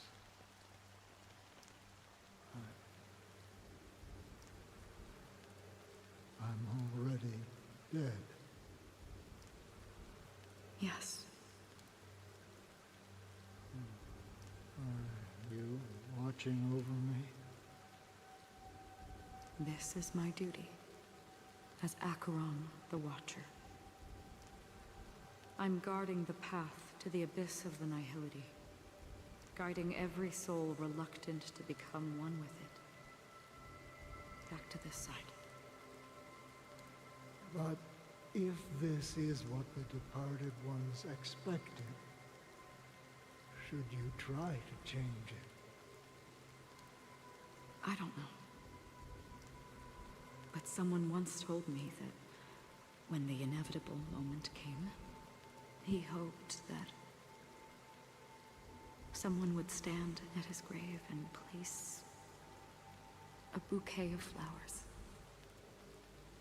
Even if it doesn't make sense at all? Some tasks have to be done, even if they are pointless. I have experienced that much already. Please extend your hand, and then close your eyes. I'll carry your wish with me and fulfill it. Only then will I be able to put an end to the final regret by the Dead Sea. Will I ever see them again? Yes, that is certain. Because it was you who told me about the Express, your two former companions. The expedition cut short by the swarm, your narrow escape from death, and your encounter with the Galaxy Rangers. And Penacony, the hometown to which you could never return.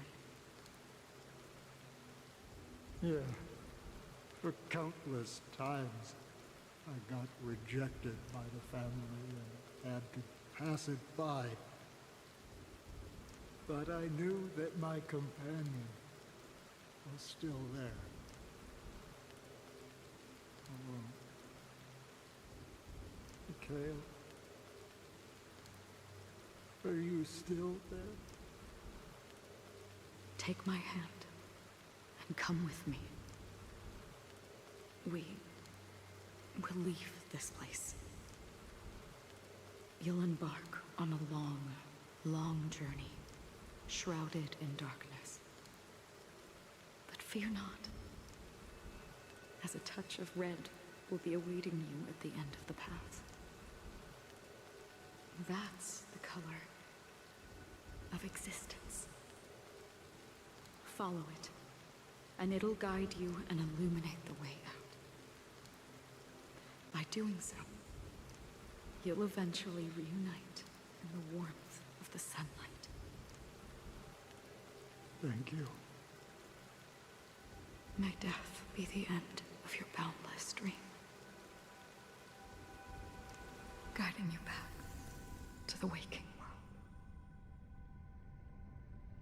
Welcome to the horizon of existence. This place is one of the thousands of manifestations belonging to the sleeping and shapeless. And it's also an exit out of the nihility for the awake ones. Let's bid our final farewells here.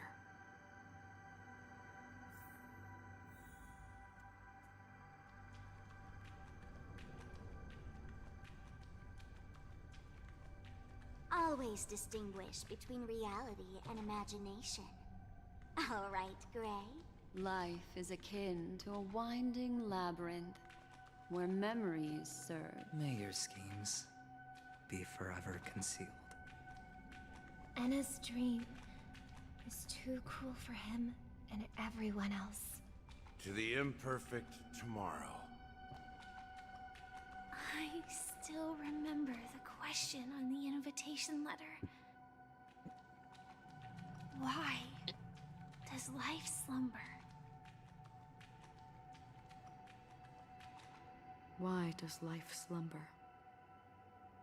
We don't know the answer yet, but we're about to awaken from this dream. Or perhaps such is the answer itself. Leave this place. Return to where you belong, and awaken Penacony from this dream.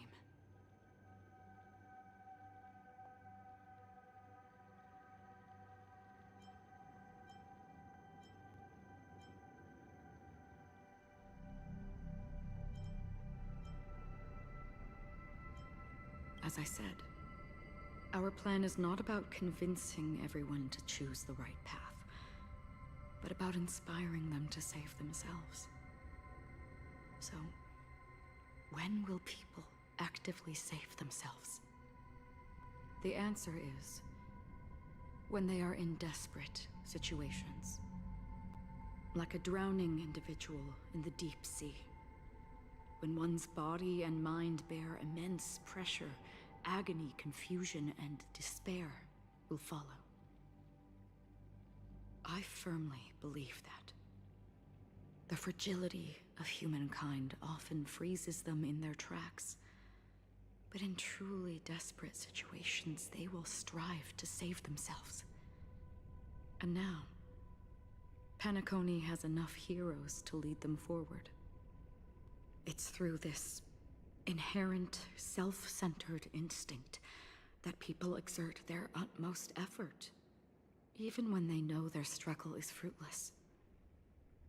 As absurd as it may seem, it's their resistance.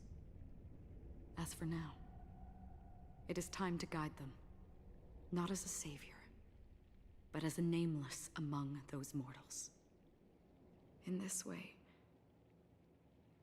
you will reunite in the warmth of the sunlight. The rain is intensifying. Before we part ways, please allow me to ask a few final questions. So far, you have forged unbreakable bonds with numerous individuals and entities in the Sweet Dream. Might I ask if you fear severing these bonds with your own hands?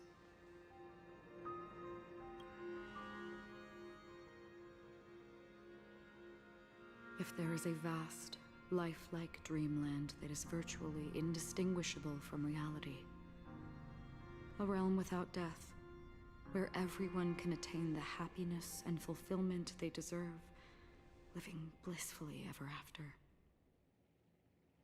I would ask, would you wish to stay?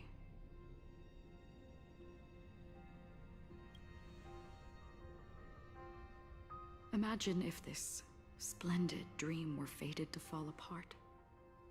Friends, family, strangers, followed by the gentle breeze, soaring birds, the stars, and ultimately yourself. Everyone, and every face they remember. The joy and the heartaches, the vows sealed and those left hanging. All will inevitably march towards a predetermined ending. If you had grasped the journey's finale right from its inception, I would ask, would you still embark on this journey?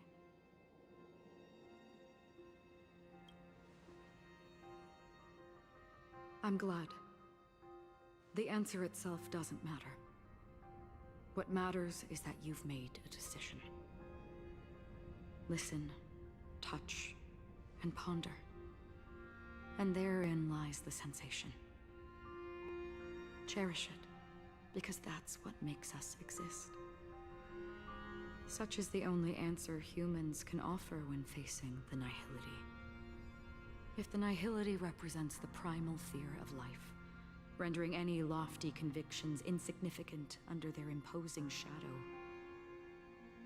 then behind this shadow, there must exist the most fervent source of light in the world.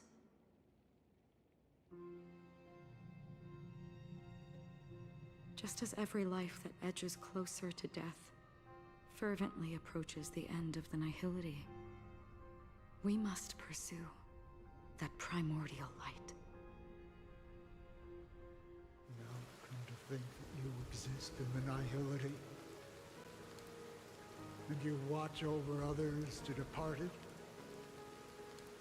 such a task is absurd and meaningless. Nevertheless, someone had to do it. As for the meaning you mentioned, even if it's a meaningless task, I've come this far, haven't I? Even if the future you forge may not even belong to you. It may not belong to me, but it definitely belongs to someone. What hardships you must have experienced. In that case, allow me to do something meaningless too.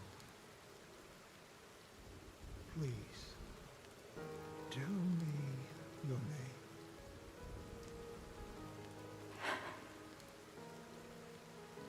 Perhaps my existence will vanish in the next moment, and nobody will remember this conversation or your answer.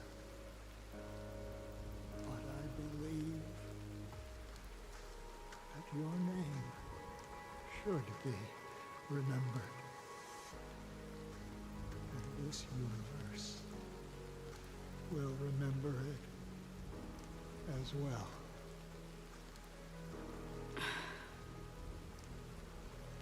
For me, some things are difficult to recall. Yet there are others that I find challenging to forget. Such is memory, a creation of the past that blossoms into significance in the distant future. I remember that marks the start of my journey. The origin of the vibrant red hue in my life, and the most fervent element amidst every tempest. That's my name. Raiden Mori. May. Oh my god, she said it! The Golden Dream is getting restless. In the coming long nights, I'm afraid you will face many setbacks and witness many tragedies. And in the end, you will only see in black and white.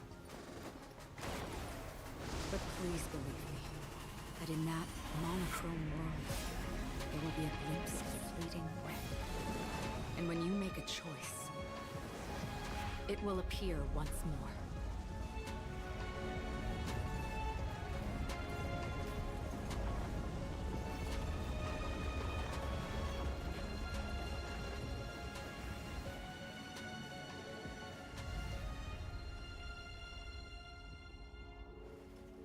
What you must do is ponder its significance, then return to the waking world.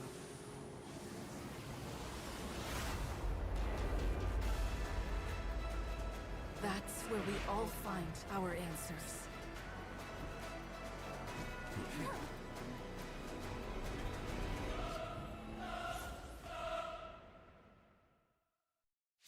Ah, shit. Here we go again. You've broken free from the dream of order. We've done enough sleeping already. Let's show them a wake-up call. Listen to our song. The omniscia sees through you. Good times never last. Time to say bye. Boom. Converge and awaken!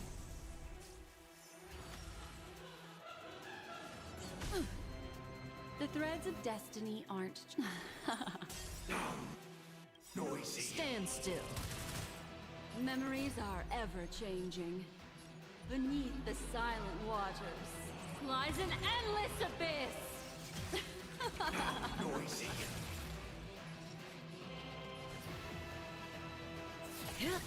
Noisy.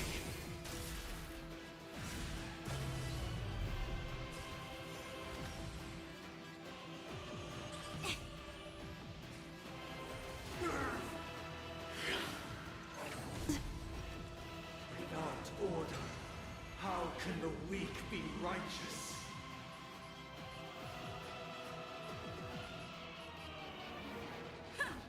Down, Noisy. Relax. Just crit.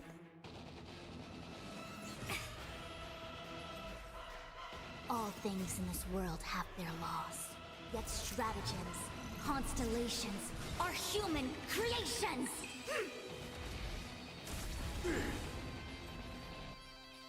Information in accordance.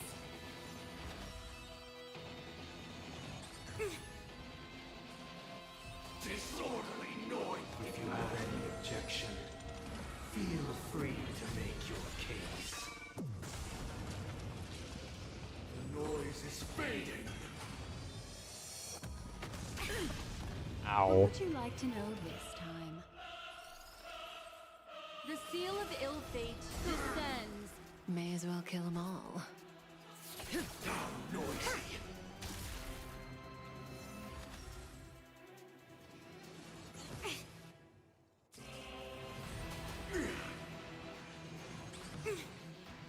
take the lead. Awaken from your dream. I didn't even break, it did, okay.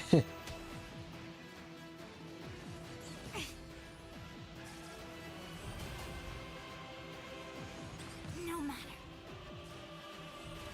You stop delaying my action. Didn't hurt. Enjoy eternal peace. Allow me to make a divination. With all my power, scry the future. Stand still.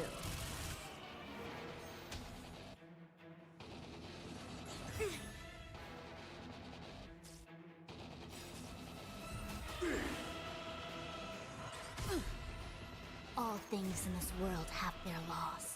Yet stratagems, constellations, are human creations!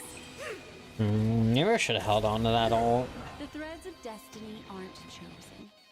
I think it's probably fine.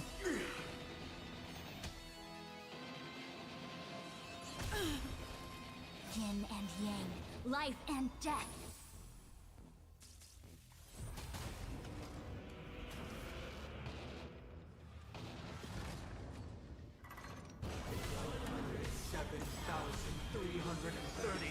Notes. I solemnly invite you to join the glorious chorus and ascend to the heavens! Let's play our own melody. Let the show begin!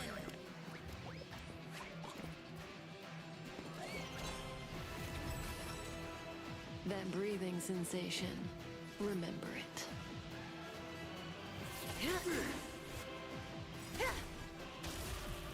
Good times never last. Time to say bye. Boom.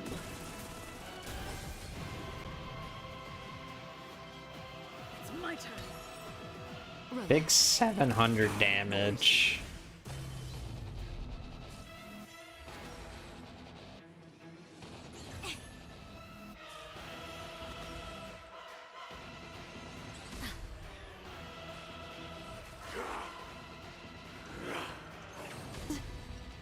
Uphold the truth, and you will be protected. Together as one!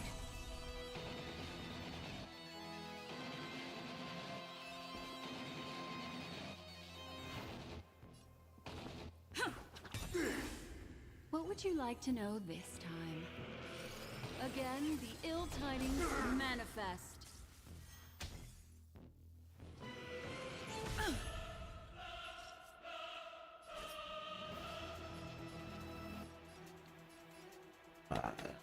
Actually, so fucking annoying.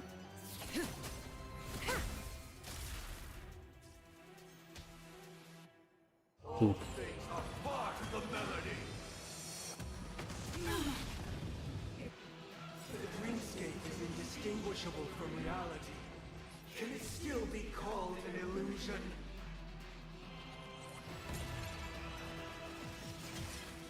How noisy.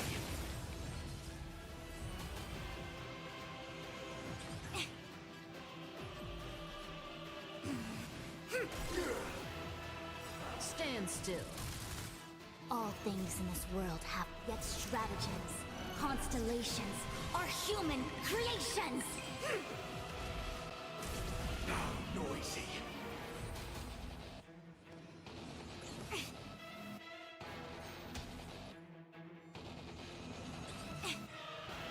Yin and yang, life and death.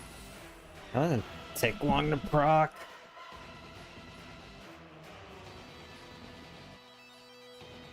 Awaken from your dream.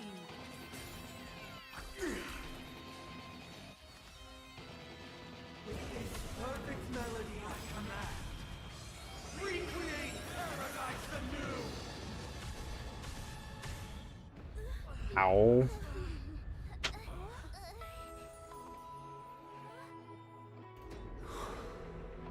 Music.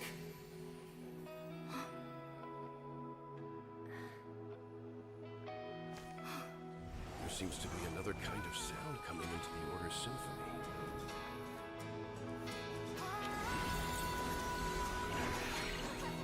Penacony's first and last disharmony. Everyone, keep up with my tempo. Best to use it, right? Those imprisoned in their dreams are awakening for freedom. Oh, you just hit him with the train. Is that you singing? Brother, you have heard their cries. This is not the paradise they hoped for. Even so, they don't know where they should be heading. That's why I had to become the lone star in the sky to guide them. Even if that star must hang in a perpetual night of solitude.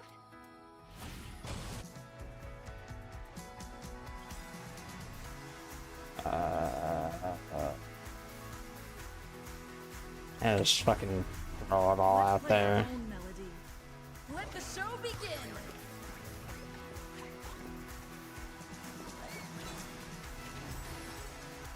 All things in this world have their laws, yet stratagems, constellations are human creations! Memories are ever-changing. Beneath the silent waters lies an endless abyss! Noisy. Good times never last. Time to say bye. Boom. Noisy. If we had never experienced solitude, how could we have embarked on different paths? Now, our final talk has concluded. All the work of creation has been completed. The inevitable day has arrived. The embryo of philosophy will reshape for us all of reality. What the fuck? Paradise can save more people. Sever my path with your hands.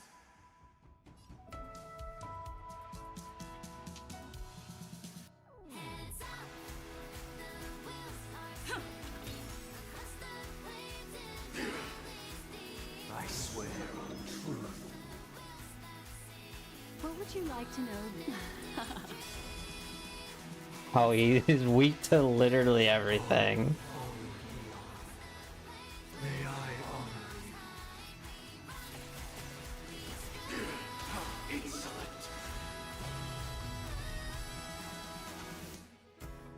I swear on words. Together as one! With this 7-day vow, I command you to heed my summon.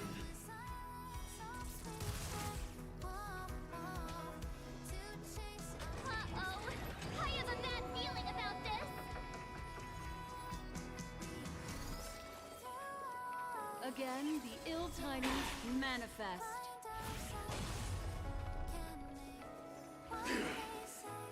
It was not you who created all things.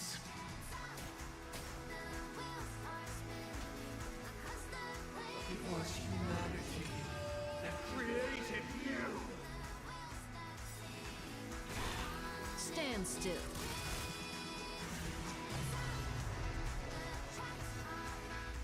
The weakness of humanity cannot be redeemed by others.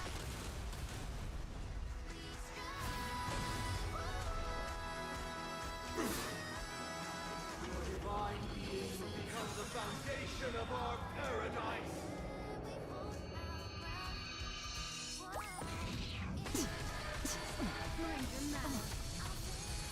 What Everyone, the? keep up with my tempo.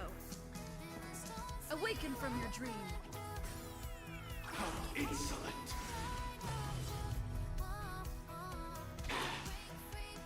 By the solemn desire for order. Stop it! You want to achieve the paradise we promised. But the order is not the only choice. True happiness, the meaning of life, lie in defying the nihility. This is what life offers.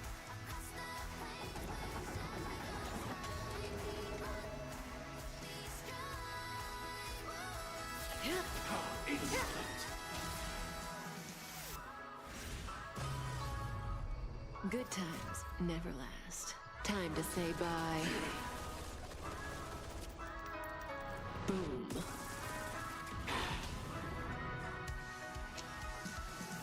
I swear on mountains.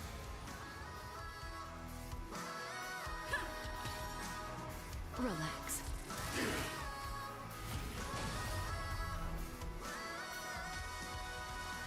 I swear on rules.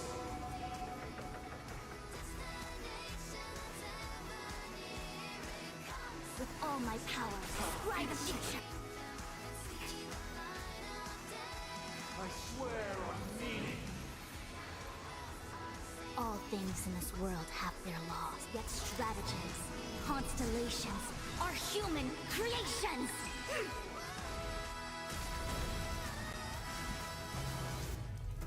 Destiny's course is becoming apparent. I'll take the lead. Listen to our song.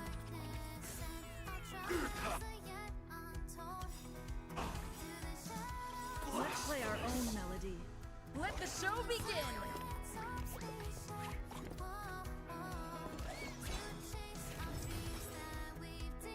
Even if the future is full of pain, we won't escape from it.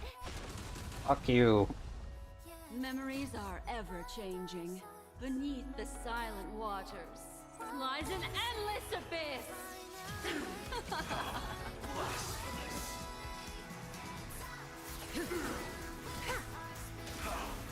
Allow me to make it as you gather as one! Everyone, keep up with my taste. My turn. Stand still. Here, all yours.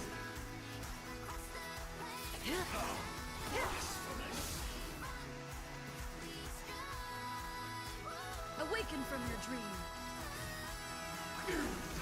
The omniscient information, in accordance. Relax.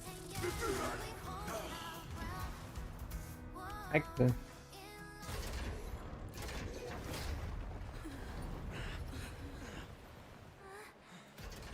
So, why does life slumber? Because someday Sparkle?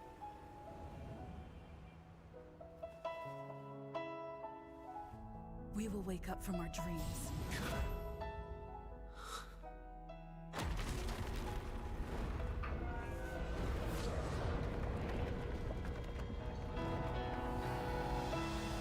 The night is still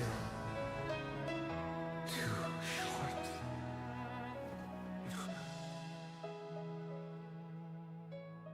Brother, the dream is over.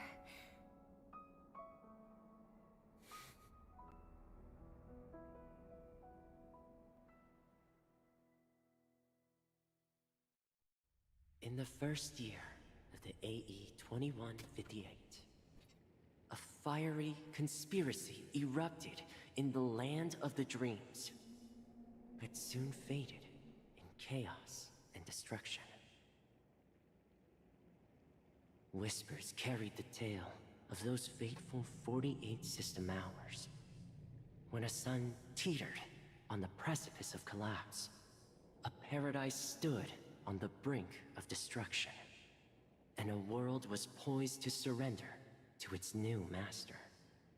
Amidst it all, a body decayed, a pack of vultures gathered, and a brother and sister were doomed for eternal separation.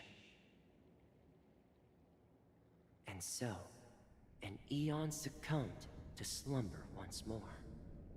Some celebrated this fall, while others mourned. Among the insignificant witnesses, mere specks in the vast tapestry of the universe. It was said that this time, the Eon met their demise with dignity.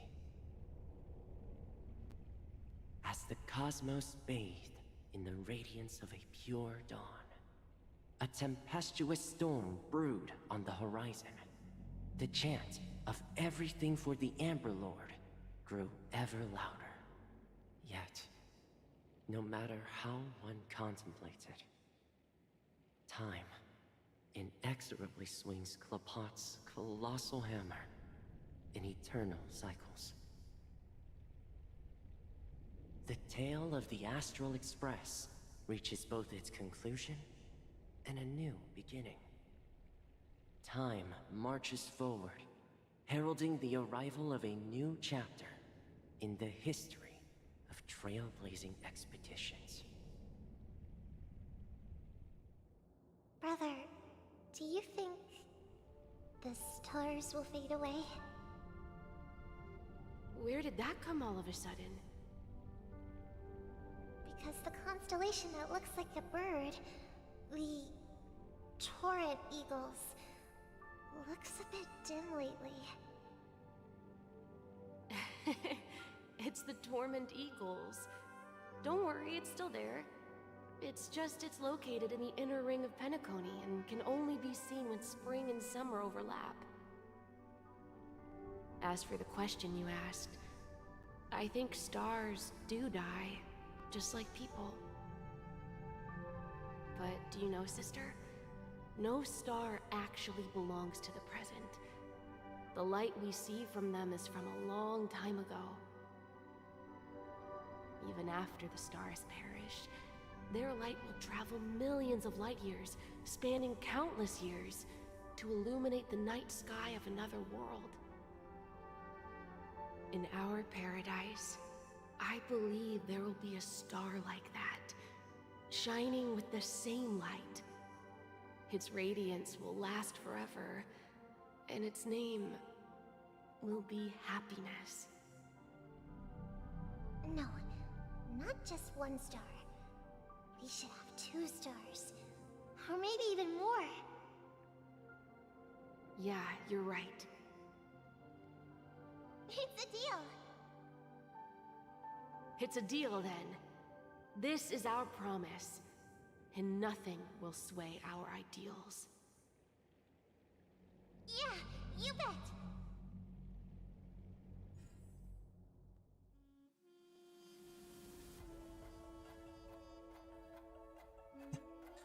Are these the actual credits this time?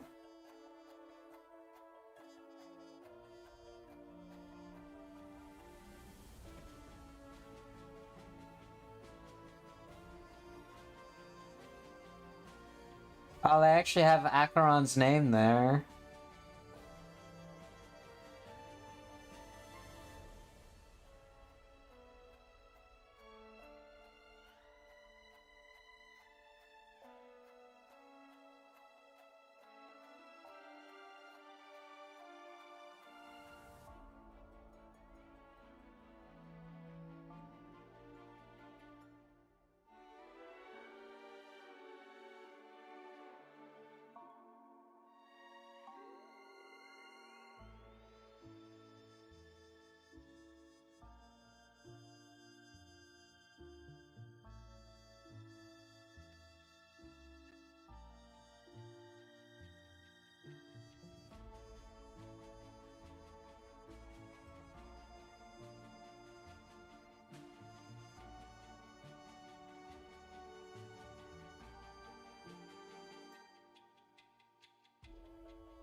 I thought the train was really fun. I'm glad that they actually had the Express as a weapon.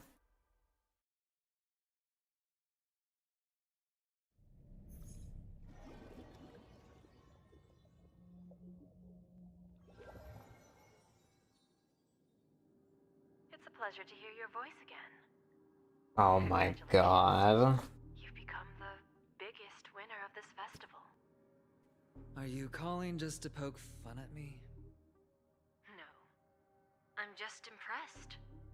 Not only did you venture alone into Penacony and discover the truth of Dreamflux Reef, but you also managed to escape with the help of that Knight of Beauty. Remember the recording you received from your Trailblaze friend? It's now the most valuable chip in this game.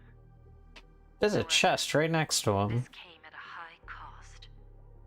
Losing a cornerstone is a hefty price to pay. Diamond just called a meeting to discuss what to do with you. Just as I expected. So is Diamond planning to demote me, or kick me out of the 10 Stonehearts? Why don't you take a wild guess? Well, alright. Then I'll guess. He's going to promote me to P46? Alright. What will you wager? Are we talking about a real bet here? I don't want to wager anything just to escape your clutches. But if it's just a friendly bet, I'll put on the line what I did when we first met. I'll bet my life, ma'am. Interesting. But since it's Diamond's call, no one can predict the outcome. I'm on my way to Penacony. Once everyone is settled, we'll return to Pier Point for the final showdown. Sounds like I'll be out of the action for a while. Finally, a chance to kick back and relax. Yeah. Leave everything to me and Topaz, child. Thanks to you, as soon as the Jade Stone was delivered to the family's compound, we finished up our preparations. Oh, he did get the stone. Have taken root. Soon, it'll be time to reap the rewards. Huh?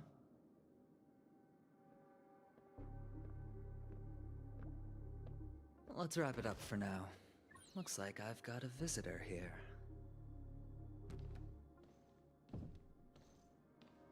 At Boot Hill? Yeah. So many surprises today.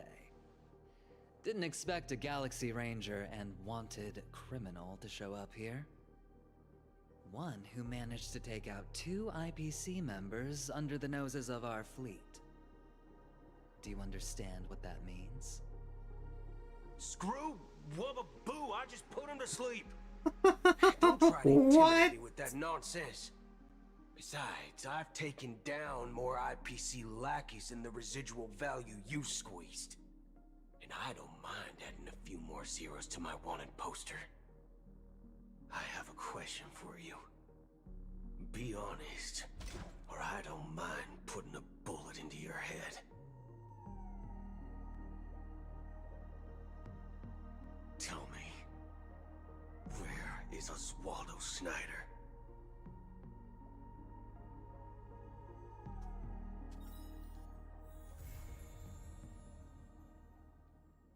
Oh my good fucking god.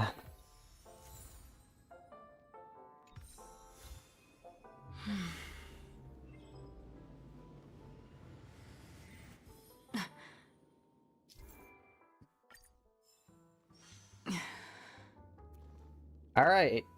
So that took about 5 more hours than I thought it would. Oh my god, that was a lot.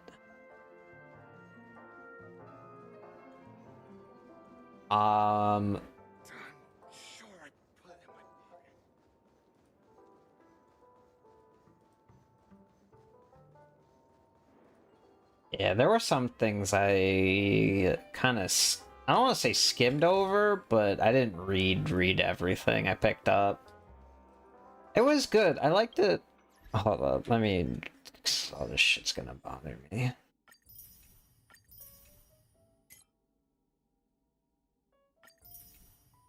I liked it. I did like it. I did think some things were a bit confusing and a bit too lore dumpy.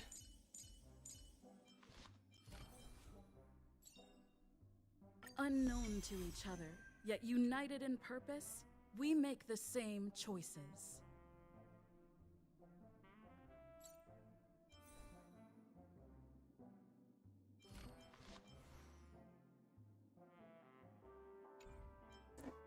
Let's... Let me head to the fucking express.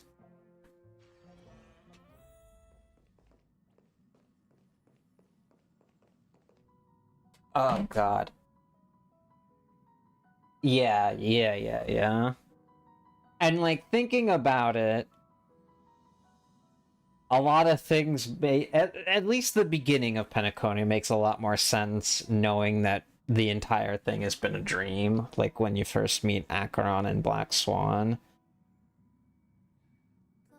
And, like, what happened to Robin, Firefly, and Sunday.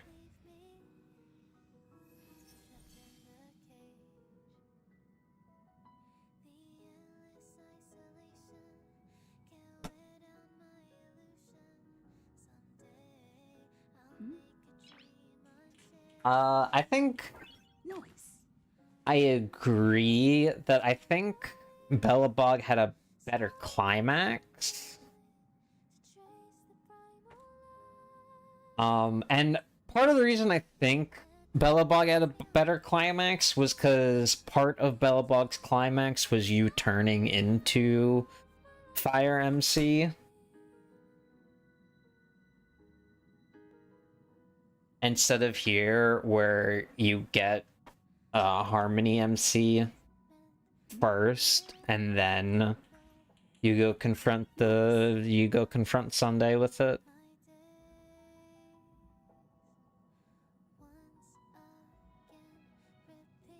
I did like the boss fight.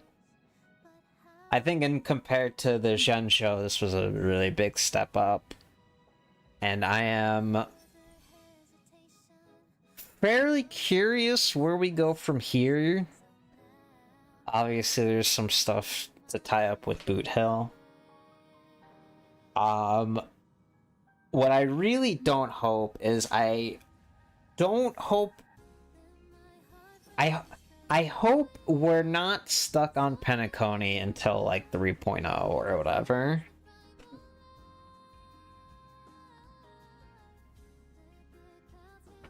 I would hope we would go to at least one more planet before 3.0. Ideally 2, but I feel like 2 may be a bit much. Yeah, Acheron saying her name was actually so fucking, like... Acheron saying her real name was probably one of my favorite parts of this story.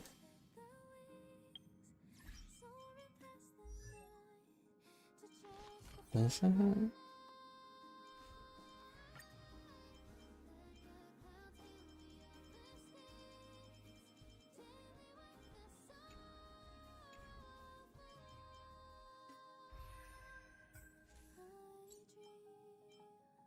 Where is she?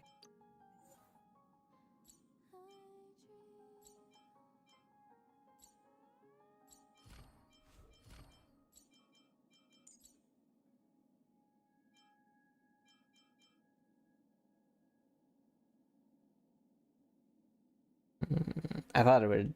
I was hoping it would say her name somewhere here.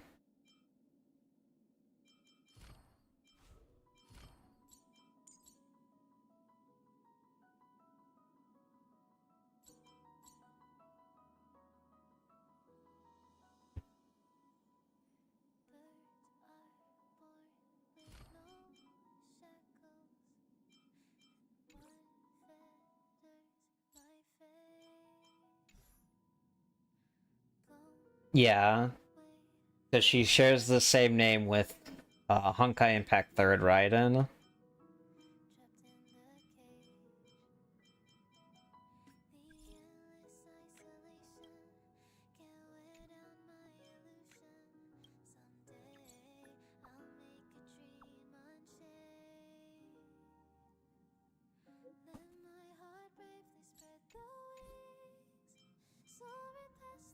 Oh god. Well, I did want to do something else, but I guess we'll just It's fucking 1:30 in the morning.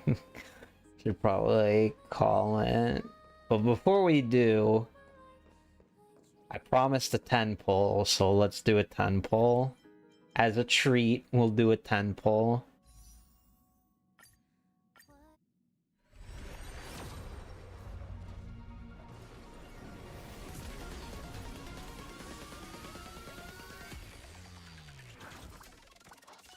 Maybe.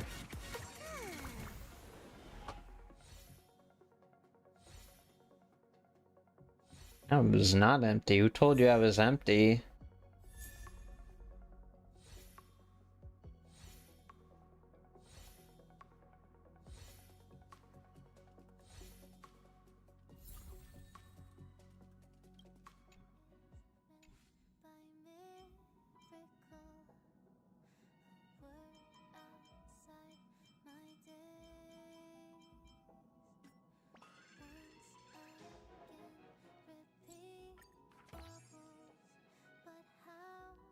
What the fuck is that fucking...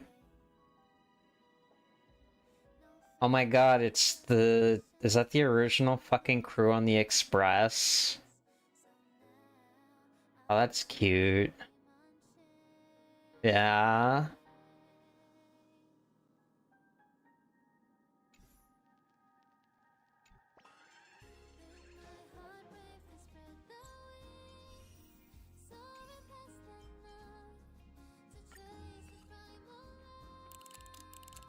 Oh my god, there's fucking more on here? God damn.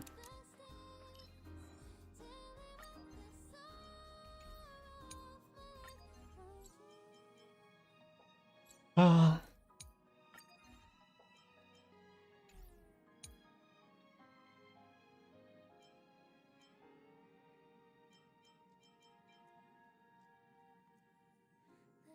It was really good. I liked it.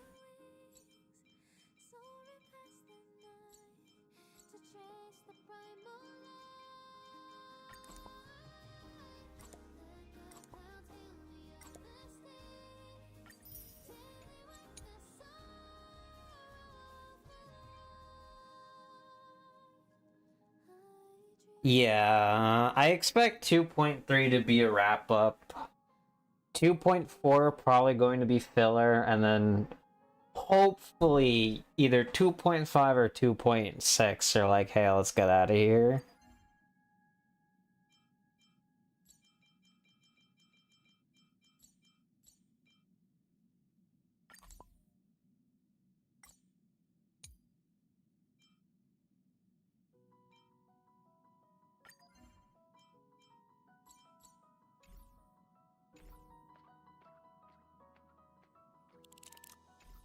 I'll give him some leeway.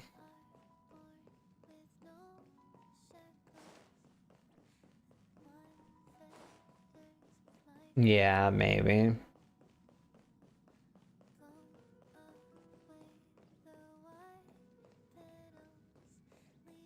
Oh god, but that was good. Overall I enjoyed it.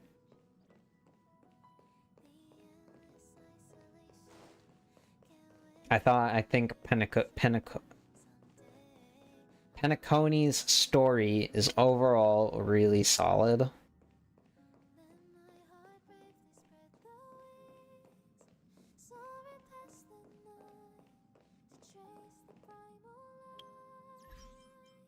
Oh, Jesus.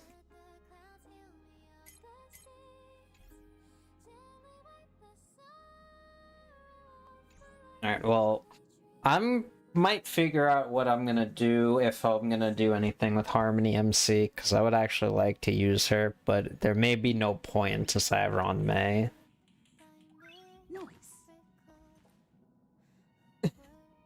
Yeah, like when it got to the fake ending, I'm just like, damn, they really just want to wrap it up and get out of here. I'm like, because I was like, well, we have been at this for like 8 hours, so I'm not surprised they just want to end it. You just run both? No, that's not a bad idea. I guess MC does increase Ron May's break effect.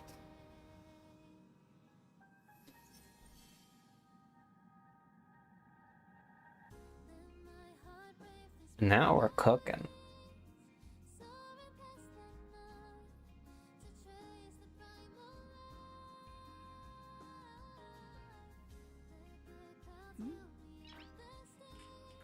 And another breaker. I don't know who that other breaker would be.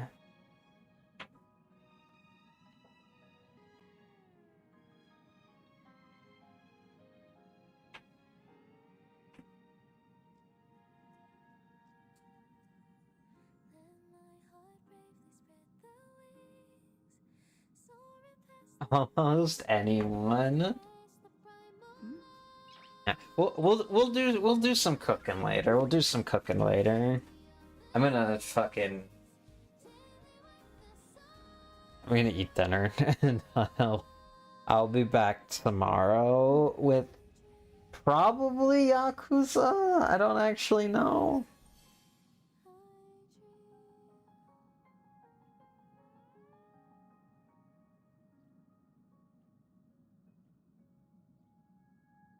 Yeah, I am hungry.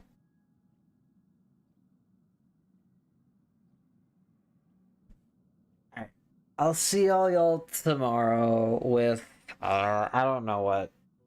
I may actually spend some time tomorrow playing Genshin, because I still need to farm gems for, Father's Weapon.